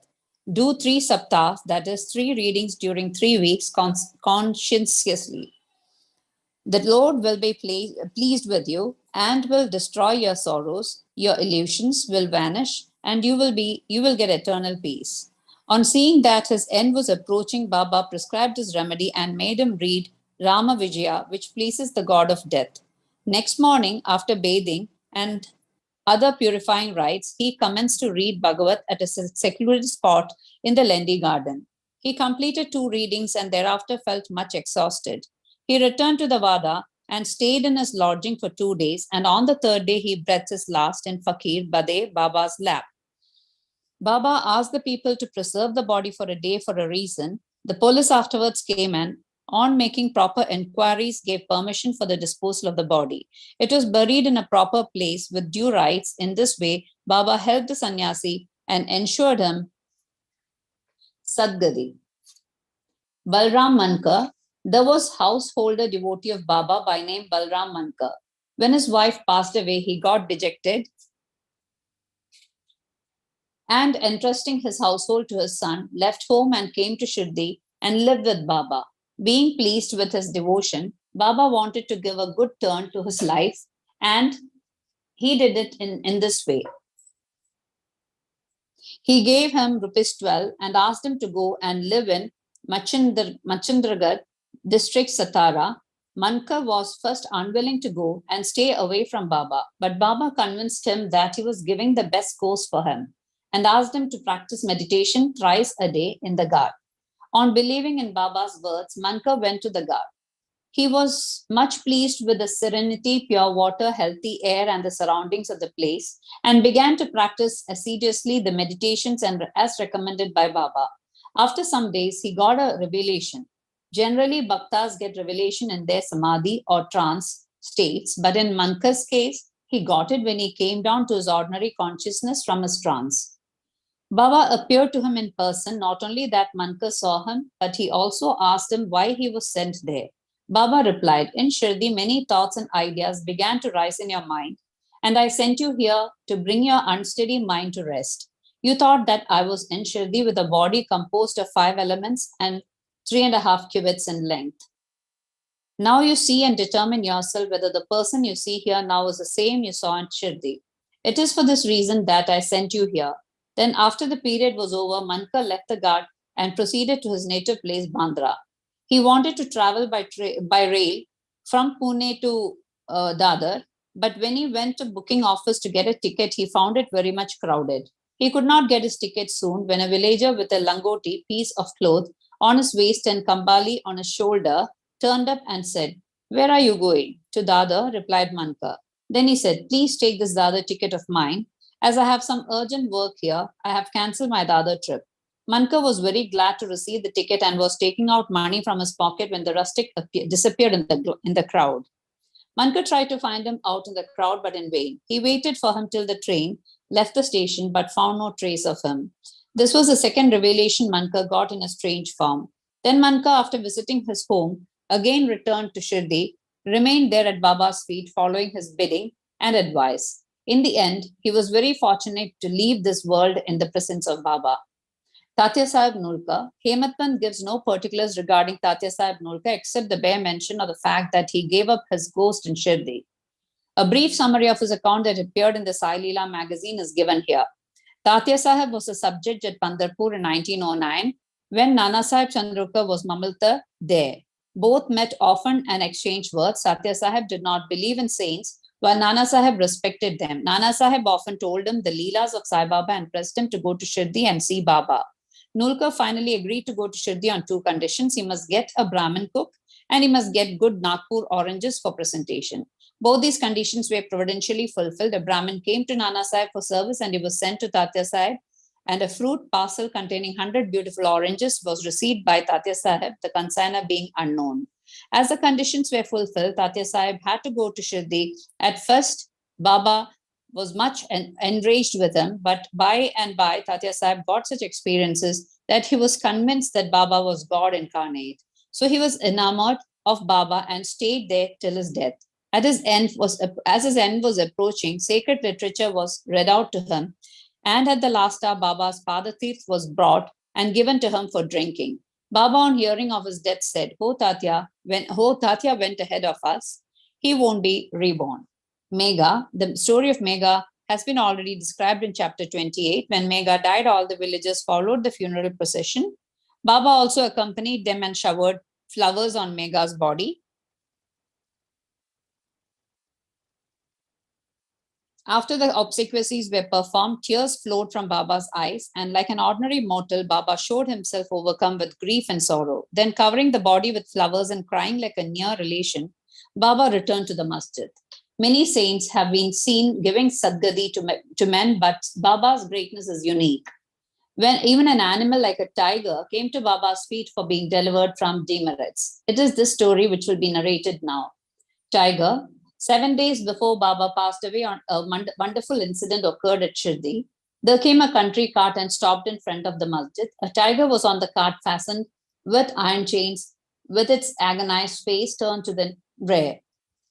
It was suffering from some painful malady. Its keepers, 3 devrishis, had been taking it from place to place and making money by exhibiting it. It was the means of their subsistence. They tried all sorts of remedies to cure it from the malady it was suffering from, but all in vain. Then they heard of Baba's fame and came to him with the animal. They got it down with the chains in their hands and made it stand at the door. It was naturally fierce besides being disease-ridden. So it was restless. Then the people began to look at it with fright and amazement. Devarshis told Baba everything about animal and with his consent brought it before him. As it approached the steps, it retreated on account of the awe of Baba and hung its head down. When both saw each other, it got onto the step and looked at Baba with affection. Immediately it moved the tuft of its tail and dashed it thrice against the ground and then fell down senseless. On seeing it dead, the Devrishis were much dejected and full of sorrow, but on proper thought, they came to terms with it. They considered that as the animal was deceased and nearing its end, it was very meritorious on its part that it met its death at the feet of Baba. It was their debtor, and when the debt was paid off, it was free and met its end at Sai's feet. When any creatures bow down their heads at saints' feet and meet death, they are liberated. Unless they have got a good store of merit on their account, how could they get such a meritorious end? Bow to Sri Sai, peace be to all. Chapter 32, In Quest of Guru and God, Fasting Disapproved. In this chapter, Hematpant describes 2 things: how Baba met his Guru in the woods and through him God, and how Baba made Mrs. Gokhale, who had made up her mind to fast for 3 days, eat puran polis. Preliminary, in the beginning, Hematpan described the Sansara, visible world by the allegory of Ashtavata banyan tree, which has, in the phraseology of Gita, roots above and branches below. Its branches are spread downward and upwards and are nourished by the gunas qualities, and its sprouts are the objects of the senses. Its roots, leading to actions, are extended downwards to this world of men. Its form cannot be known in this world, nor its end, its beginning, nor its support. After cutting this Ashwatha tree of strong roots with a sharp weapon of non attachment, one should seek the path beyond treading, which there is no return. For traversing this path, the help of good guide, Guru, is absolutely necessary. However learned a man may be, or however deep a study of Veda and Vedant, sacred literature may be, he cannot reach his destination safely. If the guide be there to help him and show him the right way, he would avoid the pitfalls and wild beasts on the journey move aside. Baba's experience in this matter through the story which he gave out himself is really wonderful, which, when attended to, will give you faith, devotion, and salvation. The quest. Once four of us were studying religious scriptures and other books, and being thus enlightened, we began to discuss the nature of Brahma. One of us said that we would raise the self with self efforts and not depend on others. To this, the second replied that he who controls his mind is blessed. We should be free from thoughts and ideas, and there is nothing in the world without us. The third said that the world phenomenon is always changing, the formless is eternal, so we should discriminate between the unreal and the real. And the fourth, Baba himself, urged that bookish knowledge alone is worthless and added, let us do our prescribed duty and surrender our body, mind, and five pranas life to the Guru's feet. Guru is God, all pervading. To get this conviction, strong, unbounded faith is necessary. While discussing in this way, we four learned men began to ramble through the woods in quest of God. The three wanted to make the quest with their free, unaided intellect. On the way, a Vanjari, a man who trades in certain things such as grain, etc., by carrying them on bullock, met us and asked us, it is hot now, where and how far are you going? In the woods, we replied. He inquired, on what quest are you bound? We gave him an ambiguous and evasive reply. On seeing us rambling aimlessly, he was moved and said, without knowing the woods fully, you should not wander at random. If you want to walk through the forests and jungles, you should take a guide with you. Why do you exert yourself unnecessarily during this hot noon sun? You may not give out to me your secret of the quest. Still, you can sit down, eat bread, drink water, take rest, and then go. Be always patient at heart. Though he spoke so tenderly, we discarded his request and marched on. We thought that we were self-contained men and needed nobody's help. The woods were vast and trackless. The trees therein grew so close and tall that the sun's rays could not penetrate through them, so we lost our way and wandered here and there for a long time. Ultimately, through sheer good luck, we came back to the place from where we started. The Vanjari met us again and said, by relying on your own cleverness, you missed your way. A guide is always necessary to show us the right way in small or great matters, and no quest can be successfully carried out on an empty stomach.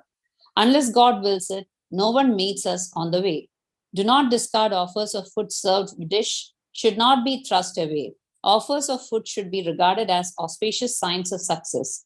On saying this, he again offered us food and asked us to be calm and patient. Again, my companions did not like this unsolicited hospitality and discarded his offer. Without doing any quest and without taking any food, the three began to move out. So obstinate were they. I was hungry and thirsty, and I was moved by the Vanjari's extraordinary love. We thought ourselves as very learned, but were strangers to kindness. The Vanjari was a quite illiterate and unqualified fellow and belonged to a low caste. Still, he had love in his heart and asked us to eat the bread. In this way, he who loves others disinterestedly is really enlightened, and I thought acceptance of his hospitality was the best beginning of getting knowledge. So very respectfully, I accepted the loaf of bread offered, ate it, and drank water. Then, lo, the Guru came and stood before us. What was dispute about? He asked. And I told him everything that had happened. Then he said, would you like to come with me? I will show you what you want, but he alone who believes in what I say will be successful. The others did not agree to what he said and left him, but I bowed to him reverently and accepted his dictum. Then he took me to a well, tied my feet with a rope, and hung me head downward and feet up from a tree near the well. I was suspended 3 feet above the water, which I could not reach with my hands or with my mouth. After suspending me in this manner, he went away, no one knew where. After 10 to 12 ghatakas, that is 4 to 5 hours, he returned and, after taking me out quickly, asked me how I fared. In bliss supreme I was. How can a fool like me describe the joy I experienced? I replied. On hearing my answer, the Guru was much pleased with me, drew me near him, and stroking my head with his hand, kept me with him. He took care of me as tenderly as a mother bird does of her young ones. He put me into a school. How beautiful it was. There I forgot my parents. All my attachment was snapped, and I was liberated easily. I thought that I should embrace him and keep staring at him always. It was his image was If his image was not fixed in my eyes, I would rather be blind. Such was the school. No one who entered it once could return empty-handed. My Guru became my all in all, my home, mother and father, everything. All my senses left their places and concentrated themselves in my eyes, and my sight was centered on him. Thus, my Guru was the sole object of my meditation, and I was conscious of none else. While meditating on him, my mind and intellect were silent, and I had thus to keep quiet and bowed to him in silence. There are other schools where you see an altogether different spectacle. The disciples disciples go there to seek knowledge and spend their money, time, and labor, but ultimately they don't gain much. The Guru there boasts of his secret knowledge and his straightforwardness. He makes a show of his sacred and holiness. He speaks a lot and sings his own glory, but his own words do not touch the disciples' heart, and they're not convinced.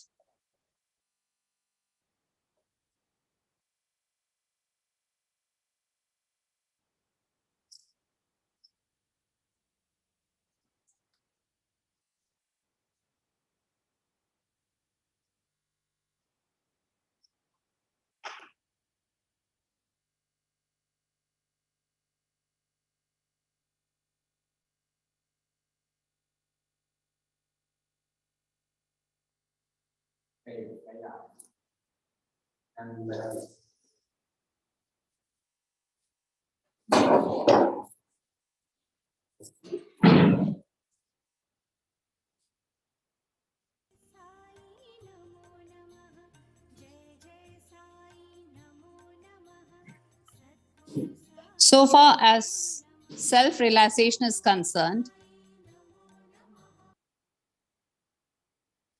far as self-realization is concerned, he has not reached that. How can such schools be of any use to the disciples, and how can they be benefited? The master Guru mentioned above was of different type. By his grace, realization flashed upon me of itself without effort or study. I had nothing to seek. Everything became to me as clear as broad daylight. The Guru alone knows how the inverse suspension with head down and feet up can give happiness. Among the four, one was Karamkandi, ritualistic, who only knew how to observe and abstain from certain rites. The second was Dhyani, who was puffed up with pride of knowledge. And the third was a Bhakta, who surrendered himself completely to God, believing that he was the sole doer. When they were discussing and arguing, the question of God came up, and they, depending on their unaided knowledge, were in search of him. Sai, who was discrimination and dispassion incarnate, was one of the four. On being himself Brahma incarnate, some may ask, why did he mix with them and act foolishly? He did this for setting an example to follow. Though an incarnation himself, he respected a low Vanjari by accepting his food with the firm belief that food is Brahma, and showed how those who rejected Vanjari's hospitable offer suffered, and how it was possible to get dhyan without a guru. The Shruti Taittiriya Upanishad exhorts us to honor and worship mother, father, and preceptor, and to study, learn, and teach the sacred scriptures. These are the means of purifying our minds, and unless this purification is effected, self-realization is not possible. Neither the senses nor the mind and intellect reach the self-modes of proof, such as perception and interference, will not help us in the matter. It is the grace of Guru that counts. Objects of our life, such as dharma, artha, and kama, are attainable with our effort, but the fourth object, moksha, liberation, can only be had with the help of the Guru. In the life story of Shri Sai, many personalities appear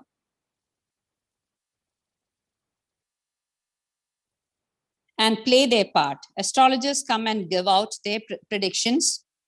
Princes, noblemen, ordinary and poor men, sannyasis, yogis, singers, and others come for darshan. Even a Maha comes and making his salutation says, Sai is the Mai Bap, true parents, who will do away with our rounds of birth and deaths. So many others, such as jugglers, gundalis, who sing devotional songs, the blind and the lame, Nath Panthas, dancers, and other players come and are given suitable reception. The Banjari also appeared at the right time and played the part assigned to him. Let us now revert to the other story, fasting and Mrs. Gokhale. Baba never fasted himself, nor did he allow others to do so. The mind of the person who fasts is never at ease. Then how could he attain his paramartha, goal of life? God is not attained on an empty stomach. First, the soul has to be appeased. If there is no food in the stomach and nutrition, with what eyes would we see God? With what tongue should we describe his greatness? And with what ears should we hear the same? In short, when our organs get their proper nutrition and are sound, we can practice devotion and other sadhanas to attain God. Therefore, neither fasting nor overeating is good. Moderation in diet is really wholesome, both to the body and the mind. Once Mrs. Gokhale came to Shirdi with an introductory letter from Mrs. Kashibai Kanitkar, a devotee of Baba, to Dada Kelka. She came to Baba with a determination to sit at Baba's feet and observe a 3 days fast. The previous day, Baba said to Dada Kelka that he would not allow his children to starve during the Shinga, that is holy holidays, and that they had to starve. And if they had to starve, why was he there? Next day, when the woman went with Dada Kelka and sat at Baba's feet, Baba at once said to her, where is the necessity of fasting? Go to Dada Bhat's house, prepare the dish of puran polis, wheat, rotis, and with gram flour and jaggery. Feed his children and yourself too. Shimga holidays were on. Mrs. Kelka was then going through her menses, and there were nobody to cook in Dada Bhat's house. So Baba's advice was very timely. Then Mrs. Gokhale had to go to Dada Bhat's house and prepare the dish as directed. She cooked that day, fed others and herself. What a good story, and how beautiful its import. Baba's Sarkar. Baba gave a story of his boyhood as follows. When I was a youngster, I was in search of bread and went to bead. There I got embroidery work. I worked hard, sparing no pains. The employer was very much pleased with me. 3 other boys worked before me. The first got rupees 50, the second rupees 100, and the third rupees 150. And I was given twice the total of this amount, namely rupees 600. After seeing my cleverness, the employer loved me, praised me, and honored me with a full dress, a turban from the head, and a shela for the body, etc. I kept this dress intact without using it. I thought that what a man might give does not last long, and it's always imperfect. But what my Sarkar God gives lasts to the end of time. No other gift from any man can be compared to his. My Sarkar says, take, But everybody comes to me and says, give, give. Nobody attends carefully to the meaning of what I say. My Sarkar's treasury spiritual wealth is full, it's overflowing. I say, dig out and take away this wealth in cartloads. The blessed son of a true mother should fill himself with this wealth. The skill of my fakir, the leela of my lord, and the aptitude of my Sarkar is quite unique. What about me? Body, earth will mix with earth, breath with air.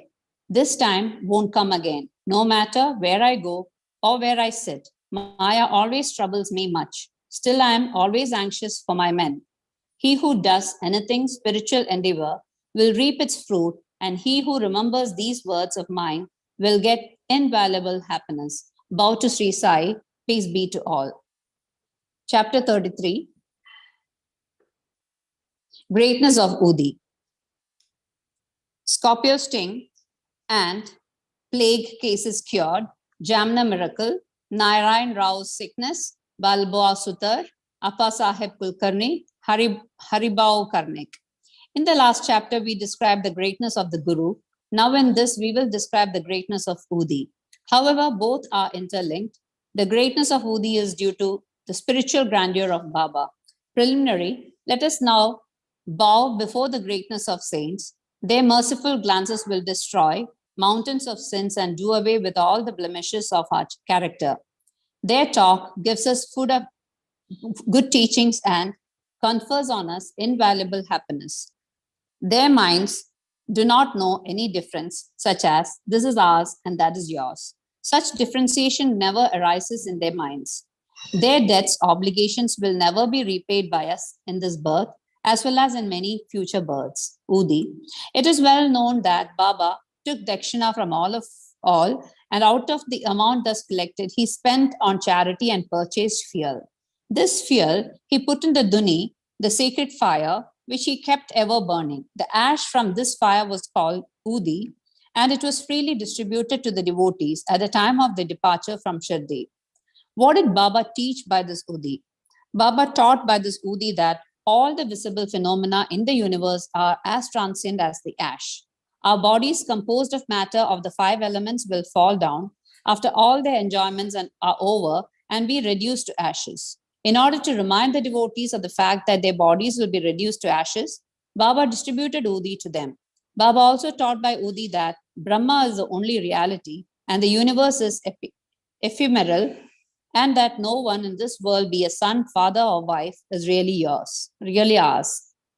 We come here in this world alone, and we have to go from here alone. It has been found that Udi cured many physical and mental maladies, but Baba wanted to repeat into the devotees' ears the principles of discrimination between the unreal and the real. He taught non-attachment for the real by his Udi and Dakshina. The former Udi taught us discrimination, and the latter Dakshina taught us non-attachment. Unless we have these two things, it is not possible for us to cross over the sea of mundane existence. So Baba asked for Dakshina, and while the devotees took leave, he gave Udi as prasad, smeared some of it on their foreheads, and placed his boon conferring hand on them. When Baba was in a cheerful mood, he used to sing merrily. One such song was about Udi. The meaning of this song was, "Ho, playful Ram, come, come, and bring with you sacks of Udi." Baba used to sing in very clear and tender tones. So besides the spiritual implication of Udi, it has also its material significance. It conferred health, prosperity, freedom from anxiety, and many other worldly gains. So the Udi has helped us to gain both our ends, material as well as spiritual. We shall now begin with the stories about Udi. Scorpion sting. Narayan Moti Ram Jani of Nasik was a devotee of Baba. He was serving under another devotee of Baba by name Ramchandra Vaman Modak. Once he went to Shirdi with his mother and saw Baba. Then Baba himself told her that her son should start independent business. Some days later, this prophecy turned true. Narayan Jani left service and started a boarding house, Anand Ashram, which thrived well. Once a friend of this Narayan Rao was stung by a scorpion, and the pain caused by it was severe and unbearable. Udi is most efficacious in such cases. It is to be applied on the point of pain, and so Narayan Rao searched for it but found none. Then he stood before Baba's picture and invoked Baba's aid, chanted Baba's name, and taking out a pinch of the ashes of the joss stick, burning in front of Baba's picture, and thinking of it of Baba as Baba's Udi, applied it on the seat of pain and the sting. As soon as he moved his fingers, the pain vanished, and both the persons were moved and felt delighted. Bubonic plague case. Once a devotee in Bandra came to know that his daughter was staying in another place, was down with bubonic plague. He had no Udi with him, so he sent word to Nana Sahib Chandrokar to send the same. Nana Sahib got this message and wrote Tana railway station when he was traveling with his wife to Kalyan. He had no Udi with him. He therefore took up some dust from the road, meditated upon Sai Baba, invoked his aid, and applied it to his wife's forehead. The devotee was very glad to learn that his daughter, who was suffering for 3 days, began to improve from the very moment Nana Sahib invoked Baba's aid near Thana railway station. The Jamna miracle. In the year 1904-05, Nana Sahib Chandrokar was Mamlatdar at Jamna in the Khandesh district, which is more than 100 miles from Shirdi. His daughter, Maintai, was pregnant and was due to deliver. Her case was very serious and she was suffering from labor pains for the last 2 or 3 days. Nana Sahib tried all remedies but in vain. He then remembered Baba and invoked his aid. There in Shirdi, one Ramgir Bua, whom Baba called Bapu Garbua, was leaving for his native place in Khandesh. Baba called him and told him to stop at Jamna on his way home and give the Udi and Ardi to Nana Sahib. Ramgir Bua said that he had only 2 rupees with him and this amount was barely sufficient for the railway fare up to Jalgaon. And it was not possible for him to go to Jalgaon to Jamna, from Jalgaon to Jamna, a distance of about 30 miles. Baba assured him that he did not care as everything would be provided for. Then Baba asked Shama to write a well-known arti composed by Madhav Atka. Arati and translation of this is given at the end of this work, and gave a copy of it with Udi and Ramgir Bua to be delivered to Nana Sahib. Then relying on Baba's words, Ramgir Bua left Shirdi and reached Jalgaon at about 2:45 a.m. He had only 2 annas left with him and he was in a plight. To his great relief, he heard somebody calling out, "Who is Bapu Girbua of Shirdi?"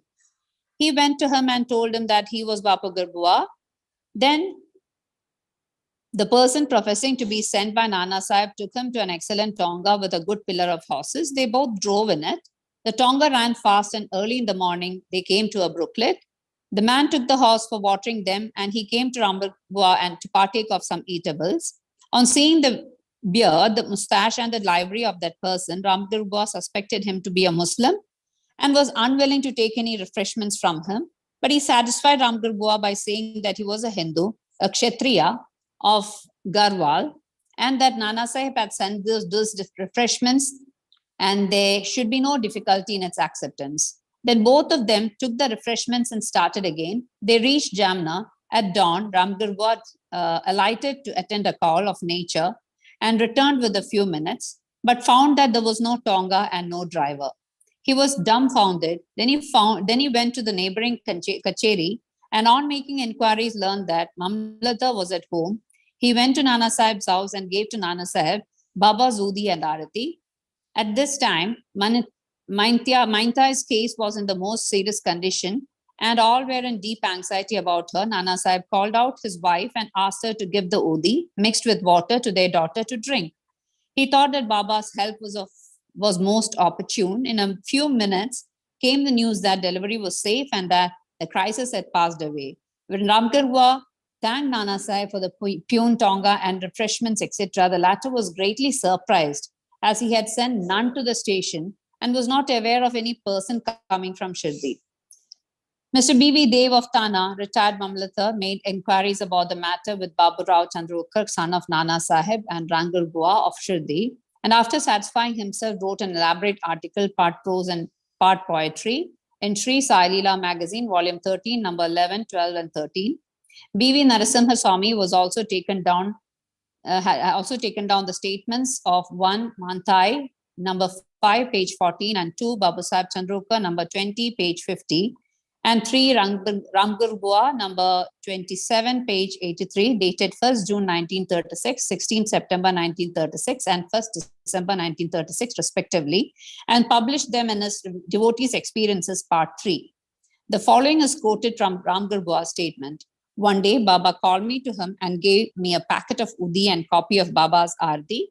I had to go to Kandesh at the time, Baba directed me to go to Jamna and told me to deliver the Arti and udi to Nana Sahib Chandrokar at Jamna. I said to Baba that all I had was ₹2 and asked him how that could make me by train from Kopargaon of Jalgaon and next to Jalgaon to Jamna. Baba said, God will give. That was a Friday, and I started at once. I reached Manmad at 7:30 p.m. and Jalgaon at 2:45 a.m. At that time, plague regulations were in force, and I had much trouble. I was to discover what I should do to get to Jamna. At about 3 a.m., a peon in boots, turban, and equipped with other details of good dress came to me and took me to a tonga and drove me on. On the way at Bangur, I took refreshments. We reached Jamna early in the morning, and by the time I attended call of nature, the tonga and its driver had disappeared. Page 83. Narayan Rao.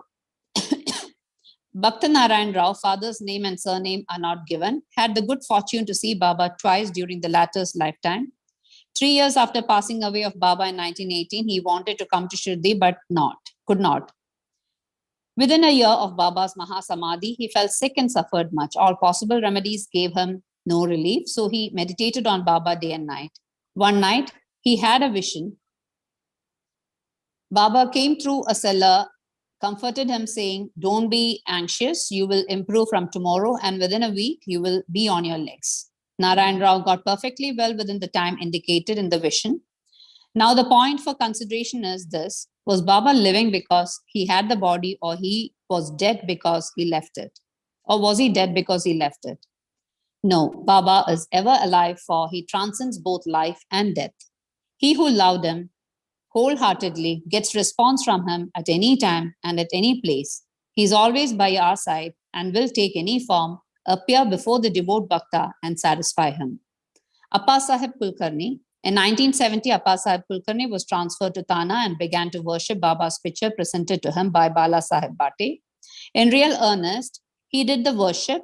He offered flowers, sandal paste, and Naivedya daily to Baba in the picture and longed intently to see him. In this connection, it may be remarked that seeing Baba's picture earnestly is equivalent to seeing him in person. The following story illustrates this statement. Bala Bua Sutar, a saint of Mumbai named Bala Bua Sutar, who on account of his piety, devotion, and style was called modern Tukaram, came to Shirdi for the first time in 1917. When he bowed before Baba, the latter said, I have known this man for many years. Balaba wondered and thought, how could that be, as that was his first trip to Shirdi? But thinking about it seriously, he recollected that he had prostrated himself 4 years ago before Baba's portrait at Mumbai and was convinced about the significance of Baba's words. He said to himself, how omniscient and all-pervading are the saints, and how kind are they to their devotees. I merely bowed to his photo, but this fact was noticed by Baba, and in due time, he made me realize that seeing his photo is equivalent to seeing him in person. Now, we return to Appa Sahib's story. While he was in Thane, he had to go on tour to Bhiwandi and was expected to return after a week. In his absence, the following wonderful thing took place. On the third day, at noon, a fakir turned up at Appa Sahib's house. His features resembled exactly those of Baba's photo. Mrs. Kulkarni and the children all asked him whether he was Sai Baba of Shirdi. He said no, but that he was an obedient servant of his and came there at his order to enquire after the well-being of the family. Then he asked for dakshina. The lady gave him a rupee. He gave her a small packet of udi and asked her to keep this in the shrine. Then he left the house and went away. Now hear the wonderful Leela of Sai. Appa Sahib could not proceed with his tour as his horse fell sick at Bhiwandi. He returned home that afternoon and learned this from his wife about the fakir's visit. He got very restless and he did not have the darshan of the fakir. Moreover, he did not like that only 1 rupee was paid to him as dakshina. He said that had he been present, he would have paid not less than 10 rupees. Then he immediately started in quest of the fakir and searched for him in the masjid and other places without taking any food. His search was in vain. He then returned home and took his food. The readers may remember here Baba's dictum in chapter 32 that God's quest should not be made on an empty belly. Then, after his meal, he went out for a walk with a friend, Mr. Chitri. After going some distance, they saw a man approaching them rapidly. Appa Sahib thought that he must be the fakir that came to his house at noon, as his features tallied with those of Baba in the photo. The fakir immediately put forth his hand and asked for dakshina. Appa Sahib gave him a rupee. He demanded again and again, and also Appa Sahib gave him 2 more. Still, he was not satisfied. Then he borrowed rupees 3 from Mr. Chitri and gave them to him. He wanted still more. Appa Sahib asked them to accompany him to his house. Then they all returned home and Appa Sahib gave him 3 rupees in all 9. He looked unsatisfied and demanded again. Then Appa Sahib told him that he had a currency of rupees 10. The fakir asked for the same, took it and returned the 9 rupees and went away. Appa Sahib had earlier said that he would pay 10 rupees and that some was taken from him and 9 rupees consecrated by Baba's touch were returned to him. The figure 9 is significant. It denotes the 9 types of devotion, White chapter 21. It may also be noted here that Baba gave 9 coins to one Lakshmi Bai Shinde in his last moment. Appa Sahib examined the Udi packet and found that it contained some flowers, leaves, and akshata.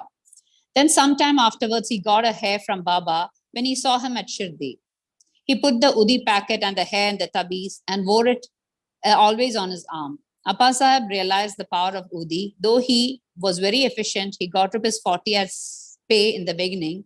But after he secured Baba's photo and his Udi, he got many times more and also got much power and influence. And along with these temporal benefits, his spiritual progress was also rapid. So those who are fortunate enough to get Baba's Udi should, after bath, apply it on the forehead and take some of it mixed with water as holy tirth. Haribo Karnik. In 1917, Haribo Karnik of Dahanu, Thana district came to Shirdi on the Guru Purnima day in the month of Ashada and worshipped Baba with all formalities. He offered clothes and dakshina and after taking Baba's leave, got down the steps of masjid. Then he thought that he should offer 1 more rupee to Baba and was just turning to climb up again. Then when Shama signaled him by gesture that as he had got Baba's leave, he should go and not return. So he started for home. On his way, when he went into the temple of Kalaram at Nasik for darshan, the saint Nasring Maharaj, who used to sit inside the temple, came to Haribo, caught him by his wrist and said, "Give me my 1 rupee."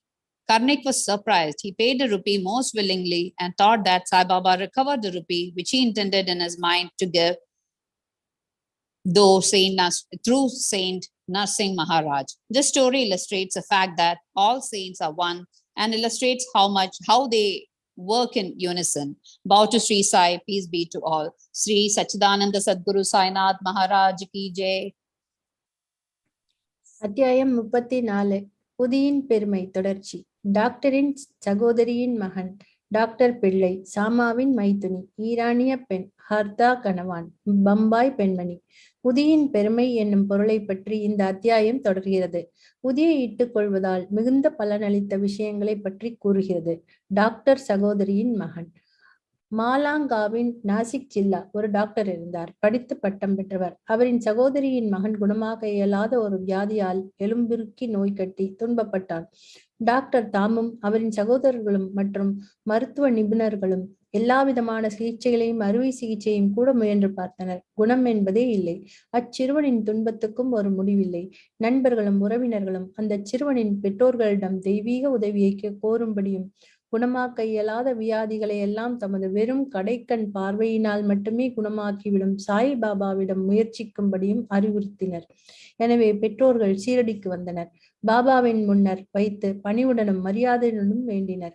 தங்கள் பையனை காக்கும்படி மன்றாடி பிரார்த்தித்தனர். கருணையுள்ள பாபா அவர்களுக்கு ஆறுதல் அளித்து, இம்மசூதியை அடைக்கலம் புகுவோர் இந்த பிறப்பிலும் காலத்தின் முடிவு வரையிலும் எதை குறித்தும் கஷ்டமே படமாட்டார்கள். இப்போது கவலையற்றிருங்கள். உதியை நோய்க்கட்டியின் மீது தடவுங்கள். 1 வாரத்திற்குள் அவன் குணமடைவான். கடவுளை நம்பு. இது மசூதி அல்ல, துவாரகா மாயி. இவ்விடத்தில் காலடி வைப்பவன் துரிதமாக உடல் நலத்தையும் மகிழ்ச்சியையும் பெறுவான். அவனுடைய தொல்லைகள் எல்லாம் ஒரு முடிவுக்கு வந்துவிடும் என்றார். பையன் பாபாவின் முன்னர் உட்கார வைக்கப்பட்டான். நலிவுற்ற பகுதியின் மீது பாபா தமது கை கொண்டு தடவி அவன் மீது தமது அன்பு பார்வையை செலுத்தினார். பையன் மகிழ்ச்சி அடைந்தான். உதியை தடவிய பின்னர் அவன் குணமடைய தொடங்கினான். சில நாட்களுக்கு பின்னர் பூரண ஆரோக்கியமானான். பின்னர் பாபா உதியினாலும் அருட்பார்வையினாலும் குணப்படுத்தியதற்கு பாபாவுக்கு நன்றி செலுத்திவிட்டு பெற்றோர் ஷீர்டியை விட்டு புறப்பட்டனர். இதை அறிந்த அப்பையனின் மாமாவாகிய டாக்டர் ஆச்சரியமடைந்தார். தாம் ஏதோ விஷயமாக பம்பாய்க்கு போகும் வழியில் ஷீரடிக்கு போக விரும்பினார். ஆனால் மாலேகாங்கிலும் மண்மாடிலும் அவரிடம் சிலர் பாபாவுக்கு எதிராக பேசி அவரது செவிகளில் விஷத்தை பாய்ச்சினர். எனவே ஷீரடிக்கு தாம் விஜயம் செய்ய இருந்த எண்ணத்தை விட்டுவிட்டு பம்பாய்க்கு நேரடியாக சென்று விட்டார். தமது விடுமுறையின் மீதமுள்ள நாட்களை அவர் அலிபாக்கில் கழிக்க விரும்பினார். ஆனால் பம்பாயில் இருந்த போது 3 தொடர்ந்த இரவுகளிலும் இன்னும் நீ என்னை நம்ப மறுக்கிறாயா என்ற ஒரு குரல் எழுந்தது. பின்னர் டாக்டர் தமது மனதை மாற்றிக்கொண்டு ஷீரடிக்கு செல்ல தீர்மானித்தார். பம்பாயில் ஒட்டு ஜுரம் வந்த ஒரு நோயாளியை அவர் கவனிக்க வேண்டியதாயிருந்தது. அது விரைவில் குணமடையும் அறிகுறி எதையும் காணும். எனவே தமது ஷீரடி விஜயம் ஒத்திவைக்கப்பட்டு விட்டது என்று அவர் நினைத்தார். எனினும் தமது மனத்தில் ஒரு சிறிய பரீட்சை வைத்துக் கொண்டார். நோயாளி இன்று குணமடைந்தால் நான் நாளை ஷீரடி விஜயம் செய்வேன் என்று கூறிக்கொண்டார். ஆச்சரியம் என்னவெனில் அவர் அத்தீர்மானம் எடுத்த அக்கணம் தொட்டே ஜுரம் உடனே நீங்க தொடங்கியது. உடல் சாதாரண நிலைக்கு வந்துவிட்டது. பின்னர் தமது தீர்மானத்தின்படி அவர் ஷீரடிக்கு சென்றார். பாபாவின் தரிசனத்தை பெற்று அவரை வீழ்ந்து பணிந்தார். அவர் தமக்கு அடியராகும் வண்ணம் பாபா அவருக்கு அத்தகைய அனுபவங்களை அளித்தார். அவர் அங்கு 4 நாட்கள் தங்கியிருந்தார்.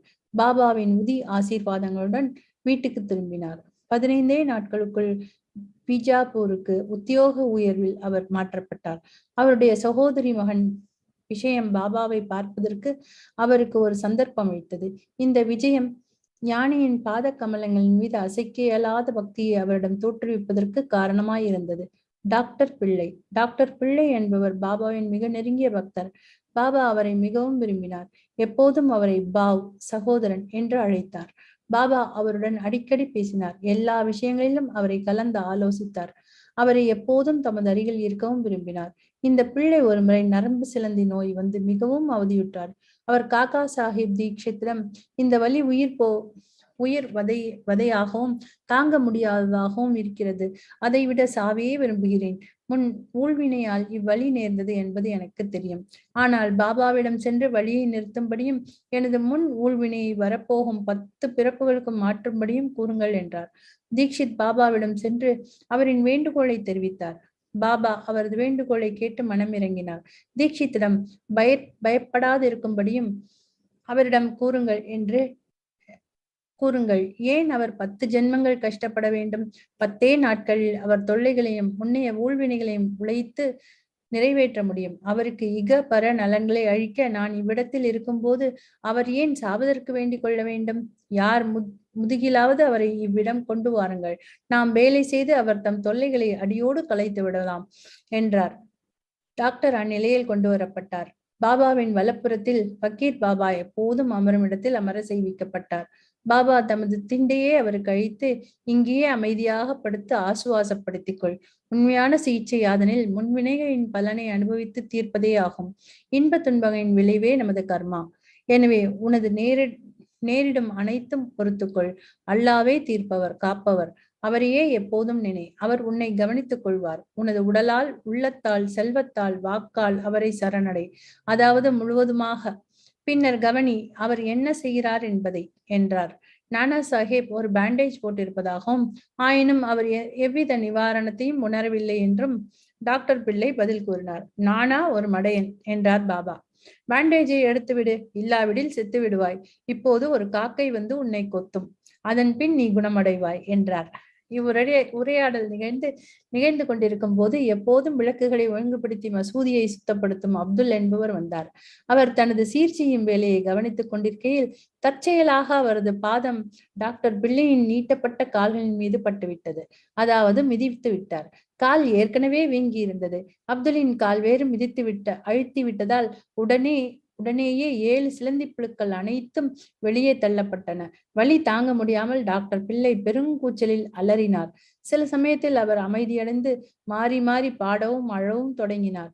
பாபா அப்போது, பார், நமது சகோதரன் இப்போது சௌக்கியமாகி பாடிக்கொண்டிருக்கிறார் என்றார். அப்போது பிள்ளை, காக்கை எப்போது வரும், கொத்தும் என்று கேட்டார். பாபா, காக்கையை நீ காணவில்லையா? அவன் மீண்டும் வரமாட்டான். அப்துல் தான் காக்கை என்றார். இப்போது வாடாவுக்கு போய் ஓய்வெடுத்துக்கொள், விரைவில் நீ குணமடைவாய் என்றார். இவ்வுரையாடல் நிகழ்ந்து கொண்டிருக்கும் போது எப்போதும் விளக்குகளை ஒழுங்குபடுத்தி மசூதியை சுத்தப்படுத்தும் அப்துல் என்பவர் வந்தார். அவர் தனது சீர் செய்யும் வேலையை கவனித்துக் கொண்டிருக்கையில்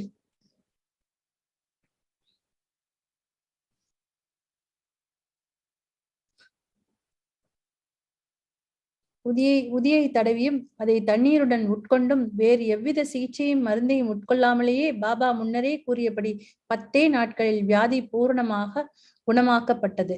சாமாவின் மைத்துனி. சாமாவின் தம்பியான பாபாஜி சாவுல் கிணற்றுக்கு அருகில் தங்கியிருந்தார். ஒருமுறை அவர் மனைவி கட்டிகளுக்குள்ள பிளேக் வியாதியால் தாக்கப்பட்டாள். அவளுக்கு அதிகமான ஜுரமும் அடிவயிற்றில் 2 கட்டிகளும் ஏற்பட்டன. பாபாஜி ஷீரடிக்கு சாமாவிடம் ஓடி வந்து உதவி செய்யும்படி கூறினார். சாமா பீதியடைந்தார். ஆனால் தமது வழக்கப்படி பாபாவிடம் சென்று அவர் திருமுன் வீழ்ந்து பணிந்து அவருடைய உதவியை தொழுது கோரி வியாதியை குணமாக்கும்படி கேட்டுக்கொண்டார். தன் தம்பி வீட்டிற்கு போகவும் அவருடைய உத்தரவை வேண்டி நின்றார். பாபா, அங்கே இந்த பின்னிரவு நேரத்தில் செல்ல வேண்டாம். அவளுக்கு உதியை அனுப்புக. ஜுரத்தை பற்றியும் கட்டியை பற்றியும் ஏன் கவலைப்பட வேண்டும்? கடவுளே நமக்கு தந்தையும் எஜமானரும் ஆவார். எளிதில் அவள் குணமடைவாள். இப்போது போகாதே, நாளை காலையில் போய் உடனே திரும்பிவிடு என்றார். பாபாவின் உதியில் சாமாவுக்கு பூரண நம்பிக்கை உண்டு. அது பாபாஜியிடம் அனுப்பப்பட்டது. கட்டிகையின் மீது அது தடவப்பட்டது. சிறிது தண்ணீரில் கரைக்கப்பட்டு குடிக்கப்பட்டது. அதை உட்கொண்டதுதான் தாமதம். பெருமளவில் வேர்த்து கொட்டியது. ஜுரம் விட்டது. நோயாளிக்கு நல்ல தூக்கம் கிடைத்தது. அடுத்த நாள் காலை பாபாஜி தமது மனைவியின் உடல்நிலை தேறிவிட்டதையும் ஜுரம் கட்டிகள் நீங்கி புது வலுவூட்டப்பட்ட பெற்றதையும் கண்டு அதிசயப்பட்டார். சாமா அவ்விடத்திற்கு அடுத்த நாள் சென்றபோது அப்பெண்மணி அடுப்பருகில் அமர்ந்து தீ தயாரித்துக் கொண்டிருப்பதை கண்டு ஆச்சரியப்பட்டார். தம்பியை கேட்டதும் பாபாவின் உதி அவளை முழுவதுமாக ஒரே இரவில் குணமாக்கிவிட்டது என்று கூறினார். காலையில் சென்று உடனே திரும்பு என்னும் பாபாவின் மொழிகளில் குறிப்பு நுட்பத்தை அப்போது ஷாமா புரிந்து கொண்டார். டீ உட்கொண்டதும் சாமா திரும்பினார். பாபாவை வணங்கிய பின், தேவா, தங்களது திருவிளையாடல் தான் என்ன? தாங்கள் முதலில் புயலை எழுப்பி எங்களை நிலைகுலைய செய்கிறீர்கள், பின்னர் அதை அமைதிப்படுத்தி எங்களை ஆசுவாசப்படுத்துகிறீர்கள் என்றார். பாபா, நடவடிக்கையின் வழி விளங்கா புதிர் நிலைகளாக உள்ளது. நான் எதையும் செய்யவில்லையாயினும் ஊழ்வினையின் காரணமாக நிகழும் செயல்களுக்கெல்லாம் அவர்கள் என்னை பொறுப்பாளியாக்குகிறார்கள். நான் அவர்களின் சாட்சி மாத்திரமே. கடவுள் ஒருவரே, ஒரே செயலாளர், அகத்தூண்டுவிப்பாளர். மேலும் அவர் மிகவும் கருணையுள்ளவர். நான் கடவுளோ பரமாத்மாவோ அல்ல. நான் அவரின் பணிவுள்ள ஒரு வேலைக்காரனும் அவரை அடிக்கடி நினைவிலிருந்து கொள்வோனும் மட்டுமே. எவனொருவன் தனது அகங்காரத்தை ஒதுக்கி தள்ளி அவருக்கு நன்றி செலுத்தி அவரை முழுமையாக நம்புகிறானோ அவனது பந்தங்கள் அறுபட்டு போகின்றன. அவன் முக்தி அடைகிறான் என்றார். ஈரானியரின் பெண். ஒரு ஈரானிய கணவனுடைய அனுபவத்தை இப்போது படியுங்கள். அவரது சிறு மகளுக்கு ஒவ்வொரு மணிக்கும் வலிப்பு நேரிட்டது. வலிப்பு நேரிட்ட போது அவள் பேசும் சக்தியை இழந்தாள். அவளது அங்கங்கள் குறுகிவிட்டன. உணர்வின்றி கீழே சாய்வாள். எந்த சிகிச்சையும் அவளுக்கு எந்தவித குணத்தையும் அளிக்கவில்லை. பாபாவின் உதியை சில நண்பர்கள் அவளது தந்தைக்கு சிபாரிசு செய்து அதை பாம்பேயில் விலே பார்லேயில் உள்ள காக்கா சாஹிப் தீக்ஷிதம் இருந்து பெறும்படி கூறினார்கள். பின்னர் ஈரானிய கணவன் உதியை பெற்று தினந்தோறும் அதை நீரில் கலந்து தன் மகளுக்கு கொடுத்தார். ஆரம்பத்தில் மணிக்கு ஒரு முறை வந்து கொண்டிருந்த வலிப்பு 7 மணிக்கு ஒரு முறை வரத் தொடங்கியது. அதற்கு சில தினங்களுக்கு பின் அவள் முழுமையும் குணமடைந்தாள். ஹர்தா கணவான். ஹர்தாவை சேர்ந்த முதியவர் ஒருவர் தமது மூத்திரப்பையில் உள்ள கல் ஒன்றால் கஷ்டப்பட்டார். அத்தகைய கற்கள் எல்லாம் பொதுவாக ரண சிகிச்சை மூலமாகவே நீக்கப்படுகின்றன. மக்கள் அவரையும் ஒரு அறுவை சிகிச்சை செய்து கொள்ளும்படி கூறினர். அவர் முதுமையும் தளர்ச்சியும் உடையவராயிருந்தார். அவருக்கு மனோதிடமும் தேவையாயிருந்தது. அறுவை சிகிச்சைக்கு தன்னை உட்படுத்திக் கொள்வதை அவரால் நினைக்க இயலவில்லை. அவரது கஷ்டம் மற்றொரு வகையில் தீர இருந்தது. அந்த நகரத்தின் இனாம்தார் அந்த நேரத்தில் அவ்விடத்துக்கு வரும்படியாக நிகழ்ந்தது. அவர் பாபாவின் அடியவர்களில் ஒருவர். அவர் எப்போதும் தம்மிடம் உதி கையிருப்பை வைத்திருந்தார். சிலரின் சிபாரிசின் பேரில் அம்முதியவரின் மகன் அந்த உதியிலிருந்து சிறிது அவரிடமிருந்து பெற்று தண்ணீரில் அதை கலக்கி தனது கிழத்தந்தைக்கு உட்கொள்ள கொடுத்தான். 5 நிமிடத்திற்குள் உதி உடம்பில் சார்ந்து கல் கரைந்து சிறுநீர் வழியாக வெளிவந்து விட்டது. முதியவரும் விரைவில் குணமடைந்தார். பம்பாய் பெண்மணி. பம்பாயில் காயஸ்த பிரபு ஜாதியை சேர்ந்த ஒரு பெண்மணி பிரசவத்தின் போதெல்லாம் கடும் வேதனை அடைந்தாள். ஒவ்வொரு முறை தான் கர்ப்பமானதும் என்ன செய்வதென்று தெரியாமல் அவள் பீதியடைந்தாள். பாபாவின் ஒரு பக்தரான கல்யாணை சேர்ந்த ஸ்ரீ ராம மாருதி என்பவர் பிரசவத்துக்காக அவளை ஷீர்டி அழைத்து செல்லும்படி அவளது கணவனுக்கு அறிவுறுத்தார். மீண்டும் அவள் கருவுற்ற போது கணவனும் மனைவியும் ஷீர்டிக்கு சென்று அங்கு சில மாதங்கள் தங்கி பாபாவை வணங்கி அவர் தம் கூட்டுறவால் ஆய பலன்களை எல்லாம் அடைந்தனர். சில நாட்களுக்கு பின் பிரசவ நேரம் வந்தது. வழக்கம் போல் கருப்பையிலிருந்து வரும் வழியில் தடங்கள் ஏற்பட்டது. பிரசவ வேதனையை அவள் அனுபவித்தாள். என்ன செய்வதென்று அவளுக்கு தெரியவில்லை. ஆனால் பாபாவை நோக்கி நிவாரணத்திற்கு பிரார்த்தனை செய்தாள். இத்தருணத்தில் பக்கத்தில் குடியிருந்த ஒரு பெண்மணி வந்து சேர்ந்தாள். பாபாவை தொழுது பிரார்த்தனை செய்த பின் உதி கலவையை பருகுவதற்கு அவளிடம் கொடுத்தாள். 5 நிமிடங்களில் அப்பெண் பத்திரமாகவும் வலி ஏதுமின்றியும் பிரசவித்தாள். பிறந்த குழந்தை அதன் தலைவிதிப்படி இறந்தே பிறந்தது. ஆனால் தாயோ கவலையினின்றும் வலியினின்றும் நீங்கியவளாய் பத்திரமான பிரசவத்துக்காக பாபாவுக்கு நன்றி செலுத்தி எப்போதும் அவர் பால் நன்றி உள்ளவளாய் இருந்தாள். ஸ்ரீ சாயை பணிக. அனைவருக்கும் சாந்தி நிலவட்டும்.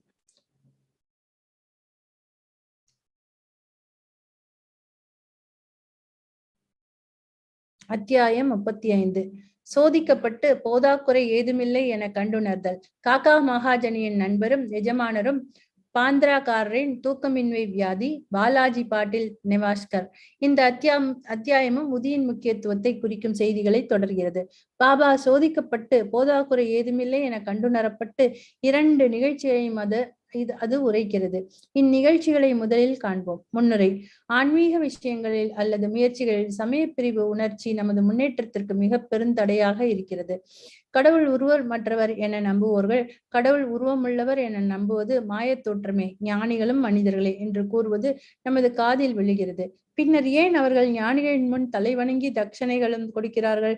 இதர சமய பிரிவுகளை சேர்ந்தவர்களும் ஆட்சேபனைகள் எழுப்பி தங்களது சத்குருக்களை விட்டுவிட்டு மற்ற ஞானிகள் முன் அவர்கள் ஏன் தலை வணங்கி தங்கள் உறுதியான கடப்பாட்டினை செலுத்த வேண்டும் என்று கூறுகின்றனர்.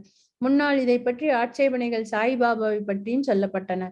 இப்போதும் கூட அவைகள் செவியில் விழுகின்றன. சிலர் தாங்கள் ஷீரடிக்கு சென்ற போது பாபா அவர்களிடம் தட்சிணை கேட்டதாகவும் இம்முறையில் ஞானிகள் பணம் சேர்ப்பது நல்லதா என்றும் இம்மாதிரி அவர்கள் செயல் புரிவார்களாயின் அவர்கள் ஞானம் எல்லாம் எங்கே போயிற்று என்றும் வினவினர்.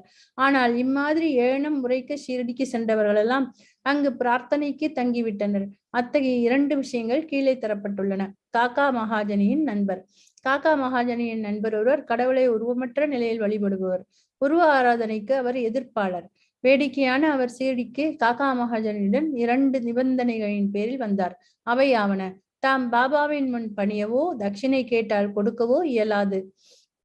காக்கா இந்த நிபந்தனைகளுக்கு ஒத்துக்கொண்டார். அவ்விருவரும் ஒரு சனிக்கிழமை இரவு பம்பாயை விட்டு புறப்பட்டு ஷீரடிக்கு அடுத்த நாள் சென்றனர். அவர்கள் மசூதி படிகளில் காலடி எடுத்து வைத்த உடனேயே பாபா அந்த நண்பரை தூரத்திலேயே பார்த்து கீழ்கண்ட இனிமையான சொற்களால் அழைத்தார். காம் யா ஓம் ஜி, ஏன் வந்தீர் ஐயா? இச்சொற்களை அவர் உதிர்த்த குரல் வெகு புதிய விதமாக இருந்தது. அந்நண்பனின் தகப்பனார் குரல் போலவே அச்சாக இருந்தது. அது மறைந்த தனது தந்தையை பற்றி அவருக்கு நினைவூட்டி சந்தோஷத்தால் புள்ளிரிப்பை ஏற்படுத்தியது. அவரது குரலுக்குத்தான் எத்தகைய வியத்தகு சக்தி! ஆச்சரியப்பட்டு இது எனது தந்தையின் குரல் தான் என்பதற்கு ஐயமில்லை என்று கூறிவிட்டு உடனே மேலே சென்று பாபாவின் பாதங்களில் தனது தலையை வைத்து வணங்கினார். பின்னர் பாபா 2 முறை தட்சணை கேட்டார். காலை ஒரு முறையும் அவர்கள் விடைபெறும் போது மாலை ஒரு முறையும். ஆனால் அதை காக்காவிடமிருந்து மட்டுமே கேட்டார். அவரது நண்பரை கேட்கவில்லை. நண்பர் காக்காவிடம் கிசுகிசுத்தார். 2 முறை பாபா உம்மிடமிருந்து தட்சணை கேட்டார். நான் உம்முடனே இருக்கிறேன். அவர் ஏன் என்னை புறக்கணிக்க வேண்டும்? பாபாவையே கேளும் என்றார் காக்கா. பாபா காக்காவிடம் அவர் நண்பர் என்ன முணுமுணுக்கிறார் என்று கேட்டார். அப்போது அந்த நண்பரே பாபாவிடம் தாம் ஏதும் தட்சணை கொடுக்கலாமா என்று கேட்டார். பாபாவும் உமக்கு கொடுக்க பிரியமில்லை, எனவே உம்மை கேட்கவில்லை. கொடுக்க இப்போது பிரியப்பட்டால் கொடுக்கலாம் என்று பதிலளித்தார். அவர் காக்கா அளித்த அதே தொகையான 17 ரூபாய் தட்சணையாக அளித்தார். பின்னர் அவரிடம் பாபா சில அறிவுரை மொழிகளை பின்வருமாறு உரைத்தார். தீயின் சுவற்றை வேற்றுமை உணர்வை இடித்து விட்டால்தான் நாம் ஒருவரை ஒருவர் முகத்திற்கு முகம் பார்க்கலாம், சந்திக்கலாம். பின்னர் பாபா அவர்கள் புறப்படுவதற்கு அனுமதியளித்தார். வானிலை மப்பாகவும் பயமுறுத்துவதாகவும் இருந்த போதும் பாபா அவர்களுக்கு பத்திரமான பிரயாணத்திற்கு உறுதி கூறினார். இருவரும் சௌக்கியமாக பம்பாய் வந்தடைந்தனர். அவர்கள் வீட்டிற்கு சென்று வீட்டின் கதவு ஜன்னல்களை திறந்தபோது 2 பட்சிகள் தரையில் விழுந்து இறந்து கிடப்பதையும், ஒன்று அப்போதுதான் ஜன்னல் வழியே பறந்து சென்றதையும் கண்டனர். ஜன்னலை திறந்து வைத்துவிட்டு போயிருந்தால் 2 பட்சிகளும் காப்பாற்றப்பட்டிருக்கும். ஆனால் அவைகள் தங்களது விதியை எய்தின என்றும் 3வது பட்சியை காக்கவே பாபா தம்மை அனுப்பியிருப்பதாகவும் அவர் நினைத்தார். காக்கா மகாஜனியின் எஜமானர் டக்கர் தரம்சி ஜேட்டாபாயி என்ற பம்பாயின் வக்கீலின் கம்பெனியில் காக்கா மேலாளராக பணியாற்றி வந்தார். முதலாளியும் மேலாளரும் நெருக்கமான பழக்கத்தில் இருந்தனர். காக்கா அடிக்கடி ஷிர்டி போய் கொண்டிருப்பதும் அங்கு சில நாட்கள் தங்குவதும் பாபா அனுமதி அளிப்பதும் திரும்புவதும் திரு டக்கருக்கு தெரியும். வேடிக்கையாகவும் பாபாவை சோதிப்பதற்காகவே திரு டக்கர் காக்காவுடன் சிம்கா விடுமுறையின் போது ஷீரடி போக முடிவு செய்தார். காக்காவுடனே திரும்புவது சாத்தியமில்லை. அதனால் அவர் தன்னுடன் துணையாக வேறொருவரையும் அழைத்துக் கொண்டார். மூவரும் புறப்பட்டனர். காக்கா 2 சேர் காய்ந்த திராட்சையை பாபாவுக்கு அடிப்பதற்காக வாங்கினார். அவர்கள் ஷீரடிக்கு உரிய தருணத்தில் போய் சேர்ந்தனர். மசூதிக்கு பாபாவின் தரிசனத்தை பெறுவதற்காக சென்றனர். பாபா சாஹிப் தர்கட் அங்கு இருந்தார். டக்கர் அவரை ஏன் இவ்விடம் வந்தார் என்று விசாரித்தார். தர்கட், தரிசனத்துக்கு. டக்கர், ஏதாவது அற்புதங்கள் இங்கு நிகழ்கின்றனவா? தர்கட், எனது நோக்கம் அது அல்ல, அற்புதத்தை பார்த்தல். ஆனால் பக்தர்களின் ஆர்வமிக்க பிரார்த்தனைகள் இவ்விடத்தில் திருப்திப்படுத்தப்படுகின்றன. பின்னர் காக்கா பாபாவின் முன் விழுந்து நமஸ்கரித்து திராட்சையை சமர்ப்பித்தார். பாபா அவைகளை விநியோகிக்க கட்டளையிட்டார்.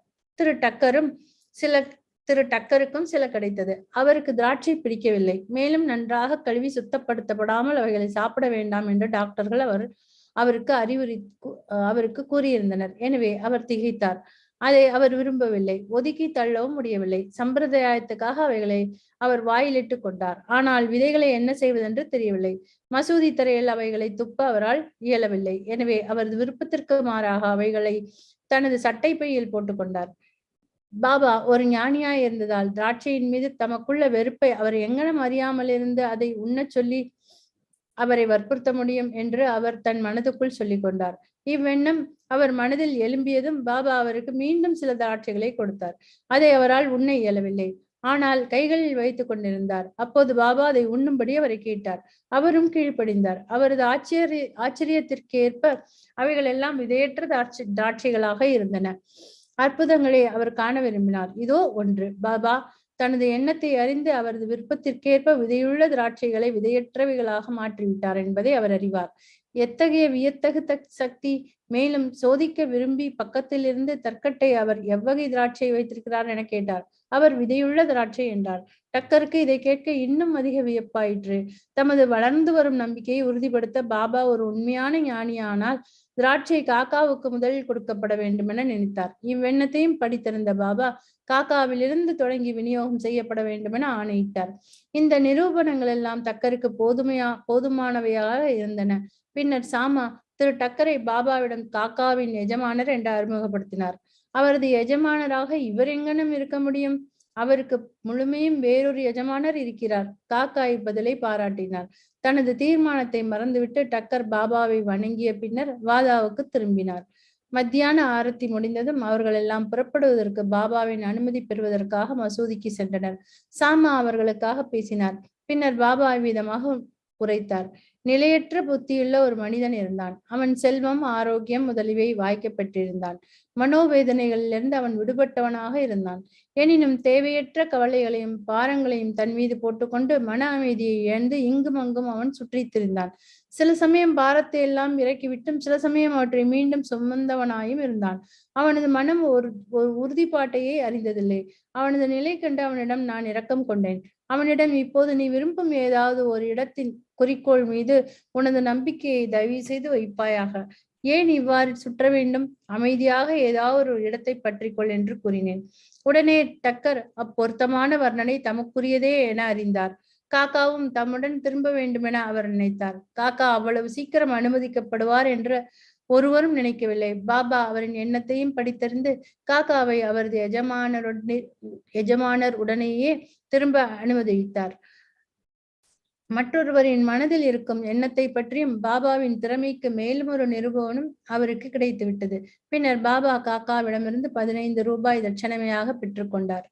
அவர் காக்காவிடம் பின்வருமாறு கூறினார்: எவரிடமிருந்தாவது 1 ரூபாய் தட்சணையாக பெற்றுக்கொண்டேன் என்றால் அவர்களுக்கு 10 மடங்காக திருப்பி தர வேண்டியிருக்கிறது. நான் ஒருபோதும் எதையும் விலை இல்லாமல் இலவசமாக பெறுவது கிடையாது. சீர்தூக்கி பாராது நான் யாரிடமிருந்தும் தட்சிணை பெறுவதில்லை. யாரை பக்கிரி என் குரு சுட்டி காண்பிக்கிறாரோ அவரிடமிருந்து மட்டுமே நான் கேட்கிறேன். யாரேனும் பக்கிரிக்கு முன்பே கடன் பட்டிருந்தால் அவர்களிடமிருந்து பணம் வசூலிக்கப்படுகிறது. எதிர்காலத்தில் கணிசமான அறுவடை செய்வதற்கே அவர்கள் இப்போது கொடுப்பதன் மூலம் விதைக்கிறார்கள். தர்மத்தை செயல்படுத்துவதில் செல்வம் ஒரு வழியாக இருக்க வேண்டும். இது சுய இன்பத்துக்காக பயன்படுத்தப்பட்டால் அது வீணாக்கப்படுகிறது. நீ இதை ஏற்கனவே கொடுத்திருந்தாலொழிய தற்போது அதை பெற முடியாது. எனவே பெறுவதற்கு மிக சிறந்த வழி கொடுத்தலே ஆகும். தட்சிணை கொடுத்தால் வைராக்கியத்தை பற்றின்மை வளர்கிறது. அதன் மூலம் பக்தி, ஞானம் இவற்றை விருத்தி செய்கிறது. ஒன்றை கொடுத்து 10ஆக திரும்ப பெறுங்கள். இம்மொழிகளை கேட்டு தமது தீர்மானத்தை மறந்தவராய் டாக்டர் தாமாகவே 15 ரூபாய் பாபா கைகளில் கொடுத்தார். அவரது எல்லா ஐயங்களும் தீர்க்கப்பட்டு பலவற்றை கற்றுக்கொண்டார். ஆதலால் ஷீரடிக்கு தாம் வந்தது நன்மையானது என்று அவர் எண்ணினார். இத்தகைய விஷயங்களை கையாளுவதில் பாபாவின் திறமை தனித்தன்மை வாய்ந்தது. இவைகள் யாவற்றையும் அவர் செய்த போதும் மொத்தத்தில் இவைகளின் மேல் சாராதவராகவே இருந்தார். யாராவது அவரை வணங்குவதோ அல்லது வணங்காமல் இருப்பதோ, அவருக்கு தட்சிணை கொடுப்பதோ கொடுக்காமல் இருப்பதோ, இவைகள் எல்லாம் அவருக்கு ஒன்றே.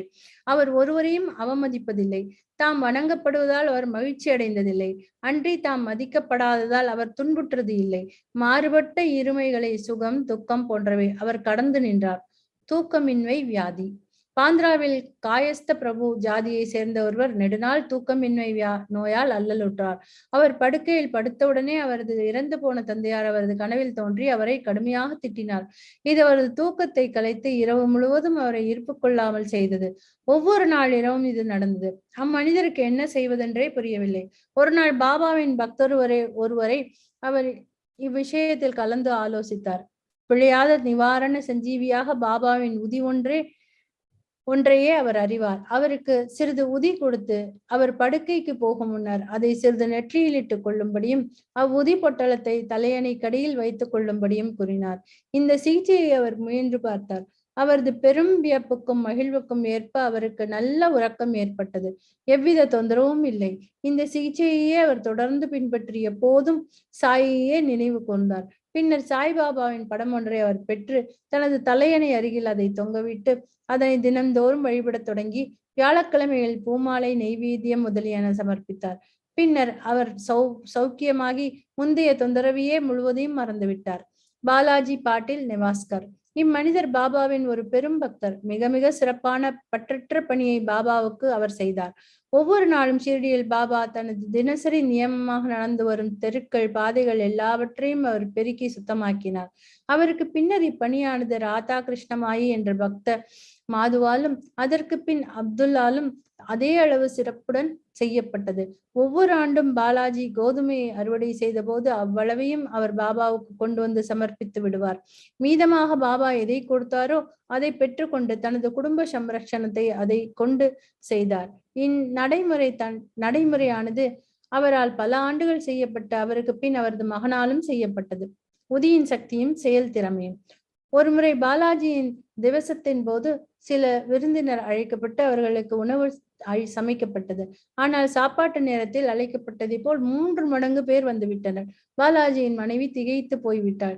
குழுமியிருந்த மக்களுக்கு உணவு பற்றாது என்றும் அது பற்றாது போகுமானால் குடும்பத்தின் கௌரவம் பாதிக்கப்படும் என்றும் அவள் நினைத்தாள். அவளது மாமியார், பயப்படாதே, அது நம்முடைய உணவல்ல, சாயியுடையது. ஒவ்வொரு பாத்திரத்திலும் கொஞ்சம் உதியை போட்டு ஒரு துணியை போட்டு மூடி அதை திறக்காமலே அவர்களுக்கு பரிமாறு. சாயி நம்மை இந்த அவமானத்திலிருந்து காப்பார் என்று கூறி தேற்றினாள்.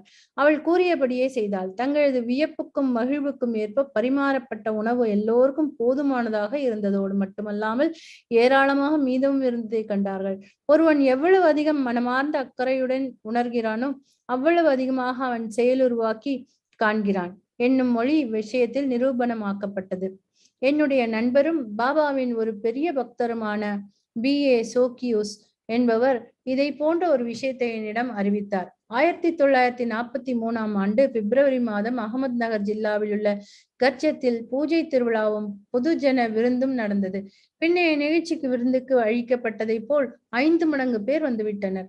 அவர்கள் அனைவருக்கும் உணவு அளிக்கப்பட்டது. பாபாவின் அருளால் அனைவரும் வியக்கும் வண்ணம் எவ்வித உணவு குறையும் உணரப்படவில்லை.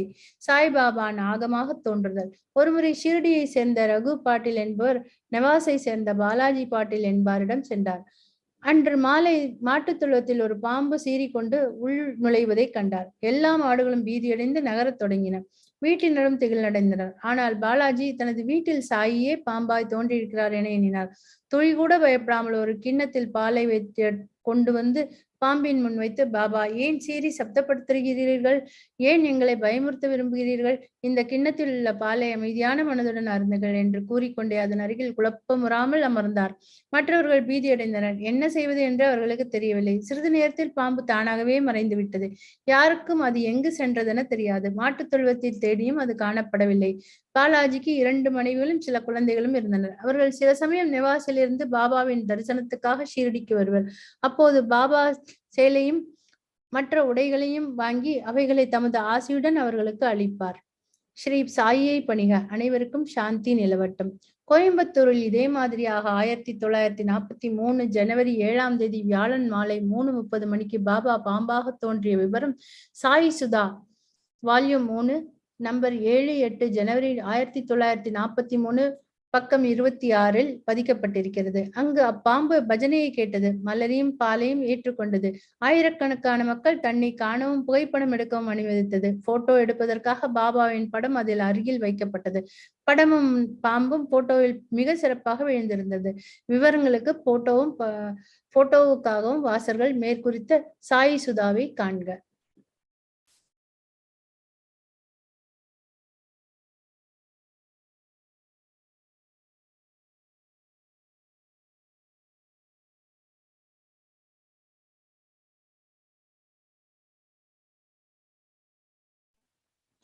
Om Shri Sai Ram, Chapter 36. Wonderful stories of two Goa gentlemen, Mrs. Anuraga Bhatkar. This chapter relates to the wonderful stories of two gentlemen from Goa, Mrs. Anuraga Bhatkar of Sholapur. Once two gentlemen came from Goa for taking darshan of Sai Baba and roasted them before him.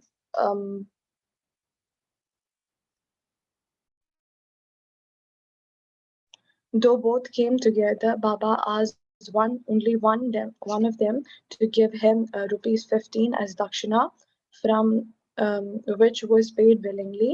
The other man voluntarily offered rupees 35. This sum was rejected by Baba as to astonishment of all. Shama was present, asked Baba, "What is this? Both came together. One's dakshina you accepted, the others voluntarily paid, you refused. Why this distinction?" Baba replied, "Shama, you know nothing. I take nothing from anybody. The Masjida Mai, the preceding deity of the masjid, calls for the debit. The donor pays it and becomes free. Have I any home, property or family to look after? I require nothing. I am ever free.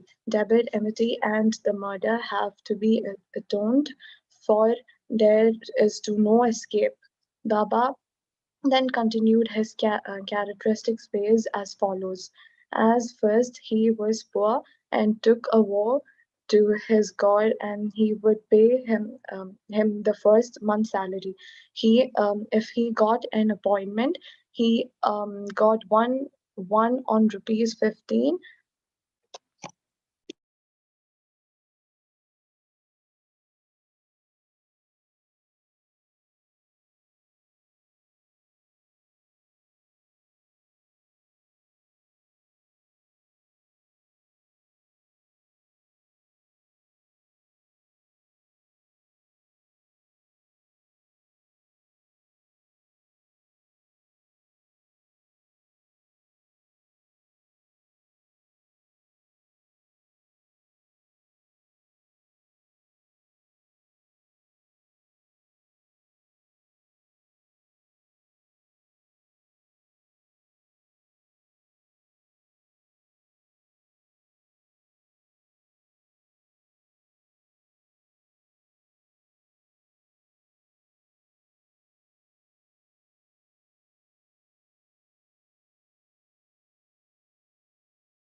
chapter 36. This chapter relates the wonderful stories of two gentlemen from Goa and Mrs. Aurangabadkar of Sholapur. Two gentlemen. Once two gentlemen came from Goa for taking darshana of Sai Baba and prostrated themselves before him. Though both came together, Baba asked only one of them to give him rupees 15 as dakshina, which was paid willingly. The other man voluntarily offered rupees 35, which was rejected by Baba, to the astonishment of all. Shama, who was present, asked Baba, "What is this? Both came together. Once dakshina you accept, the others, though voluntarily paid, you refuse. Why this discrimination?" Baba replied, "Shama, you know nothing. I take nothing from anybody. The Masjid Mai, the presiding deity of the masjid, calls for the debt. The donor pays it and becomes free. Have I any home, property, or family to look after? I require nothing. I am ever free. Debt, enmity, and murder have to be atoned for, as there is no escape from them." Baba then continued in his characteristic way as follows. At first, he was poor and took a oath to his God that he would pay his first month's salary if he got a job. He got one for rupees 15 per month. Then he steadily got promotions. From rupees 15, he got rupees 30, 60, 100, 200, and ultimately rupees 700 per month. But in his prosperity, he forgot completely the oath he took. The force of his karma has driven him here, and I asked that amount, rupees 15, from him as dakshina. Another story. While wandering by the seaside, I came to a huge mansion and sat in its veranda. The Brahmin owner gave me a good reception and fed me sumptuously. He showed me a neat and clean place near a cupboard for sleeping. I slept there. While I was sound asleep, the man removed a laterite slab and broke the wall, crept in, and scissored off all the money from my pocket. When I woke up, I found that rupees 30,000 were stolen. I was greatly distressed and sat weeping and mourning. The money was in currency notes, and I thought that the Brahmin had stolen it. I lost all interest in food and drink and sat for a fortnight in the veranda, bemoaning my loss. After the fortnight was over, a passing fakir saw me crying and made inquiries regarding the cause of my sorrow. I told him everything. He said, "If you act according to my bidding, you will recover your money. Go to a fakir. I shall give his whereabouts. Surrender yourself to him. He will get your money back. In the meanwhile, give up your favorite food till you recover your money." I followed the fakir's advice and got my money. Then I went to the seashore where a steamer was standing, but I could not get into it as it was overcrowded. There, a good-natured peon interceded for me and I got in luckily. That brought me to another shore from where I caught a train and came to the Masjid Mai. The story finished and Baba asked Shama to take the guests and arrange for their feeding. Then Shama took them home and fed them. At dinner, Shama said to the guests that Baba's story was rather mysterious as he had never gone to the seaside, never had any money, rupees 30,000, never traveled, never lost any money, and never recovered it, and inquired from them whether they understood it and caught its significance. The guests were deeply moved and were shedding tears. In a choked voice, they said that Baba was omniscient, infinite, and supreme one, Parabrahma, without a second. The story he gave out is exactly our story. What he spoke has already taken place in our case. How he knew this is a wonder of wonders. We shall give all the details after the meals. Then after the meals, while they were chewing betel leaves, the guests began to tell their stories. One of them said, "A hill station on the Ghats is my native place. I went to Goa to earn my living by securing a job. I took a oath to God Datta that if I got a job, I would offer him my first month's salary. By his grace, I got a job of rupees 15 and then I got promotions as described by Baba. I did forget all about my woe. Baba has just reminded me of it in this way and recovered rupees 15 from me. It is not dakshina as one may think it to be, but a repayment of an old debt and fulfillment of long forgotten oath." Moral. In fact, Baba never begged for any money nor allowed his bhaktas to beg. He regarded money as a danger or bar to spiritual progress and did not allow his bhaktas to fall into its clutches. Bhagat Malsapati is an instance on this point. He was very poor and could hardly make both ends meet. Baba never allowed him to make any money nor gave him anything from the Dakshina collection. Once, a kind and liberal merchant named Hansraj gave a large amount of money to Malsapati in Baba's present, but Baba did not permit him to accept it. Then the second guest began his tale. My Brahmin cook was serving me faithfully for 35 years. Unfortunately, he fell into bad ways. His mind changed and he robbed me of my treasure. By removing a laterite slab from my wall where my cupboard is fixed, he came in while we were all deep asleep and carried away all my accumulated wealth, rupees 30,000 in currency notes. I know not how Baba mentioned the exact amount. I sat crying day and night. My inquiries came to nothing. I spent a fortnight in great anxiety. As I sat on the veranda, sad and dejected, a passing fakir saw my condition and inquired of its cause, and I told him all about it. He told me that an Abaliya saint by name Sai lives in Shirdi, Kopargaon Talika. Make oath to him and give up any food that you like best and say to him mentally that I have given up eating that food till I take your darshan. Then I took the oath and gave up eating rice and said, Baba, I will eat it after recovering my property and after taking your darshan.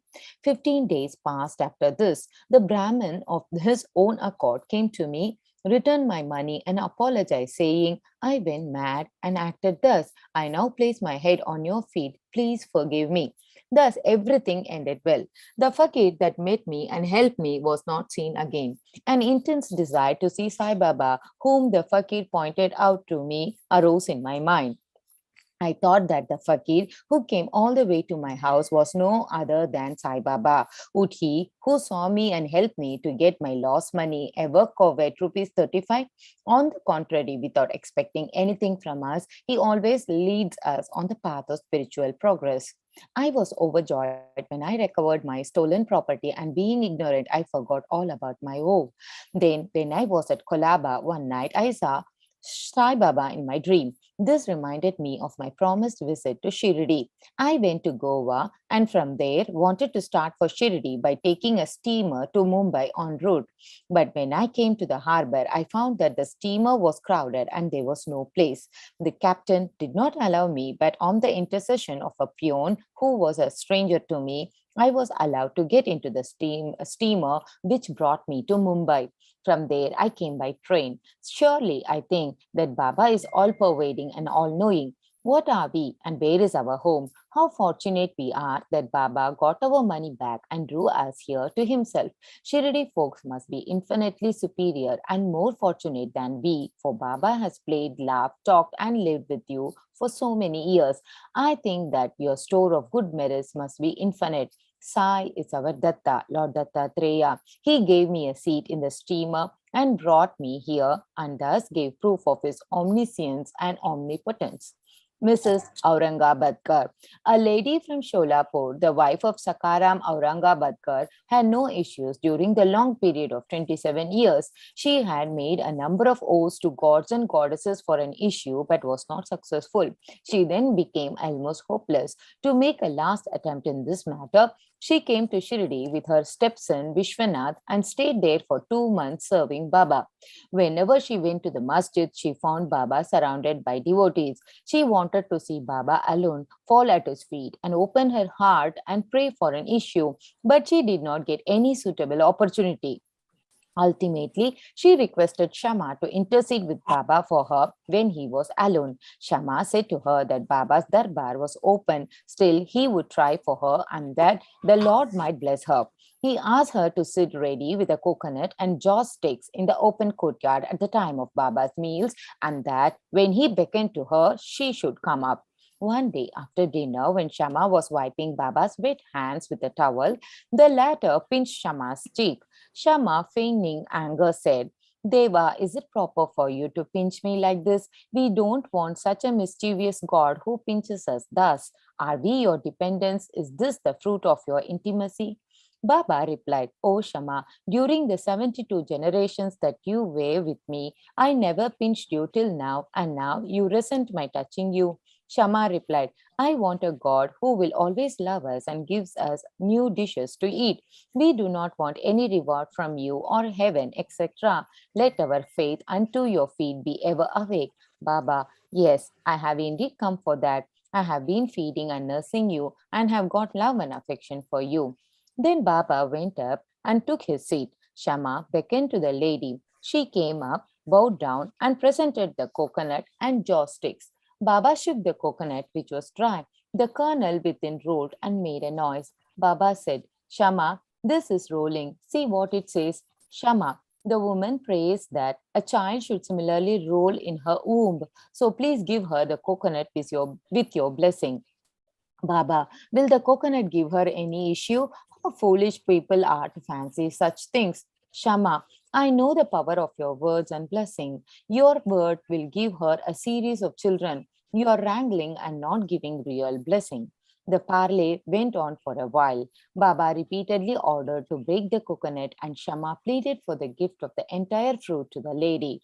Finally, Baba yielded and said, she will have an issue. When? Asked Shama. In 12 months, was the reply. At this, the coconut was broken into two parts. One was eaten by the two, the other was given to the lady.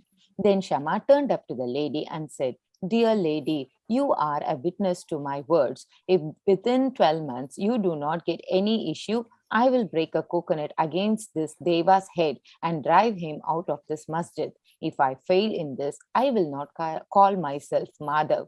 You will soon realize what I say. She delivered a son in a year's time, and the son was brought to Baba in his 5th month.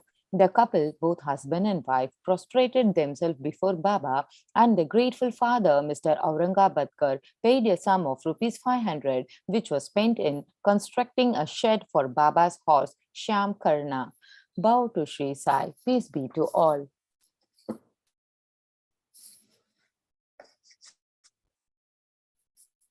Chapter 37, Chavadi Procession. In this chapter, Hemant Pant, after making some preliminary observation on some points of Vedanta, describes the Chavadi procession.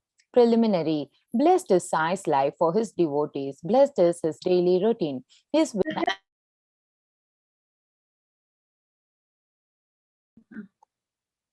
Chapter 37, Chavadi Ghoshayatra. Sri Mahaganapathiku Vandanam, Saraswati Devikkum, Sri Guru Maharajanum, Paradevadakum, Sri Sita Ramachandranum Vandanam, Parampurulam, Sarguru Sri Sai Shirinde Kripadangalil, Prema Bhakti Purvam, Adiyante Pranamam. Saiye വർണ്ണിക്കാൻ ആർക്ക് കഴിയും? അവിടുത്തെ ദിനചര്യകളും കർമ്മങ്ങളും വിവരിക്കുക എന്നാൽ അത്യന്തം ദുഷ്കരം തന്നെ. മൂർച്ചേറിയ വാൾത്തരയിലൂടെ നടക്കുന്നതിന് തുല്യമാണത്. ചിലപ്പോൾ ആത്മനിഷ്ഠയായി അവിടത്തെ കാണാം. അപ്പോൾ ബ്രഹ്മാനന്ദം കൊണ്ട് ദീപ്തമായിരിക്കും ശ്രീമുഖം. എല്ലാം ചെയ്തിട്ടും അതിലൊന്നും തനിക്ക് യാതൊരു പങ്കുമില്ല ഭാവത്തിൽ വിരക്തിയോടെ ചില സമയം മാറി നിൽക്കുന്നതും കാണാം. ചിലപ്പോൾ ഒന്നും ചെയ്യാതെ മിഴികൾ കൂമ്പി നിൽക്കുന്നത് കാണാം. പക്ഷേ അത് ഉറക്കമല്ല, ആത്മബോധത്തിൽ നിമഗ്നനായി നിൽക്കുകയാണ്. ആ സമയം ചിലപ്പോൾ അവിടുന്ന് തിരയില്ലാത്ത സാഗരം പോലെ, അത് അത്യന്തം അഗമ്യം, അഗാധം, അചിന്യം. ഇത്തരം ഒരു വ്യക്തിത്വത്തെ ആർക്ക് വർണ്ണിക്കാനാകും? മൗനമാണ് അവിടത്തെ വിവരിക്കാനുള്ള ഏറ്റവും ഉചിതമായ ഭാഷ. ബാബയ്ക്ക് പുരുഷന്മാർ സഹോദരങ്ങളായിരുന്നു. സ്ത്രീകളാകട്ടെ മാതൃതുല്യരോ സഹോദരിമാരോ. ഇന്ദ്രിയ നിഗ്രഹം പൂർണ്ണമായി നേടിയ ആൾ ബ്രഹ്മചാരി എന്ന നിലയിൽ അവിടുന്ന് സർവരാലും ബഹുമാനിതനായി. ആ മഹായോഗീശ്വരനോട് നമ്മുടെ അന്ത്യകാലം വരെ അവിടത്തെ സ്മരിക്കാനും സഹവസിക്കാനും ഭാഗ്യം തരണേ എന്ന് പ്രാർത്ഥിക്കാം. ആ തൃപാദങ്ങളിൽ ഭക്തി നെല്ലിട കുറയാതെ കാത്തു കൊള്ളണമേ എന്നായിരിക്കട്ടെ നമ്മുടെ എപ്പോഴുമുള്ള പ്രാർത്ഥന. സായി ലീലകളുടെ കാരണം തേടി ഇറങ്ങിയവർ വലഞ്ഞുപോയി. പിന്നീട് അവർക്ക് പോയതായി പിന്നീട് അവർക്ക് മനസ്സിലായി. അചിന്ത്യമായതിനെ കുറിച്ച് ചിന്തിക്കേണ്ടതില്ലെന്ന്. അതോടെ അവർ ആശ്രമം ഉപേക്ഷിച്ചു. അവർ സായി ലീലകളിൽ രമിക്കാൻ തുടങ്ങി. സായി തിരുനാമ ജപത്തിൽ നിന്നും കിട്ടുന്ന സുഖത്തോട് താരതമ്യപ്പെടുത്താൻ ഒന്നുമില്ല. സ്വർഗസുഖം കൂടി ഇക്കാര്യത്തിൽ തുച്ഛം. എന്താണ് സ്വർഗസുഖം? ഭൂമിയിലേക്കാൾ ഒരു പടി കൂടി ഉയർന്ന സുഖം, അത്ര തന്നെ. സ്വർഗത്തിലും ഭൂമിയിലും വിഷയാനന്ദം അനുഭവിക്കുന്നതിൽ ഒരു വ്യത്യാസവുമില്ല. ദേവേന്ദ്രനായാലും കഴുതയായാലും വിഷസുഖം ഇരുവർക്കും ഒരുപോലെ തന്നെ. ഇന്ദ്രൻ സ്വർഗത്തിൽ ആനന്ദം കൊണ്ട് രസിക്കുമ്പോൾ കഴുത ഇങ്ങ് താഴെ ചെളിയിൽ പിരണ്ട് അതേ ആനന്ദം അനുഭവിക്കുന്നു. സ്വർഗസുഖവും നിത്യമല്ല. സ്വർഗവാസികൾക്ക് തങ്ങളുടെ സുഹൃതം ക്ഷയിച്ചാൽ താഴേക്ക് പോരണം. പിന്നെ എന്തിന് ആ താൽക്കാലിക സുഖത്തിനായി തത്രപ്പെടണം? സമസ്തവും ഭഗവാനിൽ സമർപ്പിക്കൂ. അവിടുന്നല്ലാതെ മറ്റൊന്നും പ്രപഞ്ചത്തിൽ ഇല്ലെന്ന് അറിയൂ. അത് മനസ്സിലാക്കി എല്ലാവരെയും സ്നേഹിക്കൂ. അങ്ങനെ മനവും ശരീരവും സൽഗുരു തൃപ്പാദത്തിൽ സമർപ്പിക്കണം. ഹാവു അതിൽ നിന്ന് ഉളവാകുന്ന ആനന്ദം അനുപമം, അക്ഷയം. നിങ്ങളുടെ മനസ്സിൽ അചഞ്ചല വിശ്വാസത്തിന്റെ സിംഹാസനം നിർമ്മിച്ച് അതിൽ സായിനാഥനെ വാഴിക്കൂ. ആ തിരുനെറ്റിയിൽ ശുദ്ധ സ്നേഹത്തിന്റെ ചന്ദന ചാറ് പുരട്ടു. ആനന്ദ കണ്ണീരിനാൽ അവിടത്തെ അഭിഷേകം ചെയ്യൂ. ആ കൃപാമൂർത്തി ഉടൻ തന്നെ പ്രസാദിക്കും. സായിയെ സ്വന്തമാക്കൂ. അതിനായി നിങ്ങളുടേതായതൊക്കെ അവിടത്തേക്ക് പ്രേമപൂർവം ഇത് സ്വീകരിക്കണമേ എന്ന ഭാവത്തിൽ സമർപ്പിക്കൂ. സായി മാത്രമായിരിക്കണം ലക്ഷ്യം. ഹൃദയത്തിൽ സായി രൂപം, നാവിൽ സായി നാമം. അങ്ങനെ കാലം പോകുന്നവനെ സായി തന്നെ സദാ കാത്തു സംരക്ഷിക്കും. പാലിൽ വെണ്ണയുണ്ട്, പക്ഷെ വെണ്ണ വേണമെങ്കിൽ പാൽ ഉറയൊഴിക്കണം. അത് തൈരാകണം, തൈര് കടയണം, അപ്പോൾ വെണ്ണ കിട്ടും. ഇനി ഈ വെണ്ണ അഗ്നിയിൽ ചൂടാക്കിയാലേ നെയ്യ് ലഭിക്കുള്ളൂ. ഇതേ വിധം തന്നെ മനസ്സിനെ പടിപടിയായി ശുദ്ധീകരിക്കുമ്പോൾ നമ്മളുള്ള ആത്മാവിനെ സാക്ഷാത്കരിക്കാനാകും. ആ അവസ്ഥ സ്വായത്തമാക്കും വരെ ഭക്തി കൈവിടരുത്. ദൃഢമായി ഉറപ്പിച്ചു ഭക്തി തന്നെ അടിസ്ഥാന ശില ഉണ്ടെങ്കിലേ ആത്മജ്ഞാനമാകുന്ന മഹാക്ഷേത്രം നിർമ്മിക്കാനാവൂ. ധർമ്മനിരതരായി ജീവിക്കുക. ശരീരം നിലനിർത്തുവാൻ മാത്രം ആഹരിക്കുക. അതിൽ തൃപ്തനാകുക. വീടിനോടും കുടുംബത്തോടും ആഗ്രഹമില്ലാത്ത അവസ്ഥ. ഇങ്ങനെയുള്ള അവസ്ഥ വളരെ ധന്യമാണ്. സായിദേവനെ നിരന്തരം ധ്യാനിക്കാനായാൽ അത്യന്തം വിസ്മയകരമായ അനുഭവങ്ങൾ നിങ്ങളുടെ ജീവിതത്തിലും ഉണ്ടാകും. നിരന്തരം തന്നെ സ്മരിക്കുന്ന ഭക്തനെ കുറിച്ച് സായിയും എപ്പോഴും ധ്യാനിക്കുകയായിരിക്കും. നാമജപത്തിന്റെ പ്രാധാന്യം തെല്ലുപോലും കുറച്ചു കാണരുത്. അത്യന്തം മഹനീയമാണത്. അതിന്റെ ശക്തി ഒരിക്കൽ സായി അരുളുകയുണ്ടായിട്ടുണ്ട്. നിങ്ങൾ നിങ്ങളുടെ സ്വന്തം കർമ്മങ്ങൾ മാത്രം ചെയ്യുന്നു. പക്ഷെ എന്റെ ജോലിയോ ഇരുപകൽ നിങ്ങളുടെ ക്ഷേമത്തെ കുറിച്ച് ചിന്തിക്കുകയാണ്. ആലോചിച്ചു നോക്കൂ. ഈ വാക്കുകളിൽ സായീശ്വരന് നമ്മോടുള്ള പ്രേമം തുടിക്കുന്നത് അറിയാൻ കഴിയുന്നില്ലേ? മറ്റൊന്നും വായിച്ച് ക്ലേശിക്കണമെന്നില്ല. ഈ സച്ചരിതം വായിക്കുക. മുഴുവനും വായിക്കാൻ കഴിയുന്നില്ലെങ്കിൽ ഗുരുഭക്തിയെ പ്രതിപാദിക്കുന്ന അധ്യായങ്ങൾ പതിവായി വായിക്കുകയോ കേൾക്കുകയോ ചെയ്യൂ. എപ്പോഴും മനസ്സിൽ അതിന്റെ തത്വം മനനം ചെയ്യൂ. ഈ സായി ചരിതം എപ്പോഴെങ്കിലും എവിടെയെങ്കിലും കുറച്ചെങ്കിലും നിത്യം വായിക്കുന്ന വിശ്വസ്ത ഭക്തന് ഭഗവാൻ ഗുരുവിനൊപ്പം ദർശനം നൽകും. അവരുടെ ഗൃഹത്തിൽ ധനദേവത പ്രസന്നയാകും. സപ്താഹമായി ഈ സച്ചരിതം വായിക്കുന്ന ഗൃഹങ്ങളിൽ ഒരിക്കലും ദാരിദ്ര്യം ഉണ്ടാകുകയില്ല. ഈശ്വര നാമസ്മരണയിൽ ലഭിക്കുന്ന ആനന്ദം മറ്റൊന്നിൽ നിന്നും ലഭിക്കുകയില്ല. ഇന്ദ്രനും ചക്രവർത്തിക്കും പോലും ലഭിക്കുകയില്ല. നാം എല്ലാം ജനിച്ചതും ഇപ്പോൾ ഇത്ര ഒരു ജീവിതം നയിക്കുന്നതും പൂർണ്ണ കർമ്മജന്മങ്ങളുടെ ഫലമായിട്ടാണല്ലോ. അതായത് കർമ്മഫലം അനുഭവിക്കാനാണ് നാം ജനിച്ചതെന്ന സാരം. നാം ആവശ്യപ്പെട്ടിട്ടല്ല ദുഃഖം വരുന്നത്. സുഖത്തിന്റെ കാര്യവും അങ്ങനെ തന്നെ. പക്ഷെ കുറച്ച് വിശ്വാസമുള്ള ഭക്തന് ഈ കർമ്മഫലത്തിൽ നിന്നും പോലും സായി കൃപയാൽ രക്ഷപ്പെടാൻ സാധിക്കുന്നു. സായി നാമം സദാ നാവിൽ നൃത്തമാടട്ടെ. അതിനേക്കാൾ വലിയ തപസ്സില്ല, വ്രതങ്ങളില്ല. അതുകൊണ്ട് പ്രിയപ്പെട്ടവരെ, സായി പാദങ്ങളിൽ നമുക്ക് സമ്പൂർണ്ണ ശരണാഗതി അടയാം. ആ തൃപാദങ്ങളെ ആശ്രയിച്ചാൽ നാം ശക്തരാകും, നമ്മിലെ കഴിവും വർദ്ധിക്കും. അതിന്റെ ഏറ്റവും വലിയ തെളിവ് ഈ ഞാൻ തന്നെ. സായി എന്നിലൂടെ എഴുതിയില്ലായിരുന്നുവെങ്കിൽ ഇങ്ങനെ ഒരു മനോഹരമായ കൃതി ഉണ്ടാകുമായിരുന്നു. അവിടുന്ന് ബുദ്ധി നൽകിയില്ലായിരുന്നെങ്കിൽ അവിടത്തെ അത്ഭുത ദിവ്യചരിതം എഴുതാൻ എനിക്ക് എങ്ങനെ സാധിക്കും? നമുക്കിനി സായിനാഥന്റെ ചാവടി എഴുന്നള്ളിപ്പ് തുടങ്ങിയ കാര്യങ്ങൾ വായിക്കാം. സായി കഥകൾ കേൾക്കുക, ധ്യാനിക്കുക. ജീവിതം ധന്യമാകാൻ അത് മാത്രം മതി. ബാബയുടെ ഉറക്കത്തിന് ഒരു ചിട്ടയുണ്ട്. ഇന്ന് മസ്ജിദിലാണെങ്കിൽ നാളെ ഉറങ്ങുന്ന ചാവടിയിൽ. അതായത് ഒന്നിടവിട്ട ദിവസങ്ങളിൽ അവിടുന്ന് ചാവടിയിൽ ഉറങ്ങി. മഹാസമാധി വരെ ഇങ്ങനെയായിരുന്നു ബാബയുടെ ദിനചര്യ. 1909 ഡിസംബർ 10 മുതൽ ഭജനയും പൂജയും ചാവടിയിൽ ആരംഭിച്ചു. ചാവടിയിലെ ആചാരം ശ്രദ്ധിക്കൂ. ചാവടി എന്നത് മസ്ജിദിനടുത്തുള്ള 2 മുറികൾ മാത്രമുള്ള ഒരു കെട്ടിടമാണ്. ചാവടി ആഘോഷത്തിന്റെ സമയമാകുമ്പോൾ ഭജന സംഘം മസ്ജിദിലെത്തും.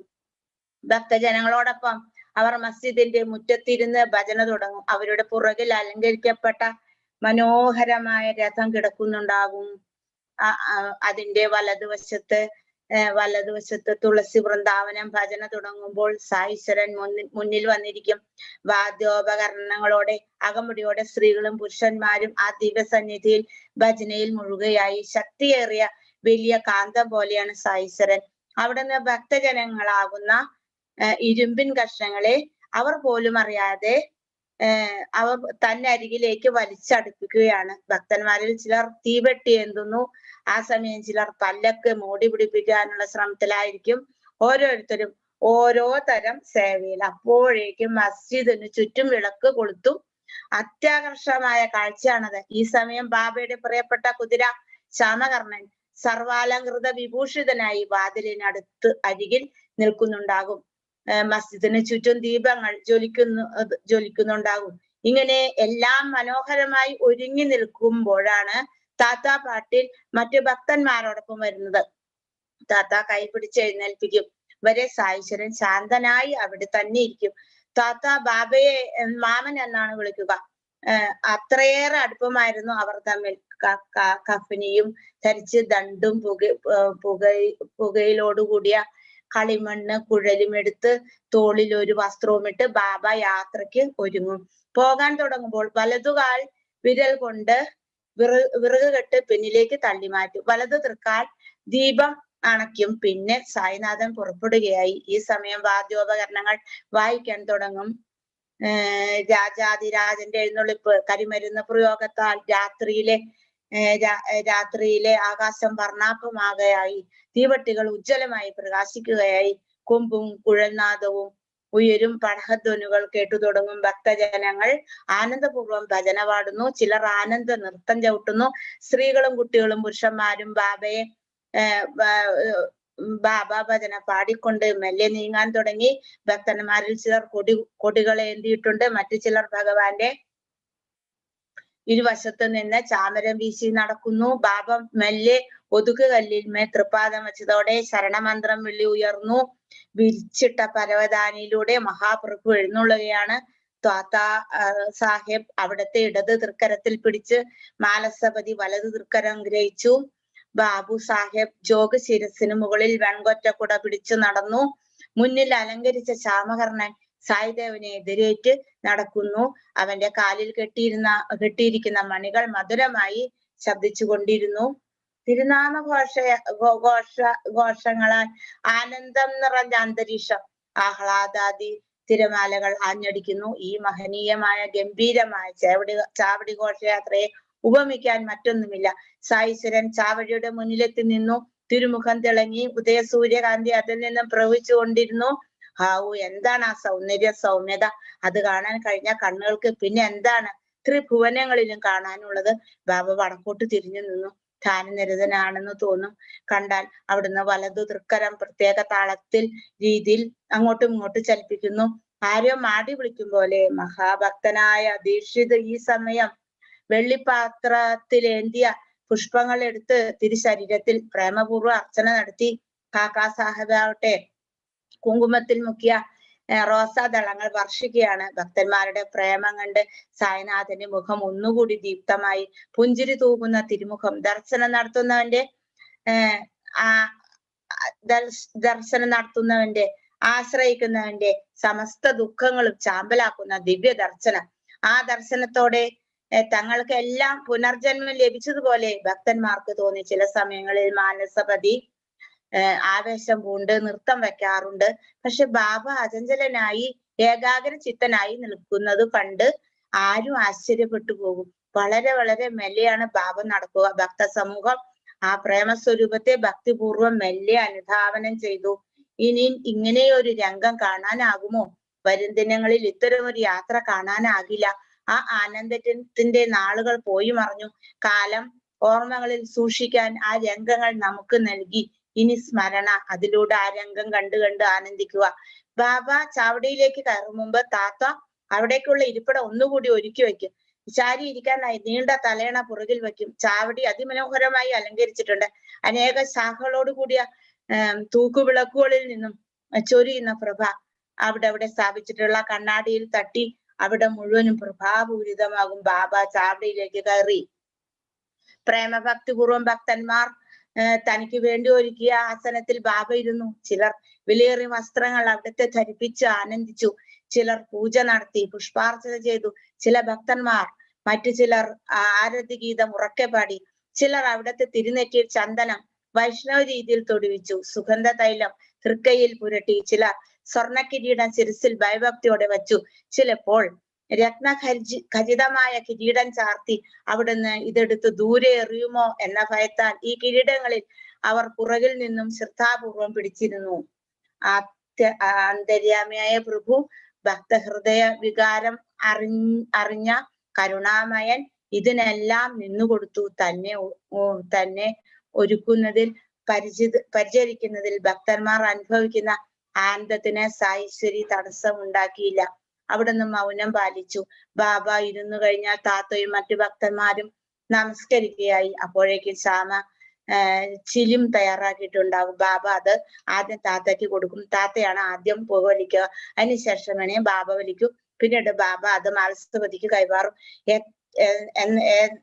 ഏതായാലും ആ പുകക്കുഴൽ അനുഗ്രഹിക്കപ്പെട്ടതാണ്. അത് ആദ്യം കളിമണ്ണായിരുന്നു. പിന്നീട് അത് ചവിട്ടി അരയ്ക്കപ്പെട്ട് പുകക്കുഴലിന്റെ രൂപമായി. പിന്നെ ചൂളയിൽ ചുട്ടെടുത്ത ഇപ്പോഴത്തെ രൂപത്തിലായി. ഈ രൂപം കൈവരാൻ അത് സഹിച്ച ക്ലേശങ്ങൾ എത്ര!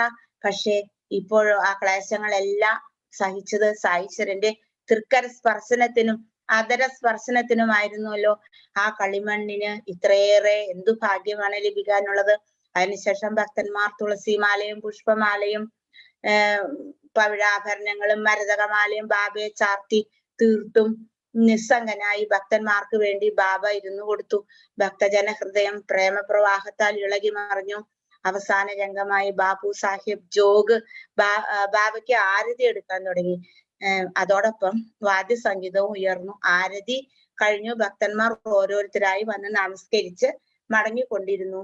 താത്ത സാഹിബ് യാത്രയ്ക്ക് ഒരുങ്ങവേ അവിടുന്ന് അരുളി, എന്നെ പരിപാലിക്കുക. വീണ്ടും അവിടുന്ന് പറഞ്ഞു, എങ്കിൽ പോകൂ, പക്ഷെ രാത്രിയിൽ ഇടയ്ക്ക് വന്ന എന്റെ കാര്യങ്ങൾ ശ്രദ്ധിക്കണം. ശരി തന്നെ എന്ന് താത്ത വിഭുവിന് ഉറപ്പു നൽകി. പിന്നെ വീട്ടിലേക്ക് യാത്രയായി.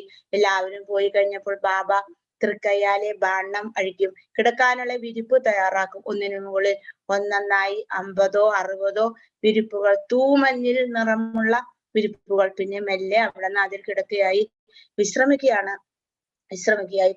പ്രിയമുള്ളവരെ, നമുക്കും വിശ്രമിക്കാം. ഈ ചാവടി ഘോഷയാത്ര സ്മരിച്ചു കൊണ്ടായിരിക്കട്ടെ നമ്മുടെ വിശ്രമം. 37-ാം അധ്യായം സമാപ്തം. 38 പാചകപാത്രം. ആശ്രയിക്കുന്നവരുടെ സമസ്ത ദുഃഖങ്ങളും അകറ്റുന്ന ശരണാഗതർക്ക് അഭയം കൊടുക്കുന്ന ആ തൃപ്പാദത്തിൽ ഞങ്ങൾ പ്രണാമം അർപ്പിക്കട്ടെ. മഹാപ്രഭു അവിടുന്ന് കരുണാമയനാണ്, ഭക്തവത്സലനാണ്. ഈ പ്രാപഞ്ചിക ദുഃഖങ്ങളിൽ നിന്നും മോചിപ്പിച്ച് ദ്വൈതബോധമകറ്റി ഭക്തജനങ്ങളെ ആനന്ദത്തിലേക്ക് അവിടുന്ന് നയിക്കുന്നു. അവിടുന്ന് അപാര കരുണാമൂർത്തിയാണ്. ഈ സായി തൃപ്പാദം ദർശിക്കാനും സ്പർശിക്കാനും സാധിച്ചത് ഞങ്ങൾ എന്ത് സുഹൃതം ചെയ്തിട്ടാണാവോ.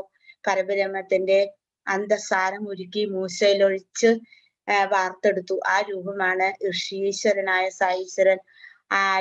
ആത്മാരാമനായ അവിടുന്ന് ആനന്ദത്തിന്റെ ഉറവിടമാണ്. അവിടത്തേക്ക് ചെയ്യാനാകാത്തതായി യാതൊന്നുമില്ല. മരണത്തെ പോലും അകറ്റി നിർത്താൻ ആ മഹായോഗീശ്വരന് സാധിക്കും. കുഞ്ഞിന് ആഹാരം നന്നായി സ്വാദോടെ കഴിക്കാൻ അറിയാം. പക്ഷേ ആഹാരം എവിടുന്ന് എങ്ങനെ എന്നൊന്നും അവന് അറിയില്ല.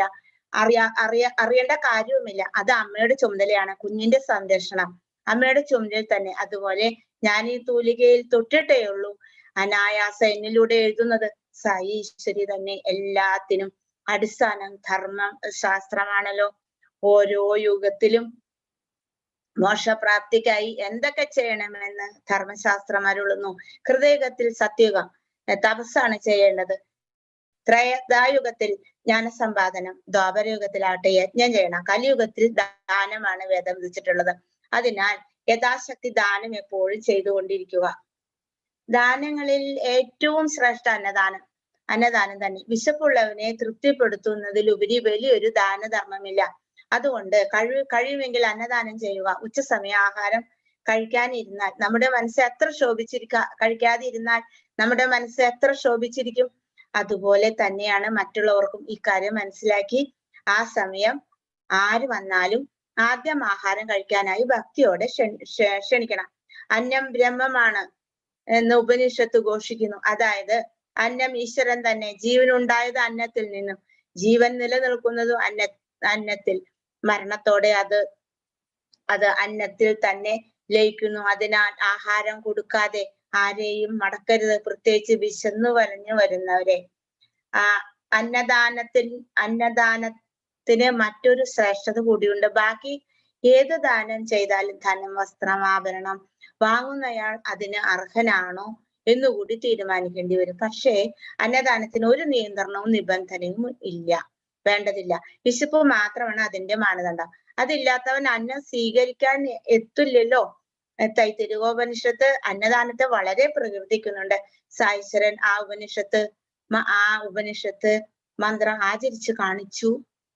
പരമ്പരയോ ഋഷീശ്വരന്മാർ തെളിയിച്ച പാത വീണ്ടും കാണിച്ചു തന്നു. ഏതു തരം ദാനം ചെയ്താലും അന്നദാനത്തോടെ മാത്രമേ ആ ദാനം പരിപൂർണമാകൂ. ചന്ദ്രനില്ലെങ്കിൽ നക്ഷത്രങ്ങൾക്ക് എന്തു കാന്തി, രത്നമില്ലാത്ത കിരീടത്തിന് എന്തു ഭംഗി, പതക്കമില്ലാത്ത മാല എന്തിനു കൊള്ളാം, താമരയില്ലെങ്കിൽ കുളത്തിന് ഭംഗി എങ്ങനെ ഉണ്ടാകാൻ, പ്രേമഭാവമില്ലാതെ ഭജന പാടിയിട്ട് എന്ത് കാര്യം, വിവാഹിതയുടെ നെറ്റിയിൽ കുങ്കുമമില്ലെങ്കിൽ എന്ത് ചന്തം, ശബ്ദം പരുക്കനെങ്കിൽ പാട്ടിന് എന്ത് ഇമ്പം, ഉപ്പില്ലെങ്കിൽ സംഭാരം കുടിക്കാൻ സുഖമുണ്ടോ. ഇങ്ങനെയൊക്കെ ആയിരിക്കും അന്നദാനമില്ലാത്ത ദാനധർമ്മങ്ങൾ. ദുഃഖിതരും ദുർബലരും രോഗികളും അന്ധരും ബധിരരും ഉടന്തരും അന്നദാനം സ്വീകരിക്കാൻ വന്നിട്ടുണ്ടെങ്കിൽ ആദ്യം അവർക്ക് വിളമ്പണം. അതിനുശേഷം മാത്രം മതി ഉറ്റവർക്കും ഉടയവർക്കും കൊടുക്കാൻ. അന്നപൂർണേശ്വരിയായ സായിശ്വരി തന്റെ മക്കളെ ഊട്ടിയ രീതി വിവരിക്കാം. ശ്രദ്ധയോടെ കേട്ടാലും മസ്ജിദിന്റെ മുറ്റത്ത് വലിയൊരു അടുപ്പ് ഉണ്ടാക്കിയിട്ടുണ്ട്. അതിനുമേൽ വലിയൊരു അണ്ടാവ്, അതിൽ ആവശ്യത്തിന് വെള്ളവും കാണും. ചിലപ്പോൾ ബാബ മധുരച്ചോറുണ്ടാക്കും, ചിലപ്പോൾ മാംസം ചേർന്ന പുലാവ്, ചില സമയം സൂപ്പ്. പാചകം ചെയ്യുന്നത് ഒറ്റയ്ക്ക്. ഒരു കാര്യത്തിനും ആരും കൂടേണ്ടതില്ല, ആരെയും ബുദ്ധിമുട്ടിക്കുകയുമില്ല, ആശ്രയിക്കുകയുമില്ല. അങ്ങാടിയിൽ പോയി സാധനങ്ങൾ വാങ്ങുന്നതും പണം കൊടുക്കുന്നതും ബാബ തന്നെ.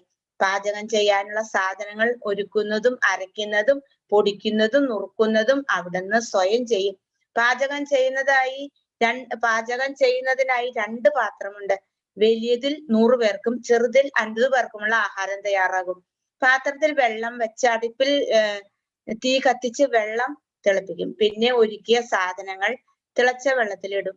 ആവശ്യത്തിനനുസരിച്ച് തീ കത്തിക്കും. അതിനായി ബാബ തന്നെ വിറക് മുന്നോട്ടും പിന്നോട്ടും തള്ളി വെക്കും. കഷ്ണങ്ങൾ വെന്തോ എന്നറിയാൻ കഫിനിയുടെ കൈ വലിച്ചു കയറ്റി നഗ്നമായ തൃക്കരം തിളച്ചു മറിയുന്ന പാത്രത്തിൽ ഇട്ട് ഇളക്കും. ആഹാരം തയ്യാറായി കഴിഞ്ഞാൽ അത് മസ്ജിദിലേക്ക് കൊണ്ടുപോകും. മൗലവിയുടെ ഭക്ഷണത്തിനുള്ള പ്രാർത്ഥനകൾക്ക് ശേഷം ബാബ പ്രസാദം വിളമ്പി തുടങ്ങും. ആദ്യം മാലസപതിക്ക്, പിന്നെ താത്തയ്ക്ക് കൊടുത്തുവിടും. ബാക്കിയുള്ള ആഹാരം ദരിദ്രർക്ക് സാധുക്കൾക്കും അവിടുന്ന് തന്നെ വിളമ്പി കൊടുക്കും. ആ തൃക്കയാൽ വിളമ്പിയ ആഹാരം കഴിക്കാൻ കഴിഞ്ഞവർ എത്ര പുണ്യാത്മാക്കൾ. ബാബ മാംസം ചേർത്ത ആഹാരവും തയ്യാറാക്കിയിരുന്നു. പക്ഷെ അത് എല്ലാവർക്കും നൽകിയിരുന്നില്ല. മാംസാഹാരം ശീലമുള്ളവർക്ക് മാത്രമേ അവിടുന്ന് അത് വിളമ്പിയുള്ളൂ. അല്ലാത്തവരെ അത് തൊടാൻ പോലും സമ്മതിച്ചിരുന്നില്ല. ഇവിടെ മറ്റൊരു ആധ്യാത്മിക രഹസ്യം വെളിപ്പെടുത്തട്ടെ. ഉത്തമനായ ഒരു ഗുരു ശിഷ്യന് എന്തെങ്കിലും പ്രസാദം കൊടുക്കുമ്പോൾ അത് കഴിക്കണമോ വേണ്ടോ എന്ന് സംശയിക്കുന്ന ശിഷ്യൻ നരകത്തിൽ പോകും എന്നാണ് ചൊല്ല്. തന്നിൽ ശരണാഗതി തേടിയവർ ഈ തത്വം ഗ്രഹിച്ചിട്ടുണ്ടോ എന്നറിയാൻ സായി ഈശ്വരൻ ചിലപ്പോൾ പരീക്ഷിച്ചിട്ടുണ്ട്. ഒരു സംഭവം കേൾക്കൂ. ഒരു ഏകാദശി സായി ഈശ്വരൻ ദാദാ കോൽക്കറോട് കുറച്ച് മാംസം വാങ്ങി വരാൻ ആവശ്യപ്പെട്ടു. അതിനുള്ള രൂപയും കൊടുത്തു. ദാദ ബ്രാഹ്മണനും ആചാര അനുഷ്ഠാനങ്ങൾ തെറ്റിക്കാത്തവനുമായിരുന്നു. അത്തരമൊരാളോടാണ് മാംസം വാങ്ങി വരാൻ ബാബ കൽപ്പിച്ചത്. ദാദ ഉടൻ എഴുന്നേറ്റു. ശിഷ്യനെ ഗുരുവിന് സമ്പൂർണ്ണ സമർപ്പിച്ചവനായിരിക്കണം ശിഷ്യൻ. ഗുരു വാക്യത്തെ ചോദ്യം ചെയ്യാതെ ഭക്തിപൂർവ്വം അനുസരിക്കുക എന്നതാണ് ശിഷ്യൻ ഗുരുവിന് നൽകേണ്ട ഏറ്റവും മഹത്തായ ദക്ഷിണ. ധനധാന്യാദികളുടെ സമർപ്പണം മാത്രമല്ല ദക്ഷിണ. ദാദാക്ക് സായി കൽപ്പനയിൽ തെല്ലും വിഷമം തോന്നിയില്ല. അദ്ദേഹം മാംസം വാങ്ങാൻ പുറപ്പെട്ടു. ആ നിമിഷം തന്നെ ബാബ അദ്ദേഹത്തെ മടക്കി വിളിക്കുകയും ചെയ്തു. ബാബ സ്വയമായിരുന്നു ആഹാരം ഉണ്ടാക്കാനുള്ള സാധനങ്ങൾ വാങ്ങിയിരുന്നത്. ഓരോ കടകളിലും കയറി ഇറങ്ങി സാധനങ്ങൾ കയ്യിലെടുത്ത് നല്ല വിധം പരിശോധിച്ച് വില പേശി ഉറപ്പിച്ച ശേഷമേ അത് വാങ്ങൂ. അത് പിശുക്കല്ലായിരുന്നു. പലപ്പോഴും കച്ചവടക്കാരന് കൂടുതൽ തുകയും കൊടുക്കാറുണ്ട്. പക്ഷെ എങ്ങനെ വേണം ഭൗതിക ജീവിതം കണക്കുകൂട്ടി നയിക്കാൻ എന്നുകൂടി പഠിപ്പിക്കുകയായിരുന്നു അവിടുന്ന്. തന്റെ ആവശ്യങ്ങൾക്ക് അവിടുന്ന് കഴിയുന്നത്ര മറ്റാരെയും ആശ്രയിച്ചിട്ടില്ല. എല്ലാം സ്വയം ചെയ്യും. ഇതും നമുക്കുള്ള പാഠം തന്നെ. ഭിത്തിയിൽ കുമ്മായം തേക്കലും തറ മെഴുകി വൃത്തിയാക്കലും ഭിത്തി കെട്ടലും എല്ലാം സായി തൃക്കരങ്ങളിൽ ചെയ്തു. പയറിടിച്ചു പൊടിച്ച് പലഹാരമാക്കി അവിടുന്ന് ഭക്തന്മാർക്ക് യഥേഷ്ടം നൽകി. വലിയ അടുപ്പിൽ വെച്ചിരുന്ന തെളിച്ചുമറിയുന്ന വെള്ളത്തിൽ സാധനങ്ങൾ ഇട്ട് നഗ്നമായ കരം കൊണ്ട് അവിടുന്ന് ഇളക്കും. ഞെട്ടിപ്പിക്കുന്ന കാഴ്ച. പക്ഷെ അഗ്നിക്ക് ആ തൃക്കരങ്ങളെ ദഹിപ്പിക്കാനാവില്ല. ആ കരങ്ങൾക്ക് ഭക്തന്മാരുടെ ത്രിവിധ താപങ്ങളെ കേവലം ഒരു സ്പർശനത്താൽ ദഹിപ്പിക്കാനും കഴിയും. ബാബ എന്തിനിങ്ങനെ രണ്ടു വിധത്തിൽ പാചകം ചെയ്യുന്നു എന്ന് കരുതുന്നവരുണ്ട്. ബാബയെ മുസ്ലിം സിദ്ധനായി ഗണിച്ചിരുന്ന ഭക്തന്മാരും ഉണ്ട്. അവർക്ക് അവരുടെ വിശ്വാസപ്രകാരമുള്ള ആചാരമായിട്ടുള്ളതു വേണമല്ലോ കൊടുക്കാൻ. ഓരോ വിഭാഗത്തിനും യോജിച്ച ധർമ്മത്തിലൂടെ അവരെ അവിടുന്ന് നയിച്ചു. പക്ഷേ സായീശ്വരന് ജാതി ഉണ്ടായിരുന്നില്ല. ഈ പ്രപഞ്ചം മുഴുവനും ഏതു തൃപ്പാദത്തിലാണോ വിലയം പ്രാപിച്ചതും ഉയർകൊണ്ടതും അവിടത്തേക്ക് എന്ത് ജാതി. ഒരു ദിവസം ബാബ ദാദയോട് പുലാവ് രുചിച്ചു നോക്കാൻ മാംസാഹാരം ചേർന്നതാണ് ആവശ്യപ്പെട്ടു. വളരെ നല്ല രുചിയാണ് ബാബ. ദാദ ഉടൻ തന്നെ മറുപടി കൊടുത്തു. നീ അത് കണ്ടുമില്ല, രുചിച്ചുമില്ല, പിന്നെ അത് നല്ലതെന്ന് പറയാൻ നിനക്ക് എങ്ങനെ കഴിയും? ഇങ്ങനെ പറഞ്ഞുകൊണ്ട് അവിടുന്ന് ദാദായുടെ കൈപിടിച്ച് പാത്രത്തിൽ താഴ്ത്തി. നിന്റെ പഴഞ്ചൻ ബ്രാഹ്മണ മനോഭാവം കളയും. തവിയെടുത്ത് പാത്രത്തിൽ വിളമ്പൂ. സദ്ഗുരു ഒരിക്കലും കളങ്കപ്പെടുത്തുകയില്ല. ചില സമയം അമ്മ അത്യാഹ്ലാദത്തിൽ കൊച്ചു കുഞ്ഞിനെ മെല്ലെ നുള്ളാറില്ലേ? അത് നൊന്ത് കരഞ്ഞാൽ അവൾ മാറോട് ചേർത്ത് തഴുകുകയായി ചുംബനം കൊണ്ട് മൂടുകയായി. ഗുരുവിന്റെ ആജ്ഞ എന്തായാലും അനുസരിക്കാൻ ശിഷ്യൻ ബാധ്യസ്ഥനാണ്. ആ ഉറച്ച വിശ്വാസം തന്നിൽ ശരണാഗതി തേടിയവൻ സ്വായത്തമാക്കിയോ എന്നറിയാൻ അവിടുന്ന് ഇത്തരം കഠിന പരീക്ഷണങ്ങൾ നടത്തിയിട്ടുണ്ട്. പലരും അവിടുത്തെ മനം എന്തെന്നറിയാതെ ചഞ്ചലപ്പെട്ടു പോയിട്ടുണ്ട്. അല്ലാതെ അരുതാത്ത പാത പിന്തുടരാൻ ഒരിക്കലും അവിടുന്ന് ആരെയും പ്രേരിപ്പിച്ചിട്ടുമില്ല. 1910 വരെ ഈ പാചകവേല തുടർന്നു. പിന്നീട് അത് നിന്നുപോയി. കാരണം ദാസ്ഗുനു മുതലായ മഹാഭക്തന്മാരിൽ നിന്നും ബാബയുടെ ഗുണഗണങ്ങൾ കേട്ടറിഞ്ഞ് ഷിർദിയിലേക്ക് ജനം ഒഴുകാൻ തുടങ്ങി. ദാസ്ഗുനുവിന്റെ കീർത്തനം, കഥാകഥനം എന്നിവ ബോംബെയിൽ ഭക്തിയുടെ വലിയ തിരമാല തന്നെ ഉയർത്തി വിട്ടിരുന്നു. തീർത്ഥാടകരുടെ ഒഴുക്ക് തുടങ്ങിയതോടെ ഷിർദിയിലും പല മാറ്റങ്ങളും വരുത്തേണ്ടി വന്നു. ബാബയ്ക്ക് പഞ്ചോപചാര പൂജ ആരംഭിച്ചു. ഉച്ചയ്ക്കും വൈകുന്നേരവും ഭക്തന്മാർക്ക് ഭക്ഷണത്തിനുള്ള ഏർപ്പാടുകൾ ഉണ്ടായി. മസ്ജിദിലെത്തുന്ന നൈവേദ്യ സാധനങ്ങളും വളരെയേറെ വർദ്ധിച്ചു. രാജാതിരാജനായി അവിടുന്ന് വിരാജിച്ചു. അവിടുത്തെ ശിരസിനു മുകളിൽ ഭക്തന്മാർ വെൺകൊറ്റക്കുട ഉയർത്തി ഇരുവശത്തു നിന്നും ചാമരം വീശി സേവിച്ചു. വലിയ സംഗീതജ്ഞന്മാർ വാദ്യോപകരണങ്ങളുമായി തിരുസന്നിധിയിൽ കീർത്തനാലാപനം നടത്തി. കുട്ടികളും യുവാക്കളും വൃദ്ധജനങ്ങളും പണ്ഡിതന്മാരും സാധകരും യോഗികളും ഋഷിശ്രേഷ്ഠന്മാരും അന്വേഷണ കുതികകളും ബാബാ ദർശനത്തിനായി വന്നുകൊണ്ടേയിരുന്നു. പക്ഷേ ഈ ആൾക്കൂട്ടത്തിനിടയിലും അവിടുന്ന് തീർത്തും നിസ്സംഗനായി നിലകൊണ്ടു. ഭഗവാന് ഭക്തരെല്ലാം സ്വന്തം സന്താനങ്ങൾ തന്നെ. പക്ഷെ ഭക്തരെന്ന് ഭാവിക്കുന്ന നമ്മൾ ഭഗവാനെ പങ്കിടാനാണല്ലോ ശ്രമിക്കുക. സർവ ഐശ്വര്യ സമ്പന്നമായ യോഗീശ്വരനായ മഹാപ്രഭുവായ സായീശ്വരൻ മുസ്ലിമോ ഹിന്ദുവോ എന്ന തർക്കം പലപ്പോഴും പലയിടത്തും ഉണ്ടായി. കാരണം അവിടുന്ന് എവിടെ ജനിച്ചു, ആരാണ് മാതാപിതാക്കൾ, നാടേത്, കുലമേത്, ഇതൊന്നും ആർക്കും കൃത്യമായി അറിയില്ല. ബാബയോട് ജാതി ചോദിക്കാനും കഴിയില്ല. അതുകൊണ്ട് ഓരോരുത്തരും തങ്ങളുടെ സംസ്കാരത്തിനനുസരിച്ച് ബാബയെ ഉൾക്കൊണ്ടു. സത്യത്തിൽ അവിടുന്ന് മായാതീതനാണ്. അവിടുന്ന് മുസ്ലിം ആണെങ്കിൽ മസ്ജിദിൽ അഗ്നി ജ്വലിപ്പിക്കുമോ, അതിൽ ഹോമിക്കുമോ, അവിടെ തുളസി സമൃദ്ധമായി വളർത്തുമോ, മണി മുഴക്കി ശംഖ് വിളിച്ച് ആരാധന ചെയ്യാൻ അനുവദിക്കുമോ, ഹരിനാമ കീർത്തനവും സംഗീതോപകരണവും ഒക്കെ ഹരികഥാ കീർത്തനവും നടത്തുമോ? മുസ്ലിമെങ്കിൽ നെറ്റിയിൽ ചന്ദനം തൊടാൻ അനുവദിച്ചത് എന്തിന്? കയ്യിൽ നിന്നും പണം കൊടുത്ത് ക്ഷേത്രോദ്ധാരണത്തിന് പ്രേരിപ്പിക്കുമോ? ഹിന്ദുത്വ ചിന്ത ഉണ്ടായിരുന്നെങ്കിൽ സമൂഹ സദ്യയിൽ പങ്കെടുത്ത് ആഹാരം കഴിക്കുമോ? പാരമ്പര്യമായ ആരാധനാ രീതികളെ അവിടുന്ന് ആശ്രയിച്ചിരുന്നു. കുലദേവതകളെ അവഗണിക്കാൻ കുലദേവതകളെ അവഗണിക്കുന്നത് സായി പുറത്തില്ല. ഒരിക്കൽ നാനാ സാഹിബ് ചന്ദോൽക്കർ അടുത്ത ഒരു ബന്ധുവുമായി ഭാര്യ സഹോദരിയുടെ ഭർത്താവ് ഷിർദിയിലെത്തി സായി ശരനെ വന്ദിച്ചു. ബാബ അതിർത്തിയോടെ നാനയോട് തിരക്കി, നാനാ, നീ എന്തേ അത് മറന്നു? എന്നോടൊപ്പം ഇത്രയും കാലം സഹവസിച്ചിട്ട് നീ പഠിച്ചത് ഇതാണോ? നാനയ്ക്ക് ഒന്നും മനസ്സിലായില്ല. കാരണമില്ലാതെ ബാബ ശകാരിക്കുകയില്ല എന്നറിയാം. അദ്ദേഹം തല കുമ്പിട്ടിരുന്ന് ഓർമ്മകളിലേക്ക് ഊളിയിട്ടു. പരിധി എവിടെയാണ്, എങ്ങനെയാണ് തനിക്ക് വീഴ്ച പറ്റിയത്? ഒന്നും ഓർമ്മ വരുന്നില്ല. ഒരു തെറ്റും ചെയ്തിട്ടില്ല. സർവാന്തര്യാമിയായ സായീശ്വരൻ നൊമ്പരം ഉണ്ടാക്കുന്നത് എന്താണെന്ന് അറിയാൻ വയ്യാതെ ആരുടെ വികാരങ്ങളെയും മുറിപ്പെടുത്തിയിരുന്നില്ല. ഒടുവിൽ നാന സായി തൃപ്പാദങ്ങളിൽ കെട്ടിപ്പിടിച്ച് കരുണയ്ക്കായി യാചിച്ചു. തന്നോട് അതിർത്തി ഉണ്ടായതിന്റെ കാരണം തിരക്കി. ഒടുവിൽ ബാബ നിശബ്ദത ഭജിച്ചു. എന്റെ കൂടെ ഇത്ര നാൾ കഴിഞ്ഞിട്ടും നീ ഇങ്ങനെ ആയതെന്തേ? കോപ്പർ ഗാവോണിൽ എത്തിയപ്പോൾ വഴിയിൽ എന്താണ് സംഭവിച്ചത്? നീ എവിടെയെങ്കിലും ഇറങ്ങിയോ, അതോ ടോങ്കോവിൽ ഇങ്ങോട്ട് നേരെ പുറപ്പെട്ടുവോ? ഈ അരുളപ്പാടുകൾ കേട്ടതോടെ നാനയുടെ മുഖം ലജ്ജയാൽ താണു. തന്റെ തെറ്റ് ആ ഭക്തന് മനസ്സിലായി.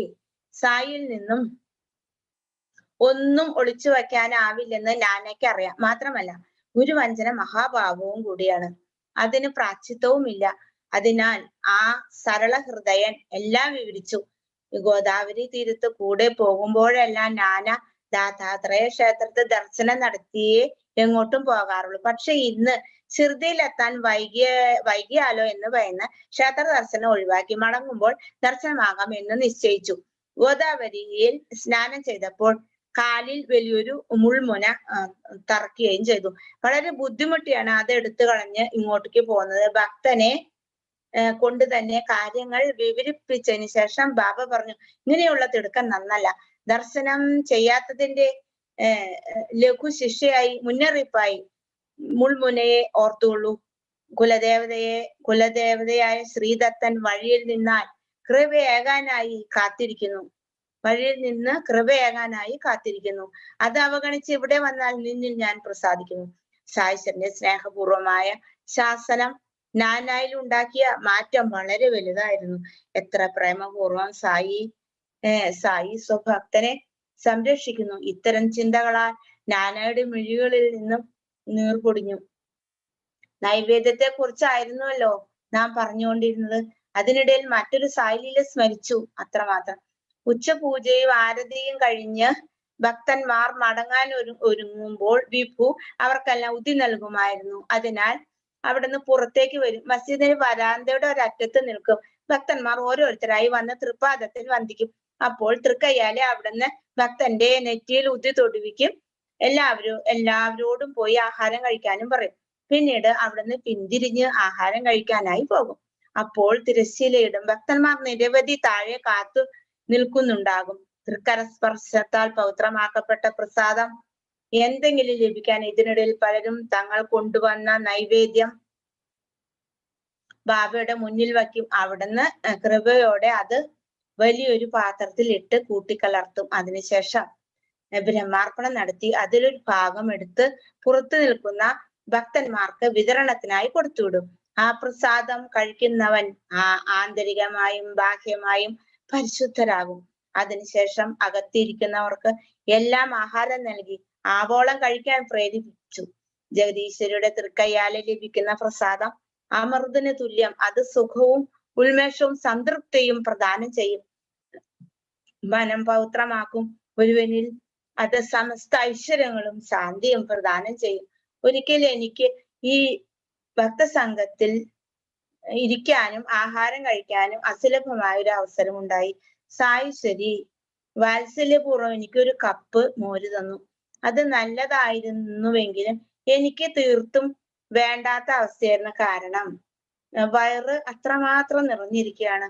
എന്റെ ശങ്ക അറിഞ്ഞതോടെ അവിടുന്ന് അരുളി, വാങ്ങൂ, മുഴുവനും കുടിക്കൂ, ഇനി ഇങ്ങനെ ഒരവസരം കിട്ടുമോ? ആ വാക്കുകളുടെ സാരം വളരെ ആഴമുള്ളതായിരുന്നു. കാരണം പിന്നീട് ആ തൃക്കയ്യാൽ എനിക്ക് മോര് വാങ്ങി കുടിക്കാൻ യോഗമുണ്ടായില്ല. ആ സംഭവത്തിന് ശേഷം താമസിയാതെ അവിടുന്ന് മഹാസമാധിയിൽ പ്രവേശിച്ചു. പ്രിയ സജ്ജനങ്ങളെ, ദയവ് ചെയ്ത് എന്റെ വാക്കുകൾ കേൾക്കൂ, അനുസരിക്കൂ, അതിനുശേഷം അനുഭവിക്കൂ. ഇന്ന് നമ്മുടെ ദാഹം തീർക്കാനായി മോരെടുത്തു തരാൻ സായിശ്വരന്റെ ഭൗതിക ശരീരം കൂടെയില്ല. പക്ഷെ അവിടുത്തെ കഥാമൃതം ആവോളം കുടിക്കൂ, ദാഹം അകറ്റൂ, സന്തോഷവാനാകൂ. ഈ അവസരം എപ്പോഴും കിട്ടിയെന്ന് വരില്ല. 38-ാം അധ്യായം സമാപ്തം. ഓം അസഹായ സഹായായ നമഃ. 39 ഗീതാ ശ്ലോകം. ഷിർദി ധന്യ, ദ്വാരകമായി ധന്യ. ഷിർദിവാസികൾ അതീവ ധന്യർ. കാരണം സച്ചിദാനന്ദ സ്വരൂപം മാനവരൂപം കൊണ്ട് അവിടം തന്റെ ലീലാകേന്ദ്രമാക്കിയില്ലേ. തന്റെ പവിത്ര സാന്നിധ്യം കൊണ്ട് ഷിർദി പരിപൂരിതമാക്കിയില്ലേ. അത് കാണാനും കേൾക്കാനും കഴിഞ്ഞ ഷിർദിവാസികളുടെ മഹാഭാഗ്യം. അവരുടെ സുഹൃതം എത്രയെന്ന് വർണ്ണിക്കാൻ ആരെ കൊണ്ട് കഴിയും? ആ ഗ്രാമത്തിലെ കുലാങ്കനകൾ മഹാസുഹൃതികൾ, പുണ്യശാലിനികൾ. അവരുടെ ഉറച്ച ഭക്തിയും വിശ്വാസവും മാതൃകാപരം. അവർക്ക് എല്ലാം സായിശ്വരനായിരുന്നു. കുളിക്കുമ്പോഴും കളിക്കുമ്പോഴും അടുക്കളയിലും അങ്ങാടിയിലും അവർ സായി സ്മരണയും സായി നാമ സങ്കീർത്തനുമായി ആനന്ദിച്ചു. അവർ ഭക്തി സംവർദ്ധകങ്ങളായ കീർത്തനങ്ങൾ പാടി. അത് പാടുമ്പോൾ അവർ അനുഭവിച്ച ആനന്ദം അവർണ്ണനീയം. കേൾക്കുന്നവർ അനുഭവിച്ച മനഃശാന്തി അവാച്യം. വഴിയരികിലെ വൃക്ഷച്ചുവട്ടിൽ ബാലനായ സായിയെ ചാന്ദ് പാട്ടിയിൽ കണ്ടതും നഷ്ടപ്പെട്ട പെൺകുതിരയെ കാണിച്ചു കൊടുത്തതും ഒടുവിൽ വിവാഹ സംഘത്തോടൊപ്പം സായി ഷിർദിയിൽ വന്നതും ഏവർക്കും അറിയാവുന്ന കഥകളാണല്ലോ. സത്യത്തിൽ ഇതെല്ലാം അവിടുത്തെ ലീലകളല്ലേ. ശോക കടലിൽ ആണ്ടുകിടക്കുന്ന സ്വന്തം മക്കളെ കര കയറ്റുവാനും ഭക്തന്മാരെ ശ്രേയസിലേക്ക് നയിക്കുവാനുമായി പരമ്പൊരുൾ കാരുണ്യപൂർവം ഉടൽ പൂണ്ടതല്ലേ ഈ സായി രൂപം. അങ്ങനെ സ്വേച്ഛയാൽ അവിടുന്ന് ഷിർദിയിലെത്തി. ചാന്ദ് പാട്ടിയിലും മറ്റും ആ ലീലയ്ക്കുള്ള ഉപകരണങ്ങൾ മാത്രം. സായിക്ക് ഇരിക്കാനാകുമോ? നമ്മുടെ അവസ്ഥ ആലോചിച്ചു നോക്കൂ. നാം മന്ദബുദ്ധികൾ, മന്ദഭാഗ്യർ, ദരിദ്രർ, നിസ്സഹായർ, ജന്മം മുതലേ ആധ്യാത്മിക അവസ്ഥ ശോഷിച്ചവർ. പക്ഷേ വിശ്വസ്തരും കപടത ഇല്ലാത്തവരും ഇങ്ങനെയുള്ളവരെ സായിക്കല്ലാതെ മറ്റാർക്ക് ഉന്നതിയിലേക്ക് നയിക്കാനാകും? അതുകൊണ്ട് അവിടുന്ന് അവതരിച്ചു ഈ സുന്ദരമായ സായി രൂപത്തിൽ.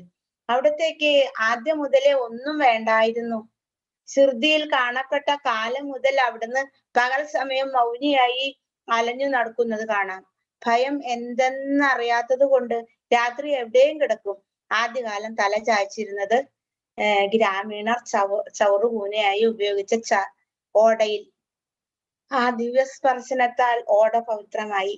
അവിടുത്തെ ദിവ്യ ഭൗതിക ശരീരത്തിന്റെ നിത്യ വിശ്രമ ഭൂമിയായി തീർന്നു ആ സ്ഥാനം. പിന്നീട് ഇങ്ങനെ മഹാസമാധി മന്ദിരം അവിടെയാണുള്ളത്. തന്റെ ഭാഗ്യഹീനരായ സന്താനങ്ങളെ സംസാര സാഗരം കടത്തിവിടാൻ അവിടുന്ന് അത്ഭുത ലീലകളാടി. പിന്നീട് ഇത്തരമൊരു ജീവിത കഥയാകുന്ന നൗകയും നമുക്ക് സമ്മാനിച്ചു. ഈ കഥയാകുന്ന നൗകയിൽ കയറിയാൽ ഒരുവന് സംസാരക്കടൽ ക്ലേശരഹിതമായി കടന്നുപോകാം. സായിശ്വരന്റെ കഥകൾ എണ്ണിയാൽ ഒടുങ്ങാത്തവ, പറഞ്ഞാൽ തീരാത്തവ, കേട്ടാൽ മതിവരാത്തവ. സായിനാഥൻ എനിക്ക് പ്രചോദനമേകി എന്നിലൂടെ എഴുതിക്കുന്നു. ഈ ലീലാമൃതം നുകുരു പരമഭക്തനായ നാനാ സാഹിബ് ചന്ദോൽക്കറെ നിമിത്തമാക്കി അവിടുന്ന് ആടിയ രസകരമായ ലീല പറയാം. ഒരു ദിവസം മസ്ജിദ് സായിശ്വരന്റെ തൃപ്പാദം തലോടിക്കൊണ്ട് ഇരിക്കുകയാണ് ചന്ദോൽക്കർ. ചന്ദോൽക്കർ നല്ല വേദാന്ത പരിജ്ഞാനമുള്ളയാൾ. ഗീത വ്യാഖ്യാന സഹിതം പഠിച്ചിട്ടുണ്ട്. അതിന്റെ തെല്ല് അഭിമാനവും ഉണ്ട്. സായിയുടെ പാദം തലോടവേ നാന ഗീതാ ശ്ലോകം കൂടി മെല്ലെ ചൊല്ലുന്നുണ്ട്. അത് അവ്യക്തമായി കേൾക്കാം. ബാബ വളരെ സരളമായി തിരക്കി, നാന എന്താ നീ പിറുപിറുക്കുന്നത്? ഞാനും കൂടി കേൾക്കട്ടെ, ഉറക്കെ ചൊല്ലു. നാന ഉടൻ തന്നെ ഒരു ഗീതാ ശ്ലോകം ചൊല്ലി. തദ്വിധി പ്രണി പ്രാതേന പരിപ്രശ്നേന സേവയാ ഉപദേശന്തി തേ ജ്ഞാനം ജ്ഞാനി തത്വദർശിനി. ശ്ലോകം ചൊല്ലിക്കഴിഞ്ഞപ്പോൾ അതിന്റെ അർത്ഥം കൂടി കേൾക്കട്ടെ എന്നായി ബാബ. സായിനാഥന് ഗീതയോ സംസ്കൃതമോ അറിയില്ലെന്ന് തന്നെയാണല്ലോ ഏറെ പേരും കരുതിയിരിക്കുന്നത്. ചന്ദോൽക്കർ ഏതായാലും വളരെ ഉത്സാഹത്തോടെ അർത്ഥം വിവരിച്ചു. ആരാണോ ഗുരുവിനെ ആശ്രയിച്ച് നമസ്കരിച്ച് അവിടുത്തെ സേവിച്ച് ആത്മജ്ഞാനത്തിനായി ഗുരുവിനോട് സംശയങ്ങൾ ചോദിക്കുന്നത്, തത്വദർശികളായ ആ ജ്ഞാനികൾ അവർക്ക് ആത്മജ്ഞാനം ഉപദേശിക്കും. ഇങ്ങനെയാണ് ബാബ ഞാൻ ഈ ശ്ലോകത്തിന്റെ അർത്ഥം മനസ്സിലാക്കിയിരിക്കുന്നത്. മാത്രമല്ല ശങ്കരാചാര്യർ, ആനന്ദഗിരി, ശ്രീധർ തുടങ്ങിയ മഹത്തുക്കളും ഏതാണ്ട് ഇതേ രീതിയിലാണ് അർത്ഥം നിശ്ചയിച്ചിട്ടുള്ളത്. നാനാ നീ പറഞ്ഞ അർത്ഥം ഏതാണ്ട് ശരിയായി, പക്ഷെ എനിക്ക് കേൾക്കേണ്ടത് വ്യക്തമായ യഥാർത്ഥമായ അർത്ഥമാണ്. നാന പിൻവാങ്ങി. അപ്പോൾ സായി ഗീതയുടെ താല്പര്യം അനന്യമായ രീതിയിൽ വിവരിച്ചു. ജ്ഞാന നീ പറഞ്ഞ സത്യം. അറിഞ്ഞ ജ്ഞാനികൾ നിനക്ക് ആ ജ്ഞാനം ഉപദേശിക്കും എന്നല്ലേ ശ്ലോകത്തിൽ ജ്ഞാനം എന്ന പദം മുറിക്കരുത്, അജ്ഞാനം എന്ന് പദം മുറിക്കുക. അപ്പോൾ യഥാർത്ഥ അർത്ഥം കിട്ടും. അതായത് ജ്ഞാനികൾ നിനക്ക് അജ്ഞാനം എന്തെന്ന് ഉപദേശിച്ചു തരും. ബാബയുടെ അനർഗളമായ വാഗ്ധോരണി കേട്ട് എല്ലാവരും വിസ്മയഭരിതരായി. സർവജ്ഞനായ സായി ഈശ്വരൻ തുടർന്നു. ജ്ഞാനം എന്താണെന്ന് ഒരുവനും ഒരു കാലത്തും വിവരിക്കാനാവില്ല. അത് വാക്കുകൾക്ക് അതീതമാണ്. പക്ഷെ അജ്ഞാനമാകട്ടെ വാക്കുകൾക്ക് വിധേയവുമാണ്. ജ്ഞാനം എല്ലാവരിലുമുണ്ട്, പക്ഷെ അതിനെ അജ്ഞാനം വന്ന് മൂടിയിരിക്കുന്നു.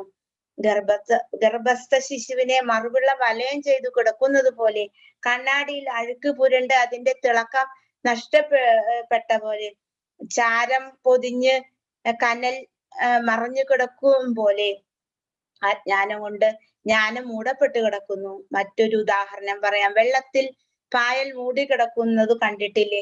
പായൽ മാറ്റുന്ന വിവേകിക്ക് ജലം ലഭിക്കും. അതുപോലെ അജ്ഞാനം അകറ്റിയാൽ ജ്ഞാനം ലഭിക്കും. സൂര്യനെയും ചന്ദ്രനെയും ഗ്രഹണം ബാധിക്കുന്നത് കാണാം. പക്ഷെ ഗ്രഹണം ഉണ്ടായത് കൊണ്ട് ചന്ദ്രനും സൂര്യനും എന്തെങ്കിലും കുഴപ്പമുണ്ടോ, കുറവോ ഉണ്ടായോ?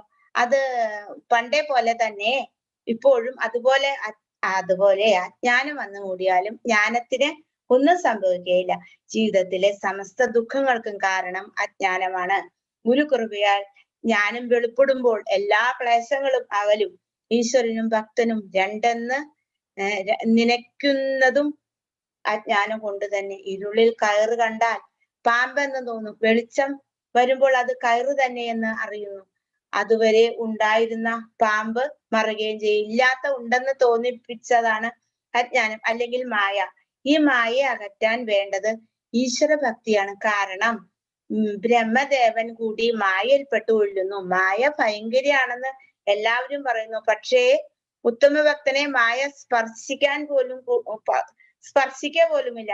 അതുകൊണ്ട് എല്ലാ അഹങ്കാരവും വെടിഞ്ഞ് ഗുരുവിന്റെ തൃപ്പാദത്തിൽ അഭയം തേടുക. അപ്പോൾ ഗുരു കൃപയാൽ മായയിൽ പെടാതെ നിനക്ക് രക്ഷപ്പെടാനാകും. അതിന് നാം തന്നെ മുൻകൈ എടുക്കണം. മനസ്സിനെ ബുദ്ധിയുടെ കീഴിൽ കൊണ്ടുവരണം. ഇന്ദ്രിയങ്ങൾ വിഷയവസ്തുക്കളുടെ പുറകെ പായാൻ വെമ്പുന്നു. അതുകൊണ്ടുണ്ടാകുന്നത് ശക്തിക്ഷയവും പതനഭീതിയും. വിഷയങ്ങളിൽ നിന്നും എത്ര ആനന്ദം ലഭിച്ചാലും അത് ഒടുവിൽ ദുഃഖവും ദുരിതവുമായി തീരും.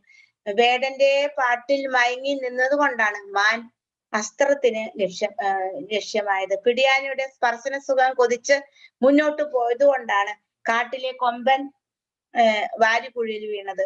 അഗ്നിയുടെ രൂപം കണ്ട് മോഹിച്ച് സ്വന്തമാക്കാൻ പറന്നു വന്ന നിശാശലഭത്തിന് എന്താണ് സംഭവിച്ചത്? അത് കത്തിച്ചാമ്പലായി. സുഗന്ധത്തോടുള്ള ആസക്തി മൂലം പണ്ട് താമരയൊരുക്കിയ കെണിയിൽ വീണു. നാവിന്റെ രുചി നിയന്ത്രിക്കാനാവാതെ മത്സ്യം ചൂണ്ടയിൽ കോർത്ത ഈ ഇര വെട്ടി വിഴുങ്ങി. ഫലമോ ഇതാണ് ഇന്ദ്രിയങ്ങളുടെ പുറകെ പോയാലത്തെ ഗതി. പക്ഷിമൃഗാദികളിൽ ഓരോ ഇന്ദ്രിയങ്ങളെ ശക്തമായിട്ടുള്ളൂ. മനുഷ്യനിലാകട്ടെ 5 ഇന്ദ്രിയങ്ങളും പ്രബലം. ഇവയുടെ പിടിയിൽപ്പെട്ടാൽ പിന്നത്തെ കഥ എന്തു പറയാൻ? വിഷയങ്ങളുടെ കുടുക്കിൽ നിന്നും ഇന്ദ്രിയങ്ങളെ രക്ഷിക്കാൻ ഒരു മാർഗമുണ്ട്. ഹൃദയത്തിൽ ശ്രീഗുരുവിനെ ധ്യാനിക്കുക. കാതുകൾ സായി ചരിതം കേൾക്കട്ടെ. മനസ്സ് ഹരിരൂപം കാണട്ടെ. നാവിൽ ഹരിനാമം നൃത്തമാടട്ടെ. ശ്രീപാദങ്ങളിൽ അർപ്പിക്കപ്പെട്ട പുഷ്പത്തിന്റെ ഗന്ധം നാസിക സ്വീകരിക്കട്ടെ. മിഴികൾ ഭഗവത് രൂപം കണ്ട് ആനന്ദിക്കട്ടെ. പാണികൾ ശ്രീഹരിയെ കൂപ്പാനായി കുമ്പിടട്ടെ. പാദങ്ങൾ ഭഗവത് പ്രദർശനത്തിനായി നീങ്ങട്ടെ. ഇങ്ങനെ പഞ്ചേന്ദ്രിയങ്ങളും ഭഗവാന് അഭിമുഖമായി തീരുമ്പോൾ അജ്ഞാനം അകലും. പിന്നെ ശേഷിക്കുന്നത് ശുദ്ധജ്ഞാനം മാത്രം. ഈ ജ്ഞാനത്തിലേക്കുള്ള വഴി തെളിച്ചു തരാനായി ശ്രീ ഗുരുവിനെ വിനയാന്വിതനായി സ്വീകരിക്കണം. അപ്പോൾ അവിടുന്ന് കൃപയാലെ നിനക്ക് തത്വം ഉപദേശിക്കും. ഇതാണ് നാനാ ശ്രീകൃഷ്ണൻ പറഞ്ഞതിന്റെ പൊരുൾ. ബാബയുടെ വാണികൾ കേട്ട് നാനാ പുളകിതനായി തന്നെ നിമിത്തമാക്കി സായിശ്വരൻ ചൊരിഞ്ഞ അമൃതവചനങ്ങൾ സ്മരിച്ച് ആനന്ദത്താൽ മിഴികൾ നിറഞ്ഞു. അദ്ദേഹം സായിശ്വരന്റെ തൃപ്പാദത്തിൽ വീണ്ടും വീണ്ടും പ്രണമിച്ച് തൊഴുകയോടെ പ്രാർത്ഥിച്ചു. ബാബ, എന്നിലെ അജ്ഞാനം നീക്കണമേ. എന്നിലെ അഹന്ത ഇല്ലാതാക്കി വിദ്യ പകരണമേ. എന്നിൽ അനുഗ്രഹം ചൊരിഞ്ഞാലും പ്രഭാഷണത്തെക്കാൾ എന്നിലെ അജ്ഞാനം ദഹിപ്പിച്ചു കളയാൻ അവിടുത്തെ അനുഗ്രഹത്തിന് കഴിയും. അതാണ് പ്രഭു അടിയന് വേണ്ടത്. ഇങ്ങനെ നാനയോട് എന്ന വിധം നമുക്കായി സായി ഗീത ഉപദേശിച്ചു. ഗീത ശാസ്ത്രമാണ്, അതായത് ഈശ്വരന്റെ അരുളപ്പാടുകൾ. അത് നിത്യസത്യമാണ്. ഒരിക്കലും ഗീതാവചനങ്ങളെ നിസ്സാരമാക്കി കാണരുത്. രണ്ട് തരക്കാർക്ക് ഗീത ശാസ്ത്രം പഠിക്കേണ്ട കാര്യമില്ല. 1, വിഷയങ്ങളോട് ഏറെ ആസക്തി ഉള്ളവർക്ക്. 2, ആത്മസാക്ഷാത്കാരം നേടിയവർക്ക്. എനിക്ക് എന്റെ വാസനകളെ കീഴടക്കാനാകുന്നില്ല എന്നെനിക്ക് മുക്തനാകാൻ കഴിയും. ഇങ്ങനെ ആത്മാർത്ഥമായി ആഗ്രഹിക്കുന്ന ഒരുവന് വേണ്ടിയാണ് ഗീതയും മറ്റ് ശാസ്ത്രങ്ങളും. അങ്ങനെയുള്ള ഒരു ഭക്തന് അനായാസം ജ്ഞാനത്തിന്റെ വഴി തെളിച്ചു കൊടുക്കുവാൻ സായിശ്വരന് കഴിയും. ഭക്തന് വേണ്ടി അവന്റെ ദുരിതങ്ങൾ അവിടുന്ന് ഏറ്റെടുക്കും. ഈശ്വരന്റെ പദ്ധതികൾ അത്യന്തം നിഗൂഢവും വിസ്മയപൂർണവുമാണ്. അവിടുത്തെ സങ്കല്പം മാത്രമല്ല, അതേസമയം ചിട്ടയായി ക്രമമായി അതീവ ശക്തിയോടെ മുന്നേറുന്നതും പൂർത്തീകരിക്കുന്നതും. മാർനിന്ന് നോക്കിയാൽ നമുക്ക് മനസ്സിലാക്കാൻ കഴിയും. അവിടുന്ന് ഒരിക്കലും തന്റെ സങ്കല്പം എന്തെന്ന് വെളിപ്പെടുത്താറില്ല, സൂചിപ്പിക്കുക പോലുമില്ല. പലപ്പോഴും അതിന്റെ എല്ലാം തുടക്കം തികച്ചും തെറ്റായ ധാരണകൾ സൃഷ്ടിച്ചു കൊണ്ടുമായിരിക്കും. നമുക്കായി നിരാകാര നിർഗുണ സ്വരൂപം സാകാരം പൂണ്ടതാണ് ഈ സായി രൂപം. അവതാരം തന്റെ ലക്ഷ്യം പൂർത്തീകരിച്ചാൽ ശരീരം ത്യജിച്ച് നിർഗുണ ഭാവത്തിലേക്ക് ലയിക്കുകയും ചെയ്യുന്നു. നമ്മുടെ ജന്മവും ജീവിതവും അവരിൽ നിന്നും തികച്ചും വ്യത്യസ്തം. ഭാര്യയും മക്കളും മാതാപിതാക്കളുമാരും ഇവിടെ വിട്ടു പോകുമ്പോഴും നമ്മിൽ വിവേകമോ വൈരാഗ്യമോ ഉദിക്കുന്നില്ല. നമുക്ക് മരണമില്ലെന്ന ഭാവത്തിൽ പിന്നെയും നാം ജീവിക്കാൻ തത്രപ്പെടുന്നു. സായിശ്വരനെ പോലുള്ള അവതാരങ്ങൾ തങ്ങളുടെ അന്ത്യവേളയെ കുറിച്ച് പൂർണ്ണ ബോധമുള്ളവരാണ്. ഭക്തന്മാർക്ക് വേണ്ടി അവർ ശരീരത്തെ ക്ലേശിപ്പിക്കുന്നു. നിർവാണശേഷവും ഭക്ത സംരക്ഷണത്തിനും ഉന്നമനത്തിനുമായി തങ്ങളുടെ നിർവാണ സ്ഥലം ഉപയോഗപ്പെടുത്തുന്നു. ചില മഹാഗുരുക്കന്മാർ തങ്ങളുടെ ശരീരം ത്യജിക്കുന്നതിനു മുമ്പേ സമാധി നിർമ്മിക്കുന്നു. പിന്നീട് ഭൗതിക ശരീരം അവിടെ തന്നെ അടക്കം ചെയ്യിക്കുന്നു. സായിശ്വരനും അങ്ങനെ തന്നെ ലീലയാടി അവിടുന്ന് തനിക്കുള്ള സമാധി മന്ദിരം നിർമ്മിച്ചു. പക്ഷെ ആർക്കും അക്കാര്യം അപ്പോൾ മനസ്സിലാക്കാൻ സാധിച്ചിരുന്നില്ല. ആശ്ചര്യകരമായ ആ ലീല തുടങ്ങുന്നത് ഇങ്ങനെയാണ്. ബാബ ഭക്തനായ ബാപ്പു സാഹേബ് ബൂട്ടി കോടീശ്വരനാണ്, നാഗപൂർകാരൻ. ബൂട്ടിയും കുടുംബവും ഷിർദിയിൽ താമസിക്കുന്ന കാലം. പലപ്പോഴും അദ്ദേഹം ഷിർദിയിൽ വരും, താമസിക്കും, മടങ്ങും. കുറച്ച് കഴിഞ്ഞപ്പോൾ തോന്നി അവിടെ കുറച്ച് സ്ഥലം വാങ്ങി വീട് നിർമ്മിക്കുക, സ്വതന്ത്രമായി താമസിക്കുക. കുറെ കാലമായി ഈ ചിന്തയുമായി കഴിയുകയാണ് ബൂട്ടി. ഒരിക്കൽ ഷിർദിയിൽ ദിഷദ്വാഡയിൽ ബൂട്ടി ഉറങ്ങുന്ന സമയം ശ്യാമയും അപ്പോൾ അവിടെ ഉറങ്ങുന്നുണ്ട്. ബൂട്ടി ഒരു സ്വപ്നം കണ്ടു. സ്വപ്നത്തിൽ സായിനാഥൻ വന്നരുളി, നിന്റെ ആഗ്രഹം പോലെ സത്രം നിർമ്മിക്കുക, അതിലൊരു ക്ഷേത്രവും വേണം. ഉടനെ തന്നെ ബാപ്പു സാഹേബ് ബൂട്ടി ഞെട്ടി ഉണർന്നു. സ്വപ്നം വീണ്ടും ഓർക്കാൻ ശ്രമിച്ചു. അപ്പോഴാണ് ശ്യാമയുടെ മെല്ലെയുള്ള ഏങ്ങലടി കേൾക്കുന്നത്. ബൂട്ടി കാരണം തിരക്കി. ശ്യാമ പറഞ്ഞു, എനിക്ക് സായി ദർശനം ഉണ്ടായി, സത്രവും ക്ഷേത്രവും അവിടെ ഉണ്ടാകട്ടെ, എല്ലാവരുടെയും ആഗ്രഹങ്ങൾ ഞാൻ നിറവേറ്റും എന്ന് സ്ഫുടമായി ബാബ എന്നോട് അരുളി. അവിടുത്തെ പ്രേമാർദ്രമായ വാക്കുകൾ എന്റെ കാതുകളിൽ ഇപ്പോഴും മുഴങ്ങുന്നു. അവിടുത്തെ പ്രേമത്തെ കുറിച്ച് ഓർത്തപ്പോൾ ശ്യാമയ്ക്ക് നിയന്ത്രിക്കാനായില്ല, വിങ്ങി പൊട്ടിപ്പോയി. ശ്യാമയുടെ സ്വപ്ന ദർശനത്തെ കുറിച്ച് കേട്ടപ്പോൾ ബൂട്ടിയും വല്ലാതായി. ഇരുവരുടെയും സ്വപ്നം സമാഗതമായതിനാൽ അത് സായിശ്വരന്റെ നിശ്ചയം തന്നെ എന്ന് വ്യക്തമായി. ധനികനായ ബൂട്ടി സത്രം നിർമ്മിക്കാൻ തീരുമാനിച്ചു. താമസിയാതെ ശ്യാമയുടെ സഹായത്തോടെ രൂപരേഖ തയ്യാറാക്കി. കാക്ക ദീക്ഷിതിനും ആ പദ്ധതി സമ്മതമായി. പിറ്റേ ദിവസം മൂവരും പ്രഭാതത്തിൽ സായിശ്വരന്റെ തിരുമുമ്പിലെത്തി. ബാബ ശ്യാമയുടെ മുഖത്ത് പ്രേമപൂർവ്വം മിഴികൾ നട്ടു. നയനങ്ങളാൽ തന്നെ പ്രേമപൂർവ്വം തലോടുന്ന സായിശ്വരനോട് ശ്യാമ പറഞ്ഞു, ബാബ, അവിടുത്തെ ലീലകൾ അചിന്ത്യം തന്നെ. സമാധാനമായി ഉറങ്ങാൻ പോലും ഞങ്ങളെ അനുവദിക്കുന്നില്ലല്ലോ. ബാബ ശ്യാമയുടെ വാക്കുകൾ കേൾക്കാൻ കാതു കൂർപ്പിച്ചു. ഈ സമയം ശ്യാമ കാര്യങ്ങൾ പറയുകയും മൂവരും കൂടി തയ്യാറാക്കിയ രൂപരേഖ തിരുമുമ്പിൽ സമർപ്പിക്കുകയും ചെയ്തു. ഉടനെ തന്നെ ബാബ അതിന് അനുമതിയും നൽകി. പിന്നെ താമസം ഉണ്ടായില്ല. ശ്യാമയുടെ മേൽനോട്ടത്തിൽ സത്രത്തിന്റെ അടിത്തട്ടും താഴത്തെ നിലയും കിണറും നിർമ്മിച്ചു. ബാബ ലണ്ടിയിലേക്ക് പോകുമ്പോഴും വരുമ്പോഴും പണി ശ്രദ്ധിക്കും, നോക്കി നിൽക്കും. ചിലപ്പോൾ ചൂണ്ടുവിരൽ ഉയർത്തി നിർദ്ദേശങ്ങൾ നൽകും. ചില പണികൾ നിർവഹിക്കാനായി ബാപ്പു സാഹിബ് ജോഗിനെ ഏൽപ്പിച്ചു. ഇങ്ങനെ വളരെ വേഗത്തിൽ ജോലി തുടരവേ ബൂട്ടിക്ക് പെട്ടെന്നൊരാശയം തോന്നി. ഒരു മുരളീധര വിഗ്രഹം പ്രതിഷ്ഠിക്കുക. എന്തു ചെയ്യാനും അതിന് ബാബയുടെ അംഗീകാരം വാങ്ങണം. ഇതാണ് ഏത് കാര്യത്തിലും ബൂട്ടിയുടെ നിയമം. ബൂട്ടി തന്റെ ആഗ്രഹം ശ്യാമയുമായി ആലോചിച്ചു. ബാബ അതുവഴി വരുമ്പോൾ ശ്യാമ ബൂട്ടിയുടെ ആഗ്രഹം അറിയിച്ചു. ഭക്തന്റെ ആഗ്രഹം അറിഞ്ഞ ഉടൻ ബാബ സന്തോഷത്തോടെ അരുളി, നന്നായി, ക്ഷേത്രം തയ്യാറാകട്ടെ. പണി പൂർത്തിയായി കഴിഞ്ഞാൽ ഞാൻ തന്നെ അവിടെ താമസിക്കാൻ വരും. പിന്നെ നമുക്ക് മാത്രമേ അത് ഉപയോഗിക്കാനാവൂ. നമ്മൾ അവിടെ കളിച്ചു നടക്കും, ഉല്ലസിക്കും, കെട്ടിപ്പിടിച്ച് ആനന്ദിക്കും. അത്യധികമായ ആനന്ദം നുകരും. ബാബയുടെ അനുഗ്രഹ വചസ്സുകൾ കേട്ടപ്പോൾ ശ്യാമ പറഞ്ഞു, ബാബ, എങ്കിൽ ഈ സമയം നല്ലതാണോ? ഞാൻ നാളികേരം കൊണ്ടുവന്ന് ഉടയ്ക്കട്ടെ? ബാബ ഉടനെ തന്നെ അരുളി, ഉടയ്ക്കൂ. ശ്യാമ ഉടൻ നാളികേരം ഉടച്ചു. പണി തുടങ്ങി.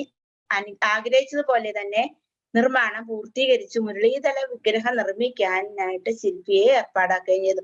പക്ഷെ അതോടൊപ്പം മറ്റൊരു വേദനാജനകമായ സംഭവവികാസം ഉണ്ടായി. ബാബ രോഗബാധിതനായി.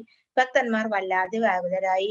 ബൂട്ടി തളർന്നുപോയി. എന്തിനു വേണ്ടിയാണ് ഈ സത്രവും ക്ഷേത്രവും എന്നായി ചിന്ത. സായിശ്വരന്റെ തൃപ്പാദം ക്ഷേത്രത്തിൽ സ്പർശിക്കുമോ? ലക്ഷക്കണക്കിന് ചെലവാക്കി ഈ ക്ഷേത്രം പണിയുന്നത് പിന്നെ എന്തിനാണ്? ബാബ ശരീരം തേച്ചാൽ ഈ സത്രം ആർക്കു വേണ്ടി? മുരളീധര വിഗ്രഹം എന്തിനു വേണ്ടി? ബൂട്ടിയുടെ മനം നീറിപ്പുകഞ്ഞുകൊണ്ടിരുന്നു. പക്ഷെ അവസാന നിമിഷം സായിശ്വരൻ അരുളി, എന്നെ വാടയിൽ ഇരുത്തുക. ആ വാക്കുകൾ എല്ലാവരെയും ആശ്വസിപ്പിച്ചു. പക്ഷെ സംഭവങ്ങൾ മറ്റൊരു വഴിക്ക് നീങ്ങി. ഏറെ താമസിയാതെ അവിടുന്ന് ശരീരം ത്യജിച്ചു. മുരളീധര വിഗ്രഹത്തിന് പകരം അവിടുന്ന് തന്നെ അവിടെ നിലകൊണ്ടു. സായിശ്വരന്റെ പവിത്രമായ ഭൗതിക ശരീരം ആ പുണ്യഭൂമിയിലെ ഗർഭഗൃഹത്തിൽ അന്ത്യവിശ്രമത്തിനായി വെച്ചു. അങ്ങനെ വാഡ സമാധി മന്ദിരമായി തീർന്നു. ബാബു സാഹിബ് ബൂട്ടി അനുഗ്രഹീതൻ തന്നെ അവതാര പുരുഷൻ തന്റെ ഭൗതിക ശരീരം വിശ്രമം കൊള്ളുവാനുള്ള മന്ദിരം പണി കഴിപ്പിച്ചത് അദ്ദേഹത്തെ കൊണ്ടാണല്ലോ. ഈ പരമപാവനമായ ചരിത്രം കേട്ടവർ ശാന്തിയും സമാധാനവും ഐശ്വര്യമുള്ളവരുമായി തീരും. ഞാൻ സായിശ്വരനിൽ ശരണാഗതി തേടുകയാണ്. അവിടുത്തെ തൃപ്പാദങ്ങളെ അരനിമിഷം പോലും മനസ്സിൽ നിന്ന് പോകാതിരിക്കട്ടെ സായിശ്വര. അതിനായി കൃപ ചൊരിയണേ. 39 അധ്യായം സമാപ്തം. ഓം സഹായ നാം. 40 അപൂർവ അതിഥി. തന്നിൽ ശരണാഗതി തേടിയവർക്ക് സായിശ്വരൻ പ്രാപഞ്ചികവും ആത്മീയവുമായ കാര്യങ്ങളിൽ ഉപദേശം നൽകി അവരെ പരിപാലിച്ചു.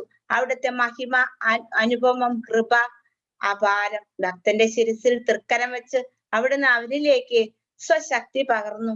അങ്ങനെ അവരുടെ ദുരിതങ്ങളെ ദഹിപ്പിച്ചു. നദി സമുദ്രത്തോട് ചേരുന്നതോടെ നദി ഇല്ലാതാകും. മാത്രമല്ല അതു സമുദ്രമായി മാറുകയും ചെയ്യും. അതുപോലെ തന്നരികിൽ വന്നവരെ തന്നോട് ചേർത്ത് തന്നിലുള്ളതെല്ലാം അവിടുന്ന് അവർക്ക് നൽകി. അത്ര പ്രേമസ്വരൂപനായിരുന്നു സായിശ്വരൻ. തന്നെ തേടിയെത്തിയവരെ അവിടുന്ന് പ്രേമാലിംഗനങ്ങളാൽ ഹൃദയത്തോട് ചേർത്ത് അതിൽ നിന്നും ദ്വന്ദ്ഭാവം അകറ്റി അവരിൽ ശാന്തിയും ശക്തിയും പകർന്നു. സായിനാഥൻ മഹായോഗി. പക്ഷേ ഭക്തന്മാർക്കായി തിരികല്ലിൽ ധാന്യം പൊടിക്കാനും മടിച്ചില്ല. അതായിരുന്നല്ലോ ഈ ഗ്രന്ഥം എഴുതുവാനുണ്ടായ പ്രചോദനം. ഇത്തരം ദിവ്യമായ സായി ലീലകൾ എഴുതുന്നതിലൂടെ എന്റെ സമസ്ത പാപവും ഇല്ലാതാകും എന്നും എന്റെ മനസ്സിൽ ഉറപ്പായി. ഭക്തന്റെ കഥകൾ പാടുന്നവനെ ഭഗവാന് വലിയ ഇഷ്ടമാണ്. കാരണം ഭഗവാന്റെ കഥയും ഭക്തന്റെ കഥയും വ്യത്യസ്തമല്ല, രണ്ടും ഒന്ന് തന്നെ. ഭക്തന്റെ കഥകൾ പാടുന്നവരെ ഭഗവാൻ സ്നേഹിക്കുന്നു. ഇക്കാര്യത്തിൽ സംശയമുള്ളവർ പ്രമാണത്തിനായി ഭവിഷ്യോത്തര പുരാണം വായിക്കുക. ഈ ഹേമന്ത് പാൻ ഒരിക്കൽ കൂടി അക്കാര്യം ഉറപ്പിച്ചു പറയട്ടെ, ഞാനല്ല ഇത് എഴുതിയത്, എന്നിലൂടെ അവിടുന്ന് സ്വയം രചിച്ചതാണിതല്ല. ഞാൻ ആ തൃക്കരങ്ങളിലെ ഒരു പാവ മാത്രം. അതുകൊണ്ട് ഇതിന്റെ കുറ്റവും കുറവും മേന്മയോ സായിക്ക് ഉള്ളത് തന്നെ. സായി സത്യത്തിൽ പ്രേമം ഉടൽ പൂണ്ടതാണ്. അമ്മ കുഞ്ഞിനെ എന്ന പോലെ ഭക്തന്റെ നന്മയ്ക്കായി അവിടുന്ന് ആവശ്യമുള്ളപ്പോൾ സഹായഹസ്തം നീട്ടി ഓടി അണയുന്നു. സായി ശരണോടുള്ള കടപ്പാട് ഒരിക്കലും നമുക്ക് തീർക്കാനാവില്ല. ശരീരം കൊണ്ട് അവിടുന്ന് ശ്രുതിയിൽ തങ്ങിയെങ്കിലും അവിടുന്ന് ത്രിലോകങ്ങളിലും സദാ സന്നിഹിതനാണ്. ഇനി ഇതിനെ അടിസ്ഥാനമാക്കിയുള്ള ഒരു സായി ലീല കേൾക്കാം.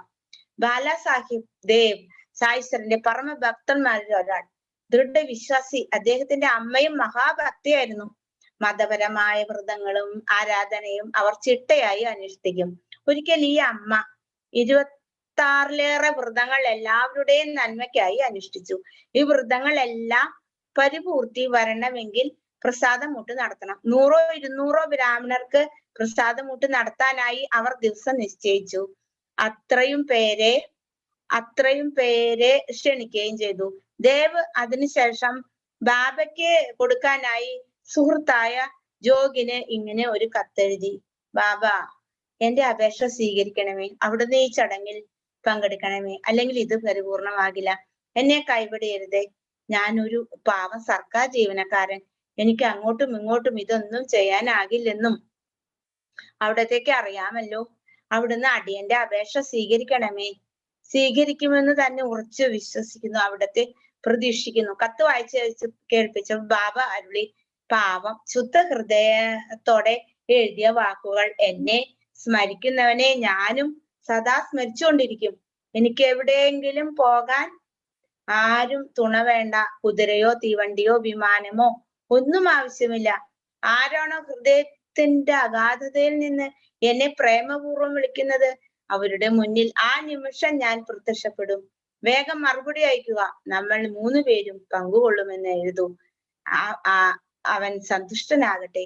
ജോബ് ഉടൻ തന്നെ ബാബ പറഞ്ഞ വിവരങ്ങൾ എഴുതി അയക്കുകയും ചെയ്തു. കത്ത് കിട്ടി.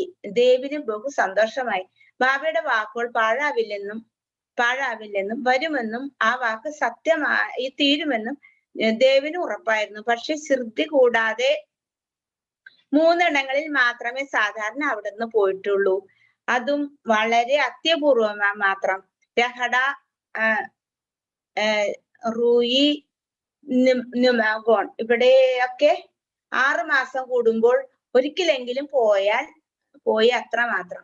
ഷിർദിയിലായിരുന്നു അവിടുന്ന് സദാസമയവും. പിന്നെ എങ്ങനെ തന്റെ ഗൃഹത്തിൽ ദഹനുവിൽ വരുവാൻ സാധിക്കും? പക്ഷെ സായി സർവവ്യാപിയാണ്, പൂർണ്ണാവതാരമാണ്. ഇച്ഛിക്കുന്നിടത്തെല്ലാം പോകാൻ അവിടത്തേക്ക് കഴിയും. സത്യത്തിൽ സായി എങ്ങും പോകുന്നുമില്ല, വരുന്നുമില്ല. സദാ സർവത്ര നിറഞ്ഞു നിൽക്കുന്ന ഒന്നിന് എവിടേക്ക് പോകാനും വരാനും കഴിയും? ബാബയെ ക്ഷണിച്ച ആ ദിവസത്തിന് 1 മാസം മുമ്പ് ഒരു സന്യാസി ദഹനു സ്റ്റേഷൻ മാസ്റ്ററെ കാണാനായി വന്നു. ഗോക്കളെ പരിപാലിക്കുന്ന ഒരു സംഘടന തനിക്ക് ഉണ്ടെന്നും അതിന് വേണ്ടുന്ന സാമ്പത്തിക സഹായം തേടി ഇറങ്ങിയതാണെന്ന് സന്യാസി പറഞ്ഞു. നഗരത്തിൽ പോയി ധനികരുമായി ബന്ധപ്പെടാനും അവർ സഹകരിക്കുമെന്നും സ്റ്റേഷൻ മാസ്റ്റർ പറഞ്ഞു. മാത്രമല്ല അധികാരി മാംലദാർ അവിടെയുണ്ട്, അദ്ദേഹവുമായി പരിചയപ്പെട്ടാൽ സംഗതി എളുപ്പമാകുമെന്ന് സ്റ്റേഷൻ മാസ്റ്റർ ഉപദേശിച്ചു. സ്റ്റേഷൻ മാസ്റ്റർ സന്യാസിയോട് ഇക്കാര്യങ്ങൾ പറയവേ കുതിരക്കുളമ്പടി കേട്ടു. കുറച്ചു കഴിഞ്ഞപ്പോൾ അധികാരി വിവിധ സ്റ്റേഷനകത്തേക്ക് വന്നു. അദ്ദേഹത്തെ കണ്ടപ്പോൾ സ്റ്റേഷൻ മാസ്റ്റർ സന്യാസിയോട് പറഞ്ഞു, ഹാവു, താങ്കൾ ഭാഗ്യവാൻ തന്നെ. അധികാരി ഇതാ വന്നിരിക്കുന്നു, പോയി കണ്ട് സംസാരിക്കൂ. സന്യാസി ദേവിനോട് തന്റെ ആഗമനോദ്ദേശം അറിയിച്ചു. താങ്കൾ ഈ താലൂക്കിന്റെ അധികാരിയാണല്ലോ. ഞാനാകട്ടെ ഗോക്കളുടെ വിശപ്പകറ്റാൻ വാതിൽ തോറും ഭിക്ഷ നേടുന്ന ഒരു സന്യാസിയും. താങ്കൾ സഹകരിച്ചാൽ എന്റെ പ്രവൃത്തി ഉറപ്പായും വിജയിക്കും. സന്യാസിയുടെ അപേക്ഷ കേട്ട് കഴിഞ്ഞപ്പോൾ ദേവ് പറഞ്ഞു, ഇപ്പോൾ ഞങ്ങൾ ഒരു പ്രത്യേക കാര്യത്തിനായി ധനശേഖരണം നടത്തിക്കൊണ്ടിരിക്കുകയാണ്. അതിനാൽ കുറച്ചു കഴിഞ്ഞ് വരൂ, 1-2 മാസം കഴിയട്ടെ, നമുക്ക് ആവശ്യത്തിനുള്ള പണം ശേഖരിക്കാൻ ശ്രമിക്കാൻ. തൽക്കാലം അതിനായി ഇറങ്ങിയിട്ടും പ്രയോജനമില്ല. അതിനുശേഷം 1 മാസം കഴിഞ്ഞു. സന്യാസി ചടങ്ങ് നടക്കുന്ന ദിവസം രാവിലെ ഏകദേശം 10 മണിയോടെ ദേവിന്റെ ഗൃഹത്തിലെത്തി. ദേവിന് അദ്ദേഹത്തെ കണ്ടപ്പോഴേ പഴയ സന്യാസി എന്ന് മനസ്സിലായി. സന്യാസി പറഞ്ഞ സമയത്തിന് മുമ്പ് തന്നെ വീണ്ടും പുറപ്പെട്ടിരിക്കുകയാണെന്നും വിശ്വസിച്ചു. പക്ഷേ ദേവിനെ കണ്ടതും സന്യാസി പറഞ്ഞു, ഞാൻ ഇപ്പോൾ വന്നത് പണത്തിനല്ല, ഭക്ഷണമാണ് വേണ്ടത്. അത് കേട്ട് ദേവ് സന്തോഷത്തോടെ പറഞ്ഞു, വന്നാലും എനിക്ക് അതിൽ സന്തോഷമേ ഉള്ളൂ. പെട്ടെന്ന് സന്യാസി പറഞ്ഞു, ഞാൻ ഒറ്റയ്ക്കല്ല, 2 ബാലന്മാരും എന്റെ കൂടെ ഉണ്ട്. വളരെ സന്തോഷം, അവരെ കൂടി വിളിച്ചു കൊള്ളൂ. ദേവ് വളരെ സന്തോഷത്തോടെ പറഞ്ഞു, ആഹാരം കഴിക്കുന്നതിനുള്ള സമയം ആയിട്ടില്ല എന്നും. അപ്പോൾ അതുകൊണ്ട് ദേവ് വിനയപൂർവ്വം പറഞ്ഞു, അങ്ങ് എവിടെയാണ് താമസിക്കുന്നത്? അങ്ങയെ കൊണ്ടുവരാനായി ഞാൻ അങ്ങോട്ടേക്ക് ആളെ അയക്കാം. സന്യാസി പറഞ്ഞു, അതിന്റെ ആവശ്യമേ ഇല്ല. ആഹാരം എപ്പോൾ തയ്യാറാകുമെന്ന് പറഞ്ഞോളൂ, ഞങ്ങൾ ആ സമയം ഇവിടെ എത്തിക്കൊള്ളാം. എങ്കിൽ ബാലന്മാരെയും കൂട്ടി 12 മണിക്ക് വന്നാലും അപ്പോഴത്തേനും എല്ലാം തയ്യാറാകും. ഇവിടെ നിന്ന് ആഹാരം കഴിച്ച് ഞങ്ങളെ അനുഗ്രഹിക്കണം. അദ്ദേഹം വിനയപൂർവ്വം പറഞ്ഞു. സന്യാസി മടങ്ങി. കൃത്യം 12 മണിക്ക് തന്നെ ബാലന്മാരുമായി തിരിച്ചു വന്നു. അവർ ക്ഷണിക്കപ്പെട്ടെത്തിയ മറ്റുള്ളവർക്കൊപ്പം ആഹാരം കഴിച്ചു. ആചാരപ്രകാരം ദേവ് എല്ലാവരെയും ഊട്ടി സംതൃപ്തരാക്കി. സന്തോഷത്തോടെ അതിഥികൾ മടങ്ങി. ദേവ് സന്തുഷ്ടനായിരുന്നു. ഒരു കാര്യത്തിൽ ഒഴികെ ബാബ വന്നില്ലല്ലോ. ക്ഷണിക്കപ്പെടാതെ വന്ന സന്യാസി ബാബ എന്ന് കരുതുവാനും ദേവിന്റെ മനസ്സ് സമ്മതിച്ചില്ല. ഏതായാലും ചടങ്ങുകൾ കഴിഞ്ഞ് ദേവ് ജോഗിന് കത്തെഴുതി. ബാബ വരാത്തതിലെ സങ്കടവും വിഷമവും അതിൽ വിവരിച്ചു. ആത്മാർത്ഥമായ തന്റെ ക്ഷണം അവിടുന്ന് സ്വീകരിക്കുകയും വരുമെന്ന് വാക്കു പറയുകയും ചെയ്തു. അവിടുത്തെ വചനങ്ങൾ ഒരിക്കലും അസത്യമാകില്ല. പക്ഷെ പിന്നെ എന്തുകൊണ്ടാണ് ഇങ്ങനെ സംഭവിച്ചത്? ഇതൊക്കെയായിരുന്നു കത്തിലെ സാരം. കത്ത് ഷിർദിയിലെത്തി. ജോഗ് കത്ത് ബാബയെ വായിച്ചു കേൾപ്പിച്ചു. സർവജ്ഞനായ ബാബ പറഞ്ഞു, നീ കത്ത് വായിക്കുന്നതിന് മുമ്പേ എനിക്കതിലെ സാരാംശം മനസ്സിലായി. അവന്റെ ചിന്തയും മനസ്സിലായി. ഞാൻ അവനെ വഞ്ചിച്ചു വന്നല്ലേ? അവൻ പറയുന്നത് കഷ്ടം. ഞാൻ അവിടെ ചെന്നു, പക്ഷേ അവർ തിരിച്ചറിഞ്ഞില്ല. അങ്ങനെയുള്ളവൻ എന്തിന് എന്നെ ക്ഷണിച്ചു എന്ന് ചോദിക്കൂ. ഞാൻ അവിടെ പോയി ഉച്ചഭക്ഷണം കഴിച്ചു. എനിക്കൊപ്പം 2 പേരും ഉണ്ടായിരുന്നു.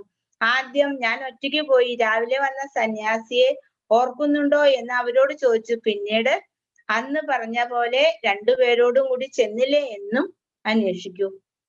അപ്രതീക്ഷിതമായി സന്യാസിയെ കണ്ടപ്പോൾ പണത്തിനായിരിക്കാമെന്ന് അവൻ കരുതി. പിന്നെ ആ സംശയം ഞാൻ ദൂരീകരിച്ചു. ഞാൻ വാക്ക് പാലിക്കും, അതിനായി ജീവൻ ഉപേക്ഷിക്കേണ്ടി വന്നാലും അതിനും തയ്യാർ. എന്റെ നാവിൽ നിന്നും അസത്യം വരില്ല. സായിശ്വരന്റെ വാക്കുകൾ കേട്ട് ജോഗ് ആനന്ദത്തിൽ മുഴുകിപ്പോയി. അവിടുത്തെ ഭക്തവാത്സല്യം ഓർത്ത് ജോഗ് കോരിത്തെരിച്ചു. ഉടൻ തന്നെ ഈ വിവരങ്ങളെല്ലാം വിശദീകരിച്ച് ദേവിന് എഴുതി. ദേവിന് കത്ത് കിട്ടി. അത് വായിച്ച അദ്ദേഹം സന്തോഷത്താലും സങ്കടത്താലും വിങ്ങി പൊട്ടി കരഞ്ഞുപോയി. സായിശ്വരനെ കുറ്റപ്പെടുത്തിയല്ലോ എന്നോർത്ത ലജ്ജാഭാരത്താൽ തല പൊക്കാൻ പോലും വയ്യാതായി. ദേവ് ആകെ ചിന്താക്കുഴപ്പത്തിലായി. താൻ എങ്ങനെയാ സന്യാസി സായി എന്ന് തിരിച്ചറിയും. കാരണം ആ സന്യാസി 1 മാസം മുമ്പ് വന്നതാണ്, അതും ഗോസംരക്ഷണത്തിനായുള്ള പണം പിരിക്കാനായി. പിന്നീട് അതേ സന്യാസി തന്നെ വരുമ്പോൾ എങ്ങനെ സായി എന്ന് ഊഹിക്കും. പക്ഷെ ആഹാരം കഴിക്കാൻ രണ്ടുപേരെയും കൂട്ടി വരാം എന്ന ആ പ്രസ്താവന മനസ്സിൽ തറഞ്ഞതുമില്ല. ഒരുപക്ഷെ 1 മാസം മുമ്പേ ആ സന്യാസിയെ കണ്ടില്ലായിരുന്നെങ്കിൽ താൻ മായയിൽ അകപ്പെട്ടു പോവുകയില്ലായിരുന്നു. ഇങ്ങനെ പോയി ദേവിന്റെ ചിന്തകൾ. അവതാര പുരുഷന്റെ പ്രവൃത്തികൾ, സംസാരം ഇന്ന വിധത്തിലായിരിക്കുമെന്ന് നാം കരുതുന്നത് മൗഢ്യം. അതെല്ലാം അവരുടെ സങ്കല്പത്തിനനുസരിച്ച് സംഭവിക്കൂ. ആ തൃപ്പാദങ്ങളിൽ ശരണം തേടിയാൽ എല്ലാം മംഗളകരമായി നടക്കൂ. ചിന്താമണി എന്ന രത്നം നാം ആവശ്യപ്പെടുന്നത് എന്തും നൽകും. കൽപ്പതരു നാം ചോദിക്കുന്നത് നൽകും. കാമധേനു നാം മോഹിക്കുന്നത് മാത്രമേ നൽകുകയുള്ളൂ. പക്ഷേ ജഗൽഗുരു നാം ചിന്തിക്കാത്തത് പോലും നൽകും. ഏതു രൂപത്തിലും സായിശ്വരൻ നമുക്ക് മുന്നിൽ വരും. ചിത്രം, വിഗ്രഹം, ഇങ്ങനെ ഏതു രൂപത്തിലും. സജ്ജനങ്ങളെ, എന്റെ ഒരു അനുഭവം തന്നെ കേൾക്കൂ. സായി ലീലകൾ ശ്രദ്ധാപൂർവം കേൾക്കുന്നത് തന്നെയാണ് സംസാര സാഗരം തരണം ചെയ്യാനുള്ള എളുപ്പമാർഗം. 1917 ഫാൽഗുന മാസം പൗർണമി നാൾ.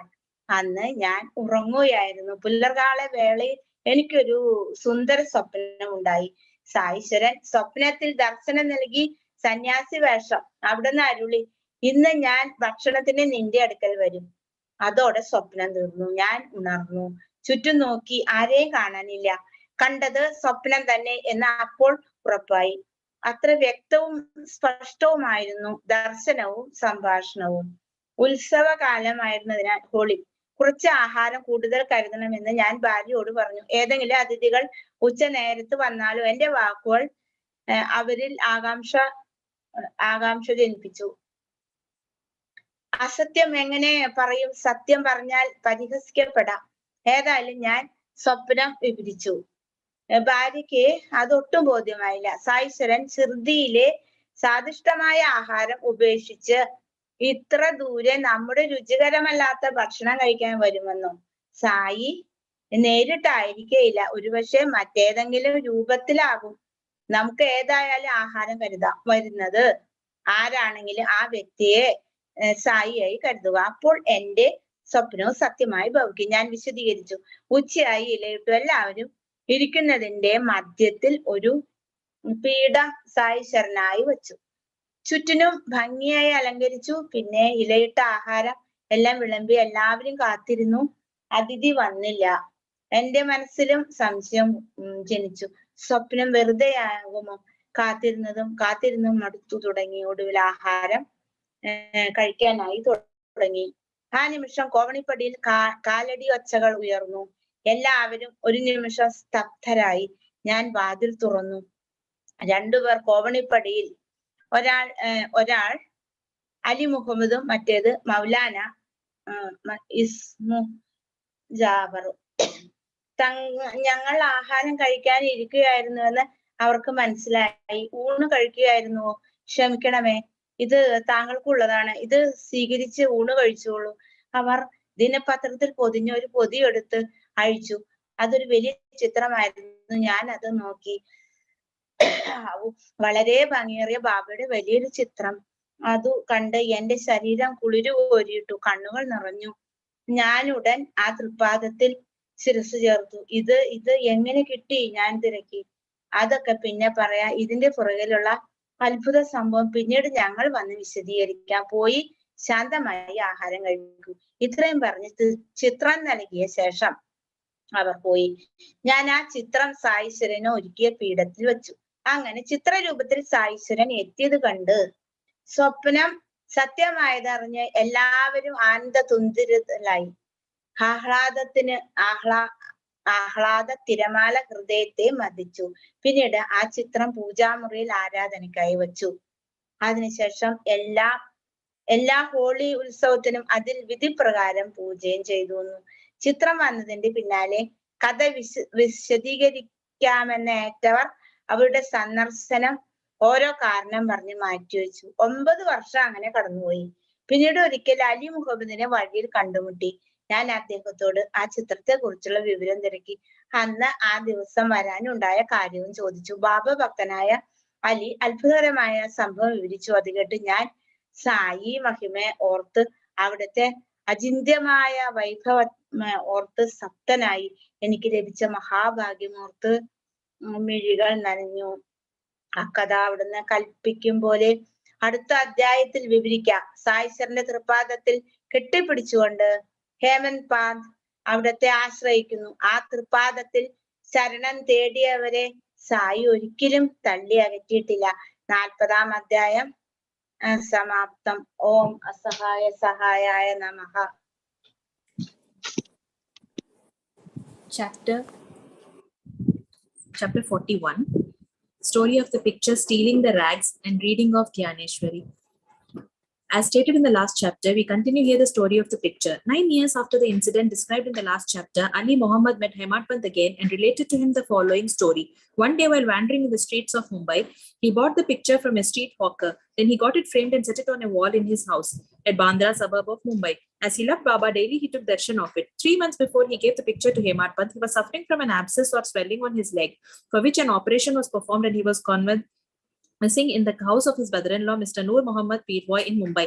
For 3 months, his house in Bandra was closed and nobody was living there. Only the pictures of the Baba Abdul Rahman, Maulana Sahib, Muhammad Hussain, Sai Baba, Baba Tajuddin, and a few other saints living were there. The wheel of time did not even spare these. He was lying sick and was suffering in Mumbai. Why should the pictures suffer in there in Bandra? All the pictures met their end. But how Sai Baba's picture escaped it, nobody had been able to explain to me up till now. It shows that all pervasiveness, omnipresence of Sai and his inscrutable power.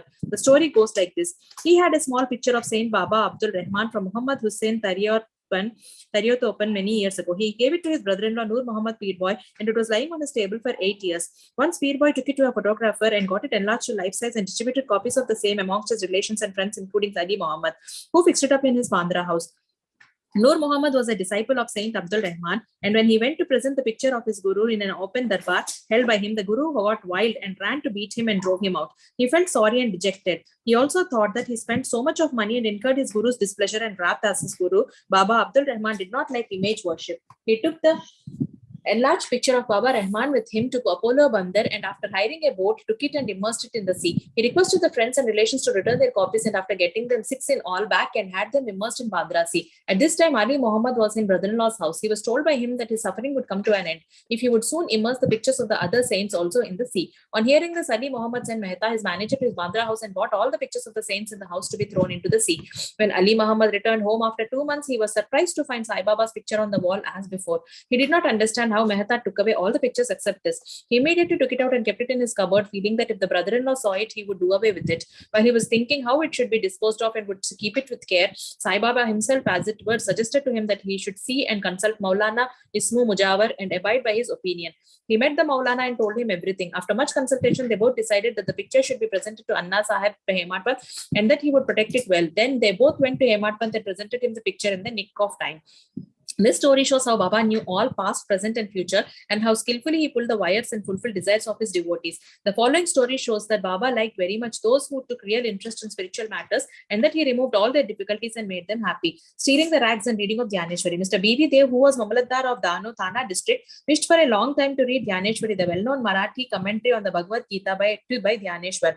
Along with other scriptures, he would read daily one chapter of the Bhagavad Gita, but he took Dhyaneshwari in hand. Some difficulties cropped up and he was precluded from reading it. He took 3 months leave, went to Shirdi and thence to his home bowed for rest. He could read other books, but when he opened Dhyaneshwari, some evil or stray thoughts could crowding up his mind and stopped him in the effort. Try as much as he could, he was not able to read even a few lines of the book with ease. So he resolved in his mind that when Baba would create love for the book, he would order him to read it. He would begin and then not till then. Then in the month of February 1914, he went with his family to Shirdi. Their Jog asked him whether he read Dhyaneshwari daily. They replied that he was desirous of reading it, but he was not successful, and that only when Baba would order him to read it, he would recommence. Jog then advised him to take a copy of the book and to present it to Baba, and then start the reading after it was consecrated and returned by him. Dev replied that he did not want to resort to this device, as Baba knows his heart. How do he not know what his desire is, and satisfied by giving him a clear order to read? Dev then saw Baba and offered 1 rupee as dakshina. Baba asked for ₹20, which he gave. At night, he met one Balakram and inquired for him as to how he secured Baba's devotion and grace. Balakram told him that he would communicate everything next day after Aarti. When Dev went for darshan the next day, Baba asked for ₹20, which he gave willingly. As the masjid was crowded, Dev went aside and sat in a corner. Baba asked him to come closer and sit with a calm mind, which Dev did. Then after the noon Aarti was over and the men dispersed, Dev saw Balakram again and asked him his previous experiences, what Baba told him, and how he was taught meditation. While Balakram was going to reply, Baba sent one Chandru, a leper devotee, to call Dev to him. When Dev went to Baba, the latter asked him with whom and what he was talking. He said that he was with Balakram and heard from him his frame. Then Baba asked again ₹25 as dakshina, which Dev gave gladly.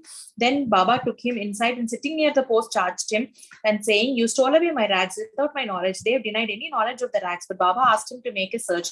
He searched but found none. Then Baba got angry and said, there is nobody here. You're the only thief, grey-haired and old. You came here for stealing. After this, Baba lost his temper, got terribly wild, gave all sorts of abuses and scoldings. Dev remained silent and apprehended that he might get a beating also. After about an hour or so, Baba asked him to go to the Vada. He returned to the Vada and told Jog and Balakram all that had happened. Then in the afternoon, Baba sent for all of them and said that his words might have pained the old man Dev, but as he committed the theft, he would took him to task. Then Baba asked ₹12. Dev collected the amount, paid it, and prostrated himself before him.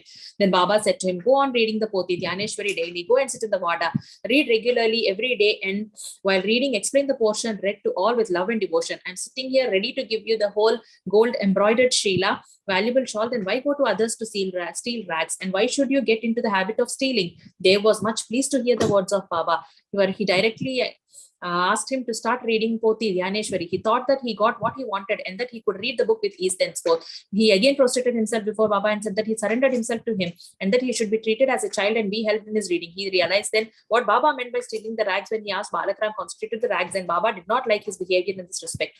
As he was ready to answer all his questions, he did not like him to ask others and make unnecessary inquiries, and therefore he scolded him. Dev thought that he really did not scold him but taught him that he was ready to fulfill his desires and there was no use asking others in vain. Dev took these scoldings as blessings and went home satisfied and contented. The matter did not end there. Baba did not stop with only issuing an order to read. Within a year, he went to Dev and inquired about his progress. On 2nd April 1914, on Thursday morning, Baba gave him a dream. He sat on the upper floor and asked him whether he understood the Poti. No, answered Dev. Baba said, then when are you going to understand? Dev burst into tears and said, unless you shower your grace, the reading is mere burden and the understanding is still more difficult. Baba told, while reading, you make haste, read it before me, in my presence. Dev asked, what shall I read? Baba said, read Adhyatma, spiritualism. Dev went in to bring the book. When he opened his eyes, he was fully awakened. We leave the readers to imagine what ineffable joy and bliss Dev felt after his vision. Go to Shirdi Sai, peace to be all. Chapter 42. This chapter describes the passing away of Baba. Preliminary. The stories given in the previous chapter have shown that the light of Guru's grace removes fear of mundane existence, opens the path of salvation, and turns our misery into happiness. If we always remember the feet of the Sadguru, our troubles come to an end, death loses its sting, and the misery of this mundane existence is obliterated. Therefore, those who care for their welfare should carefully listen to the stories of Sai Samarth, which will purify their minds. In the beginning, Hematpan dwells on Dr. Pandit's worship and is marking Baba's forehead with Tripura and Tripunda, that is 3 horizontal lines. But as this has already been described in chapter 41, it has been omitted here. Previous indication, the readers are up till now heard the stories of Baba's life. Let them now hear attentively of Baba's passing away. Baba got a slight fever on 28 September 1980. The fever lasted for 2-3 days, but afterwards Baba gave up his food and thereby grew weaker and weaker. On the 17th day, that is Tuesday, the 15th October 1918, Baba left his mortal coil at about 2:30 p.m. While Vide Professor Gigi Narke's letter dated 5th November 1918 to Dada Sahab Kapade, published in Sai Leela magazine, page 78, first year. 2 years before this, that is on 1916, Baba gave an indication of his passing away, but nobody understood it then. It was as follows. fevers. On the Vijayadashami Dasara day, Baba all of a sudden got into wild rage in the evening when people were returning from Simolangan, crossing the border or limits of the village, taking off his headdress, kafni, and langota, etc. He tore them and threw them into the duni before him. On being fed this offering, the fire and the duni began to burn brighter, and Baba shone still brighter. He stood there stark naked and with his burning red eyes shouted, "You fellows now have a look and decide finally whether I'm a Muslim or a Hindu." Everybody was trembling with fear and none dared to approach Baba. After some time, Bhagoji Shinde, the leper devotee of Baba, went boldly near him and succeeded in tying a langota waistband around his waist and said, "Baba, what is all this? Today is the Simo Langan Dasara holiday." Baba, striking the ground with Satka, said, "This is my Simo Langan crossing the border." Baba did not cool down till 11 p.m. and the people doubted whether the Chavadi procession would ever take place that night. After an hour, Baba resumed his normal condition, dressing himself as usual, attended the Chavadi procession as described before. By this incident, Baba gave a suggestion that Dasara was the proper time for him to cross the border of life, but none understood its meaning. Then Baba gave another indication also as follows. Averting death of Ramachandra and Tatya Patil. Sometime after this, Ramachandra Patil became seriously ill. He suffered a lot. He tried all remedies, but finding no relief, despite of his life, and was waiting for the last moment. Then one midnight, Baba suddenly stood near his bed. Patil held his feet and said, "I have lost all hopes of life. Please tell me definitely when I shall die." Merciful Baba said, "Don't be anxious. Your hundi death warrant has been withdrawn and you will recover soon. But I'm afraid of Tatya Patil. He will pass away on Vijayadashami of Shaka 1840, 1980. Do not divulge this to anybody, not to him, and he will be terribly frightened." Ramachandra Daga got well, but he felt nervous about Tatya's life, for he knew that Baba's word was unalterable and that Tatya would breathe his last within 2 years. He kept his secret, told it to none but to Baba Shimpi, a tailor only. Only these two persons, Ramachandra Dada and Bala Shimpi, were in fear and suspense regarding Tatya's life. Ramachandra Dada soon left his bed and was on his legs. Time passed quickly. The month of Bhadrapada of Shaka 1840, 1918 was ending, and Ashwin was approaching. True to Baba's word, Tatya fell sick and was bedridden, and so he could not come for Baba's darshan. Baba was also down with fever. Tatya had full faith in Baba. Tatya's illness began to grow and bad to worse, and he could not move at all, but always remembered Baba. The predicament of Baba began to grow equally worse. The day predicted, that is Vijayadashami, was impending, and both Ramachandra Dada and Bala Shimpi were terribly frightened about Tatya, and their bodies trembling and persisting with fear. Thought that as Baba predicted, but Tatya's end was near. Vijayadashami dawned and Tatya's pulse began to beat very slow, and he was expected to pass away shortly. But a curious thing happened. Tatya remained his death and averted, and Baba passed away instead. It seemed as if there was an exchange. People said that Baba gave up his life for Tatya. Why did he do so? He alone knows, as his ways was inscrutable. It seems, however, that in this incident, Baba gave a hint of his passing away, substituting Tatya's name for his own. Next morning, 16th October, Baba appeared to Das Kanu at Pandarpur in his dream and said to him, "The masjid collapsed. All the oilmen and grocers of Shirdi harassed me a lot, so I leave the place. I therefore come to inform you here. Go there quickly and cover me with bakkal flowers." Das Kanu got the information also from Shirdi letters. So he came to Shirdi with his disciples and started bhajan and kirtan and sang the Lord's name throughout the day. Before Baba's samadhi, he himself weaving a beautiful garland of Lord Hari's name, he placed it on Baba's samadhi and gave a mass feeding in Baba's name. Charity to Lakshmi by Dasara or Vijayadashami is regarded by all the Hindus as the most auspicious time, and it is befitting that Baba should choose this time for his crossing the borderline. He was ailing some days. Before this, he was never conscious internally. Just before the last moment, he sat up without anybody's aid and looked better. People thought that the danger has passed off and he was getting well. He knew that he was to pass away soon, and therefore he wanted to give some money as charity to Lakshmi Bai Shinde, Baba forwarding all creatures. This Lakshmi Bai Shinde was a good and well-to-do woman. She was serving in the masjid day and night, except Bhagat Mahal Sapati, Tatya, Lakshmi Bai. None was allowed to step in the masjid at night. Once while Baba was sitting in the masjid with Tatya in the evening, Lakshmi Bai came and saluted Baba. Baba said to her, "Oh Lakshmi, I'm very hungry." Off she went, saying, "Baba, wait a bit, I'll return immediately with bread." She returned with bread and vegetables and placed the same before Baba. He took it and gave it to a dog. Lakshmi Bai then asked, "What is this, Baba?" "I ran in haste, prepared bread with my own hands for you, and you threw it to a dog without eating a morsel of it. You gave me trouble unnecessarily." Baba replied, "Why do you grieve for nothing? The appeasement of the dog's hunger is the same as mine. The dog has a soul. The creatures may be different, but the hunger of all is the same. Though some speak and others are dumb, know for certain that he who feeds the hungry really serves me with food. Regard this as truth. This is an ordinary incident, but Baba thereby propounded a great spiritual truth and showed its practical application in daily life without hurting anybody's feelings. From this time onward, Lakshmi Bai began to offer him daily bread and milk with love and devotion. Baba accepted and ate it appreciatingly. He took a part of this and sent the reminder to Lakshmi Bai to Radhakrishna Bai, who always relished in Baba's remnant prasad. This bread story should not be considered as a digression. It shows how Sai Baba pervaded all the creatures and transcended them. He is omnipresent, birthless, deathless, and immortal. Baba remembered Lakshmi Bai's service. How could he forget her? Just before leaving his body, he put his hand in his pocket and gave ₹5 and then 4 in all 9. This figure 9 is indicative of the 9 types of devotion described in chapter 21, or it may be the dakshina offered at the time of Simolangan. Lakshmi Bai was a well-to-do woman, so she was not in want of any money. Baba might have suggested to her and brought to her notice the 9 characteristics of a good disciple mentioned in the 6th verse of chapter 10, Skanda 11 of the Bhagavad, wherein the first 5 and then 4 characteristics are mentioned. In the first and second couplets, Baba's the gift of 9 she will remember forever. Being so watchful and conscious, he ordered them all to clear off.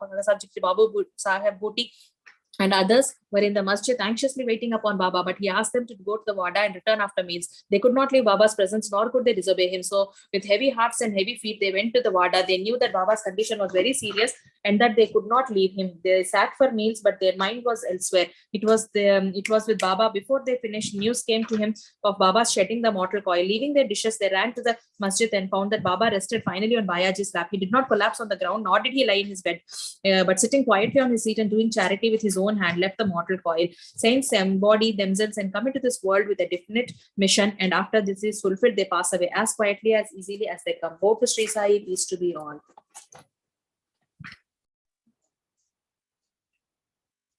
Sai Satcharita 43-44 chapters. 43 మరియు 44 అధ్యాయాలు కూడా బాబా శరీర త్యాగము చేసిన కథనే వర్ణించుచున్నవి కనుక వాటిని ఒక చోట చేర్చుట జరిగినది. ముందుగా సన్నాహము. హిందువులలో ఎవరైనా మరణించుటకు సిద్ధముగానున్నప్పుడు మత గ్రంథమును చదివి వినిపించుట సాధారణ ఆచారము. ఏలిన ప్రపంచ విషయముల నుండి అతని మనస్సును మరలించి భగవద్ విషయముల నందు లీనమనర్చిన అతడు వరమును సహజముగాను సులభముగాను పొందును. పరీక్షిన్ మహారాజు బ్రాహ్మణ ఋషి బాలునిచే శపింపబడి వారం రోజుల్లో చనిపోవటకు సిద్ధముగా ఉన్నప్పుడు గొప్ప యోగి శకుడు భాగవత పురాణమును ఆ వారములో బోధించను. అభ్యాసము ఇప్పటికి అలవాటులో ఉన్నది. చనిపోవటకు సిద్ధముగా ఉన్న వారికి గీతా భాగవతం మొదలగు గ్రంథములను చదివి వినిపించెదరు. కానీ బాబా భగవంతుని అవతారమగుట చే వారి కట్టిది అవసరము లేదు. కానీ బాబా ఇతరులకు ఆదర్శముగా నుండుటకు ఈ అలవాటును పాటించిరి. త్వరలోనే దేహత్యాగం చేయుచున్నామని తెలియజేయగానే వారు వజేయను నాతని పిలిచి రామ విజయమును గ్రంథమును పారాయణము చేయమనిది. అతడు వారములో గ్రంథమును ఒకసారి పఠించిన తిరిగి దాన్ని చదువుమని బాబా ఆజ్ఞాపించగా అతడు రాత్రింబవళ్ళు దాన్ని చదివి 3 దినాల్లో రెండవ పారాయణం పూర్తి చేసిన. ఈ విధంగా 11 దినములు గడిచిన. అతడు తిరిగి 3 రోజులు చదివి అలసిపోయిన. బాబా అతనికి సెలవిచ్చి పొమ్మనను. బాబా నెమ్మదిగా నుండి ఆత్మానుసంధానములో మునిగి చివరి క్షణమునకై ఎదురు చూచుండిరి. 2-3 దినముల ముందు నుండి బాబా గ్రామం బయటకు పోవుటకు భిక్షాటనము చేయుట మొదలగున్నవి మాని మసీదులో కూర్చుండిరి. చివరకు బాబా చైతన్యముతో నుండి అందరిని ధైర్యంగా నుండని సలహా ఇచ్చిరి. వారెప్పుడు పోయేదరో ఎవరికి తెలియని లేదు. ప్రతిదినము కాకా సాహెబ్ దీక్షిత్ శ్రీమాన్ భూటియు వారితో కలిసి మసీదులో భోజనం చేయుచుండేవారు. ఆనాడు 1918 అక్టోబర్ 15వ తారీఖు హారతి పిమ్మట వారి బసలకు పోయి భోజనము చేయమని అయినను కొంతమంది లక్ష్మీబాయి షిందే, బాగోజీ షిందే, బాయిజీ, లక్ష్మణ్ బాలా షింపి, నానా సాహెబ్ నిమోన్కర్ ఎక్కడనే ఉండేది. దిగువ మట్ల మీద శ్యామ కూర్చుని ఉండను. లక్ష్మీబాయి షిందేకు 9 రూపాయలను దానము చేసినప్పటికీ బాబా తన స్థలము బాగా లేదని అందుచేత తనను రాతితో కట్టిన బూటీ మేడలోనికి తీసుకొని పోయి నచ్చట బావుగా నుండునని చెప్పాను. ఈ తుది పలుకులో నాడుచు బాబా బాయాజీ తాత్య కోతేపై ఒరిగి ప్రాణములను విడిచాను. బాగోజీ దీన్ని కనిపెట్టను. దిగువ కూర్చుని ఉన్న నానా సాహెబ్ నిమోన్కర్కు ఈ సంగతి చెప్పాను. నానా సాహెబ్ నీళ్లు తెచ్చి బాబా నోటిలో పోసెను. అవి బయటకు వచ్చెను. అతడు బిగ్గరగా ఓ దేవా అని అరిచెను. అంతలో బాబా కళ్ళు తెరిచి మెల్లగా ఆయనను. బాబా తమ భౌతిక శరీరం విడిచిపెట్టనని తేలిపోయాను. బాబా సమాధి చెందిన సంగతి షిరిడి గ్రామంలో కార్చిచ్చు వలె వ్యాపించిన. ప్రజలందరూ స్త్రీలు, పురుషులు, బిడ్డలు మసీదుకు పోయి ఏడవసాగిరి. కొందరు బిగ్గరగా ఏడ్చిరి, కొందరు వీధుల్లో నేర్చుండిరి, కొందరు తెలివి తప్పి పడిరి. అందరి కళ్ళ నుండి నీళ్లు కాలువల వల్లే పారుచుండెను. అందరూ విచారగ్రస్తులైరి. కొందరు సాయిబాబా చెప్పిన మాటలు జ్ఞాపకం చేసుకుని మొదలెడిరి. మున్ముందు 8 ఏళ్ల బాలునిగా ప్రత్యక్షం అయ్యేదనని బాబా తమ భక్తులతో చెప్పారని ఒకరనిరి. ఇవి యోగీశ్వరుని వాక్కులు కనుక నెవ్వరను సందేహింపక సందేహింపనక్కరలేదు. ఏలన కృష్ణావతారంలో శ్రీ మహావిష్ణు కార్యమే నర్చను సుందర శరీరముతో ఆయుధములు గల చతుర్భుజములతో శ్రీకృష్ణుడు దేవకీ దేవికి కారాగారమున 8 ఏళ్ల బాలుడిగానే ప్రత్యక్షమైన. ఆ అవతారము శ్రీకృష్ణుడు భూమి భారము తగ్గించను. ఈ అవతారము సాయిబాబా భక్తుల ఉద్ధరించుటకై వచ్చినది కనుక సంశయింప కారణమే ఉన్నది. యోగుల జాడ నగమ్య గోచరములు. సాయిబాబాకు తన భక్తుల తోడి సంబంధము మీ యొక్క జన్మ తోడిదే కాదు, అది గడిచిన 72 జన్మల సంబంధము. ఇట్టి ప్రేమ బంధములు కలిగించిన ఆ మహారాజు ఎచ్చటికో పర్యటనకై పోయినట్లు అనిపించి వలన వారు శీఘ్రముగానే తిరిగి వస్తురని దృఢ విశ్వాసం భక్తులు కలదు. బాబా శరీరం నెట్లు సమాధి చేయవలనని విషయము గొప్ప సమస్య ఆయను. కొందరు మహమ్మదీయులు బాబా శరీరమును ఆరు బయట సమాధి చేసి దానిపై గోరి కట్టవలననివి. కుషాల్ చంద్ అమీర్ షక్కర్ కూడా ఈ అభిప్రాయాన్ని వెలిబుచ్చిరి. కానీ రామచంద్ర పాటిళ్లను గ్రామములోని వారందరితో నిశ్చితమైన దృఢ కంఠస్వరములో మీ ఆలోచనలో మాకు సమ్మతం కాదు. బాబా శరీరము రాతివాడలో పెట్టవలసినదే అని అందుచే గ్రామస్తులు 2 వర్గములుగా విడిపోయి ఈ వివాదం 36 గంటలు జరిగింది. బుధవార ఉదయమున గ్రామములోని జ్యోతిష్కుడను శ్యామకు మేనమామయ్యనగు లక్ష్మణ్ మామ జోషికి బాబా స్వప్నంలో కనిపించి చేయి పట్టి లాగి ఇట్లా త్వరగా లెమ్మో బాపు సాహెబ్, నేను మరణించి నన్ను కొనుచున్నాడు, అందుకే అతడు రాడు, నీవు పూజ చేసి కాగడా హారతి ఇమ్ము. లక్ష్మణ్ మామ సనాతనాచార పరాయణుడని అయిన బ్రాహ్మణుడు. ప్రతిరోజు ఉదయము బాబాను పూజించిన పిమ్మట తక్కిన దేవతలను పూజించడివారు. అతనికి బాబా యందు పూర్ణ భక్తి విశ్వాసములుండని. ఈ దృశ్యములు చూడగానే పూజా ద్రవ్యములు పళ్ళెములను చేత ధరించి మాల్వీలో ఆటంకపరుచున్న పూజను హారతిని చేసిపోయిన. ఇంత మధ్యాహ్నము బాపు సాహెబ్ జోగు పూజా ద్రవ్యములతో అందరితో మామూలుగా వచ్చి మధ్యాహ్న హారతి నెరవేర్చెను. బాబా తుది పలుకులను గౌరవించి ప్రజలు వారి శరీరమును వాడలో నుంచుటకు నిశ్చయించి అతడి మధ్య భాగమును త్రవ్వుట ప్రారంభించిరి. మంగళవారం సాయంకాలము రహతా నుండి సబ్ ఇన్స్పెక్టర్ వచ్చెను. ఇతరులు తక్కిన స్థలముల నుండి వచ్చిరి. అందరూ దాన్ని ఆమోదించిరి. ఆ మరుసటి ఉదయము అమీర్ భాయ్ బొంబాయి నుండి వచ్చెను. కోపర్గావ్ నుండి అమల్తాదార్ వచ్చెను. ప్రజలు భిన్నాభిప్రాయాలతో ఉన్నట్లు తోచెను. కొందరు బాబా శరీరమును బయటనే సమాధి చేయవలనని పట్టుబట్టి కనుక అమల్తాదారు ఎన్నిక ద్వారా నిశ్చయించవలనని వాడాను ఉపయోగించుటకు 2 రెట్ల కంటే ఎక్కువ ఓట్లు వచ్చెను. అయినప్పటికీ జిల్లా కలెక్టర్తో సంప్రదించవాలని అతడనను. కనుక కాకా సాహెబ్ దీక్షిత్ అహ్మద్ నగర్ పోవుటకు సిద్ధపడను. ఈ లోపల బాబా ప్రేరణ వల్ల 2వ పార్టీ యొక్క మనస్సు మారను. అందరూ ఏకగ్రీవముగా బాబాను వాడలో సమాధి చేయుటకు అంగీకరించిన. బుధవారం సాయంకాలం బాబా శరీరం ఉత్సవముతో వాడాకు తీసుకొని పోయి మురళీధరుని కొరకు కట్టిన చోటు శాస్త్రముగా సమాధి చేసి యథార్థముగా బాబాయే మురళీధరుడు వాడా దేవాలయ అయ్యను. అది ఒక పూజా మందిరం ఆయను.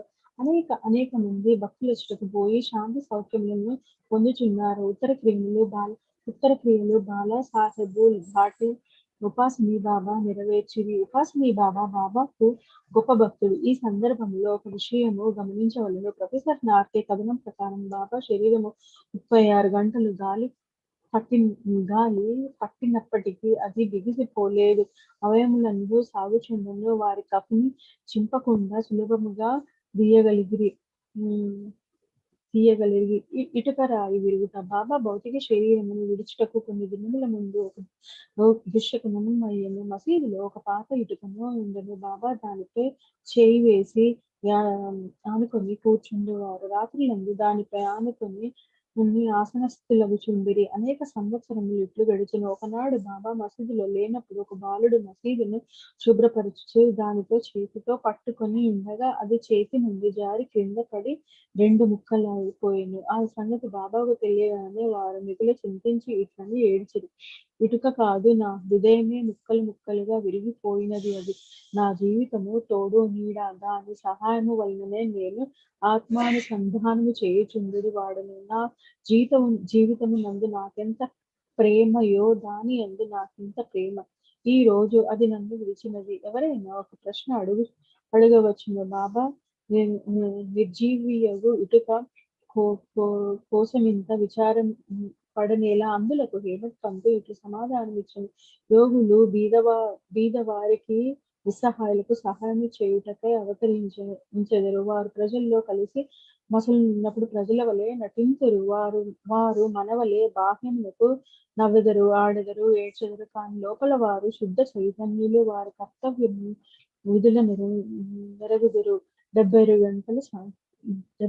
గంటల సమాధి. ఇటుక విరుగుటకు 32 సంవత్సరములకు పూర్వము, అనగా 1886 సంవత్సరముల బాబా సీమోల్లంఘనము ప్రయత్నించను. ఒక మార్గశిర పౌర్ణమి నాడు బాబా ఉబ్బసము వ్యాధితో మిక్కిలి బాధపడుచుండెను. దాన్ని తప్పించుకొనుటకై బాబా తన ప్రాణమును పైకి తీసుకొని పోయి సమాధిలో నుండవలననుకుని భక్త మహల్సాపతితో ఇట్లనిరి, నా శరీరమును మూడు రోజుల వరకు కాపాడును. నేను తిరిగి వచ్చినట్లయితే సరే, లేని ఎడల నా శరీరము ఎదురుగా ఉన్న ఖాళీ స్థలములో పాతిపెట్టి గుర్తుగా 2 జెండాలను పాతును అని స్థలమును చూపిరి. ఇట్లంచు రాత్రి 10 గంటలకు బాబా క్రింద కూలెను. వారి ఊపిరి నిలిచిపోయెను. వారి నాడి కూడా ఆడకుండెను. శరీరములో నుండి ప్రాణము పోయినట్లుండెను. ఊరి వారందరూ అచట చేరి న్యాయ విచారణ చేసి బాబా చూపిన స్థలములో సమాధి చేయుటకు నిశ్చయించిరి. కానీ మహల్సాపతి అడ్డగించును. తన ఒడిలో బాబా శరీరము ఉంచుకొని 3 రోజులు అట్లే కాపాడుచు కూర్చుండెను. 3 దినముల పిమ్మట తెల్లవారుజామున 3 గంటలకు బాబా శరీరములో ప్రాణం ఉన్నట్లు గమనించును. ఊపిరి ఆరంభించును. కడుపు కదిలెను. కన్నులు తెరిచెను. కాళ్ళు చేతులు సాగదీయుచు బాబా లేచెను. దీన్ని బట్టి చదువరులు ఆలోచించవలసిన విషయం ఏమన, బాబా మూరల శరీరమా, లేక లోపలనున్న ఆత్మయా? పంచభూతాత్మకమగు శరీరము నాశనమగును. శరీరమా శాశ్వతము గాని లోనున్న ఆత్మ పరమ సత్యము, అమరము, శాశ్వతము. ఆ శుద్ధ సత్తాయే బ్రహ్మము. అది ఏ పంచేంద్రియములను మనస్సును స్వాధీనమందించుకున్నది, పరిపాలించున్నది. అదియే సాయి. అదియే జగత్తునందు గల వస్తువులన్నిటి యందు వ్యాపించి ఉన్నది. అది లేని స్థలము లేదు. అది తాను సంకల్పించుకున్న కార్యమును నెరవేర్చుటకు భౌతిక శరీరము వహించెను. దానిని నెరవేర్చిన పిమ్మట శరీరమును విడిచెను. సాయి ఎల్లప్పుడూ ఉండువారు. అట్లనే పూర్వము గాంగాపూర్లో వెలిసిన దత్తదేవుని అవతారమగు శ్రీ నరసింహ సరస్వతి అగువారు సమాధి చెందుట బాహ్యమునకే కానీ సమస్త చేతనములందు కూడా నుండి వానిని నియమించు వారును పరిపాలించు వారును వారే ఈ విషయము ఇప్పటికీ సర్వస్వ శరణాగతి చేసిన వారికి మనస్ఫూర్తిగా భక్తితో పూజించిన వారికి అనుభవనీయమైన సంగతి. ప్రస్తుతము బాబా రూపము చూడ వీలు లేనప్పటికీ మనము షిరిడీకి వెళ్ళినచో వారి జీవిత మెత్తుపటము మసీదులో నున్నది. దీనిని శ్యామారావు జేకర్ అను గొప్ప చిత్రకారుడు బాబా భక్తుడు వ్రాసి ఉన్నాడు. భావుకుడు భక్తుడునైన ప్రేక్షకుని పటము నాటికిని బాబాను భౌతిక శరీరముతో చూచినంత తృప్తి కలుగచేయును. బాబాకు ప్రస్తుతము భౌతిక శరీరము లేనప్పటికీ ఇక్కడనే కాక ప్రతి చోటను నివసించుచు పూర్వము వలనే తమ భక్తులను మేలు చేయుచున్నారు. బాబా వంటి యోగులు ఎన్నడూ మరణించరు. వారు మానవుల వలె గమనించినను నిజముగా వారే దైవము. బాపు సాహెబ్ జోగ్ సన్యాసము పుచ్చుకున్న కథలో హేమట్ పంతు ఈ అధ్యాయమును ముగించుచున్నారు. సఖారాం హరి పూరఫ్ బాపు సాహెబ్ జోగ్ పూణే నివాసియగు సుప్రసిద్ధ వార్కరి విష్ణుభువ జోగ్ గారికి చిన్నాయన 1909వ సంవత్సరమున సర్కారు ఉద్యోగం నుండి విరమించిన తరువాత భార్యతో షిరిడీకి వచ్చి నివసించుండెను. వారికి సంతానము లేకుండాను భార్యాభర్తలు బాబాను ప్రేమించి బాబా సేవ యందు కాలమంతయును గడుపుచుండిరి. మేఘశ్యాముడు చనిపోయిన పిమ్మట బాపు సాహెబ్ జోగ్ మసీదులోని చావడిలోను కూడా బాబా మహాసమాధి పొందు వరకు హారతి ఇచ్చుచుండెను. అది అదేను కాక ప్రతిరోజు సాటేవాడలో యజ్ఞేశ్వరిను ఏకనాథ భాగవతము చదివి వినవచ్చిన వారందరికీ బోధించుచుండెను. అనేక సంవత్సరములు సేవ చేసిన పిమ్మట జోగ్ బాబాతో నేనిన్నాళ్ళు నీ సేవ చేసి తిని నా మనసు ఇంకను శాంతము కాలేదు. యోగులతో సహవాసము చేసినను నేను బాగు కాకుండుటకు కారణమేమి? ఎప్పుడు కటాక్షించదు ఆమెను? ఆ ప్రార్థన విని బాబా కొద్ది కాలములో నీ దుష్కర్మలను ఫలితములను నశించును, నీ పాపపుణ్యములు భస్మమగును. ఎప్పుడు నీ అభిమానమును పోగొట్టుకొని మోహమును రుచిని జయించదో ఆటంకములన్నిటినీ కడచెదవు. హృదయపూర్వకముగా భగవంతుని సేవించుటకు సన్యాసమును బుచ్చుకొనదవు. అప్పుడు నీవు ధన్యుడవయ్యదవు అని కొద్ది కాలము పిమ్మట బాబా పలుకులు నిజమాయను. అతని భార్య చనిపోయెను. అతనికి ఇంకొక అభిమానమేదియు లేకుండుటచే నతడు స్వేచ్ఛాపరుడై సన్యాసమును గ్రహించి తన జీవిత పరమావధిని పొందెను. అమృత తుల్యమగు బాబా పలుకులు దయా దాక్షిణ్యమూర్తియగు సాయిబాబా పెక్కు సారులు మసీదులో ఈ దిగువ మధుర వాక్యములు పలికిరి. ఎవరైతే నన్ను ఎక్కువగా ప్రేమించెదరో వారు ఎల్లప్పుడూ నన్ను దర్శించెదరు. నేను లేక జగత్తంతయు వానికి శూన్యము. నా కథలు తప్పక మరేమియూ చెప్పడు. సదా నన్నే ధ్యానము చేయును.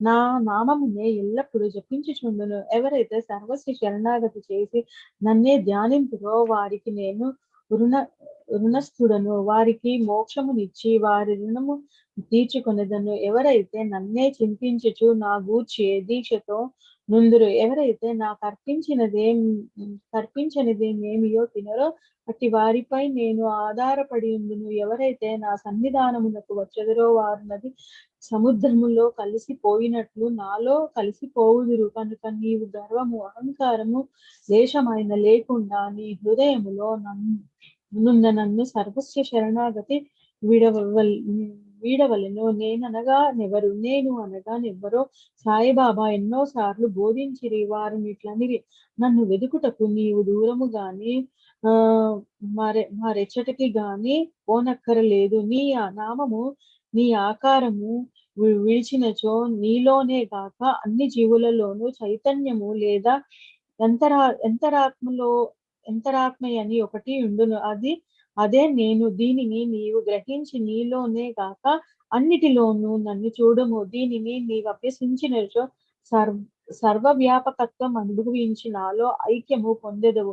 హేమట్ పంతు చదువరులను ప్రేమతో నమస్కరించి వేడున దేమనగా వారు వినయ విధేయతలతో దైవమును యోగులను భక్తులను ప్రేమింతురుగాక. బాబా ఎక్కుసార్లు ఎవరైతే ఇతరులను నిందించుచుందురో వారు నన్ను హింసించిన వారగుదురు. ఎవరైతే బాధలను అనుభవించెదరో ఓర్చుకొనెదరో వారు నాకు ప్రీతి గూర్చెదరు అని చెప్పిరి కదా. బాబా సర్వవస్తు జీవ సముదాయాలలో నైక్యమైయున్నారు. భక్తులకు నలుప్రక్కల నిలిచి సహాయపడెదరు. సర్వ జీవులను ప్రేమించుట తప్ప వారు మరేమియూ కోరరు. ఇట్టి శుభమైన పరిశుభ్రమైన అమృతము వారి పెదముల నుండి స్రవించుచుండెను. హేమట్ పంతు ఇట్లు ముగించుచున్నారు.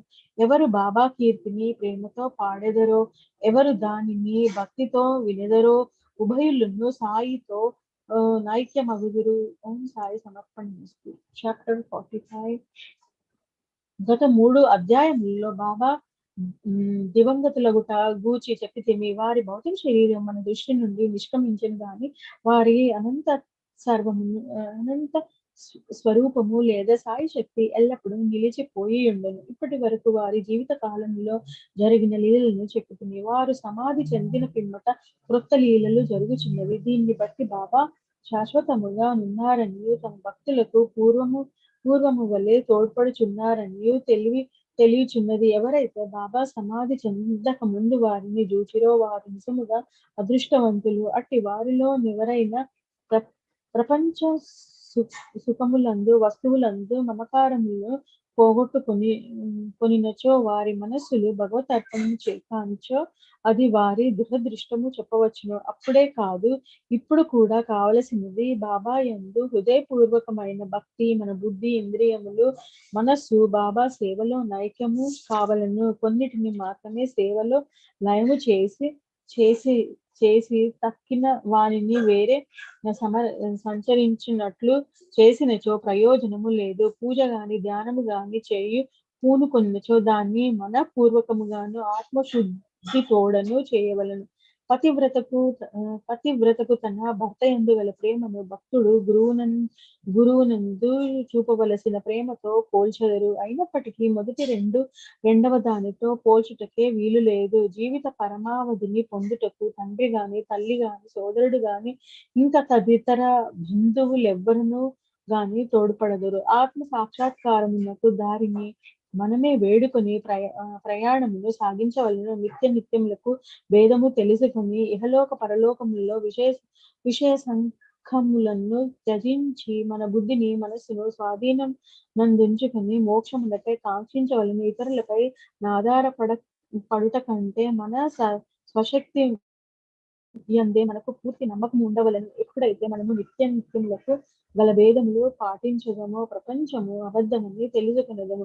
దాని వలన ప్రపంచ విషయములందు మోహము తగ్గి మనకు నిర్వ్యామోహము కలుగును. క్రమంగా గురువే పరబ్రహ్మ స్వరూపమనియు కావున వారొక్కరే నిజమనియు గ్రహించదము. వారు ఈ జగత్తును జయించిన వారును ప్రపంచమును అతీతులను. అప్పుడు వారిని ప్రతి జీవరాశి యందు చూడగలిగి పూజించదము. ఇది ఏ అద్వైత భజనము లేదా పూజ. ఎప్పుడైతే మనము బ్రహ్మము లేదా గురుని హృదయపూర్వకముగా ధ్యానించదము మనము కూడా వారిలో ఐక్యము, ఆత్మ సాక్షాత్కారం పొందదము. 1000 గురువు నామమును జపించుట వలనను వారి స్వరూపమునే మనమున నుంచుకొని ధ్యానించుట చేతనే వారిని సర్వ జంతు కోటి యందు చూచుటకు అవకాశం కలుగును. మనకది శాశ్వతానందమును కలుగు చేయును. ఈ దిగువ కథ దీనిని విశదీకరించును.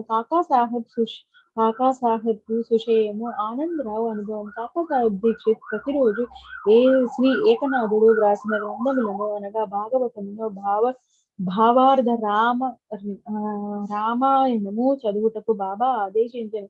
బాబా సమాధికి పూర్వము కాకాసాహెబ్ దీక్షిత్ ఈ గ్రంథములను చదువుచుండెను. బాబా సమాధి చెందిన తరువాత కూడా అట్లే చేయుచుండెడి వాడు. ఒకనాడు ఉదయమును బొంబాయి చౌపాటీలో నున్న కాకా మహాజని ఇంటిలో కాకా సాహెబ్ దీక్షిత్ ఏకనాథ భాగవతము చదువుచుండరు. శ్యామ కాకా మహాజని కూడా నచుట నుండి శ్రద్ధతో భాగవతమును వినిచుండిరి. దీక్షిత్ ఏకాదశ స్కందములోని ద్వితీయాధ్యాయమును చదువుచుండెను. అందు వృషభ కుటుంబములోని నవనాథులు లేదా సిద్ధులగు కవి హరి అంతరిక్ష ప్రబుద్ధ పిప్పలాయన ఆవిర్హోత్ర దుమిళ చమన్ మరియు కరభుజాన్లు భగవద్ధర్మ సూత్రములను జనక మహారాజుకు చెప్పుచుండిరి. జనకుడు నవనాథులను ముఖ్యమైన ప్రశ్నలు కొన్ని అడిగిన వారికొక్కరు సంతృప్తికరమైన సమాధానం ఇచ్చిరి. అందులో మొదటి వాడగు కవి భాగవత ధర్మము బోధించను. హరిభక్తిని లక్షణములను అంతరిక్షుడు మాయను దాటుటను పిప్పలాయనుడు పరబ్రహ్మను ఆవిర్హోత్రుడు కర్మను ధృమిళుడు భగవంతుని అవతారములను వారి చమన్ భక్తుడు కాని వాడు చనిపోయిన పిమ్మట పొందు స్థితిని కరభాజనుడు యుగముల యందు భగవంతుని ఉపాసించు వేర్వేరు విధానములను సంతృష్టికరముగా బోధించి వాని సారాంశం మేమున్న కలియుగంలోను మోక్షము పొందుటకొక్కటే మార్గము గలదు, అదే మన గురుని లేదా హరి పాదార విందములను స్మరించుట. పారాయణ ముగించిన పిమ్మట కాకా సాహెబ్ నిరుత్సాహముతో శ్యామతో ఇట్లనిగే, నవనాథులు భక్తి విషయమైన చెప్పినది ఎంత అద్భుతముగా ఉన్నది, దాన్ని ఆచరించుట ఎంత కష్టము. నవనాథులు పూర్ణ జ్ఞానులే గాని మన వంటి మూర్ఖులకు వారు వర్ణించిన భక్తి పొందుటకు వీలుగున్న అనేక జన్మలు ఎత్తినను మనము దాన్ని సంపాదించలేము. అట్లయిన మనకు మోక్షము వచ్చుటెట్లు. కాబట్టి అట్టి దానిని మన మాశించరాదని తెలియచున్నది. కాకా సాహెబ్ నిరుత్సాహము నిరాశలు శ్యామ ఇష్టపడలేదు. వెంటనే అతడి తనను ఎవరైతే వారి అదృష్ట వశముచే బాబా వంటి ఆభరణములను పొందిరో అట్టి వారు నిరాశ చెంది ఏడ్చుట విచారకరమైన సంగతి. వారికి బాబా ఎందు నిశ్చలమైన విశ్వాసమే ఉన్నచో వారు నిరాశ చెందనేలా. నవనాథుల భక్తి బలమైనది ఉండవచ్చును గాని మనది మాత్రమే ప్రేమానురాగములతో నిండి ఉండలేక. హరినామస్మరణములు గురునామస్మరణలు మోక్షప్రదములు బాబా నొక్కి చెప్పి ఉండలేదా? అట్లయినచో భయమునకు గాని ఆందోళనకు గాని అవకాశం లేదు. శ్యామ చెప్పిన సమాధానంతో కాకా సాగు సంతృష్టి చెందలేదు. నవనాథులు భక్తిని పొందేటట్లు మనోవేదన కలిగి ఆందోళన చికాకు నుండెను. ఆ మరుసటి ఉదయమే ఈ క్రింద అద్భుతము జరిగెను. ఆనందరావు పాకాడే అనువాడు శ్యామను వెతుకుచు పురాణ కాలక్షేపము జరుగుచున్న స్థలమునకు వచ్చెను. కాకా సాహెబ్ భాగవతము చదువుచుండెను. పాకాడే శ్యామకు దగ్గరగా కూర్చొండి అతని చెవిలో నేమో చెప్పుచుండెను. అతడు మెల్లగా తాను కాంచిన స్వప్న దృశ్యమును శ్యామకు చెప్పుచుండెను. ఇది పురాణ కాలక్షేపమునకు కొంచెం ఆటంకము కలుగజేసింది. కాకా సాహెబ్ పురాణము చదువుట మాని విషయమేమన అడిగెను. శ్యామ ఇట్లు నుడివెను, నిన్న నీ సంశయమును తెలిపితిని, దానికి సమాధానమిదిగో. బాబా పాకాడేకు చూపిన స్వప్న దృశ్యమును వినుము. రక్షకమైన భక్తి గాక వేరేది దీనిని సాధించలేదు. గురుని పాదములు భక్తితో ధ్యానించిన చాలును అని బాబా నొక్కి చెప్పి ఉన్నారు. అందరూ ముఖ్యంగా కాకా సాహెబ్ ఆ దృశ్యమును వివరముగా వినగోరి. వారి కోరిక ప్రకారము పాకాడే ఆ దృశ్యమును ఈ క్రింది విధముగా చెప్పనారంభించను. లోతైన సముద్రములో నడుము వరకు దిగి అచ్చట నిలిచి తిని హఠాత్తుగా నచ్చట సాయిబాబా అని చూచి తిని ఆ రత్నమును తాపిన చక్కని సింహాసనంపై బాబా కూర్చుని ఉండెను. వారి పాదములు నీటిలో నుండెను. బాబా స్వరూపమును చూచి మిగులు ఆనందించి తిని అది నిజము వలె నుండెను, కానీ స్వప్నం వలె గాన రాకుండెను. దాన్ని నేను స్వప్నమని అనుకొనలేదు. మాధవరావు కూడా అచ్చట నిలిచి ఉండెను. శ్యామ ఆనందరావు బాబా పాదములపై పడెను అని సలహానిచ్చెను. నాకు కూడా నమస్కరించవలెనని ఉన్నది, కానీ వారి పాదములు నీటిలోనున్నవి కనుక నా శిరస్సును వారి పాదములపై నుంచగలను, నేను నిస్సహాయుడును అని నేను అంటిని. అది విని అతడు బాబాతో ఇట్లనెను, ఓ దేవా, నీటిలోనున్న నీ పాదములను బయటకు తీయుము. వెంటనే బాబా తమ పాదములను బయటకు తీసిరి. క్షణమైన ఆలస్యము చేయక నేను వారి పాదములకు దీవించి బాబా నన్ను దీవించి ఇట్లనెను, ఇక పొమ్ము, నీవు క్షేమమును పొందదు. భయము గాని ఆందోళన గాని అవసరము లేదు.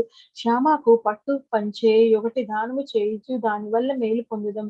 బాబా ఆజ్ఞానుసారము పాకాడే పట్టు దోవతిని తెచ్చిన. మాధవరావు కివ్వవలసినది కాకా సాహెబ్ను వేడెను. శ్యామ అందులో కొప్పుకొనలేదు. ఏలన బాబా తనకు అట్టి సలహా నివ్వలేదు కనుక కొంత వివాదము జరిగి పిమ్మట కాకా సాహెబ్ను చీట్లు వేసి తెలుసుకొనుటకు సమ్మతించిన. సంశయ విషయములందు చీటీ వేసి సంశయములను తీర్చుకొనుట కాకా సాహెబ్ స్వభావము. పూచుకొనుము, నిరాకరించుము అను 2 చీటీలు వ్రాసి బాబా పాదాల వద్ద పెట్టిరు. ఒక బాలునితో అందులో ఒక దానిని తీయించిరి. పుచ్చుకొనుము అను చీటీ ఎంచుటచే మాధవరావు దోవతిని ఇచ్చిరి. దాన్ని శ్యామ అంగీకరించారు. ఇద్దరును సంతృష్టి చెందిరే. కాకా సాహెబ్ సంఖ్యను తీరను. ఇతర యోగుల మాటలను కూడా గౌరవించవలసినదని ఈ కథ ప్రబోధించుచున్నది. కానీ మన తల్లి గురువు నందు పూర్ణమైన భక్తి విశ్వాసములు ఉండవలను. వారి బోధనల ప్రకారము నడవవలను. ఎందుకనగా మన కష్ట సుఖములు ఇతరుల కంటే వారికే బావుగా తెలిసి ఉండును. నీ హృదయ ఫలకమునందు బాబా చెప్పిన ఈ దివ్య పలుకులను చెప్పును. ఈ లోకములో అనేక మంది యోగులు గలరు, కానీ మన గురువసలైన తండ్రి ఇతరులు అనేక సుబోధలు చేయవచ్చును, కానీ మనము మన గురువు యొక్క పలుకులను మరువరాదు. వేయేల హృదయపూర్వకముగా నీ గురువును ప్రేమించుము, వారిని సర్వస్వ శరణాగతి వేడుము, భక్తితో వారి పాదములకు మొక్కుము. అట్లు సూర్యుని ముందు చీకటి లేనట్లు నీవు దాటలేని భవసాగరము లేదు. కొయ్యబల్ల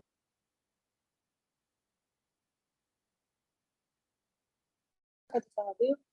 బాబా షిరిడీకి చేరిన కొద్ది కాలమునకే 4 మూరల పొడవు, 1 జానెడు వెడల్పు గల కొయ్య బల్ల మీద 4 చివరలు 4 దీపపు ప్రమిదలు పెట్టి దానిపై పండుకొనువారు. కొన్నాళ్ళు గడిచిన పిమ్మట బాబా దాన్ని విరిచి ముక్కలు చేసి పారవేసెను. ఒకనాడు బాబా దాని మహిమను కాకాసాహెబ్కు వర్ణించి చెప్పుచుండెను. ఇది విని అతడు, బాబా ఇట్లనియే మీకింకను కొయ్యబల్ల మీద మక్కువ విన్నచో ఇంకొక బల్ల మీద కొరకు మసీదులో వ్రేలాడ చేసేదను, దానిపై మీరు సుఖముగా నిద్రించవచ్చు. అందుకు బాబా ఇట్లను, అహల్సా పత్ని దిగువ విడిచిన నేనొక్కడనే పైన పండుకొనుటకు ఇష్టం లేదు. కాకా సాహెబ్ ఇట్లను, అహల్సాపతి ఇంకొక బల్ల తయారు చేయించదును. బాబా అతడిట్లను, బల్లపై పరుండగలడు, బల్ల మీద అంత ఎత్తున పడుకొనుట సులభమైన పని కాదు. ఎవరు మిక్కిలి పుణ్యవంతులో వారే పడుకునగలరు. ఎవరైతే కళ్ళు తెరిచి నిద్రించగలరో వారికే అది వీలగును. నేను నిద్రపోవునప్పుడు మహల్సాపతి పదిని నా ప్రక్కన కూర్చోండి, తన చేయి నా హృదయంపై నించమనెదను. అచ్చటి నుంచి వచ్చు భగవన్ నామ స్మరణము విను మనెదను. నేను పండుకొనుచో నన్ను లేవగొట్టు మనెదను. దీనినే అతడు నెరవేర్చ లేకున్నాడు. నిద్రతో కునుకు పాట్లు పడుచుండును. నా హృదయంపై వారి చేతి బరువును గమనించి ఓ భగవత్ అని పిలిచెదను. వెంటనే కళ్ళు తెరిచి కదులును. ఎవడైతే నేలపై చక్కగా నిద్రించలేడో, ఎవడు కదలకుండా ఉండలేడో, ఎవడు నిద్రకు సేవకుడో వాడు ఎత్తైన బల్ల మీద నెట్లు పండుకొనగలడు అనెను. అనేక పర్యాయములు బాబా తన భక్తుల యందు ప్రేమచే ఇట్లనెను, మంచి గాని చెడ్డ గాని ఏది మనదో అది మన దగ్గరనున్నది, ఏది ఇతరులదో అది ఇతరుల వద్ద ఉంది. Om Sai సమర్పణమస్తు.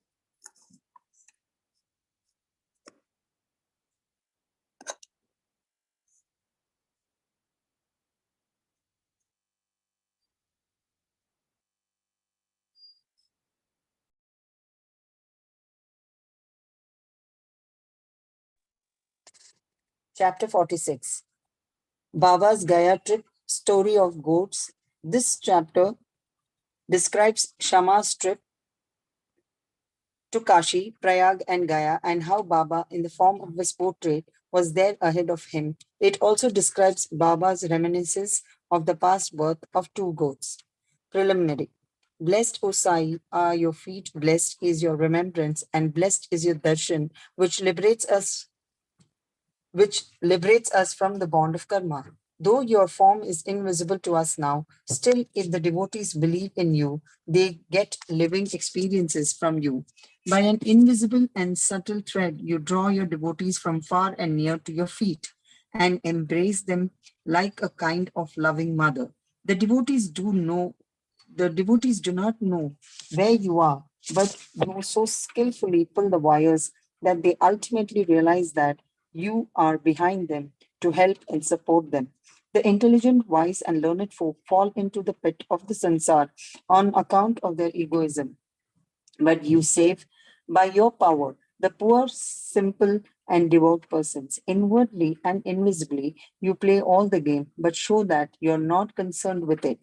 While you do things but pose yourself as a non-doer, nobody ever knows your life. The best course, therefore, for us is to surrender our body, speech, and mind at your feet and always chant your name and to destroy our sins. You fulfill the wishes of the devotees, and to those who are without any desire, you give bliss supreme. The chanting of your sweet name is the easiest sadhana for devotees. By this sadhana, our sins, rajas, and tamas qualities will vanish. The sattva qualities and righteousness will gain predominance, and along with this, discrimination, dispassion, and knowledge will follow. then we shall abide in ourself and our Guru, who are one and the same. This is what is called complete surrender to the Guru. The only sure sign of this is that our mind gets calm and peaceful. The greatness of this surrender, devotion, and knowledge is unique, for peace, non-attachment, fame, and salvation, etc., come in its value. If Baba accepts a devotee, he follows him and stands by him day and night at his home or abroad. Let the devotee go anywhere he likes. Baba is there ahead of him in some form, in an unconceivable manner. The following story illustrates that. Gaya trip. Sometime after Kaka Sahib Dikshit was introduced to Sai Baba, he decided to perform the Upanaya ceremony of his eldest son, Babu, at Nagpur. At about the same time, Nana Sahib Chandorkar decided to perform the marriage ceremony of his eldest son at Gwalior. Both Dikshit and Chandorkar came to Shirdi and lovingly invited Baba for those functions. Baba asked them to take Shama as his representative. When he was pressed to come in person, Baba told them to take Shama with them and said, after doing Banaras and Prayag, we would be ahead of Shama. Now mark these words, for they show Baba's all-pervasiveness.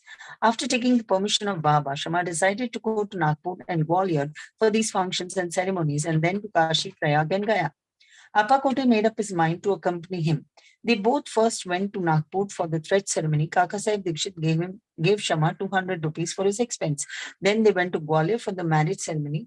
Nana Sahib Chandorkar gave Shama rupees 100 and his Vyahi relative, Mr. Jata, gave him 100. Then Shama went to Kashi and then to Ayodhya. He was well received in Jatar's beautiful temple of Lakshmi Narayan at Kashi, Varanasi, or Banaras, and in the Ram Mandir of Ayodhya by Jatar's manager. They, Shama and Kote, stayed there for 21 days in Ayodhya and 2 months in Kashi.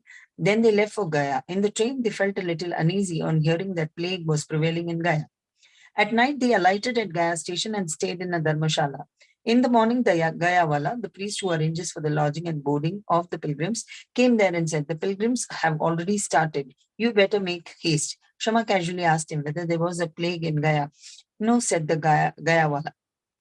Please come without any fear or anxiety and see yourself.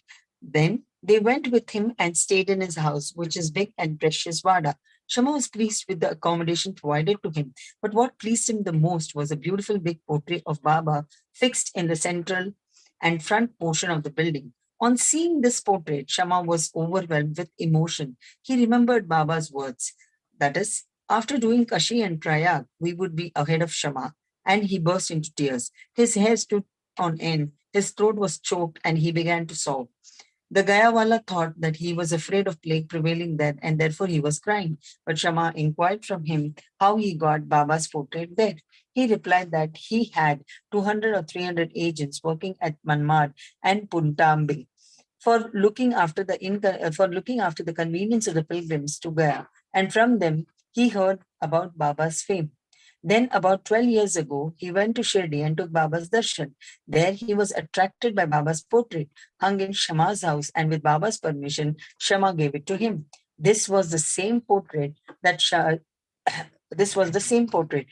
then remembered this incident. The Gayawala's joy knew no bounds when he learned that the same Shama who obliged him before was his guest now. Then they both exchanged love and service and were most delighted and happy. The Gayawala gave him a royal welcome. He was a very rich man. He sat in the palanquin and made Shama ride an elephant and attended to all his comforts and conveniences. The moral of the story is that Baba's words came out true to the letter, and unbounded was his love towards the devotees. But leave this aside. He also loved all creatures equally, for he felt that he was one with them. The following story will illustrate this. 2 goats. Baba was one returning from Lendi when he saw a flock of goats. 2 of them attracted his attention. He went to them, caressed them, and fondled them, and bought them for rupees 32. The devotees were surprised at this conduct of Baba. They thought that Baba was duped in this bargain, as the goats would fetch rupees 2 each, or at the most 3, 4, that is 8 for both. They began to take Baba to task for this, but Baba kept calm and cool. Shama and Tatya Kote asked Baba for an explanation. He said he did not care to store money as he had no home, no home or family to look after. He asked them to purchase at his cost 4 seers of dal and feed the goats. After this was done, Baba returned the goats to the owner of the flock and gave out the following reminiscences and story of the goats. O Shama and Tatya, you think that I have been deceived in this bargain? No. Listen to the story. In their former birth, they were human beings and had the good fortune to be with me and sit by my side. They were Utilitarian brothers, loving each other initially, but later on they became enemies. The elder one was an idle fellow, while the younger one was an active chap and earned a lot of money. The former became greedy and jealous and wanted to kill his younger brother and take away his money. They forgot their fraternal relations and began to quarrel with each other.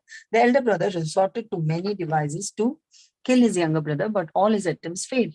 Thus, they became deadly enemies. And finally, on one occasion, the elder brother gave a deadly blow with a big stick on the latter's head, while the latter struck the former with an axe, with the result that they both fell dead on the spot. As a result of their actions, they were both born as goats. As they passed by me, I did at once recognize them. I remembered their past history. By taking pity on them, I wanted to feed them and give them rest and comfort. And for this reason, I spent all the money for which you blame me. As you did not like my bargain, I sent them back to their shepherd. Such was Sai's love for the goats. Go to Shirdi Sai, peace be to all. Chapter 47, Baba's Reminiscences. Story of Veerabhadrapa, Chen Basappa, Snake and Frog. The last chapter described Baba's reminiscences about 2 goats. This chapter describes more such reminiscences and relates to the story of Veerabhadrapa and Chen Basappa. Blessed is the face of Sai. If we cast a glance at him for a moment, he destroys the sorrow of many past birth and confers great bliss on us. And if he looks at us with grace, our bondage of karma is immediately snapped away and we are led to happiness. The river Ganges washes away the dirt and sins of all people who go to her for a bath, but she intently longs for the saints to come to her and bless her with a touch on their feet and remove all the filth accumulated in her. She knows for certain that this can only be removed by the holy feet of the saints. Sai is the crest jewel of the saints, and now hear from him the following purifying story. The Snake and the Frog. Sai Baba said, one morning after taking my breakfast, I strolled around till I came to a small river bank. As I was tired, I rested there, washed my hands and feet, and had a bath and felt refreshed. There was a footpath and a cart track sheltered by shady trees. The breeze was blowing gently. As I was preparing to smoke chillum, I heard the croaking of a frog. I was striking the flint and lighting the fire when a traveler turned up, sat by my side, bowed down to me, and politely invited me to his house for meals and rest. He lit up the pipe and handed it over to me. The croaking was heard again, and he wanted to know what it was. I told him that a frog was in trouble and was tasting the bitter fruit of his own karma. We have to reap now the fruit of what we sow in our past life, and there is no use crying about it now. Then he smoked and handed over the pipe to me and said that he would go there in person and see for himself. I told him that a frog was caught by a big snake and was crying. Both were very wicked in their past life and were now reaping the fruit of their past actions in the present bodies. He went and found that a huge black serpent was holding a big frog in its mouth. He returned to me and said that in about 10 to 12 minutes, the frog would be eaten up by the snake. I said, no, this can't be. I am its father, and I am here now. How shall I allow the snake to eat it up? And I here for nothing. Just see how I release it.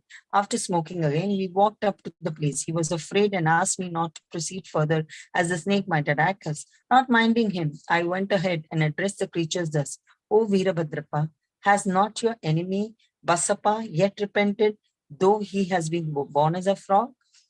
And you too, though born as a serpent, still hold the bitter enmity against him.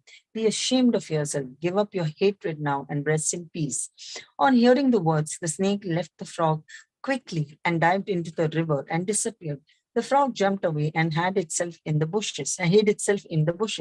The traveler was much surprised. He said that he could not understand how the snake dropped the frog and disappeared. On hearing the words, who was Veerabhadrappa and who was Basappa? And what was the cause of that enmity? I returned with him to the foot of the tree, and after sharing again few puffs of smoke with him, I explained the whole mystery to him as follows. There was an ancient holy place sanctified by a temple of Mahadev about 4 to 5 miles from my place. The temple was old and dilapidated.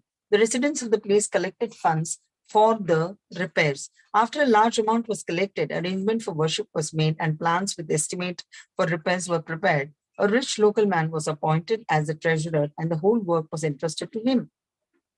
He was to keep regular accounts and be honest in all his dealings. He was a first-class miser and spent very little for the repairs, which consequently made very little progress. He spent all the funds, swallowed some amount himself, and spent nothing from his pocket.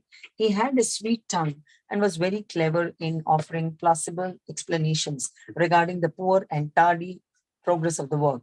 The people again went to him and said that unless he lent his helping hand and tried his best, the work would never be complete. They requested him to work out the scheme and again collected subscriptions and sent the amount to him. He received it, but sat as quiet as before without making any progress. After a few days, God Mahadev appeared in his wife's dream and said to her, "You get up, build the tomb of the temple. I'll give you 100-fold of what you spent." She told this vision to her husband. He was afraid that it would involve him in expenses and therefore laughed it off, saying that it was a mere dream, a thing not to be relied and acted upon. Or else, why did not God appear to him in the dream and tell him about it? Was he far off from her? This looks like a bad dream, having its object in the creation of ill feeling between husband and wife. She had to remain quiet. God does not like big subscriptions and donations collected against the wishes of the donors, but he likes ever trifling amounts given with love, devotion, and gratitude. Some days after, God again appeared in her dream and said, "Do not bother yourself about your husband and the collections with him. Don't press him to spend any money for the temple. What I want is bhava and devotion. So give, if you like, anything of your own." She consulted her husband about this vision and decided to give God her ornaments given by her father. The miser felt disconcerted and decided to cheat even God in this item. He undervalued the ornaments at 1,000 rupees and bought them himself, and in lieu of the amount gave a barren field to God as endowment or security. The wife agreed to this. The field or land was not his own. It belonged to one poor woman named Dubaki, who mortgaged it to him for rupees 200. She was not able to redeem it for long, so the cunning miser cheated all, his wife, Dubaki, and even God. The land was sterile, uncultivated, and worth nothing, and yielded nothing, even the best of season. Thus ended this transaction, and the land was given in the possession of a poor priest who was pleased with the endowment. Sometime later, strange things happened. There was terrific storm and heavy downpour. Lightning struck the house of the miser when he and his wife both died. Duvaki also breathed her last. In the next life, the rich miser was born at Mathura in a Brahmin family and was named Veerabhadrappa. His devout wife was born as daughter of the priest of the temple and was named Gauri. The woman Dubaki, the mortgager, was born as a male in the family of the Gurau, that is the attendant of the temple, and was named Chen Basappa. The priest was a friend of mine. He often came to me, chatted and smoked with me. His daughter Gauri was also devoted to me. She was growing fast and her father was seeking a good husband for her. I told him not to worry about this, as the bridegroom himself would come seeking for her. Then there came a poor boy named Veerabhadrappa wandering and begging his bread to the priest's house. With my consent, Gauri was given in marriage to him. He was also devoted to me initially, as I recommended his marriage with Gauri, but later became a miser. Even in this new life, he was hankering after money and asked me to help them to get it, as he was leading a married man's life. Strange things happened. There was a sudden rise in prices by Gauri's good luck. There was a great demand for land, and the land was sold for 1 lakh of rupees, 100 times the worth of her ornaments. Half the amount was paid in cash, and the remaining was to be paid in 25 installments of 2,000 each. All agreed to this transaction, but began to quarrel over the money. They came to me for consultation. I told them that the property belonged to God and was vested in the priest, and that Gauri was its sole heiress and proprietress, and no amount should be spent without her consent, and that her husband had no right whatsoever to the amount. On hearing my opinion, Veerabhadrapa was annoyed with me and said that I wanted to establish Gauri's claim and embezzle the property. On hearing his words, I remembered God and kept quiet. Veerabhadrapa scolded his wife Gauri, and she came to me at noon and requested me not to mind the words of others and not to discard her, as she was my daughter. As she thus sought my protection, I gave her the pledge that I could cross 7 seas to help her. Then that night, Gauri had a vision. Mahadev appeared in her dream and said, "The whole money is yours. Do not give anything to anybody. Spend some amount on the temple purpose in consultation with Chen Basappa. And if you want to use it for some purpose, consult Baba in the masjid." Gauri told me the vision, and I gave her a proper advice in the matter. I told her to take the principal or the capital amount to herself, give half the amount of interest to Chen Basappa, and that Veerabhadrapa had nothing to do in this matter. While I was talking, both Veerabhadrapa and Chen Basappa came there quarreling. I tried my best to pacify them, and I told them of God's vision to Gauri. Veerabhadrapa got wild and angry and threatened to kill Chen Basappa, cutting him into pieces. The latter was timid. He caught my feet and sought refuge in me. I pledged myself to save him from the wrath of his foe. Then after some time, Veerabhadrapa died and was born as a snake, and Chen Basappa died and was born as a frog. On hearing the croaking of Chen Basappa and remembering my pledge, I came here, saved him, and kept my word.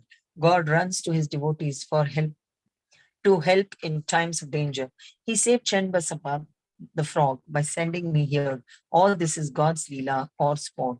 The moral of the story is that one has to reap what one sows, and there is no escape unless one suffers and squares up one's old debts and dealings with others, and that greed for money drags the greedy man to the lowest level and ultimately brings destruction for him and others.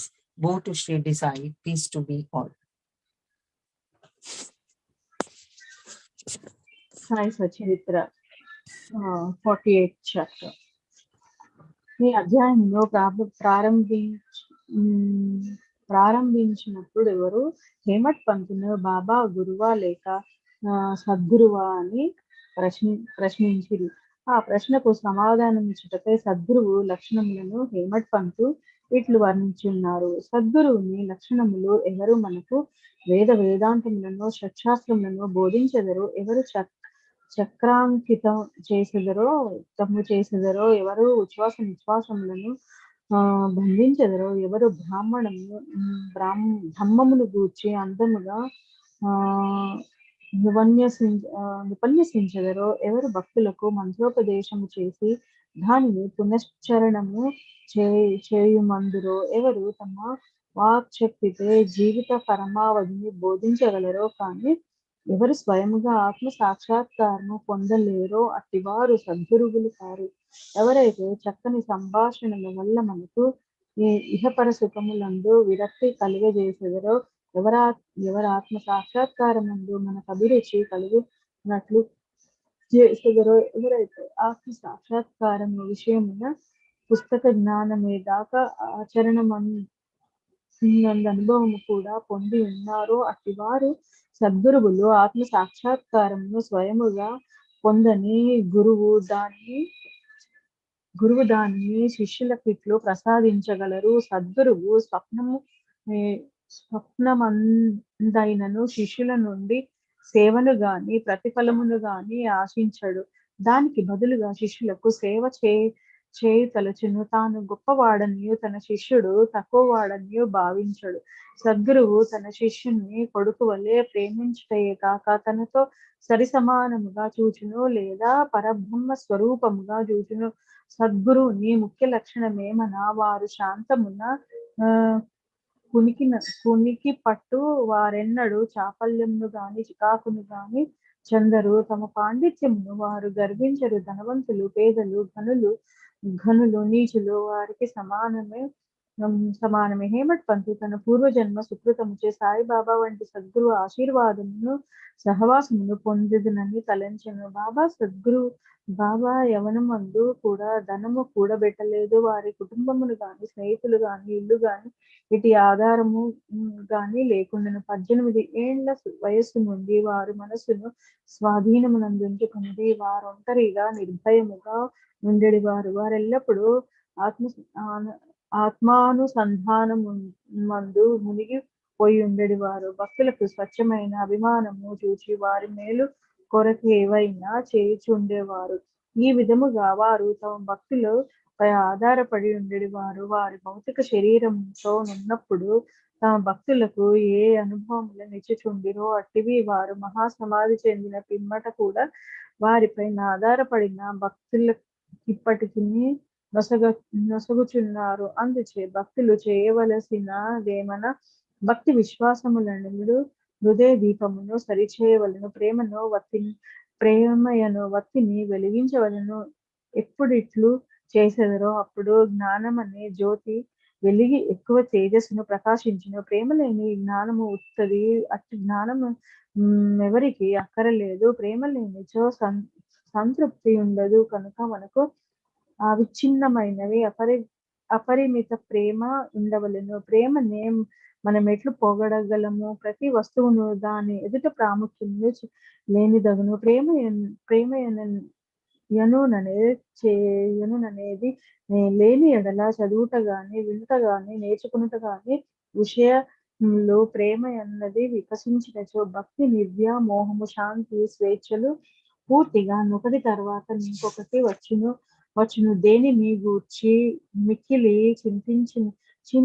చింతించనిదే దాని యందు మనకు ప్రేమ కలదు. యథార్థమైన కాంక్ష ఉత్తమమైన భావమున్న చోటనే భగవంతుడు తానై సాక్షాత్కరించును. అదే ప్రేమ, అదే మోక్షమునకు మార్గము.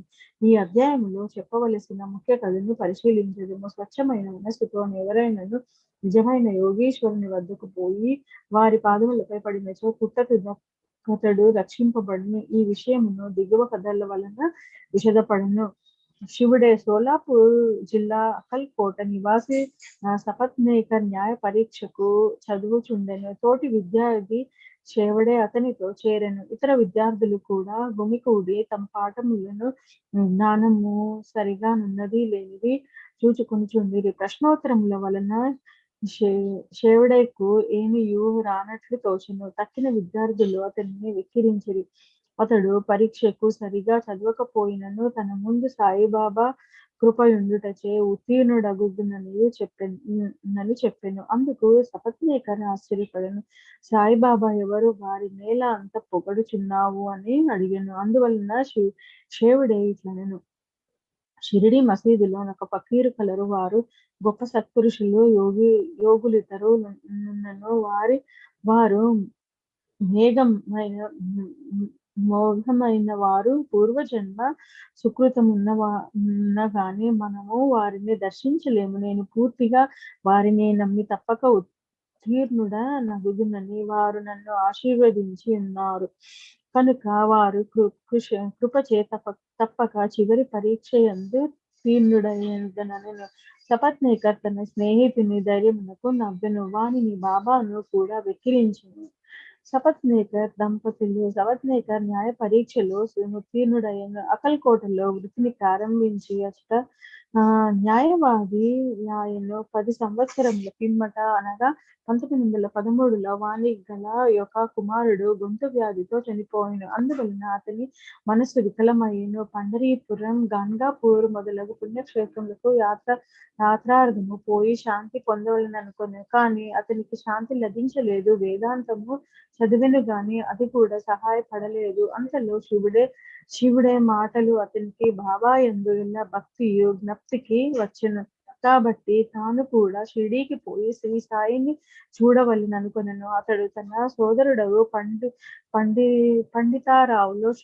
పండితారావుతో షిరిడీకి వెళ్ళెను. దూరము నుండి బాబా దర్శనం చేసి సంతసించెను. గొప్ప భక్తితో బాబా వద్దకేగి ఒక టెంకాయ నచ్చట పెట్టి బాబా పాదములకు సాష్టాంగ నమస్కారం చేసిన. బయటకు పొమ్ము అని బాబా అరిచెను. సోదరుడు తల ఉంచుకుని కొంచెము వెనుకగా జరిగి అచట కూర్చుండెను. బాబా కటాక్షమును పొందుట కెవరి సలహా ఏమను తీసుకొనుటకు యత్నించెను.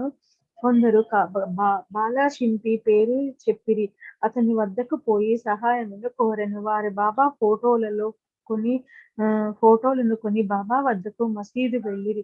బాలాశింపి ఒక ఫోటోను బాబా చేతిలో పెట్టి అదెవరిది అడిగాను. దాన్ని ప్రేమించు వారిదని బాబా చెప్పుచు సపత్నేకర్ వైపు చూపెను. బాబా నవ్వగా నచటి వారందరూ నవ్విరి. బాల ఆ నవ్వు యొక్క ప్రాముఖ్యమేమన్నా బాబాను అడుగుచు సపత్నేకర్ దగ్గరకు జరిగి బాబా దర్శనము చేయమనెను. సపత్నేకర్ బాబా పాదములకు నమస్కరించగా బాబా తిరిగి వెళ్ళిపోయాను. పొమ్మని అరిచెను. సపత్నేకరు కేమీ చేయవలెనో తోచకుండెను. అన్నదమ్ములిద్దరూ చేతులు జోడించుకొని బాబా ముందు కూర్చుండిరి. మసీదు ఖాళీ చేయమని బాబా సపత్నేకర్ను ఆజ్ఞాపించెను. ఇద్దరు విచారముతో నిరాశ చెందిరి. బాబా ఆజ్ఞను పాలించవలసి ఉండుటచే సపత్నేకర్ షిరిడి విడవవలసి వచ్చును. ఇంకొకసారి వచ్చినప్పుడైనా దర్శనం ఇవ్వవలనని అతడు బాబాను వేడెను. సపత్నేకర్ భార్య 1 సంవత్సరము గడిచెను కానీ అతని మనసు శాంతి పొందకుండెను. అతడు గంగాపూర్ వెళ్ళెను కానీ అశాంతి హెచ్చెను. విశ్రాంతికై మాడేగాం వెళ్ళెను. తుదికి కాశీ వెళ్ళెను. నిశ్చయించుకుని బయలుదేరుటకు 2 దినములు ముందు అతని భార్యకు స్వప్న దృశ్యము కనపడెను. స్వప్నములో ఆమె నీళ్ల కొరకు కుండ పట్టుకుని లకర్షా బావికి పోవుచుండెను. అచటనొక ఫకీరు తలకొక గుడ్డ కట్టుకుని వేప చెట్టు మొదట కూర్చున్నారు. తన వద్దకు వచ్చి, ఓ అమ్మాయి, అనవసరముగా శ్రమపడదవేళ నేను స్వచ్ఛ జలముతో నీ కుండ నింపెదను అనెను. ఆమె ఫకీరుకు భయపడి ఉత్త కుండతో వెనుకకు తిరిగిపోయెను. ఫకీరు ఆమెను వెన్నంటెను. ఇంతటితో ఆమెకు మెలకువ కలిగి నేత్రములు తెరిచిన ఆమె తన కలను భర్తకు చెప్పెను. అదే శుభశకనము అనుకుని ఇద్దరు షిరిడీకి బయలుదేరిరి. వారు మసీదు చేరినప్పటికీ బాబా అక్కడ లేకుండెను. వారు లెండి తోటకు వెళ్ళి ఉండిరి. బాబా తిరిగి వచ్చుటకు వారచట ఆగిరి. ఆమె స్వప్నములో తాను చూచిన ఫకీరును బాబాకు భేదమేమీ లేదనెను. ఆమె మిగుల భక్తితో బాబాను సాష్టాంగముగా నమస్కరించి బాబాను చూచుచు అచటనే కూర్చుండెను. ఆమె అనుకువ చూచి సంతసించి బాబా తన మామూలు పద్ధతితో ఒక కథ చెప్పుటకు మొదలెడెను. ఆ చేతులు పొత్తి కడుపు నడుము చాలా రోజుల నుండి నొప్పు పెట్టుచున్నవి. అనేక ఔషధములు పుచ్చుకొంటిని కానీ నొప్పులు తగ్గలేదు. మందులు ఫలమీయకపోవుటచే విసుగు చెంది తిని కానీ నొప్పులన్నీ నిచట వెంటనే నిష్క్రమించుట ఆశ్చర్యపడు చుంటిని. ఆమెను పేరు చెప్పినప్పటికీ ఆ వృత్తాంతమందే సపత్నేకర్ భార్యదే. ఆమె నొప్పులు బాబా చెప్పిన ప్రకారము త్వరలో తగ్గిపోవుటచే ఆమె సంతసించెను. సపత్నేకర్ ముందుగా పోయి దర్శనము చేసుకొనెను. మరల బాబా బయటకు పొమ్మనెను. ఈసారి అతడు మిక్కిలి పశ్చాత్తాపపడి ఎక్కువ శ్రద్ధతో నుండెను. ఇది బాబాను తాను పూర్వము నిందించి ఎగతాళి చేసి దాని ప్రతిఫలమని గ్రహించి దాని విరుగుడు కొరకు ప్రయత్నించుచుండెను. బాబాను ఒంటరిగా కలిసి కొని వారిని క్షమాపణ కోరవలెనని యత్నించుచుండెను. అట్లే ఎమర్చెను.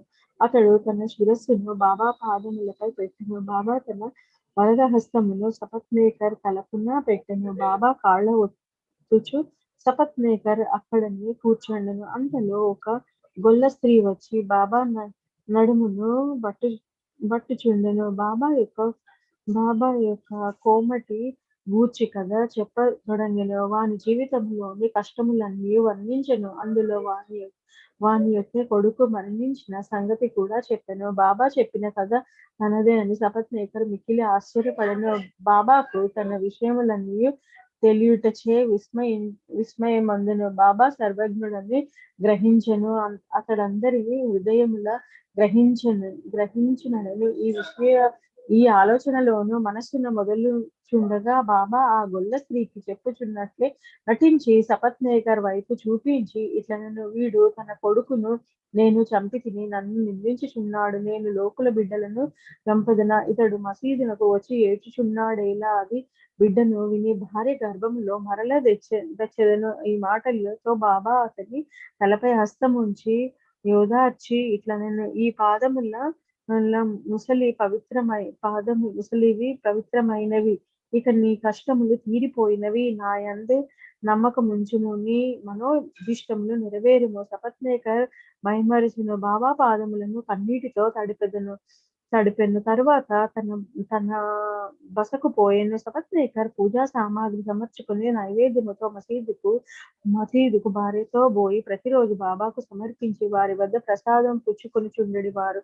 ప్రజలు మసీదులో గూడి ఉండేవారు. సపత్నేకర్ మాటికి నమస్కరించుండెను. ప్రేమ వినయములతో నొక్కసారిగా నమస్కరించిన చాలునని బాబా నడువెను. ఆనాడు రాత్రి సపత్నేకర్ బాబా చావడి ఉత్సవమును చూచెను. అందు బాబా పాండురంగని వలె ప్రకాశించెను. ఆ మరుసటి దినం ఇంటికి పోవున్నప్పుడు బాబాకు మొదట ₹1 దక్షిణ ఇచ్చి తిరిగి అడిగినచో ₹2 లేదనక ఇవ్వవచ్చునని సపత్నేకర్ అనుకొనెను. మసీదుకు పోయి ₹1 దక్షిణనివ్వగా బాబా ఇంకొక కూడా అడిగాను. బాబా వాణ్ణి ఆశీర్వదించి ఇట్లనెను, టెంకాయను తీసుకొనుము, నీ భార్య చీర కొంగులో పెట్టుము, హాయిగా పొమ్ము, మనస్సునందెట్టి ఆందోళనము నుంచకుము. అతడట్లే చేసెను. 1 సంవత్సరంలో కొడుకు పుట్టెను. 8 మాసముల శిశువుతో భార్యాభర్తలు షిరిడీకి వచ్చి శిశువు బాబా పాదములపై పెట్టి ఇట్లు ప్రార్థించిరి, ఓ సాయి, నీ బాకీ నట్ల తీర్చుకొనగలమో మాకు తోచకున్నది కనుక మీకు సాష్టాంగ నమస్కారము చేయుచుంటిమి. నిస్సహాయముల మగుటచే మమ్ముద్ధరించి వలసినది. ఇక మీదట మేము మీ పాదములనే ఆశ్రయించదుము గాక. అనేకాలోచనలు, సంగతులు స్వప్నావస్థలలోను జాగ్రత్తావస్థలోను మమ్మలను బాధించును. మా మనస్సులను నీ భజన వైపు మరల్చి మమ్ము రక్షింపుము. ఈ దంపతులు తమ కుమారునకు మురళీధర్ అని పేరు పెట్టిరి. తరువాత భాస్కర్, దినకర్ అని 2 జన్మించిరి. బాబా మాటలు వృధా పోవని సపత్నేకర్ దంపతులు గ్రహించిరి. అవి అక్షరాల జరుగునని కూడా నమ్మిరి. Om Sai సమర్పణిస్తు. I must read now, sister. Chapter 50.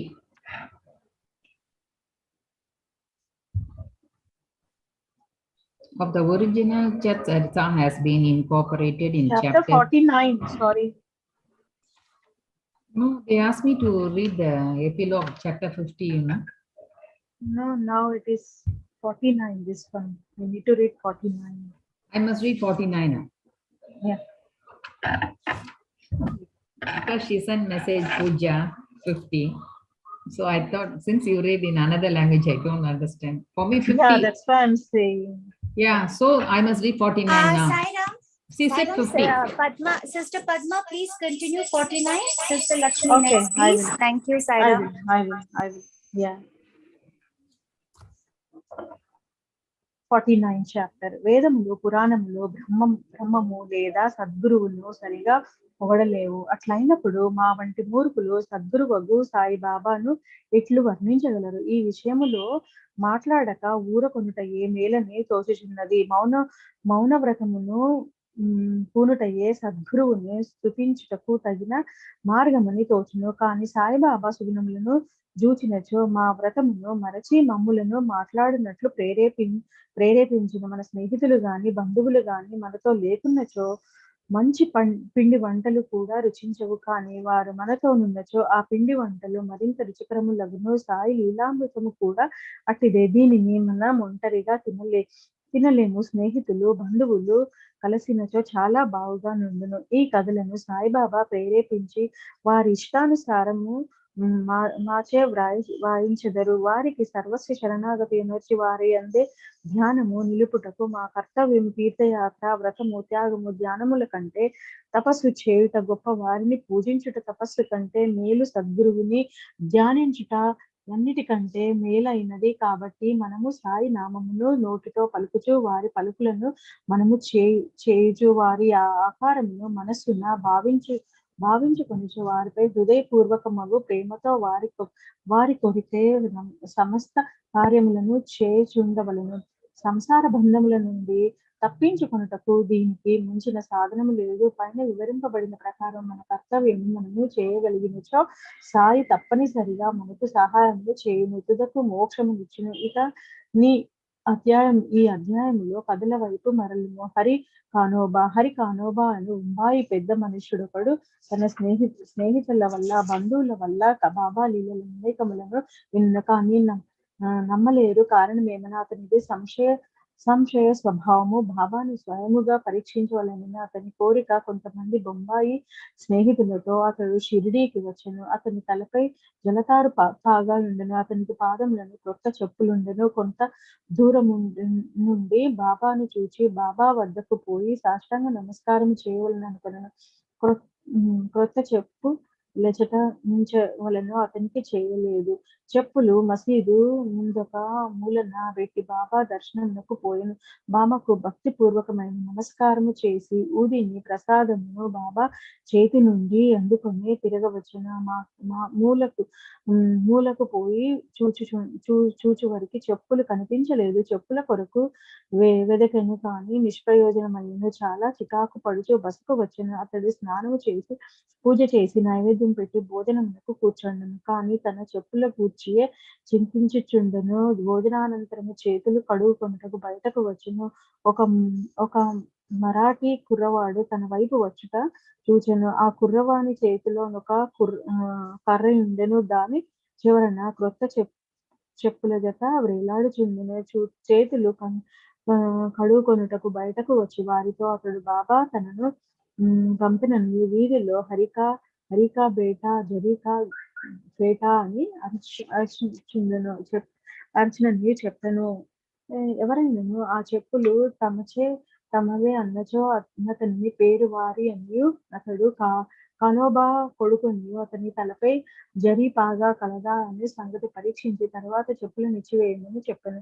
ఆ కుర్రవాడు ఇట్లు చెప్పుట విని హరి కానోబా ఆశ్చర్యానందములు పొందెను. కుర్రవాణి వద్దకు పోయి చెప్పులు తనవని రూఢి చేసెను. అతడు తన పేరు హరి అనియు తాను కానోబా కుమారుడననియు తన తలపై ధరించు జరిపాగా చూపెను. ఈ కుర్రవాడు సంతృప్తి చెంది చెప్పులను ఇచ్చివేసెను. హరి కానోబా మిక్కిలి ఆశ్చర్యపడెను. తన జల్తారు పాగా అందరికి కనిపించవచ్చును గాని తన తండ్రి పేరు బాబా కెట్లు తెలిపెను. అదే షిరిడీకి మొదటిసారి తన రాక. అతడచ్చకు బాబాను పరీక్షించుటకే వచ్చెను. ఈ విషయముల వల్ల అతడు బాబా గొప్ప సత్పురుషుడనని గ్రహించెను. అతనికి కావలసినది బాబాను పరీక్షించుట. అది పూర్తిగా నెరవేరెను. సంతోషముతో ఇంటికి పోయెను. సోమదేవ స్వామి బాబాను పరీక్షించుటకే ఇంకొకరు వచ్చిరి. వారు కథను వినుడు. కాకాసాహెబ్ దీక్షిత్ తమ్ముడు బాయిజా నాగపూర్లో నివసించుచుండెను. 1906 సంవత్సరములు హిమాలయమునకు పోయినప్పుడు సోమదేవ స్వామి అను సాధువుతో అతనికి పరిచయము కలిగిన. ఆ సాధువు గంగోత్రికి దిగువ ఉత్తర కాశీకి చెందినవాడు. వారి మఠము హరిద్వారము కలదు. ఇద్దరు పరస్పరము తమ చిరునామాలు వ్రాసుకొనిరు. 5 సంవత్సరముల పిమ్మట సోమదేవ స్వామి నాగపూర్ వచ్చి భాయిజీ ఇంట్లో దిగెను. బాబా లీలలను విని సంతసించెను. షిరిడీకి పోయి బాబాను చూడవలనని అతనికి గట్టి కోరికలను. బాయిజీ వద్ద నుంచి పరిచయ పుటత్తరమును తీసుకొని షిరిడీకి పోయిన. మన్నాడు కోపర్గావ్ దాటి పిమ్మట టాంగా చేసుకుని షిరిడీకి పోయిచుండెను. షిరిడి సమీపమునకు రాగా మసీదుపై 2 పెద్ద జెండాలను కనిపించింది. సాధారణంగా యోగులు వేర్వేరు వైఖరులతో, వేర్వేరు జీవన పద్ధతులతో, వేర్వేరు బాహ్యాలంకారాలతో ఉందురు. కానీ ఈ పై గుర్తులు బట్టి ఏ యోగి యొక్క గొప్పదనము కనిపెట్టలేము. సోమదేవ స్వామి ఇదంతయు వేరే ఈ పదంగా దోచెను. 2 పాతాకములు లెగురుట చూడగానే తనలో తాను ఈ యోగి జెండాలే అందెలా మక్కువ చూపవలను, అది యోగికి తనది కాదు. దీనిని బట్టి ఈ యోగి కీర్తి కొరకు పాటుపడుచున్నట్లు తోచున్నది అనుకుని ఇట్లా ఆలోచించుకొని షిరిడీకి పోవుట పానుకొని నిశ్చయించినట్లు తనతోనున్న ఇతర యాత్రికులకు చెప్పెను. వారు తనతో ఇట్లనిరి, అట్లయినా ఇంత దూరము వచ్చి తినేలా జెండాలను చూచినంతతో నీ మనసు చికాకు పడినచో షిరిడీలో రథము, పల్లకి, గుర్రం మొదలగు బాహ్యాలంకారములు చూచినచో మరింత చికాకు పొందేదము. సోమదేవ స్వామి గాబరా పడి ఇట్లనే, గుర్రములతోనూ పల్లకీతోనూ జట్కాలతోనూ గల సాధువుల నేనెచ్చట చూచి ఉండలేదు. అట్టి సాధువులను చూచుట కంటే తిరిగిపోవుటే మేలు అనెను.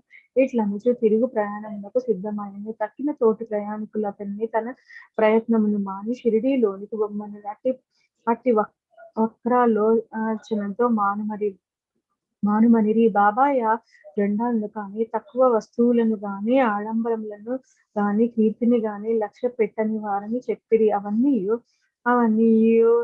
నలంకరించిన వారు బాబా భక్తులే గాని ఆయనకేమి అవసరము గాని సంబంధం గాని లేదనిది. వారి భక్తి ప్రేమలను కొలది వారు వాటిని కూర్చిరని చెప్పి తుట్టతుదకు ప్రయాణము సాగించి షిరిడీకి పోయి సాయిబాబాను చూచుచున్నట్లు చేసిరి. సోమదేవస్వామి మసీదు దిగువ నుంచి బాబాను దర్శించగానే అతని మనస్సు కరిగెను. అతని కళ్ళు నీటితో నిండెను. గొంతుక యార్చుకొని పోయెను. అతని కుంటి ఆలోచనలన్నీ నడుగంటి పోయెను. ఎచ్చట మనశ్శాంతి ఆనందమును పొంది ఆకర్షింపబడును, అదే మనము విశ్రాంతి పొందవలసిన స్థలము అని తన గురువు చెప్పిన దానిని జ్ఞప్తికి తెచ్చుకొని అతడు బాబా పాదధూళిలో దొర్లుటకు తహతహలాడెను. బాబా దర్శనం కొరకు దగ్గర పోగా, మా వేషము మా దగ్గరనే ఉండని, నీ ఇంటికి నీవు పొమ్ము, తిరిగి మసీదుకు రావద్దు. ఎవరైతే మసీదుపై జెండా వేచుచున్నారో అట్టి వారి దర్శనము చేయనేలా. ఇది యోగి లక్షణమా? ఇక్కడొక నిమిషమైనను ఉండవద్దు అనెను. ఆ స్వామి మిగులు ఆశ్చర్యపడెను. బాబా తన మనసును గ్రహించి బయటకు ప్రకటించుచున్నారని తెలుసుకొనెను. అతడెంత సర్వజ్ఞుడు, తాను తెలివి తక్కువ వాడనియు బాబా మహానుభావుడని గ్రహించెను.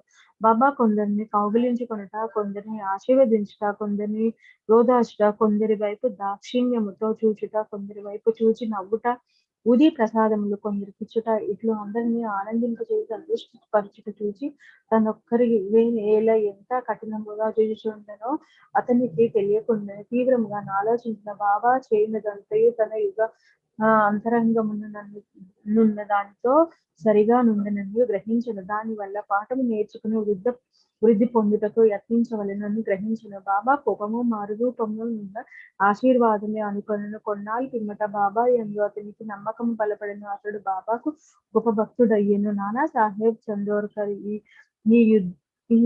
ఈ అధ్యాయమును హేమట్ పంత్ నానా సాహెబ్ చందోర్కర్ కథతో ముగించెను.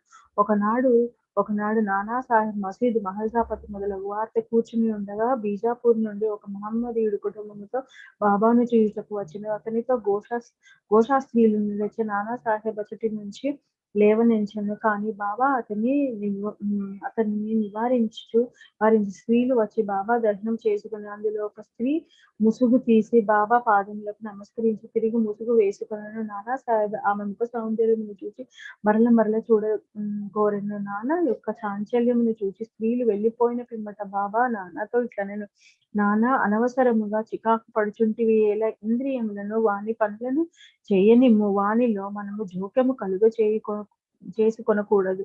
దేవుడు ఈ సుందర ప్రపంచమును సృష్టించి ఉన్నాడు గాన అందరినీ చూచి సంతసించుట మన విధి. క్రమముగాను మెల్లగాను మనస్సు స్థిరపడి శాంతించును.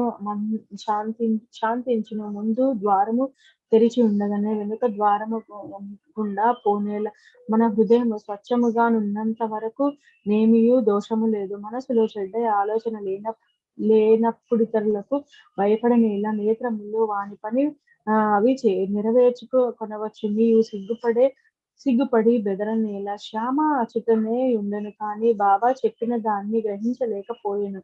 ఇంటికి పోవు దారిలో శ్యామ ఈ విషయమై నాన్న నడిగను. ఆ చక్కని స్త్రీ వైపు చూచి తాను పొందిన చంచలత్వమును గూర్చి నానా చెప్పెను. బాబా దానిని గ్రహించి ఎట్లు సలహానిచ్చెనో వివరించెను. బాబా చెప్పిన దాని భావము నానా ఇట్లు చెప్పదొడంగెను. మనస్సు సహజముగా సంచలమైనది, దాన్ని ఉద్రేకించినట్లు చేయరాదు. ఇంద్రియములు చలించవచ్చును, శరీరము స్వాధీనమునందు ఉంచుకొనవలను, దాన్ని ఎవరిని పోవునట్లు చేయరా. ఇంద్రియములు విషయముల వైపు పరిగెత్తి కానీ మనము వాని వెంట పోరాదు. మనము ఆ విషయములను కోరకూడదు. క్రమముగా నెమ్మదిగాను సాధన చేయుట వలన చంచలత్వమును జయించవచ్చును. ఇంద్రియములకు మనము లోబడదు, కానీ వానిని మనం పూర్తిగా స్వాధీనం అందించుకొనలేము. సమయానుకూలముగా వాని ననచి సరిగా కొనుచుండవలెను. నేత్రములు అందమైన వాణ్ణి చూచుట కొరకే ఇవ్వబడిన విషయములు సౌందర్యమును నిర్భయముగా చూడవచ్చును. భయమునకు గాని లజ్జకు గాని అవకాశము లేదు. దూరాలోచన మనస్సునందు ఉంచుకొనరాదు. మనస్సున ఎట్టి కోరికను లేక భగవంతుని సుందరమైన సృష్టిని చూడు. ఈ విధముగా ఇంద్రియములను సులభముగాను సహజముగాను స్వాధీనము చేసుకొనవచ్చును. విషయము అనుభవించుటలో కూడా నీవు భగవంతుని జ్ఞప్తి అందించుకునేదవు. బాహ్యేంద్రియములని మాత్రము స్వాధీనం అందించుకుని మనస్సును విషయముల వైపు పరుగిడించిన వానిపై అభిమానం ఉండనిచ్చినచో చావు పుట్టుకల చక్రము నశింపదు. ఇంద్రియములు హానికరమైనవి. అవివేకము అనగా నిత్యానిత్యములకు భేదము గ్రహించుట. సారథిగా మనస్సును స్వాధీనమందించుకొనవలెను. ఇంద్రియములను నిచ్చవచ్చినట్లు సంచరింప చేయరాదు. అటువంటి సారథితో విష్ణు పదము చేరగలదు. అదియే మన గమ్యస్థానము, అదియే మన నిజమైన వాసము. అచట నుండి తిరిగి వచ్చుట లేదు. Om Sai సమర్పణమస్తు. Chapter 50. Stories of Kaga Sahib Dixit, Sri Dembe Swami, Balaram Duranta. Chapter 50 of the original Satcharita has been incorporated in Chapter 39 as it dealt with the same subject matter. Now, Chapter 51 of the Satcharita has been treated here as Chapter 50. This chapter gives the story of Kaga Sahib Dixit, Sri Dembe Swami, and Balaram Duranta. Preliminary victory be unto Sai, who is the main story of the Bhaktas, who is our Sadguru, who expounds the meaning of the Gita and who gives us all powers. O Sai, look favorably on us and bless us all. The sandalwood trees grow on the Malaya mountains and ward off heat. The clouds pour their rainwater and thereby cool and refresh all the people. The flowers blossom in the spring and enable us to worship God therewith. So the stories of Sai Baba come forth in order to give solace and comfort to the readers. Both those who tell and those who hear the stories of Baba are blessed and holy. It is a well-established fact that though we try hundreds of means or sadhanas, we do not attain the spiritual goal of life unless a Sadguru blesses us with his grace. Here the following story in illustration of this statement. Kaga Sahib Dixit, 1864 to 1926. Mr. Hari Sitaram, alias Kaga Sahib Dixit, was born in 1864 in Vatnagara Nagar in a Brahmin family at Kandwala, Central Province. His primary education was done at Kandwa, Hinganghat, and secondary education at Nagpur. He came to Mumbai for higher education and studied first in the Wilson College and then in the LP Stone College. After graduation in 1883, he passed his LLB and solicitor's examinations and then served in the firm of the government. Solicitors Mrs. Little and Company, and then after some time started a solicitor's firm on his own. Before 1909, Sai Baba's name was not familiar to Kaga Sahib, but after that, he soon became his great devotee. While he was staying at Lonavala, he happened to see his old friend, Mr. Nana Sahib Chandorkar. Both spent some time in talking about many things. Kaga Sahib described to him how, while he was boarding a train in London, he met with an accident in which his foot slipped and was injured. Hundreds of remedies gave him no relief. Nana Sahib then told him that if he wished to get rid of the pain and lameness of his leg, he should go to his Sadguru Sai Baba. He also gave him all the particulars of the Sai Baba and mentioned to him Sai Baba's dictum. I draw to me my man from far off or even across the seven seas, like a sparrow with a string fastened to its feet. He also made it clear to him that if he was not Baba's man, he would not be attracted to him and given darshan. Kaga Sahib was pleased to hear all this and said to Nana Sahib that he would go to Baba, see him and pray to him to cure not so much his lame leg, but bring round his lame, fickle mind and give him eternal bliss. Sometime after, Kaga Sahib went to Ahmednagar and stayed with Sardar Kaga Sahib Merikar in connection with securing votes for a seat in the Mumbai Legislative Council. Mr. Bala Sahib Merikar, son of Kaga Sahib Merikar, who was Mama Lata of Kopar Gayan, also came at this time to Ahmednagar in connection with the horse exhibition there. After the election business was over, Kaga Sahib Dixit wanted to go to Shirdi, and both the Merikars, father and son, were also thinking about a fit and proper person as a guide with whom he should be sent there. There Sai Baba was arranging things for his reception.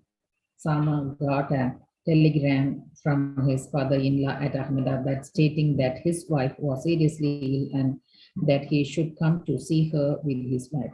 Sama, with Baba's permission, went there and saw his mother-in-law and found her improving and better.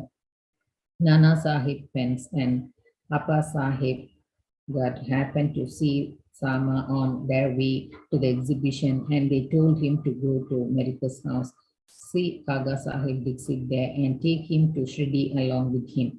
Kaga Sahib Dixit and the Merikars were also informed of Sama's arrival. In the evening, Shama came to Merikars, who introduced him to Kaga Sahib.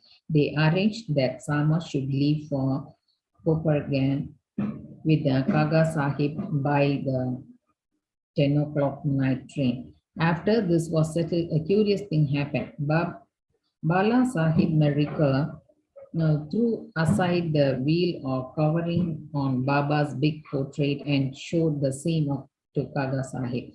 He was surprised to see that he whom he was going to meet at Shirdi was already there in the form of his portrait to greet him at this juncture. He was much moved and made his prostration before the portrait. This portrait belonged to Megla. The glass over it was broken and it was sent to Merikars for repairs. The necessary repairs had been already made, and it was decided to return the portrait with Kaga Sahib and Shama.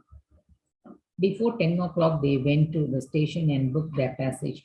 But when the train arrived, they found that the second class was overcrowded and that there was no room for them. Fortunately, the guard of the train turned out to be an acquaintance of Kaga Sahib, and he put them up in the first class. Thus, they traveled comfortably and alighted at Copenhagen. Their joy knew no bounds when they saw their Nana Sahib Chandorkar, who was also bound for Shirdi. Kaga Sahib and Nana Sahib embraced each other, and then, after bathing in sacred Godavari river, they started for Shirdi. After coming there and getting Baba's darshan, Kaga Sahib's mind was melted. His eyes were full of tears and he was overflowing with joy. Baba said to him that he was also waiting for him and he sent Shama ahead to receive him. Kaga Sahib then passed many happy years in Baba's company. He built a Vada in Shirdi, which he made as his more or less the permanent home. The experiences he got from Baba and are so manifold that it is not possible to relive them all here. The readers are advised to read a special Kaga Sahib Dixit number of Shri Sai Leela Magazine, Volume 12, number 6 to 9.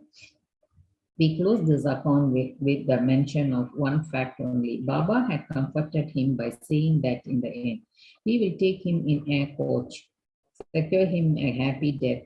This came out true on 5th July 1926. He was traveling in the train with Hemapan and talking about Sai Baba. He seemed deeply engrossed in Sai Baba. All of a sudden, he threw his neck on Hemapan's shoulder and breathed his last with no trace of pain and uneasiness. Sri Tembe Swami. We come to the next story, which shows how saints love each other with fraternal affection. Once Sri Vasudevanand Saraswati, known as Sri Tembe Swami, encamped at Raja Mahendri on the banks of the Godavari. He was devout Orthodox Dhyani and Yogi Bhakta of the Dattatreya. One Mr. Pundali Karau, leader of Nanded Nizam state, went to see him with some friends. While they were talking with him, the names of Shirdi and Sai Baba were casually mentioned. Hearing Baba's name, the Swami joined hands with reverences and taking a coconut, gave it to Pundalik Rao and said to him, offer this to my brother Sai with some pranam and request him not to forget me but ever love me. He also added that Swamis do not generally bow to others, but in this case an exception had to be made. Mr. Pundalik Rao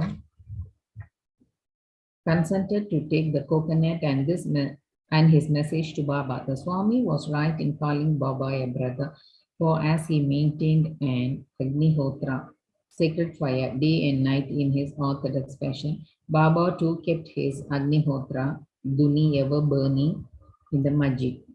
After 1 month, Pundalikarao and others left for Shirdi with the coconut and reached Manman. And as they felt thirsty, they went to the rivulet for drinking water. As water should not be drunk on an empty stomach, they took out some refreshment, flattened rice mixed with spice. The chifda tasted most pungent, and in order to soften it, as someone suggested, broke the coconut and mixed its scrapings with it. Thus, they made the chifda more tasty and palatable. Unfortunately, the coconut turned out to be the same that was entrusted to Pundalikarao. As they neared Shirdi, Pundalikarao remembered the trust that is the coconut and was very sorry to learn that it was broken and consumed. And he came to Shirdi and saw Baba. Baba had already received a wireless message regarding the coconut from Tembe Swami and himself asked Pundalikarao first to give the thing sent by his brother. He held fast Baba's feet, confessed his guilt and negligence, repented and asked for Baba's pardon. He offered to give another fruit as a substitute for Baba, but Baba refused to accept it, saying that the worth of the coconut was far more than that of an ordinary one and that it could not be replaced by another. Baba also added, now you need not worry yourself anymore about the matter. It was on account of my wish that the coconut was entrusted to you and ultimately broken on the way. Why should you take the responsibility of the actions on you? Do not entertain the sense of doership in doing good, as well as for bad deeds. Be entirely prideless and egoless in all things, and thus your spiritual progress will be rapid. What a beautiful spiritual instruction Baba gave. Balram Duranta, 1878 to 1925. Mr. Balram Duranta belonged to the Pateri Prabhu community of Santa Cruz, Mumbai. He was an advocate of the Mumbai High Court and sometime principal of Government Law School, Mumbai. The Duranta family was pious and religious. Mr. Balaram served his community and wrote and published an account of it. He then turned his attention to spiritual and religious matter. He studied Gita carefully and its commentary, Dhaneshwari, and other philosophical and metaphysical works. He was a devotee of Vithoba of Pandharpur. He came in contact with Sai Baba in 1912. 6 months earlier, his brothers Babulji and Vamana Rao came to Shirdi and took Baba's darshan. They returned home and mentioned that sweet experiences to Balaram and other members. Then they all decided to see Sai Baba. Before they came to Shirdi, Baba declared openly that today many of my Darbar people are coming. The Duranta brothers were astonished to hear this remark of Baba from others, as they had not given any previous intimation of that trip. All other people prostrated themselves before Baba and sat talking with him. Baba said to them, "These are my Darbar people whom I referred to before," and said to the Duranta brothers, "We have been with each other for last 60 generations."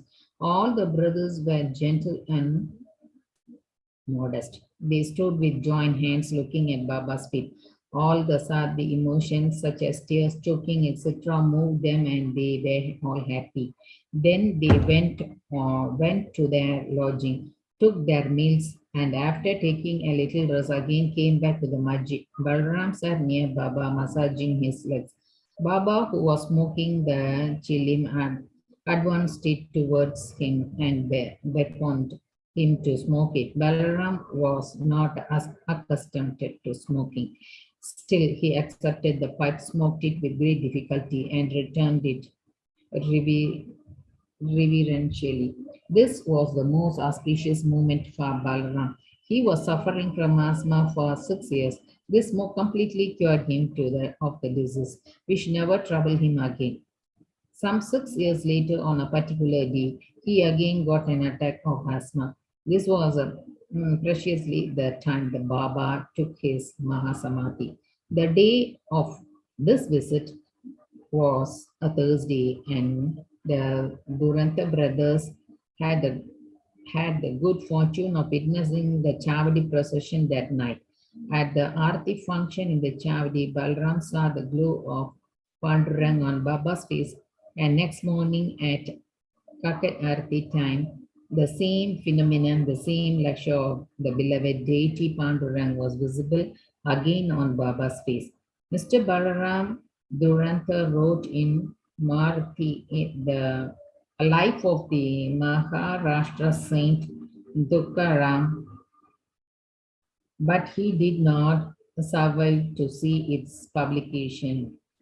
It was published later on by his brothers in 1928 in a short note on Balram's life given in the beginning of that book. The above account of Balram's visit has been fully corroborated.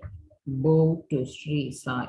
Peace be to all. Sachidananda Sadguru Sainath Maharaj Ki Jai.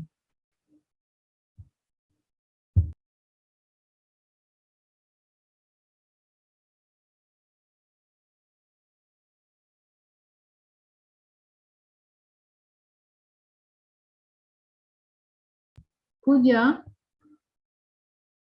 Thank you, Puja.